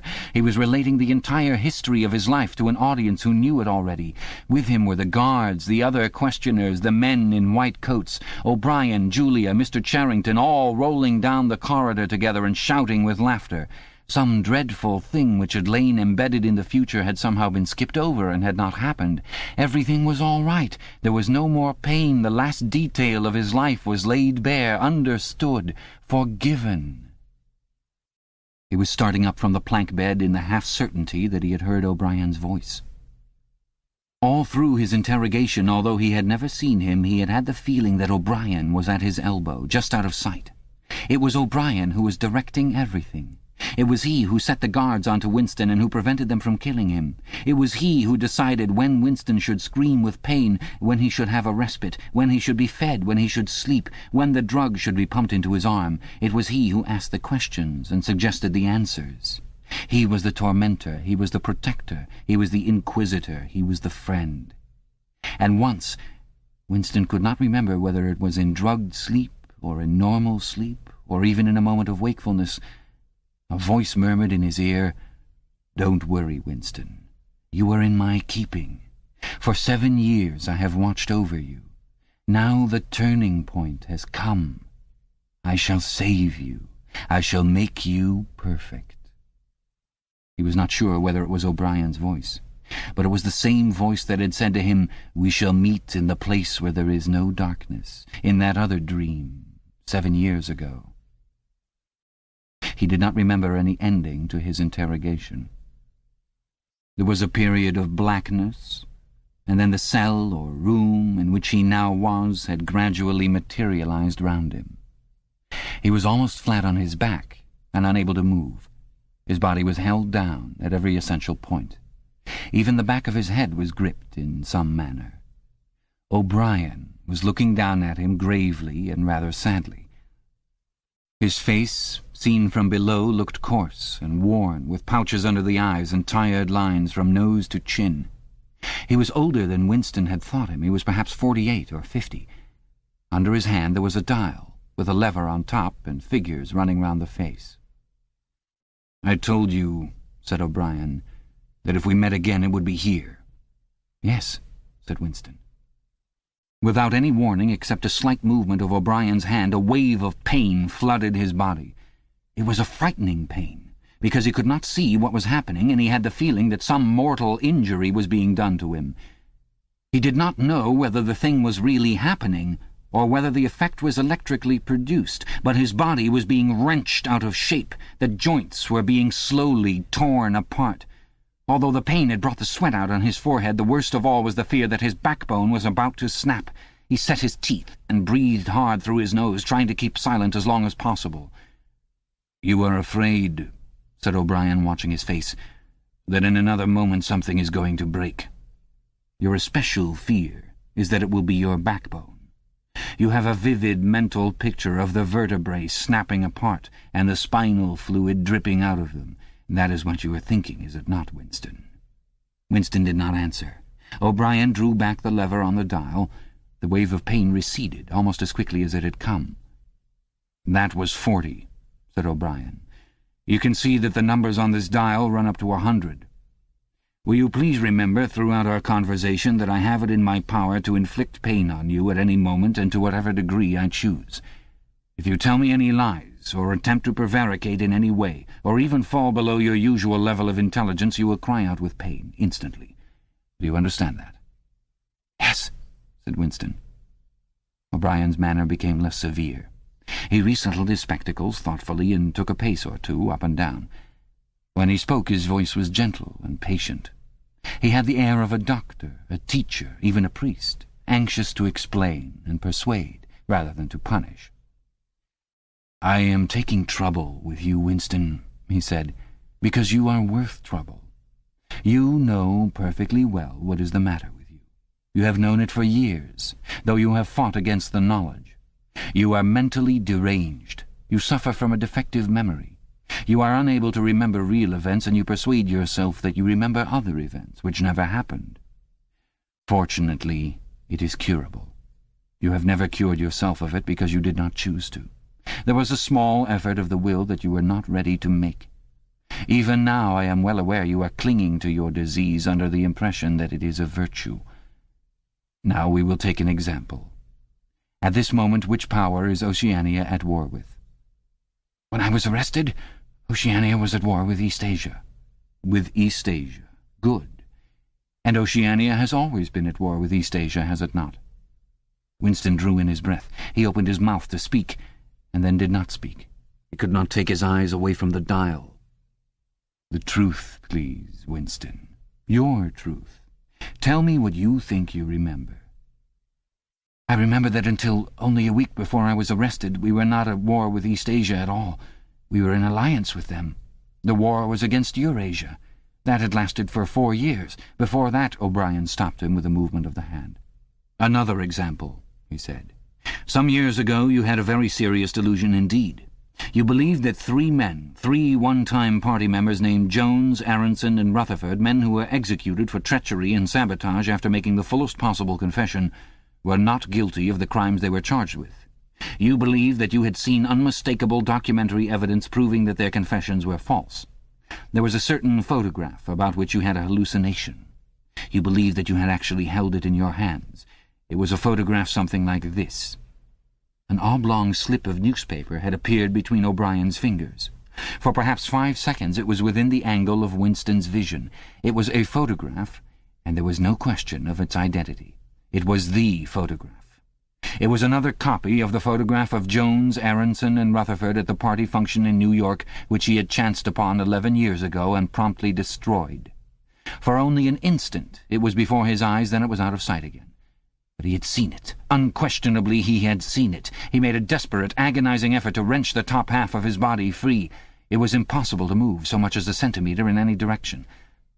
For the moment he had even forgotten the dial. All he wanted was to hold the photograph in his fingers again, or at least to see it. "It exists!" he cried. "No," said O'Brien. He stepped across the room. There was a memory hole in the opposite wall. O'Brien lifted the grating. Unseen, the frail slip of paper was whirling away on the current of warm air. It was vanishing in a flash of flame. O'Brien turned away from the wall. "Ashes," he said. "Not even identifiable ashes. Dust. It does not exist. It never existed." "But it did exist. It does exist. It exists in memory. I remember it. You remember it." "I do not remember it," said O'Brien. Winston's heart sank. That was doublethink. He had a feeling of deadly helplessness. If he could have been certain that O'Brien was lying, it would not have seemed to matter. But it was perfectly possible that O'Brien had really forgotten the photograph. And if so, then already he would have forgotten his denial of remembering it and forgotten the act of forgetting. How could one be sure that it was simply trickery? Perhaps that lunatic dislocation in the mind could really happen. That was the thought that defeated him. O'Brien was looking down at him speculatively. More than ever he had the air of a teacher taking pains with a wayward but promising child. "There is a party slogan dealing with control of the past," he said. "Repeat it, if you please." "Who controls the past controls the future. Who controls the present controls the past," repeated Winston obediently. "Who controls the present controls the past," said O'Brien, nodding his head with slow approval. "Is it your opinion, Winston, that the past has real existence?" Again the feeling of helplessness descended upon Winston. His eyes flitted toward the dial. He not only did not know whether yes or no was the answer that would save him from pain, he did not even know which answer he believed to be the true one. O'Brien smiled faintly. "You are no metaphysician, Winston," he said. "Until this moment you never had considered what is meant by existence. I will put it more precisely. Does the past exist concretely in space? Is there somewhere or other a place, a world of solid objects where the past is still happening?" "No." "Then where does the past exist, if at all?" "In records. It is written down." "In records. And in the mind, in human memories. In memory. Very well, then. We, the party, control all records, and we control all memories. Then we control the past, do we not? "But how can you stop people remembering things?" cried Winston, again momentarily forgetting the dial. "It is involuntary. It is outside oneself. How can you control memory? You have not controlled mine." O'Brien's manner grew stern again. He laid his hand on the dial. "On the contrary," he said, "you have not controlled it. That is what has brought you here. You are here because you have failed in humility and self-discipline. You would not make the act of submission which is the price of sanity. You preferred to be a lunatic, a minority of one. Only the disciplined mind can see reality, Winston. You believe that reality is something objective, external, existing in its own right. You also believe that the nature of reality is self-evident. When you delude yourself into thinking that you see something, you assume that everyone else sees the same thing as you. But I tell you, Winston, that reality is not external. Reality exists in the human mind and nowhere else. Not in the individual mind, which can make mistakes, and in any case soon perishes. Only in the mind of the party, which is collective and immortal. Whatever the party holds to be truth is truth. It is impossible to see reality except by looking through the eyes of the party. That is the fact that you have got to relearn, Winston. It needs an act of self-destruction, an effort of the will. You must humble yourself before you can become sane." He paused for a few moments, as though to allow what he had been saying to sink in. "Do you remember," he went on, "writing in your diary, 'Freedom is the freedom to say that 2 + 2 make 4'? "Yes," said Winston. O'Brien held up his left hand, its back toward Winston, with the thumb hidden and the 4 fingers extended. "How many fingers am I holding up, Winston?" 4. "And if the party says that it is not 4 but 5, then how many?" 4. The word ended in a gasp of pain. The needle of the dial had shot up to 55. The sweat had sprung out all over Winston's body. The air tore into his lungs and issued again in deep groans which even by clenching his teeth he could not stop. O'Brien watched him, the 4 fingers still extended. He drew back the lever. This time the pain was only slightly eased. "How many fingers, Winston?" 4. The needle went up to 60. "How many fingers, Winston?" 4! 4! What else can I say? 4! The needle must have risen again, but he did not look at it. The heavy, stern face and the 4 fingers filled his vision. The fingers stood up before his eyes like pillars, enormous, blurry, and seeming to vibrate, but unmistakably 4. "How many fingers, Winston?" 4! Stop it! Stop it! How can you go on? 4! 4! How many fingers, Winston? 5! 5! 5! No, Winston, that is no use. You are lying. You still think there are 4. How many fingers, please? 4! 5! 4! Anything you like, only stop it! Stop the pain! Abruptly he was sitting up, with O'Brien's arm round his shoulders. He had perhaps lost consciousness for a few seconds. The bonds that had held his body down were loosened. He felt very cold. He was shaking uncontrollably. His teeth were chattering. The tears were rolling down his cheeks. For a moment he clung to O'Brien like a baby, curiously comforted by the heavy arm round his shoulders. He had the feeling that O'Brien was his protector, that the pain was something that came from outside, from some other source, and that it was O'Brien who could save him from it. "You are a slow learner, Winston," said O'Brien gently. "How can I help it?" he blubbered. "How can I help seeing what is in front of my eyes? 2 and 2 are 4. "Sometimes, Winston. Sometimes they are 5. Sometimes they are 3. Sometimes they are all of them at once. You must try harder. It is not easy to become sane." He laid Winston down on the bed. The grip on his limbs tightened again, but the pain had ebbed away and the trembling had stopped, leaving him merely weak and cold. O'Brien motioned with his head to the man in the white coat who had stood immobile throughout the proceedings. The man in the white coat bent down and looked closely into Winston's eyes, felt his pulse, laid an ear against his chest, tapped here and there, then he nodded to O'Brien. "Again," said O'Brien, The pain flowed into Winston's body. The needle must be at 70, 75. He had shut his eyes this time. He knew that the fingers were still there, and still 4. All that mattered was somehow to stay alive until the spasm was over. He had ceased to notice whether he was crying out or not. The pain lessened again. He opened his eyes. O'Brien had drawn back the lever. "How many fingers, Winston?" "4. I suppose there are 4. I would see 5 if I could. I am trying to see 5. "Which do you wish? To persuade me that you see 5, or really to see them?" "Really to see them." "Again," said O'Brien. Perhaps the needle was at 80, 90. Winston could only intermittently remember why the pain was happening. Behind his screwed-up eyelids a forest of fingers seemed to be moving in a sort of dance, weaving in and out, disappearing behind one another and reappearing again. He was trying to count them. He could not remember why. He knew only that it was impossible to count them, and that this was somehow due to the mysterious identity between 5 and 4. The pain died down again. When he opened his eyes, it was to find that he was still seeing the same thing. Innumerable fingers, like moving trees, were still streaming past in either direction, crossing and recrossing. He shut his eyes again. "How many fingers am I holding up, Winston?" "I don't know." "I don't know. You will kill me if you do that again." 4, 5, 6, in all honesty, I don't know." "Better," said O'Brien. A needle slid into Winston's arm. Almost in the same instant a blissful, healing warmth spread all through his body. The pain was already half forgotten. He opened his eyes and looked up gratefully at O'Brien. At sight of the heavy, lined face so ugly and so intelligent, his heart seemed to turn over. If he could have moved, he would have stretched out a hand and laid it on O'Brien's arm. He had never loved him so deeply as at this moment, and not merely because he had stopped the pain. The old feeling that at bottom it did not matter whether O'Brien was a friend or an enemy had come back. O'Brien was a person who could be talked to. Perhaps one did not want to be loved so much as to be understood. O'Brien had tortured him to the edge of lunacy, and in a little while it was certain he would send him to his death. It made no difference.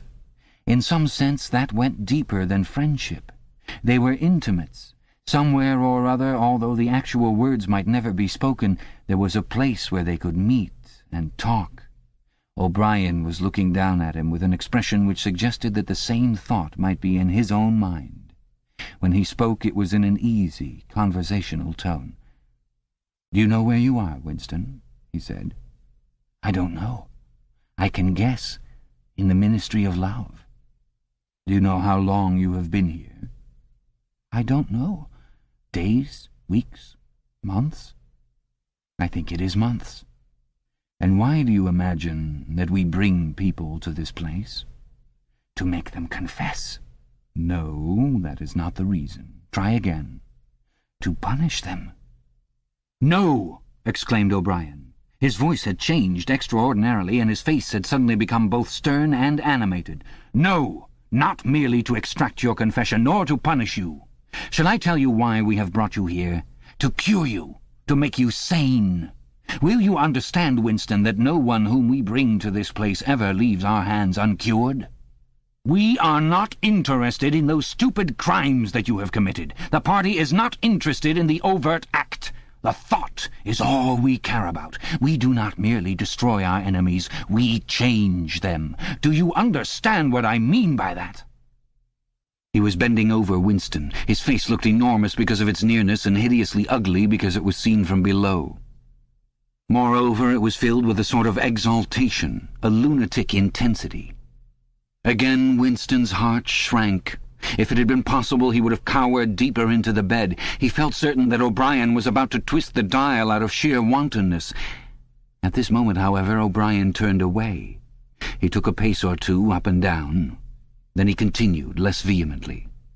"The first thing for you to understand is that in this place there are no martyrdoms.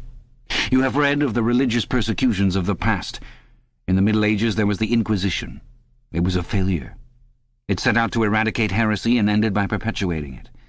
For every heretic it burned at the stake, thousands of others rose up. Why was that? Because the Inquisition killed its enemies in the open and killed them while they were still unrepentant. In fact, it killed them because they were unrepentant. Men were dying because they would not abandon their true beliefs. Naturally, all the glory belonged to the victim, and all the shame to the inquisitor who burned him. Later, in the 20th century, there were the totalitarians, as they were called. There were the German Nazis and the Russian communists. The Russians persecuted heresy more cruelly than the Inquisition had done, and they imagined that they had learned from the mistakes of the past. They knew, at any rate, that one must not make martyrs. Before they exposed their victims to public trial, they deliberately set themselves to destroy their dignity. They wore them down by torture and solitude until they were despicable, cringing wretches, confessing whatever was put into their mouths, covering themselves with abuse, accusing and sheltering behind one another, whimpering for mercy. And yet, after only a few years, the same thing had happened over again. The dead men had become martyrs, and their degradation was forgotten. Once again, why was it? In the first place, because the confessions that they had made were obviously extorted and untrue. We do not make mistakes of that kind. All the confessions that are uttered here are true. We make them true. And above all, we do not allow the dead to rise up against us. You must stop imagining that posterity will vindicate you, Winston. Posterity will never hear of you. You will be lifted clean out from the stream of history. We shall turn you into gas and pour you into the stratosphere. Nothing will remain of you, not a name in a register, not a memory in a living brain. You will be annihilated in the past as well as in the future. You will never have existed. Then why bother to torture me, thought Winston with a momentary bitterness. O'Brien checked his step as though Winston had uttered the thought aloud. His large, ugly face came nearer, with the eyes a little narrowed. "You are thinking," he said, "that since we intend to destroy you utterly so that nothing that you say or do can make the smallest difference, in that case why do we go to the trouble of interrogating you first? That is what you were thinking, was it not?" "Yes," said Winston. O'Brien smiled slightly. "You are a flaw in the pattern, Winston. You are a stain that must be wiped out. Did I not tell you just now that we are different from the persecutors of the past? We are not content with negative obedience, nor even with the most abject submission. When finally you surrender to us, it must be of your own free will. We do not destroy the heretic because he resists us. So long as he resists us, we never destroy him. We convert him. We capture his inner mind. We reshape him. We burn all evil and all illusion out of him. We bring him over to our side, not in appearance, but genuinely, heart and soul. We make him one of ourselves before we kill him. It is intolerable to us that an erroneous thought should exist anywhere in the world, however secret and powerless it may be. Even in the instant of death we cannot permit any deviation. In the old days the heretic walked to the stake, still a heretic, proclaiming his heresy, exulting in it. Even the victim of the Russian purges could carry rebellion locked up in his skull as he walked down the passage waiting for the bullet. But we make the brain perfect before we blow it out. The command of the old despotisms was, "Thou shalt not." The command of the totalitarians was, "Thou shalt." Our command is "Thou art." No one whom we bring to this place ever stands out against us. Everyone is washed clean. Even those 3 miserable traitors in whose innocence you once believed, Jones, Aronson, and Rutherford, in the end we broke them down. I took part in their interrogation myself. I saw them gradually worn down, whimpering, grovelling, weeping. And in the end it was not with pain or fear, only with penitence.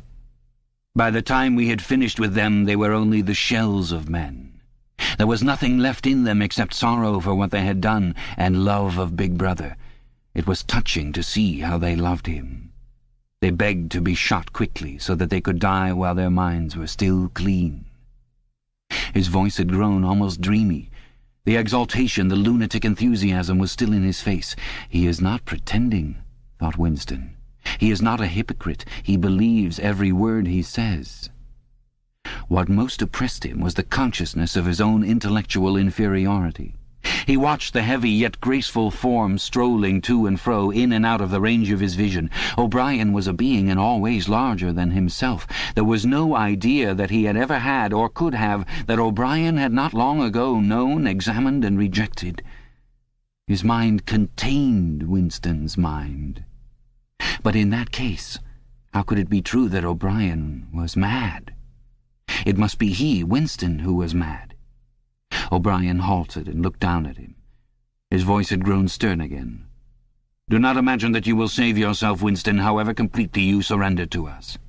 No one who has once gone astray is ever spared, and even if we choose to let you live out the natural term of your life, still you would never escape from us. What happens to you here is forever. Understand that in advance. We shall crush you down to the point from which there is no coming back. Things will happen to you from which you could not recover if you lived 1,000 years.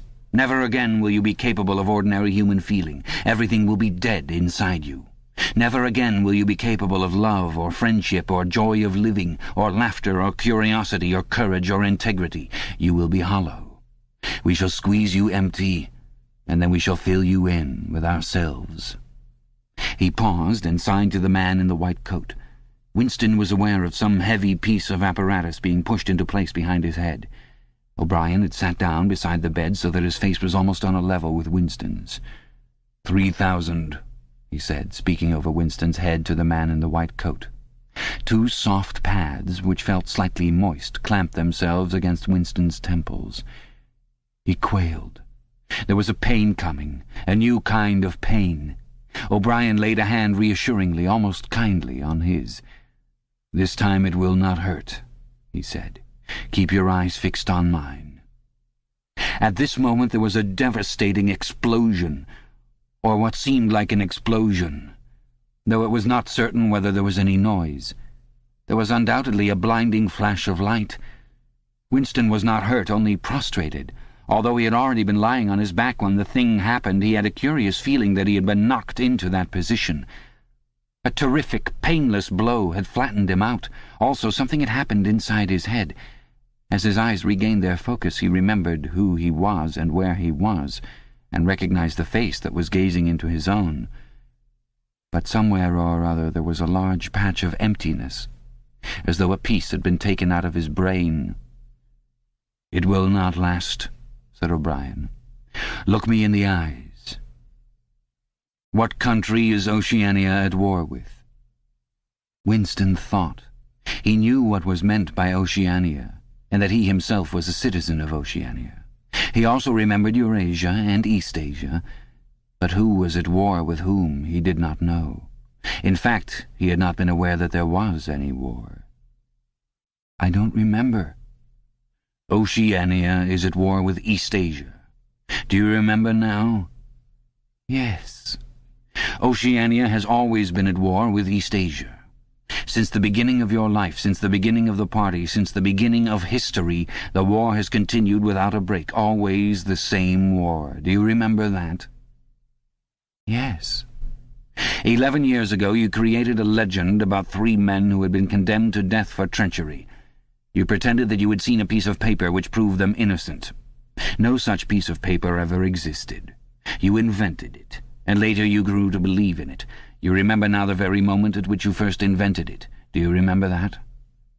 "Yes." "Just now I held up the fingers of my hand to you. You saw 5 fingers. Do you remember that?" "Yes." O'Brien held up the fingers of his left hand with the thumb concealed. "There are 5 fingers there. Do you see 5 fingers?" "Yes." And he did see them, for a fleeting instant, before the scenery of his mind changed. He saw 5 fingers, and there was no deformity. Then everything was normal again, and the old fear, the hatred, and the bewilderment came crowding back again.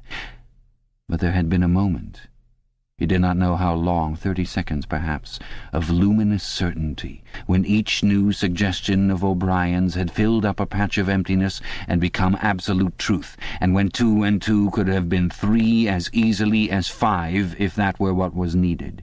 It had faded out before O'Brien had dropped his hand.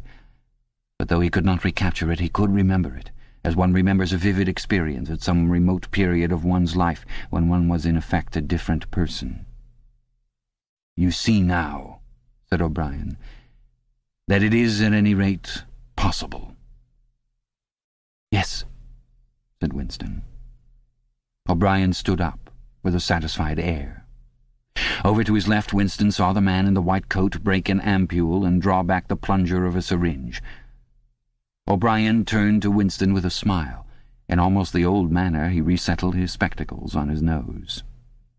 "Do you remember writing in your diary," he said, "that it did not matter whether I was a friend or an enemy, since I was at least a person who understood you and could be talked to?" "You're right. I enjoy talking to you. Your mind appeals to me. It resembles my own mind, except that you happen to be insane. Before we bring the session to an end, you can ask me a few questions, if you choose."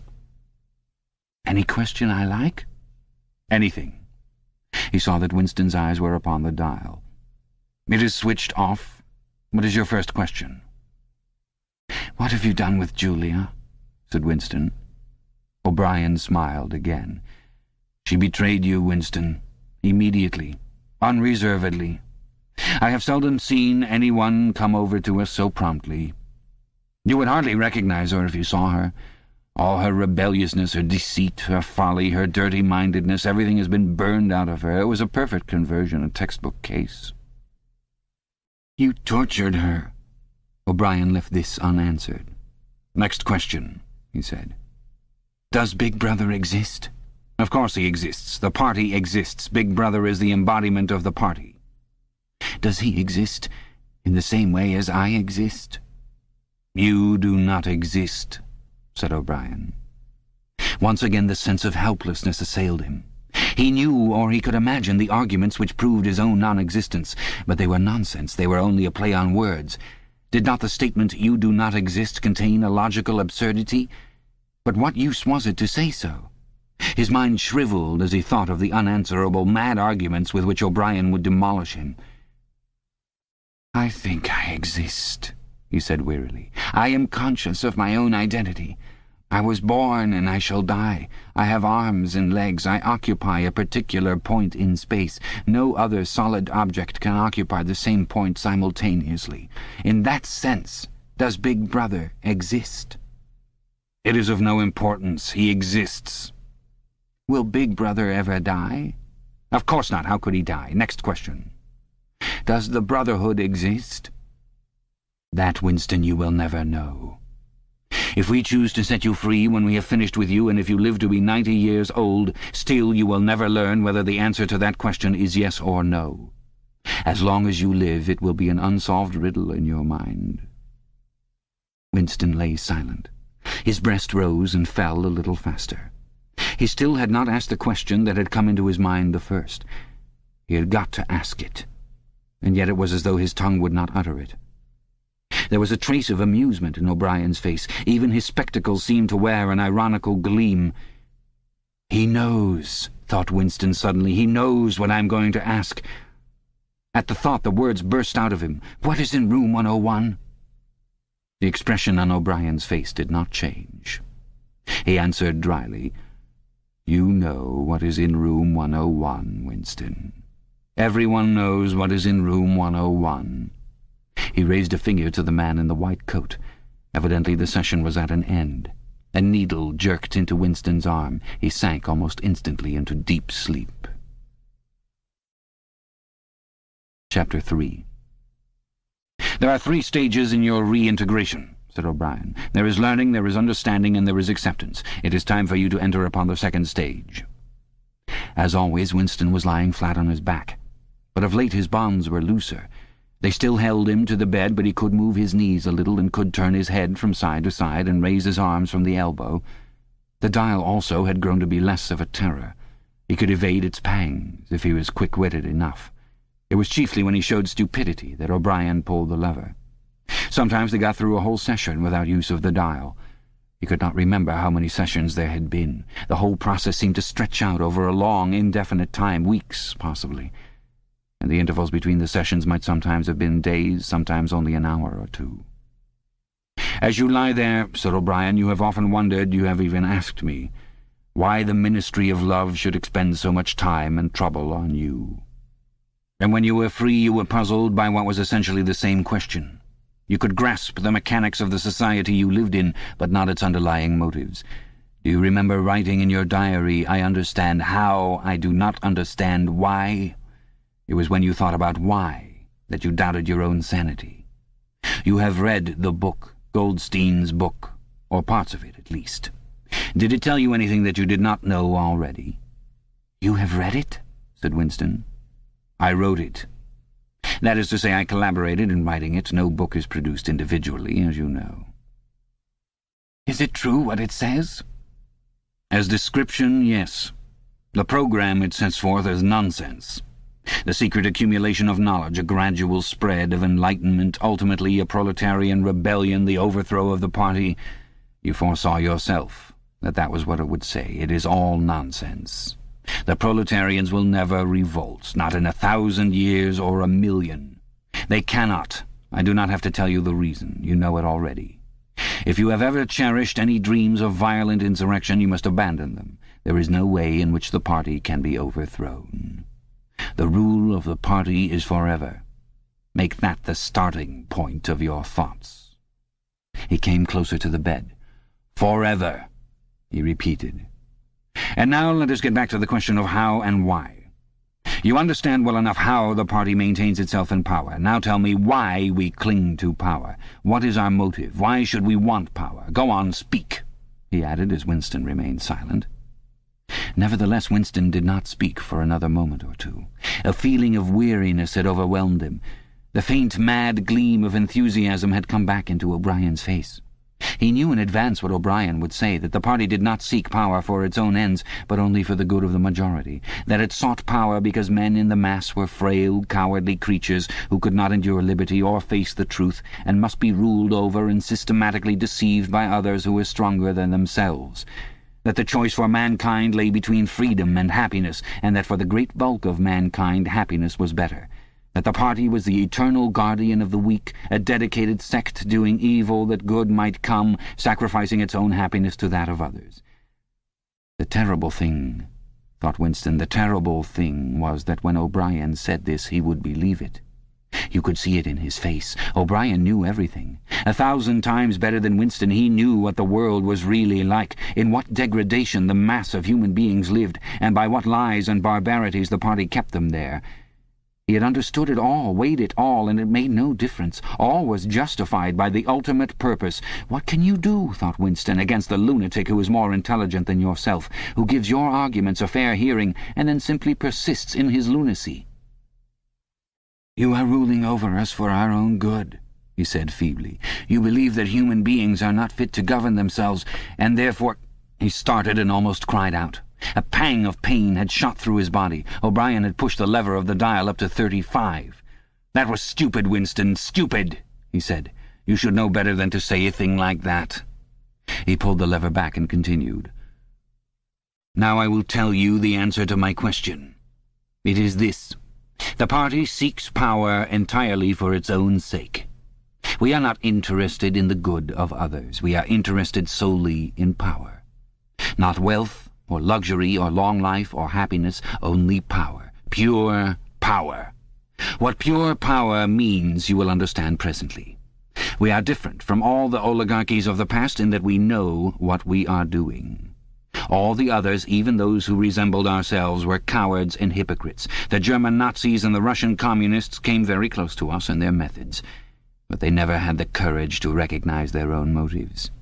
They pretended, perhaps they even believed, that they had seized power unwillingly and for a limited time, and that just round the corner there lay a paradise where human beings would be free and equal.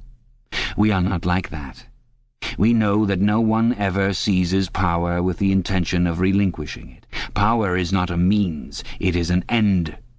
One does not establish a dictatorship in order to safeguard a revolution. One makes the revolution in order to establish the dictatorship. The object of persecution is persecution. The object of torture is torture. The object of power is power. Now do you begin to understand me?" Winston was struck as he had been struck before by the tiredness of O'Brien's face. It was strong and fleshy and brutal. It was full of intelligence and a sort of controlled passion before which he himself felt helpless. But it was tired. There were pouches under the eyes, the skin sagged from the cheekbones.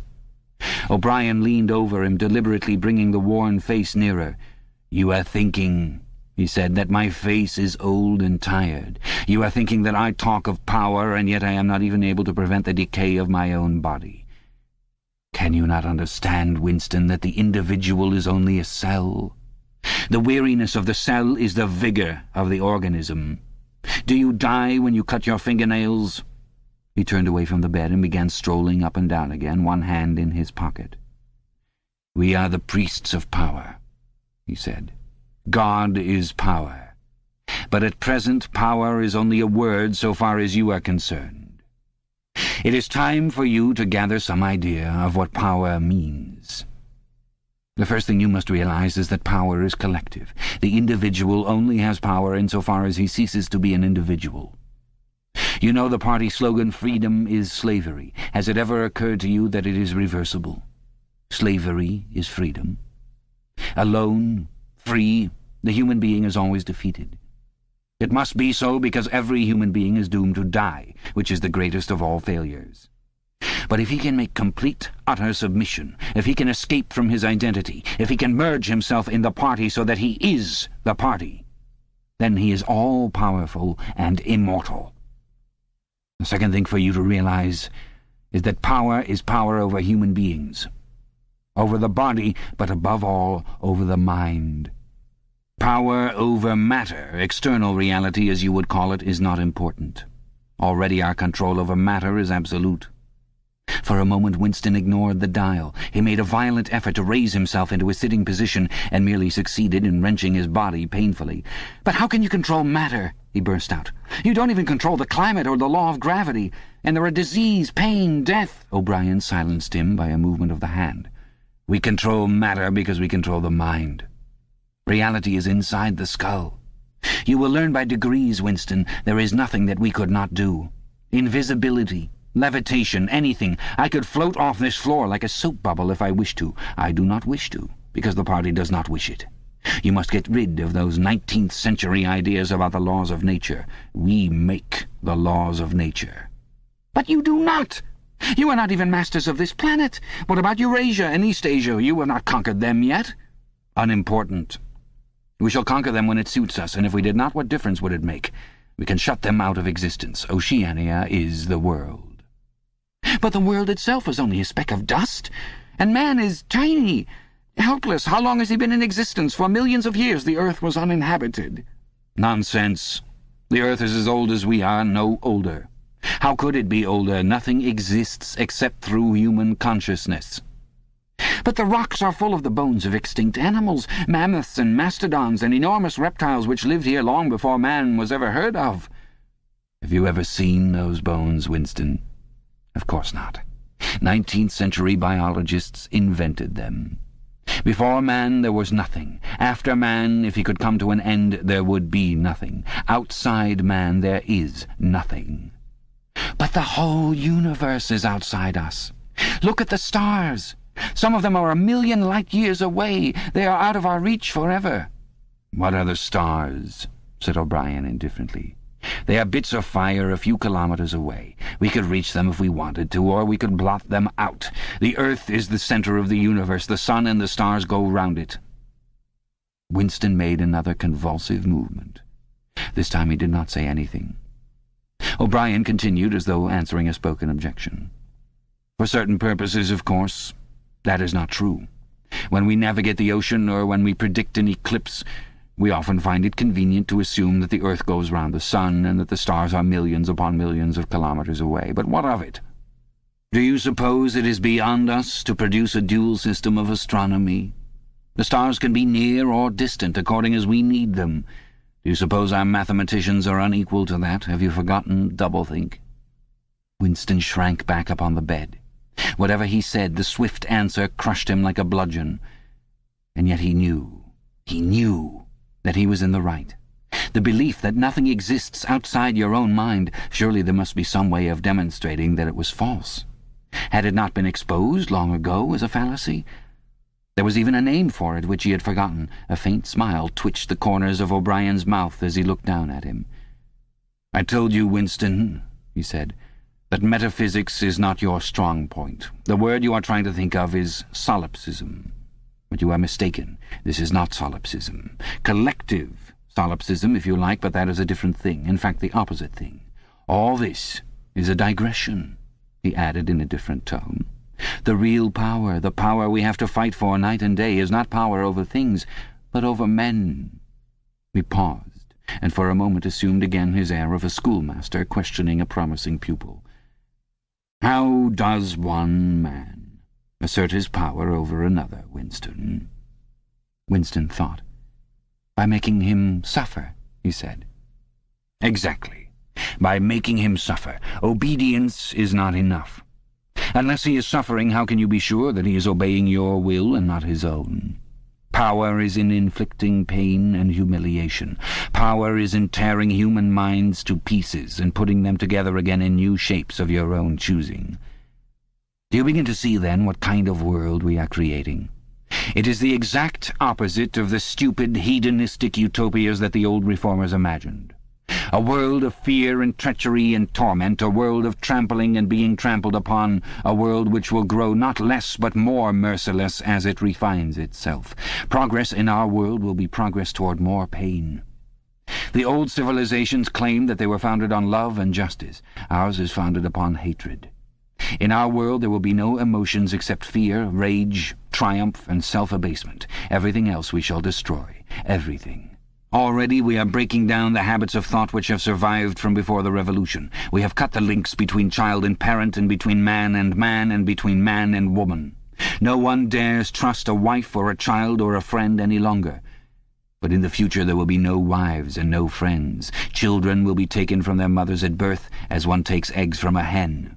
The sex instinct will be eradicated. Procreation will be an annual formality like the renewal of a ration card. We shall abolish the orgasm. Our neurologists are at work upon it now. There will be no loyalty except loyalty toward the party. There will be no love except the love of Big Brother. There will be no laughter except the laugh of triumph over a defeated enemy. There will be no art, no literature, no science. When we are omnipotent, we shall have no more need of science. There will be no distinction between beauty and ugliness. There will be no curiosity, no employment of the process of life. All competing pleasures will be destroyed. But always, do not forget this, Winston, always there will be the intoxication of power, constantly increasing and constantly growing subtler. Always, at every moment, there will be the thrill of victory, the sensation of trampling on an enemy who is helpless. If you want a picture of the future, imagine a boot stamping on a human face forever." He paused as though he expected Winston to speak. Winston had tried to shrink back into the surface of the bed again. He could not say anything. His heart seemed to be frozen. O'Brien went on. "And remember that it is forever. The face will always be there to be stamped upon. The heretic, the enemy of society, will always be there, so that he can be defeated and humiliated over again. Everything that you have undergone since you have been in our hands, all that will continue and worse. The espionage, the betrayals, the arrests, the tortures, the executions, the disappearances will never cease. It will be a world of terror as much as a world of triumph. The more the party is powerful, the less it will be tolerant. The weaker the opposition, the tighter the despotism. Goldstein and his heresies will live forever. Every day, at every moment, they will be defeated, discredited, ridiculed, spat upon, and yet they will always survive.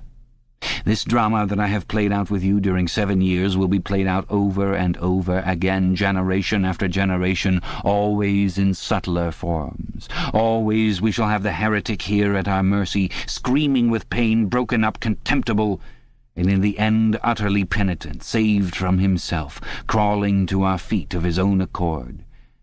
That is the world that we are preparing, Winston. A world of victory after victory, triumph after triumph after triumph, an endless pressing upon the nerve of power. You are beginning, I can see, to realize what that world will be like. But in the end you will do more than understand it. You will accept it, welcome it, become part of it." Winston had recovered himself sufficiently to speak. "You can't," he said weakly. What do you mean by that remark, Winston? You could not create such a world as you have just described. It is a dream. It is impossible. Why? It is impossible to found a civilization on fear and hatred and cruelty. It would never endure. Why not? It would have no vitality. It would disintegrate. It would commit suicide. Nonsense. You are under the impression that hatred is more exhausting than love. Why should it be? And if it were, what difference would that make? Suppose that we choose to wear ourselves out faster. Suppose that we quicken the tempo of human life till men are senile at 30. Still, what difference would it make? Can you not understand that the death of the individual is not death? The party is immortal. As usual, the voice had battered Winston into helplessness. Moreover, he was in dread that if he persisted in his disagreement, O'Brien would twist the dial again. And yet he could not keep silent. Feebly, without arguments, with nothing to support him except his inarticulate horror of what O'Brien had said, he returned to the attack. I don't know. I don't care. Somehow you will fail. Something will defeat you. Life will defeat you. We control life, Winston, at all its levels. You are imagining that there is something called human nature which will be outraged by what we do and will turn against us. But we create human nature. Men are infinitely malleable, or perhaps you have returned to your old idea that the proletarians or the slaves will arise and overthrow us. Put it out of your mind. They are helpless, like the animals. Humanity is the party. The others are outside, irrelevant. I don't care. In the end they will beat you. Sooner or later they will see you for what you are, and then they will tear you to pieces. Do you see any evidence that this is happening? Or any reason why it should? No, I believe it. I know that you will fail. There is something in the universe, I don't know, some spirit, some principle that you will never overcome. Do you believe in God, Winston? No. Then what is it, this principle, that will defeat us? I don't know. The spirit of man. And do you consider yourself a man? Yes. If you are a man, Winston, you are the last man. Your kind is extinct. We are the inheritors. Do you understand that you are alone? You are outside history. You are non-existent. His manner changed, and he said more harshly, And you consider yourself morally superior to us with our lies and our cruelty? Yes, I consider myself superior. O'Brien did not speak. Two other voices were speaking. After a moment, Winston recognized one of them as his own. It was a soundtrack of the conversation he had had with O'Brien on the night when he had enrolled himself in the Brotherhood. He heard himself promising to lie, to steal, to forge, to murder, to encourage drug-taking and prostitution, to disseminate venereal diseases, to throw vitriol in a child's face. O'Brien made a small, impatient gesture, as though to say that the demonstration was hardly worth making. Then he turned a switch, and the voices stopped. "Get up from that bed," he said. The bonds had loosened themselves. Winston lowered himself to the floor and stood up unsteadily. "You are the last man," said O'Brien. "You are the guardian of the human spirit. You shall see yourself as you are. Take off your clothes." Winston undid the bit of string that held his overalls together. The zip fastener had long since been wrenched out of them. He could not remember whether at any time since his arrest he had taken off all his clothes at one time. Beneath the overalls his body was looped with filthy, yellowish rags, just recognizable as the remnants of underclothes. As he slid them to the ground, he saw that there was a three-sided mirror at the far end of the room. He approached it, then stopped short. An involuntary cry had broken out of him. "Go on," said O'Brien. "Stand between the wings of the mirror. You shall see the side view as well." He had stopped because he was frightened. A bowed, grey-coloured, skeleton-like thing was coming toward him. Its actual appearance was frightening, and not merely the fact that he knew it to be himself. He moved closer to the glass. The creature's face seemed to be protruded because of its bent carriage. A forlorn jailbird's face, with a knobby forehead running back into a bald scalp, a crooked nose and battered-looking cheekbones above which the eyes were fierce and watchful. The cheeks were seamed, the mouth had a drawn-in look. Certainly it was his own face. but it seemed to him that it had changed more than he had changed inside. The emotions it registered would be different from the ones he felt. He had gone partially bald. For the first moment he had thought that he had gone grey as well, but it was only the scalp that was grey. Except for his hands and a circle of his face, his body was grey all over, with ancient, ingrained dirt. Here and there under the dirt there were the red scars of wounds, and near the ankle the varicose ulcer was an inflamed mass with flakes of skin peeling off it. But the truly frightening thing was the emaciation of his body. The barrel of the ribs was as narrow as that of a skeleton. The legs had shrunk so that the knees were thicker than the thighs. He saw now what O'Brien had meant about seeing the side view. The curvature of the spine was astonishing. The thin shoulders were hunched forward so as to make a cavity of the chest. The scraggy neck seemed to be bending double under the weight of the skull. At a guess he would have said that it was the body of a man of 60, suffering from some malignant disease. "You have thought sometimes," said O'Brien, "that my face, the face of a member of the inner party, looks old and worn. What do you think of your own face?" He seized Winston's shoulder and spun him round so that he was facing him. "Look at the condition you're in," he said. "Look at this filthy grime all over your body. Look at the dirt between your toes. Look at that disgusting running sore on your leg. Do you know that you stink like a goat? Probably you have ceased to notice it. Look at your emaciation. Do you see? I can make my thumb and forefinger meet around your bicep. I could snap your neck like a carrot. Do you know that you have lost 25 kilograms since you have been in our hands? Even your hair is coming out in handfuls. Look!" He plucked at Winston's head and brought away a tuft of hair. "Open your mouth. 9, 10, 11 teeth left. How many had you when you came to us? And the few you have left are dropping out of your head. Look here!" He seized one of Winston's remaining front teeth between his powerful thumb and forefinger. A twinge of pain shot through Winston's jaw. O'Brien had wrenched the loose tooth out by the roots. He tossed it across the cell. "You are rotting away," he said. "You are falling to pieces. What are you, a bag of filth? Now turn round and look into that mirror again. Do you see that thing facing you? That is the last man. If you are human, that is humanity. Now put your clothes on again." Winston began to dress himself, with slow, stiff movements. Until now he had not seemed to notice how thin and weak he was.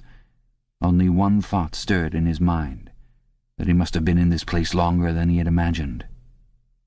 Then suddenly, as he fixed the miserable rags round himself, a feeling of pity for his ruined body overcame him. Before he knew what he was doing, he had collapsed onto a small stool that stood beside the bed and burst into tears. He was aware of his ugliness, his gracelessness, a bundle of bones in filthy underclothes sitting weeping in the harsh white light, but he could not stop himself. O'Brien laid a hand on his shoulder, almost kindly. "It will not last forever," he said. "You can escape from it whenever you choose. Everything depends on yourself." "You did it," sobbed Winston. "You reduced me to this state." "No, Winston. You reduced yourself to it. This is what you accepted when you set yourself up against the party. It was all contained in that first act. Nothing has happened that you did not foresee." He paused and then went on. "We have beaten you, Winston. We have broken you up. You have seen what your body is like. Your mind is in the same state. I do not think there can be much pride left in you. You have been kicked and flogged and insulted. You have screamed with pain. You have rolled on the floor in your own blood and vomit. You have whimpered for mercy. You have betrayed everybody and everything. Can you think of a single degradation that has not happened to you?"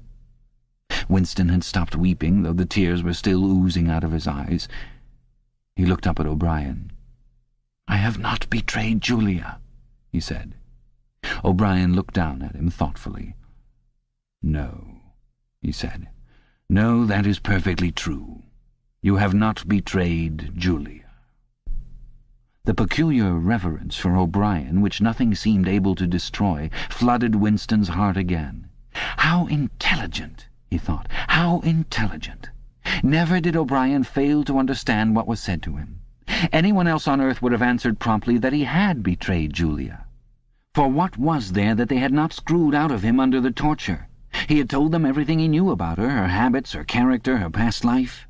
He had confessed in the most trivial detail everything that had happened at their meetings, all that he had said to her and she to him, their black market meals, their adulteries, their vague plottings against the party, everything. And yet, in the sense in which he intended the word, he had not betrayed her. He had not stopped loving her.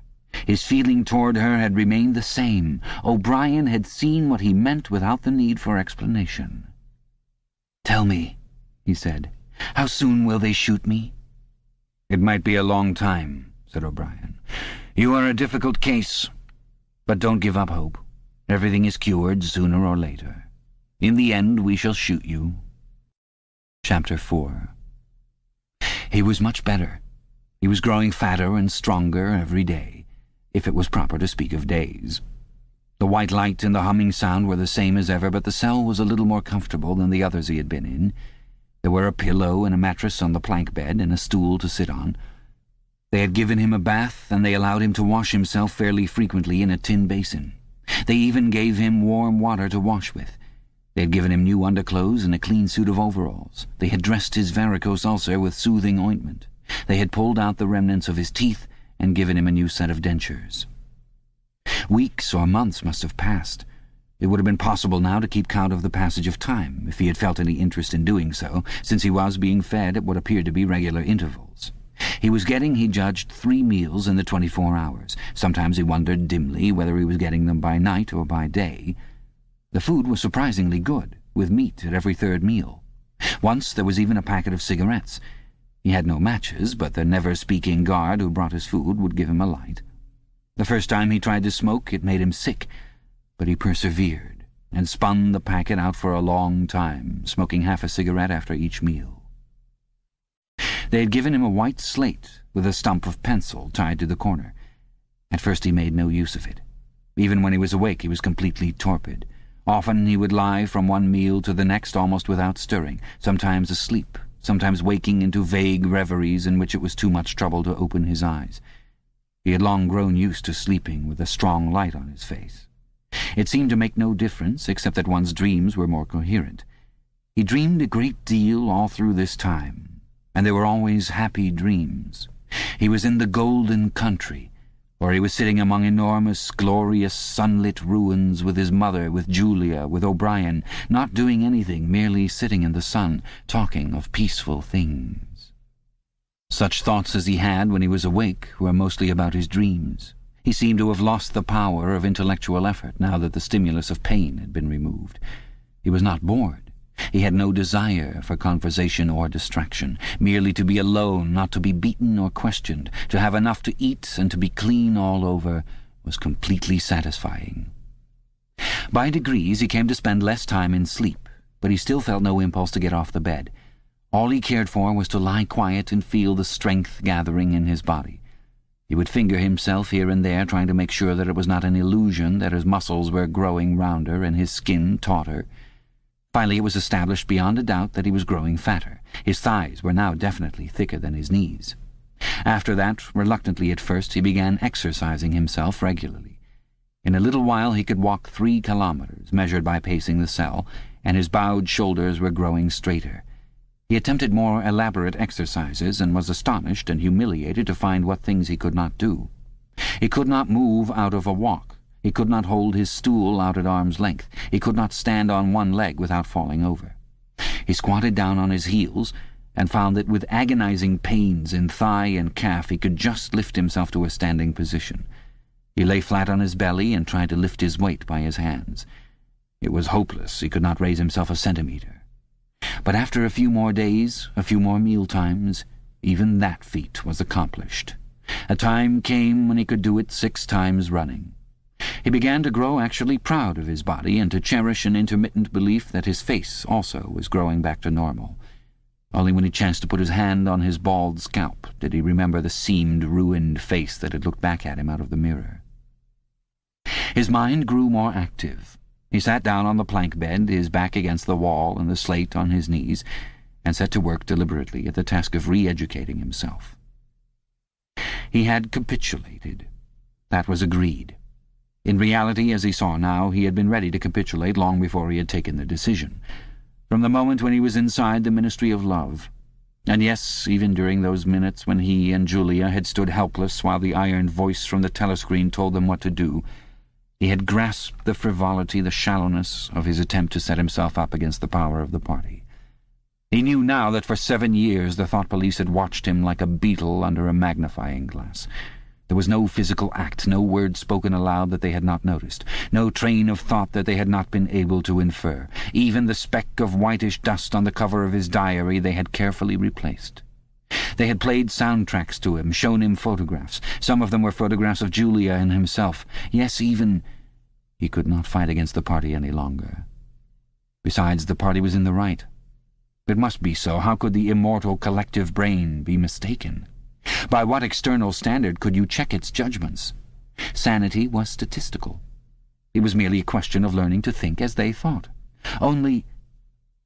The pencil felt thick and awkward in his fingers. He began to write down the thoughts that came into his head. He wrote first, in large, clumsy capitals, "Freedom is slavery." Then, almost without a pause, he wrote beneath it, "2 and 2 make 5. But then there came a sort of check. His mind, as though shying away from something, seemed unable to concentrate. He knew that he knew what came next, but for the moment he could not recall it. When he did recall it, it was only by consciously reasoning out what it must be. It did not come of its own accord. He wrote, "God is power." He accepted everything. The past was alterable. The past never had been altered. Oceania was at war with East Asia. Oceania had always been at war with East Asia. Jones, Aronson, and Rutherford were guilty of the crimes they were charged with. He had never seen the photograph that disproved their guilt. It had never existed. He had invented it. He remembered remembering contrary things, but those were false memories, products of self-deception. How easy it all was. Only surrender, and everything else followed. It was like swimming against a current that swept you backwards, however hard you struggled, and then suddenly deciding to turn round and go with the current instead of opposing it. Nothing had changed except your own attitude. The predestined thing happened in any case. He hardly knew why he had ever rebelled. Everything was easy except... Anything could be true. The so-called laws of nature were nonsense. The law of gravity was nonsense. If I wished, O'Brien had said, I could float off this floor like a soap bubble. Winston worked it out. If he thinks, he floats off the floor, and if I simultaneously think I see him do it, then the thing happens. Suddenly, like a lump of submerged wreckage breaking the surface of water, the thought burst into his mind, it doesn't really happen. We imagine it. It is hallucination. He pushed the thought under instantly. The fallacy was obvious. It presupposed that somewhere or other, outside oneself, there was a real world where real things happened. But how could there be such a world? What knowledge have we of anything save through our own minds? All happenings are in the mind. Whatever happens in all minds truly happens. He had no difficulty in disposing of the fallacy, and he was in no danger of succumbing to it. He realized nevertheless that it ought never to have occurred to him. The mind should develop a blind spot whenever a dangerous thought presented itself. The process should be automatic, instinctive. Crime stop, they call it in Newspeak. He set to work to exercise himself in Crime Stop. He presented himself with propositions. The party says the earth is flat. The party says that ice is heavier than water, and trained himself in not seeing or not understanding the arguments that contradicted them. It was not easy. It needed great powers of reasoning and improvisation. The arithmetical problems raised, for instance, by such a statement as 2 and 2 make 5 were beyond his intellectual grasp. It needed also a sort of athleticism of mind, an ability at one moment to make the most delicate use of logic, and at the next to be unconscious of the crudest logical errors. Stupidity was as necessary as intelligence, and as difficult to attain. All the while, with one part of his mind, he wondered how soon they would shoot him. Everything depends on yourself, O'Brien had said, but he knew that there was no conscious act by which he could bring it nearer. It might be 10 minutes hence or 10 years. They might keep him for years in solitary confinement. They might send him to a labor camp. They might release him for a while, as they sometimes did. It was perfectly possible that before he was shot, the whole drama of his arrest and interrogation would be enacted all over again. The one certain thing was that death never came at an expected moment. The tradition, the unspoken tradition, somehow you knew it though you never heard it said, was that they shot you from behind, always in the back of the head, without warning as you walked down a corridor from cell to cell. One day was not the right expression. Just as probably it was in the middle of the night. Once he fell into a strange, blissful reverie. He was walking down the corridor waiting for the bullet. He knew that it was coming in another moment. Everything was settled, smoothed out, reconciled. There were no more doubts, no more arguments, no more pain, no more fear. His body was healthy and strong. He walked easily, with a joy of movement and with a feeling of walking in sunlight. He was not any longer in the narrow, white corridors of the Ministry of Love. He was in the enormous sunlit passage, a kilometre wide, down which he had seemed to walk in the delirium induced by drugs. He was in the golden country, following the foot-track across the old rabbit-cropped pasture. He could feel the short, springy turf under his feet and the gentle sunshine on his face. At the edge of the field were the elm trees faintly stirring, and somewhere beyond that was the stream where the dace lay in the green pools under the willows. Suddenly he started up with a shock of horror. The sweat broke out on his backbone. He had heard himself cry aloud, "Julia! Julia! Julia, my love! Julia!" For a moment he had had an overwhelming hallucination of her presence. She had seemed to be not merely with him, but inside him. It was as though she had got into the texture of his skin. In that moment he had loved her far more than he had ever done when they were together and free. Also he knew that somewhere or other she was still alive and needed his help. He lay back on the bed and tried to compose himself. What had he done? How many years had he added to his servitude by that moment of weakness? In another moment he would hear the tramp of boots outside. They could not let such an outburst go unpunished. They would know now, if they had not known before, that he was breaking the agreement he had made with them. He obeyed the party, but he still hated the party.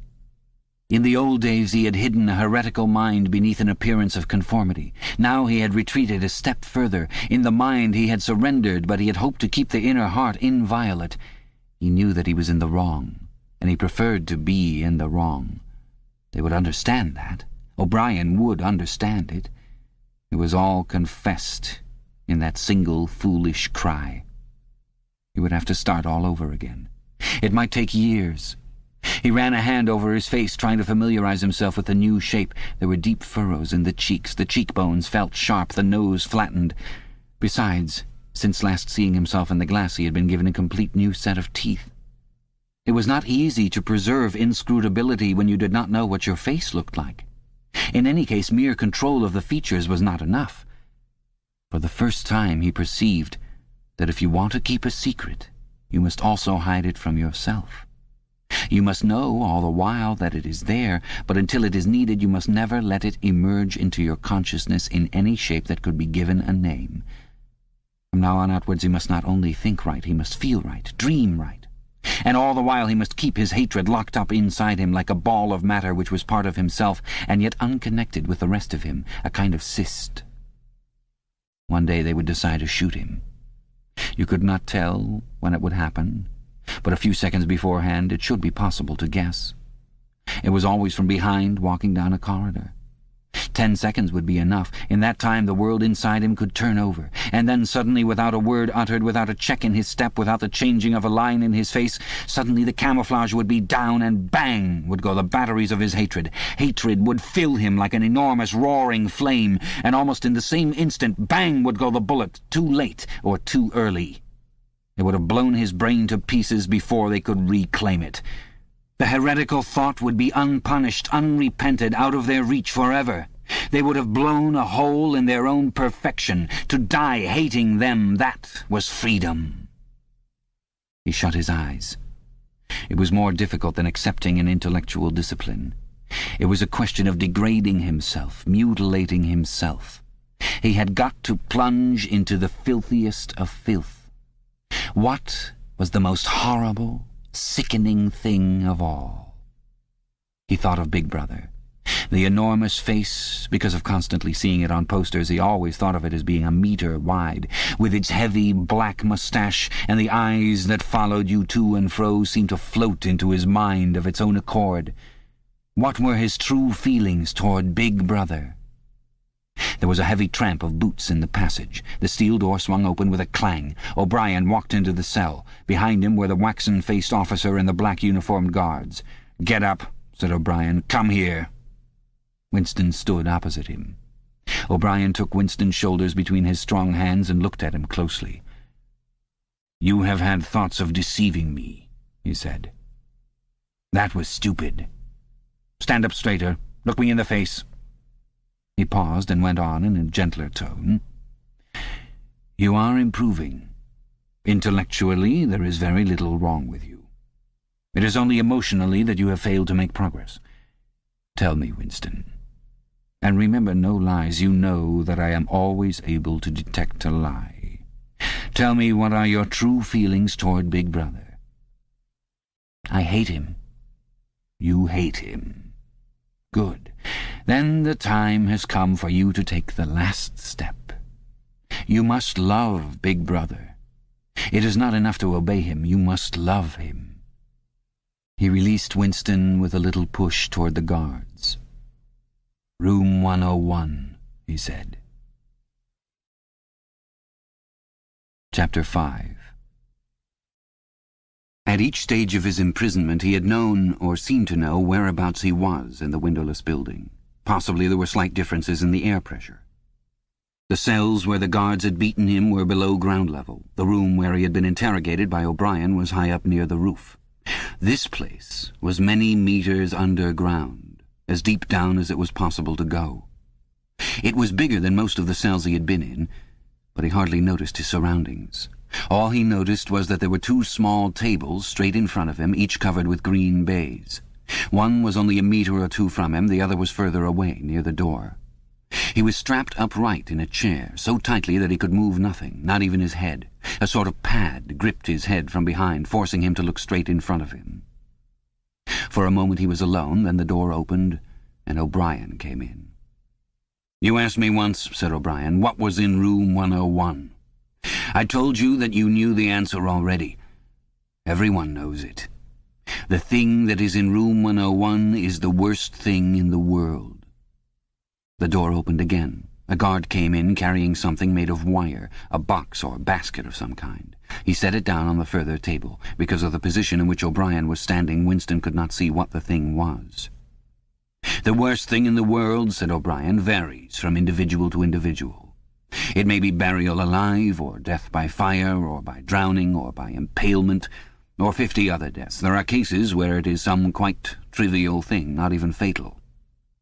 He had moved a little to one side so that Winston had a better view of the thing on the table. It was an oblong wire cage, with a handle on top for carrying it by.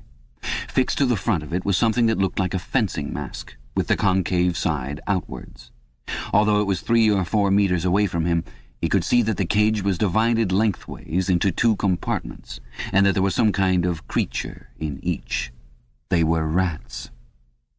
"In your case," said O'Brien, "the worst thing in the world happens to be rats." A sort of premonitory tremor, a fear of he was not certain what, had passed through Winston as soon as he caught his first glimpse of the cage.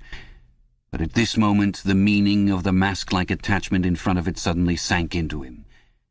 His bowels seemed to turn to water. "You can't do that!" he cried out in a high, cracked voice. You couldn't! It's impossible!" "Do you remember," said O'Brien, "the moment of panic that used to occur in your dreams? There was a wall of blackness in front of you, and a roaring sound in your ears. There was something terrible on the other side of the wall. You knew that you knew what it was, but you dared not drag it into the open. It was the rats that were on the other side of the wall." "O'Brien," said Winston, making an effort to control his voice, "you know this is not necessary. What is it that you want me to do?" O'Brien made no direct answer. When he spoke, it was in the schoolmasterish manner that he sometimes affected. He looked thoughtfully into the distance, as though he were addressing an audience somewhere behind Winston's back. "By itself," he said, "pain is not always enough. There are occasions when a human being will stand out against pain even to the point of death. But for everyone there is something unendurable, something that cannot be contemplated. Courage and cowardice are not involved. If you are falling from a height, it is not cowardly to clutch at a rope. If you have come up from deep water, it is not cowardly to fill your lungs with air. It is merely an instinct which cannot be disobeyed. It is the same with the rats. For you, they are unendurable. They are a form of pressure that you cannot withstand even if you wish to. You will do what is required of you. But what is it? What is it? How can I do it if I don't know what it is? O'Brien picked up the cage and brought it across to the nearer table. He set it down carefully on the baize cloth. Winston could hear the blood singing in his ears. He had the feeling of sitting in utter loneliness. He was in the middle of a great empty plain, a flat desert drenched with sunlight, across which all sounds came to him out of immense distances. Yet the cage with the rats was not 2 meters away from him. They were enormous rats. They were at the age when a rat's muzzle grows blunt and fierce, and his fur brown instead of grey. "The rat," said O'Brien, still addressing his invisible audience, "although a rodent, is carnivorous. You are aware of that. You will have heard of the things that happen in the poor quarters of this town. In some streets a woman dare not leave her baby alone in the house even for 5 minutes. The rats are certain to attack it. Within quite a small time they will strip it to the bones. They also attack sick or dying people. They show astonishing intelligence in knowing when a human being is helpless." There was an outburst of squeals from the cage. It seemed to reach Winston from far away. The rats were fighting. They were trying to get at each other through the partition. He heard also a deep groan of despair. That, too, seemed to come from outside himself. O'Brien picked up the cage and as he did so pressed something in it. There was a sharp click. Winston made a frantic effort to tear himself loose from the chair. It was hopeless. Every part of him, even his head, was held immovably. O'Brien moved the cage nearer. It was less than a meter from Winston's face. "I have pressed the first lever," said O'Brien. "You understand the construction of this cage. The mask will fit over your head, leaving no exit. When I press this other lever, the door of the cage will slide up. These starving brutes will shoot out of it like bullets. Have you ever seen a rat leap through the air? They will leap onto your face and bore straight into it. Sometimes they attack the eyes first. Sometimes they burrow through the cheeks and devour the tongue." The cage was nearer. It was closing in. Winston heard a succession of shrill cries which appeared to be occurring in the air above his head. But he fought furiously against his panic. To think even with a split second left, to think was the only hope. Suddenly the foul, musty odour of the brute struck his nostrils. There was a violent convulsion of nausea inside him, and he almost lost consciousness. Everything had gone black. For an instant he was insane, a screaming animal. Yet he came out of the blackness clutching an idea. There was one and only one way to save himself. He must interpose another human being, the body of another human being, between himself and the rats. The circle of the mask was large enough now to shut out the vision of anything else. The wire door was a couple of handspans from his face. The rats knew what was coming now. One of them was leaping up and down. The other, an old, scaly grandfather of the sewers, stood up with his pink hands against the bars and fiercely snuffed the air. Winston could see the whiskers and the yellow teeth. Again the black panic took hold of him. He was blind, helpless, mindless. "It was a common punishment in Imperial China," said O'Brien, as didactically as ever. The mask was closing on his face. The wire brushed his cheek. And then, no, it was not relief, only hope, a tiny fragment of hope. Too late, perhaps too late, but he had suddenly understood that in the whole world there was just one person to whom he could transfer his punishment, one body that he could thrust between himself and the rats, and he was shouting frantically over and over, "Do it to Julia! Do it to Julia, not me! Julia! I don't care what you do to her! Tear her face off! Strip her to the bones! Not me! Julia, not me!" He was falling backwards into enormous depths away from the rats. He was still strapped in the chair, but he had fallen through the floor, through the walls of the building, through the earth, through the oceans, through the atmosphere, into outer space, into the gulfs between the stars, always away, away, away from the rats. He was light years distant, but O'Brien was still standing at his side. There was still the cold touch of a wire against his cheek. But through the darkness that enveloped him he heard another metallic click, and knew that the cage door had clicked shut and not open. Chapter 6. The chestnut tree was almost empty. A ray of sunlight slanting through a window fell yellow on dusty tabletops. It was the lonely hour of 15. A tinny music trickled from the telescreens. Winston sat in his usual corner, gazing into an empty glass. Now and again he glanced up at a vast face which eyed him from the opposite wall. "Big Brother is watching you," the caption said. Unbidden, a waiter came and filled his glass up with Victory gin, shaking into it a few drops from another bottle with a quill through the cork. It was saccharin flavoured with cloves, the specialty of the cafe. Winston was listening to the telescreen. At present only music was coming out of it, but there was a possibility that at any moment there might be a special bulletin from the Ministry of Peace. The news from the African front was disquieting in the extreme. On and off he had been worrying about it all day. A Eurasian army, Oceania was at war with Eurasia, Oceania had always been at war with Eurasia, was moving southward at terrifying speed. The midday bulletin had not mentioned any definite area, but it was probable that already the mouth of the Congo was a battlefield. Brazzaville and Leopoldville were in danger. One did not have to look at the map to see what it meant. It was not merely a question of losing Central Africa. For the first time in the whole war, the territory of Oceania itself was menaced. A violent emotion, not fear exactly, but a sort of undifferentiated excitement flared up in him, then faded again. He stopped thinking about the war. In these days he could never fix his mind on any one subject for more than a few moments at a time. He picked up his glass and drained it at a gulp. As always, it made him shudder and even retch slightly.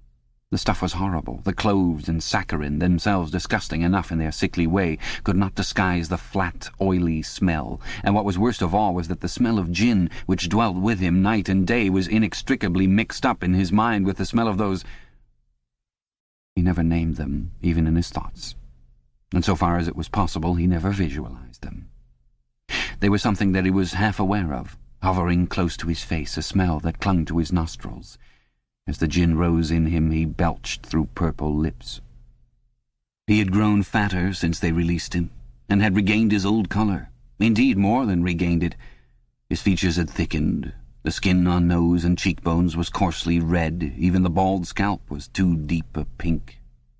A waiter, again unbidden, brought the chessboard and the current issue of the Times, with the page turned down at the chess problem. Then, seeing that Winston's glass was empty, he brought the gin bottle and filled it. There was no need to give orders. They knew his habits.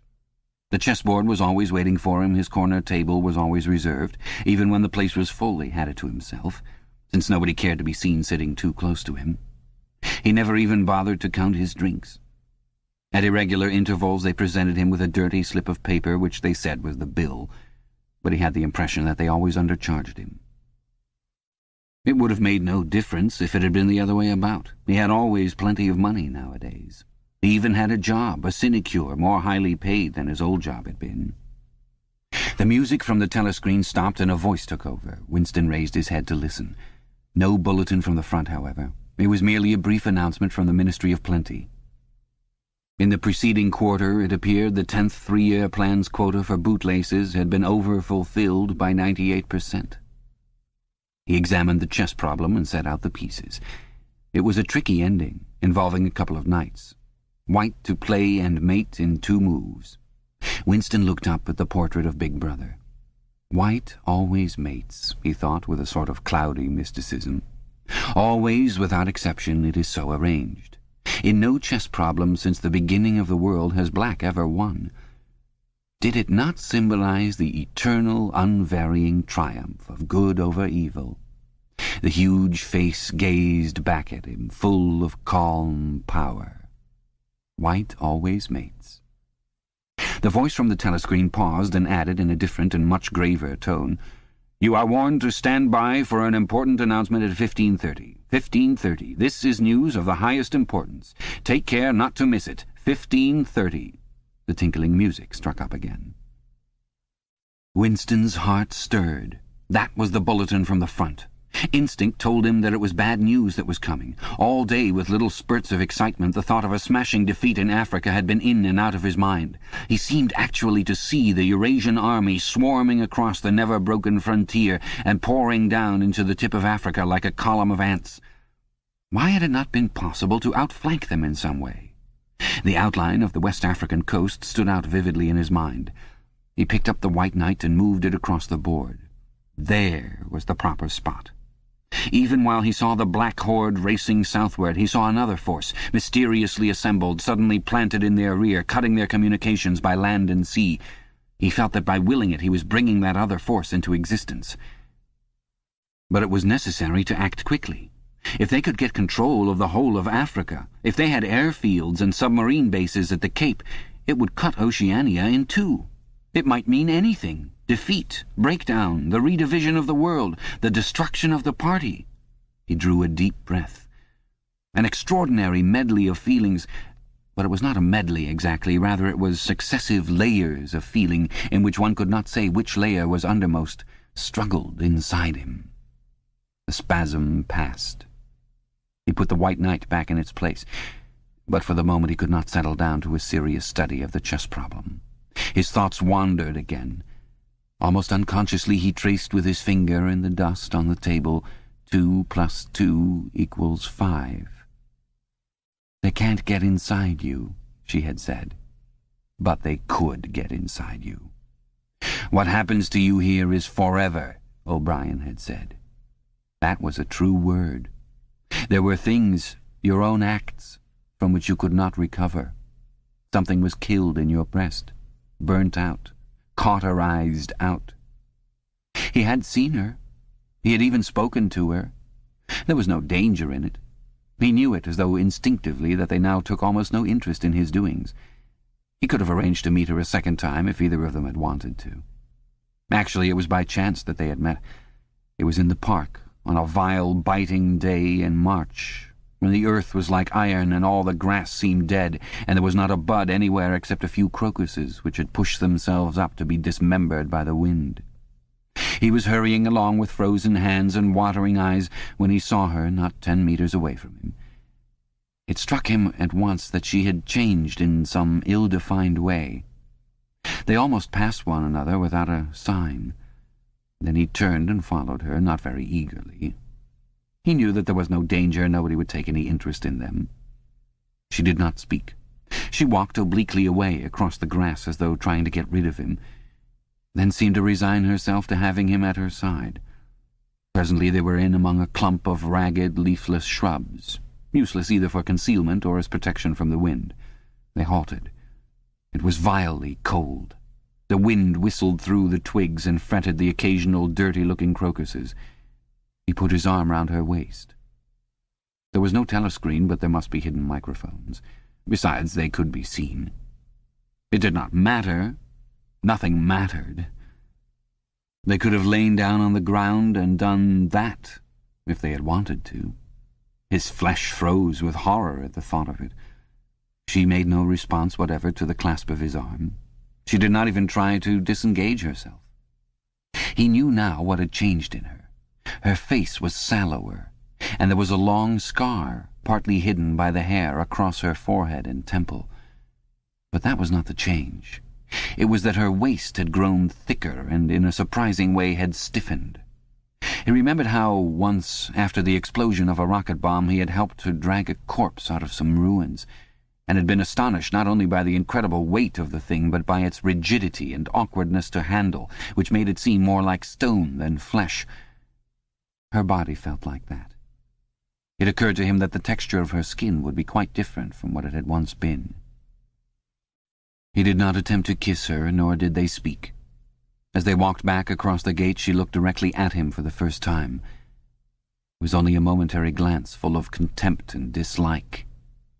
He wondered whether it was a dislike that came purely out of the past, or whether it was inspired also by his bloated face and the water that the wind kept squeezing from his eyes.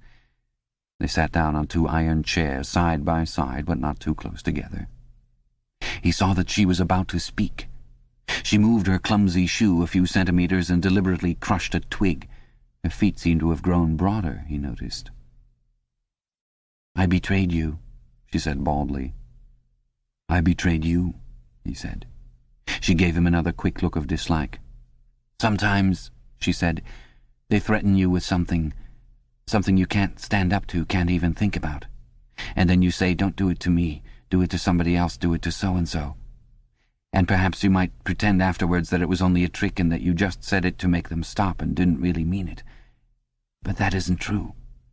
At the time when it happens, you do mean it. You think there's no other way of saving yourself, and you're quite ready to save yourself that way. You want it to happen to the other person. You don't give a damn what they suffer. All you care about is yourself. All you care about is yourself, he echoed. And after that you don't feel the same toward the other person any longer. No, he said. You don't feel the same. There did not seem to be anything more to say. The wind plastered their thin overalls against their bodies. Almost at once it became embarrassing to sit there in silence. Besides, it was too cold to keep still. She said something about catching her tube and stood up to go. "We must meet again," he said. "Yes," she said. "We must meet again." He followed irresolutely for a little distance, half a pace behind her. They did not speak again. She did not actually try to shake him off, but walked at just such a speed as to prevent his keeping abreast of her. He had made up his mind that he would accompany her as far as the tube station, but suddenly this process of trailing along in the cold seemed pointless and unbearable. He was overwhelmed by a desire not so much to get away from Julia as to get back to the Chestnut Tree Cafe, which had never seemed so attractive as at this moment. He had a nostalgic vision of his corner table with the newspaper and the chessboard and the ever-flowing gin. Above all, it would be warm in there. The next moment, not altogether by accident, he allowed himself to become separated from her by a small knot of people.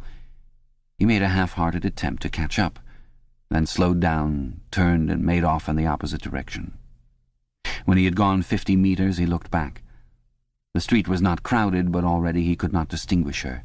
Any one of a dozen hurrying figures might have been hers. Perhaps her thickened, stiffened body was no longer recognizable from behind. "At the time when it happens," she had said, "you do mean it." He had meant it. He had not merely said it, he had wished it. He had wished that she, and not he, should be delivered over to the... Something changed in the music that trickled from the telescreen. A cracked and jeering note, a yellow note, came into it. And then, perhaps it was not happening, perhaps it was only a memory taking on the semblance of sound, a voice was singing, "Under the spreading chestnut tree I sold you and you sold me." The tears welled up in his eyes. A passing waiter noticed that his glass was empty and came back with a gin bottle. He took up his glass and sniffed at it. The stuff grew not less but more horrible with every mouthful he drank. But it had become the element he swam in. It was his life, his death, and his resurrection. It was gin that sank him into a stupor every night, and gin that revived him every morning. When he woke, seldom before 1100, with gummed-up eyelids and fiery mouth and a back that seemed to be broken, it would have been impossible even to rise from the horizontal if it had not been for the bottle and teacup placed beside the bed overnight. Through the midday hours he sat with glazed face, the bottle handy, listening to the telescreen. From 15 to closing time he was a fixture in the chestnut tree. No one cared what he did any longer. No whistle woke him, no telescreen admonished him. Occasionally, perhaps twice a week, he went to a dusty, forgotten-looking office in the Ministry of Truth and did little work, or what was called work. He had been appointed to a subcommittee of a subcommittee which had sprouted from one of the innumerable committees dealing with minor difficulties that arose in the compilation of the 11th edition of the Newspeak dictionary. They were engaged in producing something called an interim report, but what it was that they were reporting on he had never definitely found out. It was something to do with the question of whether commas should be placed inside brackets or outside. There were 4 others on the committee, all of them persons similar to himself. There were days when they assembled and then promptly dispersed again, frankly admitting to one another that there was not really anything to be done. But there were other days when they settled down to their work almost eagerly, making a tremendous show of entering up their minutes and drafting long memoranda which were never finished, when the argument as to what they were supposedly arguing about grew extraordinarily involved and abstruse, with subtle hagglings over definitions, enormous digressions, quarrels, threats even to appeal to higher authority. And then suddenly the life would go out of them, and they would sit around the table looking at one another with extinct eyes, like ghosts fading at cockcrow. The telescreen was silent for a moment. Winston raised his head again. The bulletin. But no, they were merely changing the music. He had the map of Africa behind his eyelids. The movement of the armies was a diagram. A black arrow tearing vertically southward and a white arrow tearing horizontally eastward across the tail of the first. As though for reassurance, he looked up at the imperturbable face in the portrait. Was it conceivable that the second arrow did not even exist? His interest flagged again. He drank another mouthful of gin, picked up the White Knight, and made a tentative move. Check. But it was evidently not the right move, because, uncalled, a memory floated into his mind. He saw a candle-lit room with a vast white counterpaned bed, and himself, a boy of 9 or 10, sitting on the floor, shaking a dice-box and laughing excitedly. His mother was sitting opposite him, and also laughing. It must have been about a month before she disappeared. It was a moment of reconciliation, when the nagging hunger in his belly was forgotten and his earlier affection for her had temporarily revived. He remembered the day well, a pelting, drenching day when the water streamed down the window-pane and the light indoors was too dull to read by. The boredom of the two children in the dark, cramped bedroom became unbearable. Winston whined and grizzled, made futile demands for food, fretted about the room, pulling everything out of place and kicking the wainscoting until the neighbours banged on the wall, while the younger child wailed intermittently. In the end his mother had said, "Now be good and I'll buy you a toy, a lovely toy, you'll love it." And then she'd gone out in the rain to a little general shop which was still sporadically open nearby, and come back with a cardboard box containing an outfit of snakes and ladders. He could still remember the smell of the damp cardboard. It was a miserable outfit. The board was cracked, and the tiny wooden dice were so ill-cut that they would hardly lie on their sides. Winston looked at the thing sulkily and without interest, but then his mother lit a piece of candle, and they sat down on the floor to play. Soon he was wildly excited and shouting with laughter as the tiddlywinks climbed hopefully up the ladders and then came slithering down the snakes again, almost back to the starting point. They played 8 games, winning 4 each. His tiny sister, too young to understand what the game was about, had sat propped up against a bolster, laughing because the others were laughing. For a whole afternoon they had all been happy together, as in his earlier childhood. He pushed the picture out of his mind. It was a false memory. He was troubled by false memories occasionally. They did not matter so long as one knew them for what they were. Some things had happened, others had not happened. He turned back to the chessboard and picked up the White Knight again. Almost in the same instant it dropped onto the board with a clatter. He had started as though a pin had run into him. A shrill trumpet call had pierced the air. It was the bulletin. Victory! It always meant victory when a trumpet call preceded the news. A sort of electric thrill ran through the cafe. Even the waiters had started and pricked up their ears. The trumpet call had let loose an enormous volume of noise. Already an excited voice was gabbling from the telescreen, but even as it started it was almost drowned by a roar of cheering from outside. The news had run round the streets like magic. He could hear just enough of what was issuing from the telescreen to realize that it had all happened as he had foreseen. A vast sea-borne armada secretly assembled, a sudden blow in the enemy's rear, the white arrow tearing across the tail of the black. Fragments of triumphant phrases pushed themselves through the din. Vast strategic maneuver, perfect coordination, utter rout, 500,000 prisoners, complete demoralization, control of the whole of Africa, bring the war within measurable distance of its end. Victory, greatest victory in human history. Victory, victory, victory. Under the table Winston's feet made convulsive movements. He had not stirred from his seat, but in his mind he was running, swiftly running. He was with the crowds outside, cheering himself deaf.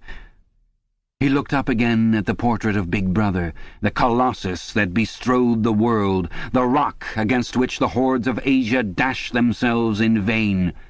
He thought how 10 minutes ago, yes, only 10 minutes, there had still been equivocation in his heart as he wondered whether the news from the front would be of victory or defeat.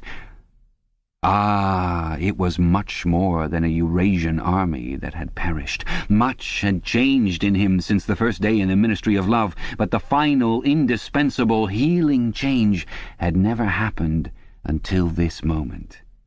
The voice from the telescreen was still pouring forth its tale of prisoners and booty and slaughter, but the shouting outside had died down a little. The waiters were turning back to their work. One of them approached with the gin bottle. Winston, sitting in a blissful dream, paid no attention as his glass was filled up. He was not running or cheering any longer. He was back in the ministry of love, with everything forgiven, his soul white as snow. He was in the public dock, confessing everything, implicating everybody. He was walking down the white-tiled corridor with the feeling of walking in sunlight and an armed guard at his back. The long-hoped-for bullet was entering his brain. He gazed up at the enormous face. 40 years it had taken him to learn what kind of smile was hidden beneath the dark moustache. Oh, cruel, needless misunderstanding. Oh, stubborn, self-willed exile from the loving breast. 2 gin-scented tears trickled down the sides of his nose. But it was all right. Everything was all right.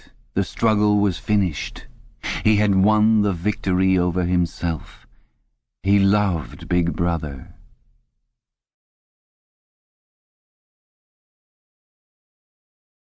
The End. You have been listening to 1984 by George Orwell, narrated by Frank Muller. Orwell includes an appendix explaining the principles of Newspeak, and which we present here. Newspeak was the official language of Oceania and had been devised to meet the ideological needs of Ingsoc, or English socialism. In the year 1984, there was not as yet anyone who used Newspeak as his sole means of communication, either in speech or writing. The leading articles in the Times were written in it, but this was a tour de force which could only be carried out by a specialist.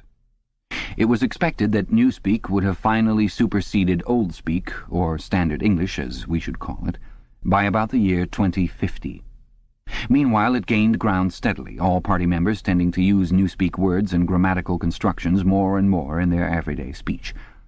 The version in use in 1984 and embodied in the 9th and 10th editions of the Newspeak Dictionary was a provisional one, and contained many superfluous words and archaic formations which were due to be suppressed later. It is with the final, perfected version, as embodied in the 11th edition of the dictionary, that we are concerned here. The purpose of Newspeak was not only to provide a medium of expression for the world view and mental habits proper to the devotees of Ingsoc, but to make all other modes of thought impossible. It was intended that when Newspeak had been adopted once and for all, and Oldspeak forgotten, a heretical thought, that is, a thought diverging from the principles of Ingsoc, should be literally unthinkable, at least so far as thought is dependent on words. Its vocabulary was so constructed as to give exact and often very subtle expression to every meaning that a party member could properly wish to express, while excluding all other meanings and also the possibility of arriving at them by indirect methods. This was done partly by the invention of new words, but chiefly by eliminating undesirable words and by stripping such words as remained of unorthodox meanings, and so far as possible of all secondary meanings whatever. To give a single example, the word free still existed in Newspeak, but it could only be used in such statements as, "This dog is free from lice," or "This field is free from weeds." It could not be used in its old sense of politically free or intellectually free, since political and intellectual freedom no longer existed even as concepts, and were therefore of necessity nameless. Quite apart from the suppression of definitely heretical words, reduction of vocabulary was regarded as an end in itself, and no word that could be dispensed with was allowed to survive. Newspeak was designed not to extend but to diminish the range of thought, and this purpose was indirectly assisted by cutting the choice of words down to a minimum. Newspeak was founded on the English language as we now know it, though many Newspeak sentences, even when not containing newly created words, would be barely intelligible to an English speaker of our own day. Newspeak words were divided into 3 distinct classes, known as the A vocabulary, the B vocabulary, also called compound words, and the C vocabulary.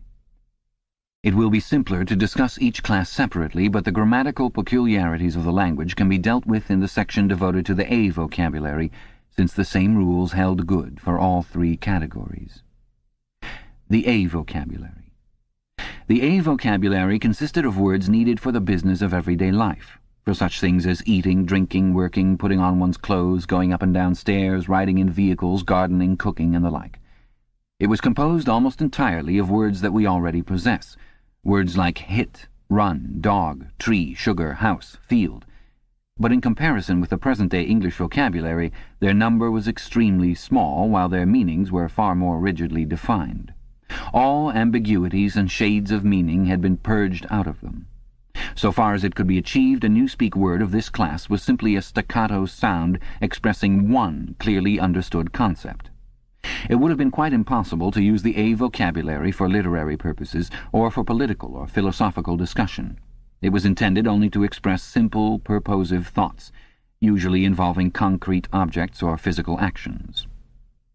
The grammar of Newspeak had two outstanding peculiarities. The first of these was an almost complete interchangeability between different parts of speech.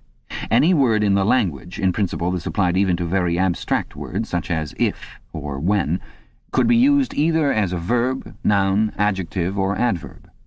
Between the verb and the noun form, when they were of the same root, there was never any variation, this rule of itself involving the destruction of many archaic forms.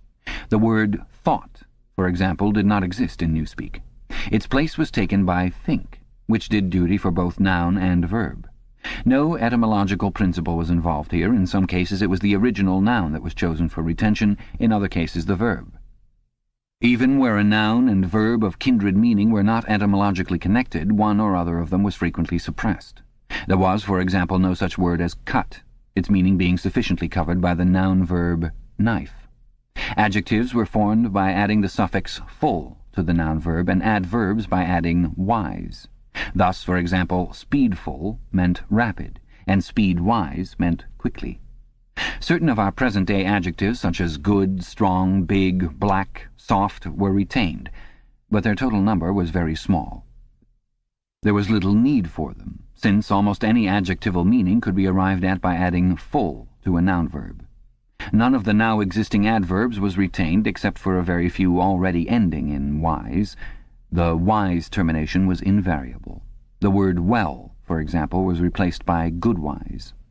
In addition, any word, this again applied in principle to every word in the language, could be negatived by adding the affix un, or could be strengthened by the affix plus, or, for still greater emphasis, double plus. Thus, for example, uncold meant warm, while plus cold and double plus cold meant, respectively, very cold and superlatively cold. It was also possible, as in present-day English, to modify the meaning of almost any word by prepositional affixes such as ante, post, up, down, etc. By such methods it was found possible to bring about an enormous diminution of vocabulary. Given, for instance, the word good, there was no need for such a word as bad, since the required meaning was equally well, indeed better, expressed by ungood.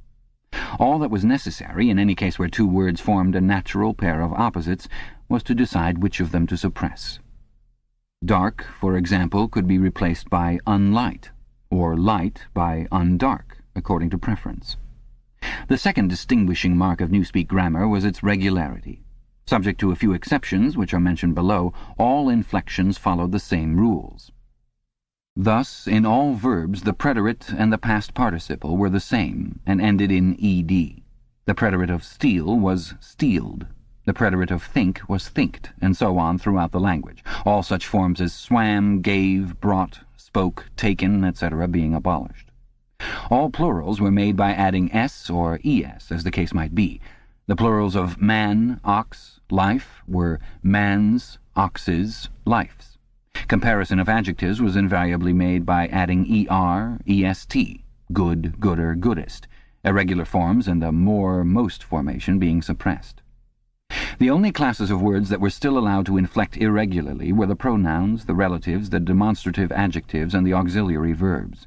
All of these followed their ancient usage, except that whom had been scrapped as unnecessary, and the shall, should tenses had been dropped, all their uses being covered by will and would.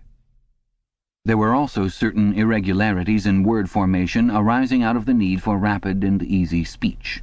A word which was difficult to utter or was liable to be incorrectly heard was held to be ipso facto a bad word. Occasionally, therefore, for the sake of euphony, extra letters were inserted into a word, or an archaic formation was retained. But this need made itself felt chiefly in connection with the B vocabulary. Why so great an importance was attached to ease of pronunciation will be made clear later in this essay. The B vocabulary. The B vocabulary consisted of words which had been deliberately constructed for political purposes, words, that is to say, which not only had in every case a political implication, but were intended to impose a desirable mental attitude upon the person using them. Without a full understanding of the principles of Ingsoc, it was difficult to use these words correctly. In some cases they could be translated into Old Speak, or even into words taken from the A vocabulary, but this usually demanded a long paraphrase and always involved the loss of certain overtones. The B words were a sort of verbal shorthand, often packing whole ranges of ideas into a few syllables, and at the same time more accurate and forcible than ordinary language. The B words were, in all cases, compound words. Compound words such as speak right were of course to be found in the A vocabulary, but these were merely convenient abbreviations and had no special ideological color.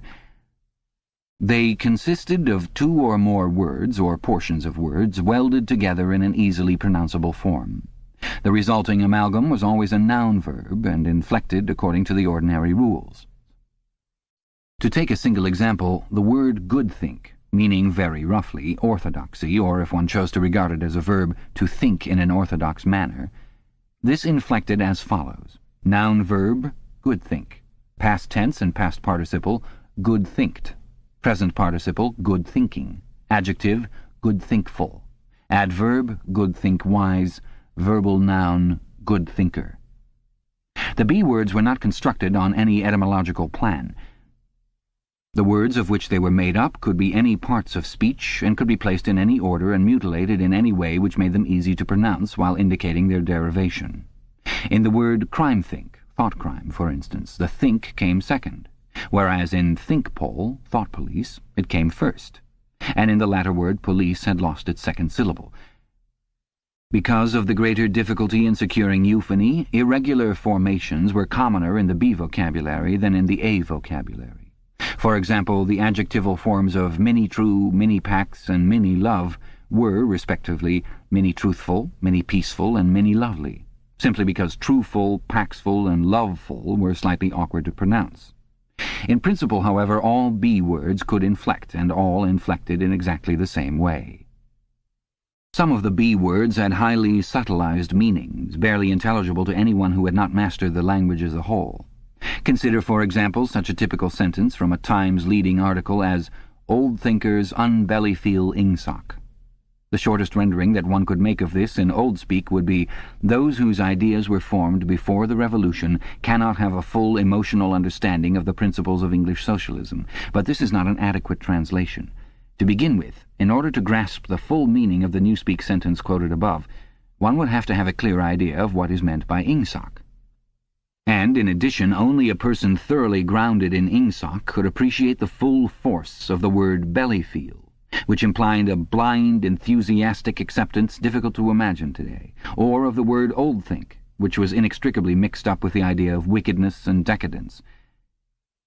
But the special function of certain Newspeak words, of which oldthink was one, was not so much to express meanings as to destroy them. These words, necessarily few in number, had had their meanings extended until they contained within themselves whole batteries of words which, as they were sufficiently covered by a single comprehensive term, could now be scrapped and forgotten. The greatest difficulty facing the compilers of the Newspeak dictionary was not to invent new words, but, having invented them, to make sure what they meant, to make sure, that is to say, what ranges of words they cancelled by their existence. As we have already seen in the case of the word free, words which had once borne a heretical meaning were sometimes retained for the sake of convenience, but only with the undesirable meanings purged out of them. Countless other words, such as honor, justice, morality, internationalism, democracy, science, and religion, had simply ceased to exist. A few blanket words covered them, and in covering them abolished them. All words grouping themselves round the concepts of liberty and equality, for instance, were contained in the single word crime-think, while all words grouping themselves round the concepts of objectivity and rationalism were contained in the single word old-think. Greater precision would have been dangerous. What was required in a party member was an outlook similar to that of the ancient Hebrew who knew, without knowing much else, that all nations other than his own worshipped false gods. He did not need to know that these gods were called Baal, Osiris, Moloch, Ashtaroth, and the like. Probably the less he knew about them, the better for his orthodoxy. He knew Jehovah and the commandments of Jehovah. He knew, therefore, that all gods with other names or other attributes were false gods. In somewhat the same way, the party member knew what constituted right conduct, and in exceedingly vague, generalized terms, he knew what kinds of departure from it were possible. His sexual life, for example, was entirely regulated by the two Newspeak words sex crime, sexual immorality, and good sex, chastity. Sex crime covered all sexual misdeeds whatever. It covered fornication, adultery, homosexuality, and other perversions, and in addition normal intercourse practiced for its own sake. There was no need to enumerate them separately, since they were all equally culpable and, in principle, all punishable by death. In the C vocabulary, which consisted of scientific and technical words, it might be necessary to give specialized names to certain sexual aberrations, but the ordinary citizen had no need of them. He knew what was meant by good sex, that is to say, normal intercourse between man and wife for the sole purpose of begetting children and without physical pleasure on the part of the woman. All else was sex crime. In Newspeak it was seldom possible to follow a heretical thought further than the perception that it was heretical. Beyond that point the necessary words were non-existent. No word in the B vocabulary was ideologically neutral. A great many were euphemisms. Such words, for instance, as joy camp, forced labor camp, or mini-pax, ministry of peace, i.e. ministry of war, meant almost the exact opposite of what they appeared to mean. Some words, on the other hand, displayed a frank and contemptuous understanding of the real nature of oceanic society. An example was prole feed, meaning the rubbishy entertainment and spurious news which the party handed out to the masses. Other words, again, were ambivalent, having the connotation good when applied to the party, and bad when applied to its enemies. But in addition there were great numbers of words which at first sight appeared to be mere abbreviations, and which derived their ideological colour not from their meaning but from their structure. So far as it could be contrived, everything that had or might have political significance of any kind was fitted into the B vocabulary. The name of every organization, or body of people, or doctrine, or country, or institution, or public building was invariably cut down into the familiar shape, that is, a single, easily pronounced word with the smallest number of syllables that would preserve the original derivation. In the Ministry of Truth, for example, the Records Department, in which Winston Smith worked, was called RecDep. The Fiction Department was called FicDep. The Teleprograms Department was called Teledep, and so on. This was not done solely with the object of saving time. Even in the early decades of the 20th century, telescoped words and phrases had been one of the characteristic features of political language, and it had been noticed that the tendency to use abbreviations of this kind was most marked in totalitarian countries and totalitarian organizations. Examples were such words as Nazi, Gestapo, Comintern, Inprecore, Agitprop. In the beginning the practice had been adopted, as it were, instinctively, but in Newspeak it was used with a conscious purpose. It was perceived that in thus abbreviating a name one narrowed and subtly altered its meaning by cutting out most of the associations that would otherwise cling to it. The words Communist International, for instance, call up a composite picture of universal human brotherhood, red flags, barricades, Karl Marx, and the Paris Commune. The word Comintern, on the other hand, suggests merely a tightly knit organization and a well-defined body of doctrine. It refers to something almost as easily recognized and as limited in purpose as a chair or a table. Comintern is a word that can be uttered almost without taking thought, whereas Communist International is a phrase over which one is obliged to linger, at least momentarily. In the same way, the associations called up by a word like Mini-True are fewer and more controllable than those called up by Ministry of Truth.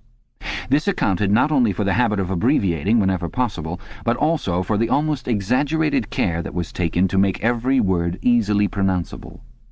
In Newspeak, euphony outweighed every consideration other than exactitude of meaning. Regularity of grammar was always sacrificed to it when it seemed necessary, and rightly so, since what was required, above all for political purposes, were short, clipped words of unmistakable meaning, which could be uttered rapidly and which roused the minimum of echoes in the speaker's mind. The words of the B vocabulary even gained in force from the fact that nearly all of them were very much alike. Almost invariably these words, good-think, mini-packs, prole-feed, sex-crime, joy-camp, ing-sock, belly-feel, think-pole, and countless others, were words of 2 or 3 syllables, with the stress distributed equally between the first syllable and the last. The use of them encouraged a gabbling style of speech, at once staccato and monotonous, and this was exactly what was aimed at. The intention was to make speech, and especially speech on any subject not ideologically neutral, as nearly as possible independent of consciousness. For the purposes of everyday life it was no doubt necessary, or sometimes necessary, to reflect before speaking, but a party member called upon to make a political or ethical judgment should be able to spray forth the correct opinions as automatically as a machine gun spraying forth bullets. His training fitted him to do this, the language gave him an almost foolproof instrument, and the texture of the words, with their harsh sound and a certain willful ugliness which was in accord with the spirit of Ingsoc, assisted the process still further. So did the fact of having very few words to choose from. Relative to our own, the Newspeak vocabulary was tiny, and new ways of reducing it were constantly being devised. Newspeak indeed differed from almost all other languages in that its vocabulary grew smaller instead of larger every year. Each reduction was a gain, since the smaller the area of choice, the smaller the temptation to take thought. Ultimately it was hoped to make articulate speech issue from the larynx without involving the higher brain centers at all. This aim was frankly admitted in the Newspeak word duck-speak, meaning to quack like a duck. Like various other words in the B vocabulary, duck-speak was ambivalent in meaning. Provided that the opinions which were quacked out were orthodox ones, it implied nothing but praise. And when the Times referred to one of the orators of the party as a double plus good duck speaker, it was paying a warm and valued compliment. The C vocabulary. The C vocabulary was supplementary to the others and consisted entirely of scientific and technical terms. These resembled the scientific terms in use today and were constructed from the same roots, but the usual care was taken to define them rigidly and strip them of undesirable meanings. They followed the same grammatical rules as the words in the other 2 vocabularies. Very few of the C words had any currency either in everyday speech or in political speech. Any scientific worker or technician could find all the words he needed in the list devoted to his own specialty, but he seldom had more than a smattering of the words occurring in the other lists. Only a very few words were common to all lists, and there was no vocabulary expressing the function of science as a habit of mind or a method of thought, irrespective of its particular branches. There was, indeed, no word for science, any meaning that it could possibly bear being already sufficiently covered by the word ingsoc. From the foregoing account, it will be seen that in Newspeak the expression of unorthodox opinions above a very low level was well nigh impossible. It was, of course, possible to utter heresies of a very crude kind, a species of blasphemy. It would have been possible, for example, to say, "Big Brother is ungood." But this statement, which to an orthodox ear merely conveyed a self-evident absurdity, could not have been sustained by reasoned argument because the necessary words were not available. Ideas inimical to Ingsoc could only be entertained in a vague, wordless form, and could only be named in very broad terms which lumped together and condemned whole groups of heresies without defining them in doing so. One could, in fact, only use Newspeak for unorthodox purposes by illegitimately translating some of the words back into Old Speak. For example, "all mans are equal" was a possible Newspeak sentence, but only in the same sense in which "all men are red-haired" is a possible Old Speak sentence. It did not contain a grammatical error, but it expressed a palpable untruth, i.e. that all men are of equal size, weight, or strength. The concept of political equality no longer existed, and this secondary meaning had accordingly been purged out of the word equal. In 1984, when Old Speak was still the normal means of communication, the danger theoretically existed that in using Newspeak words one might remember their original meanings. In practice it was not difficult for any person well grounded in doublethink to avoid doing this, but within a couple of generations even the possibility of such a lapse would have vanished.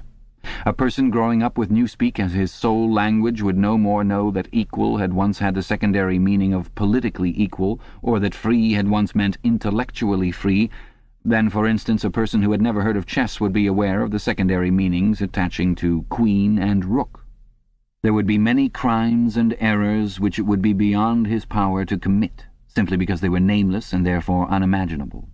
And it was to be foreseen that with the passage of time the distinguishing characteristics of Newspeak would become more and more pronounced, its words growing fewer and fewer, their meanings more and more rigid, and the chance of putting them to improper uses always diminishing. When Oldspeak had been once and for all superseded, the last link with the past would have been severed. History had already been rewritten, but fragments of the literature of the past survived here and there, imperfectly censored, and so long as one retained one's knowledge of Oldspeak it was possible to read them. In the future, such fragments, even if they chanced to survive, would be unintelligible and untranslatable. It was impossible to translate any passage of Oldspeak into Newspeak unless it either referred to some technical process or some simple everyday action, or was already orthodox, good thinkful would be the Newspeak expression, in tendency. In practice, this meant that no book written before approximately 1960 could be translated as a whole. Pre-revolutionary literature could only be subjected to ideological translation, that is, alteration in sense as well as language. Take, for example, the well-known passage from the Declaration of Independence. "We hold these truths to be self-evident, that all men are created equal, that they are endowed by their Creator with certain inalienable rights, that among these are life, liberty, and the pursuit of happiness. That to secure these rights, governments are instituted among men, deriving their powers from the consent of the governed. That whenever any form of government becomes destructive of those ends, it is the right of the people to alter or abolish it, and to institute new government." It would have been quite impossible to render this into Newspeak, while keeping to the sense of the original. The nearest one could come to doing so would be to swallow the whole passage up in the single word, crime-think. A full translation could only be an ideological translation, whereby Jefferson's words would be changed into a panegyric on absolute government. A good deal of the literature of the past was, indeed, already being transformed in this way.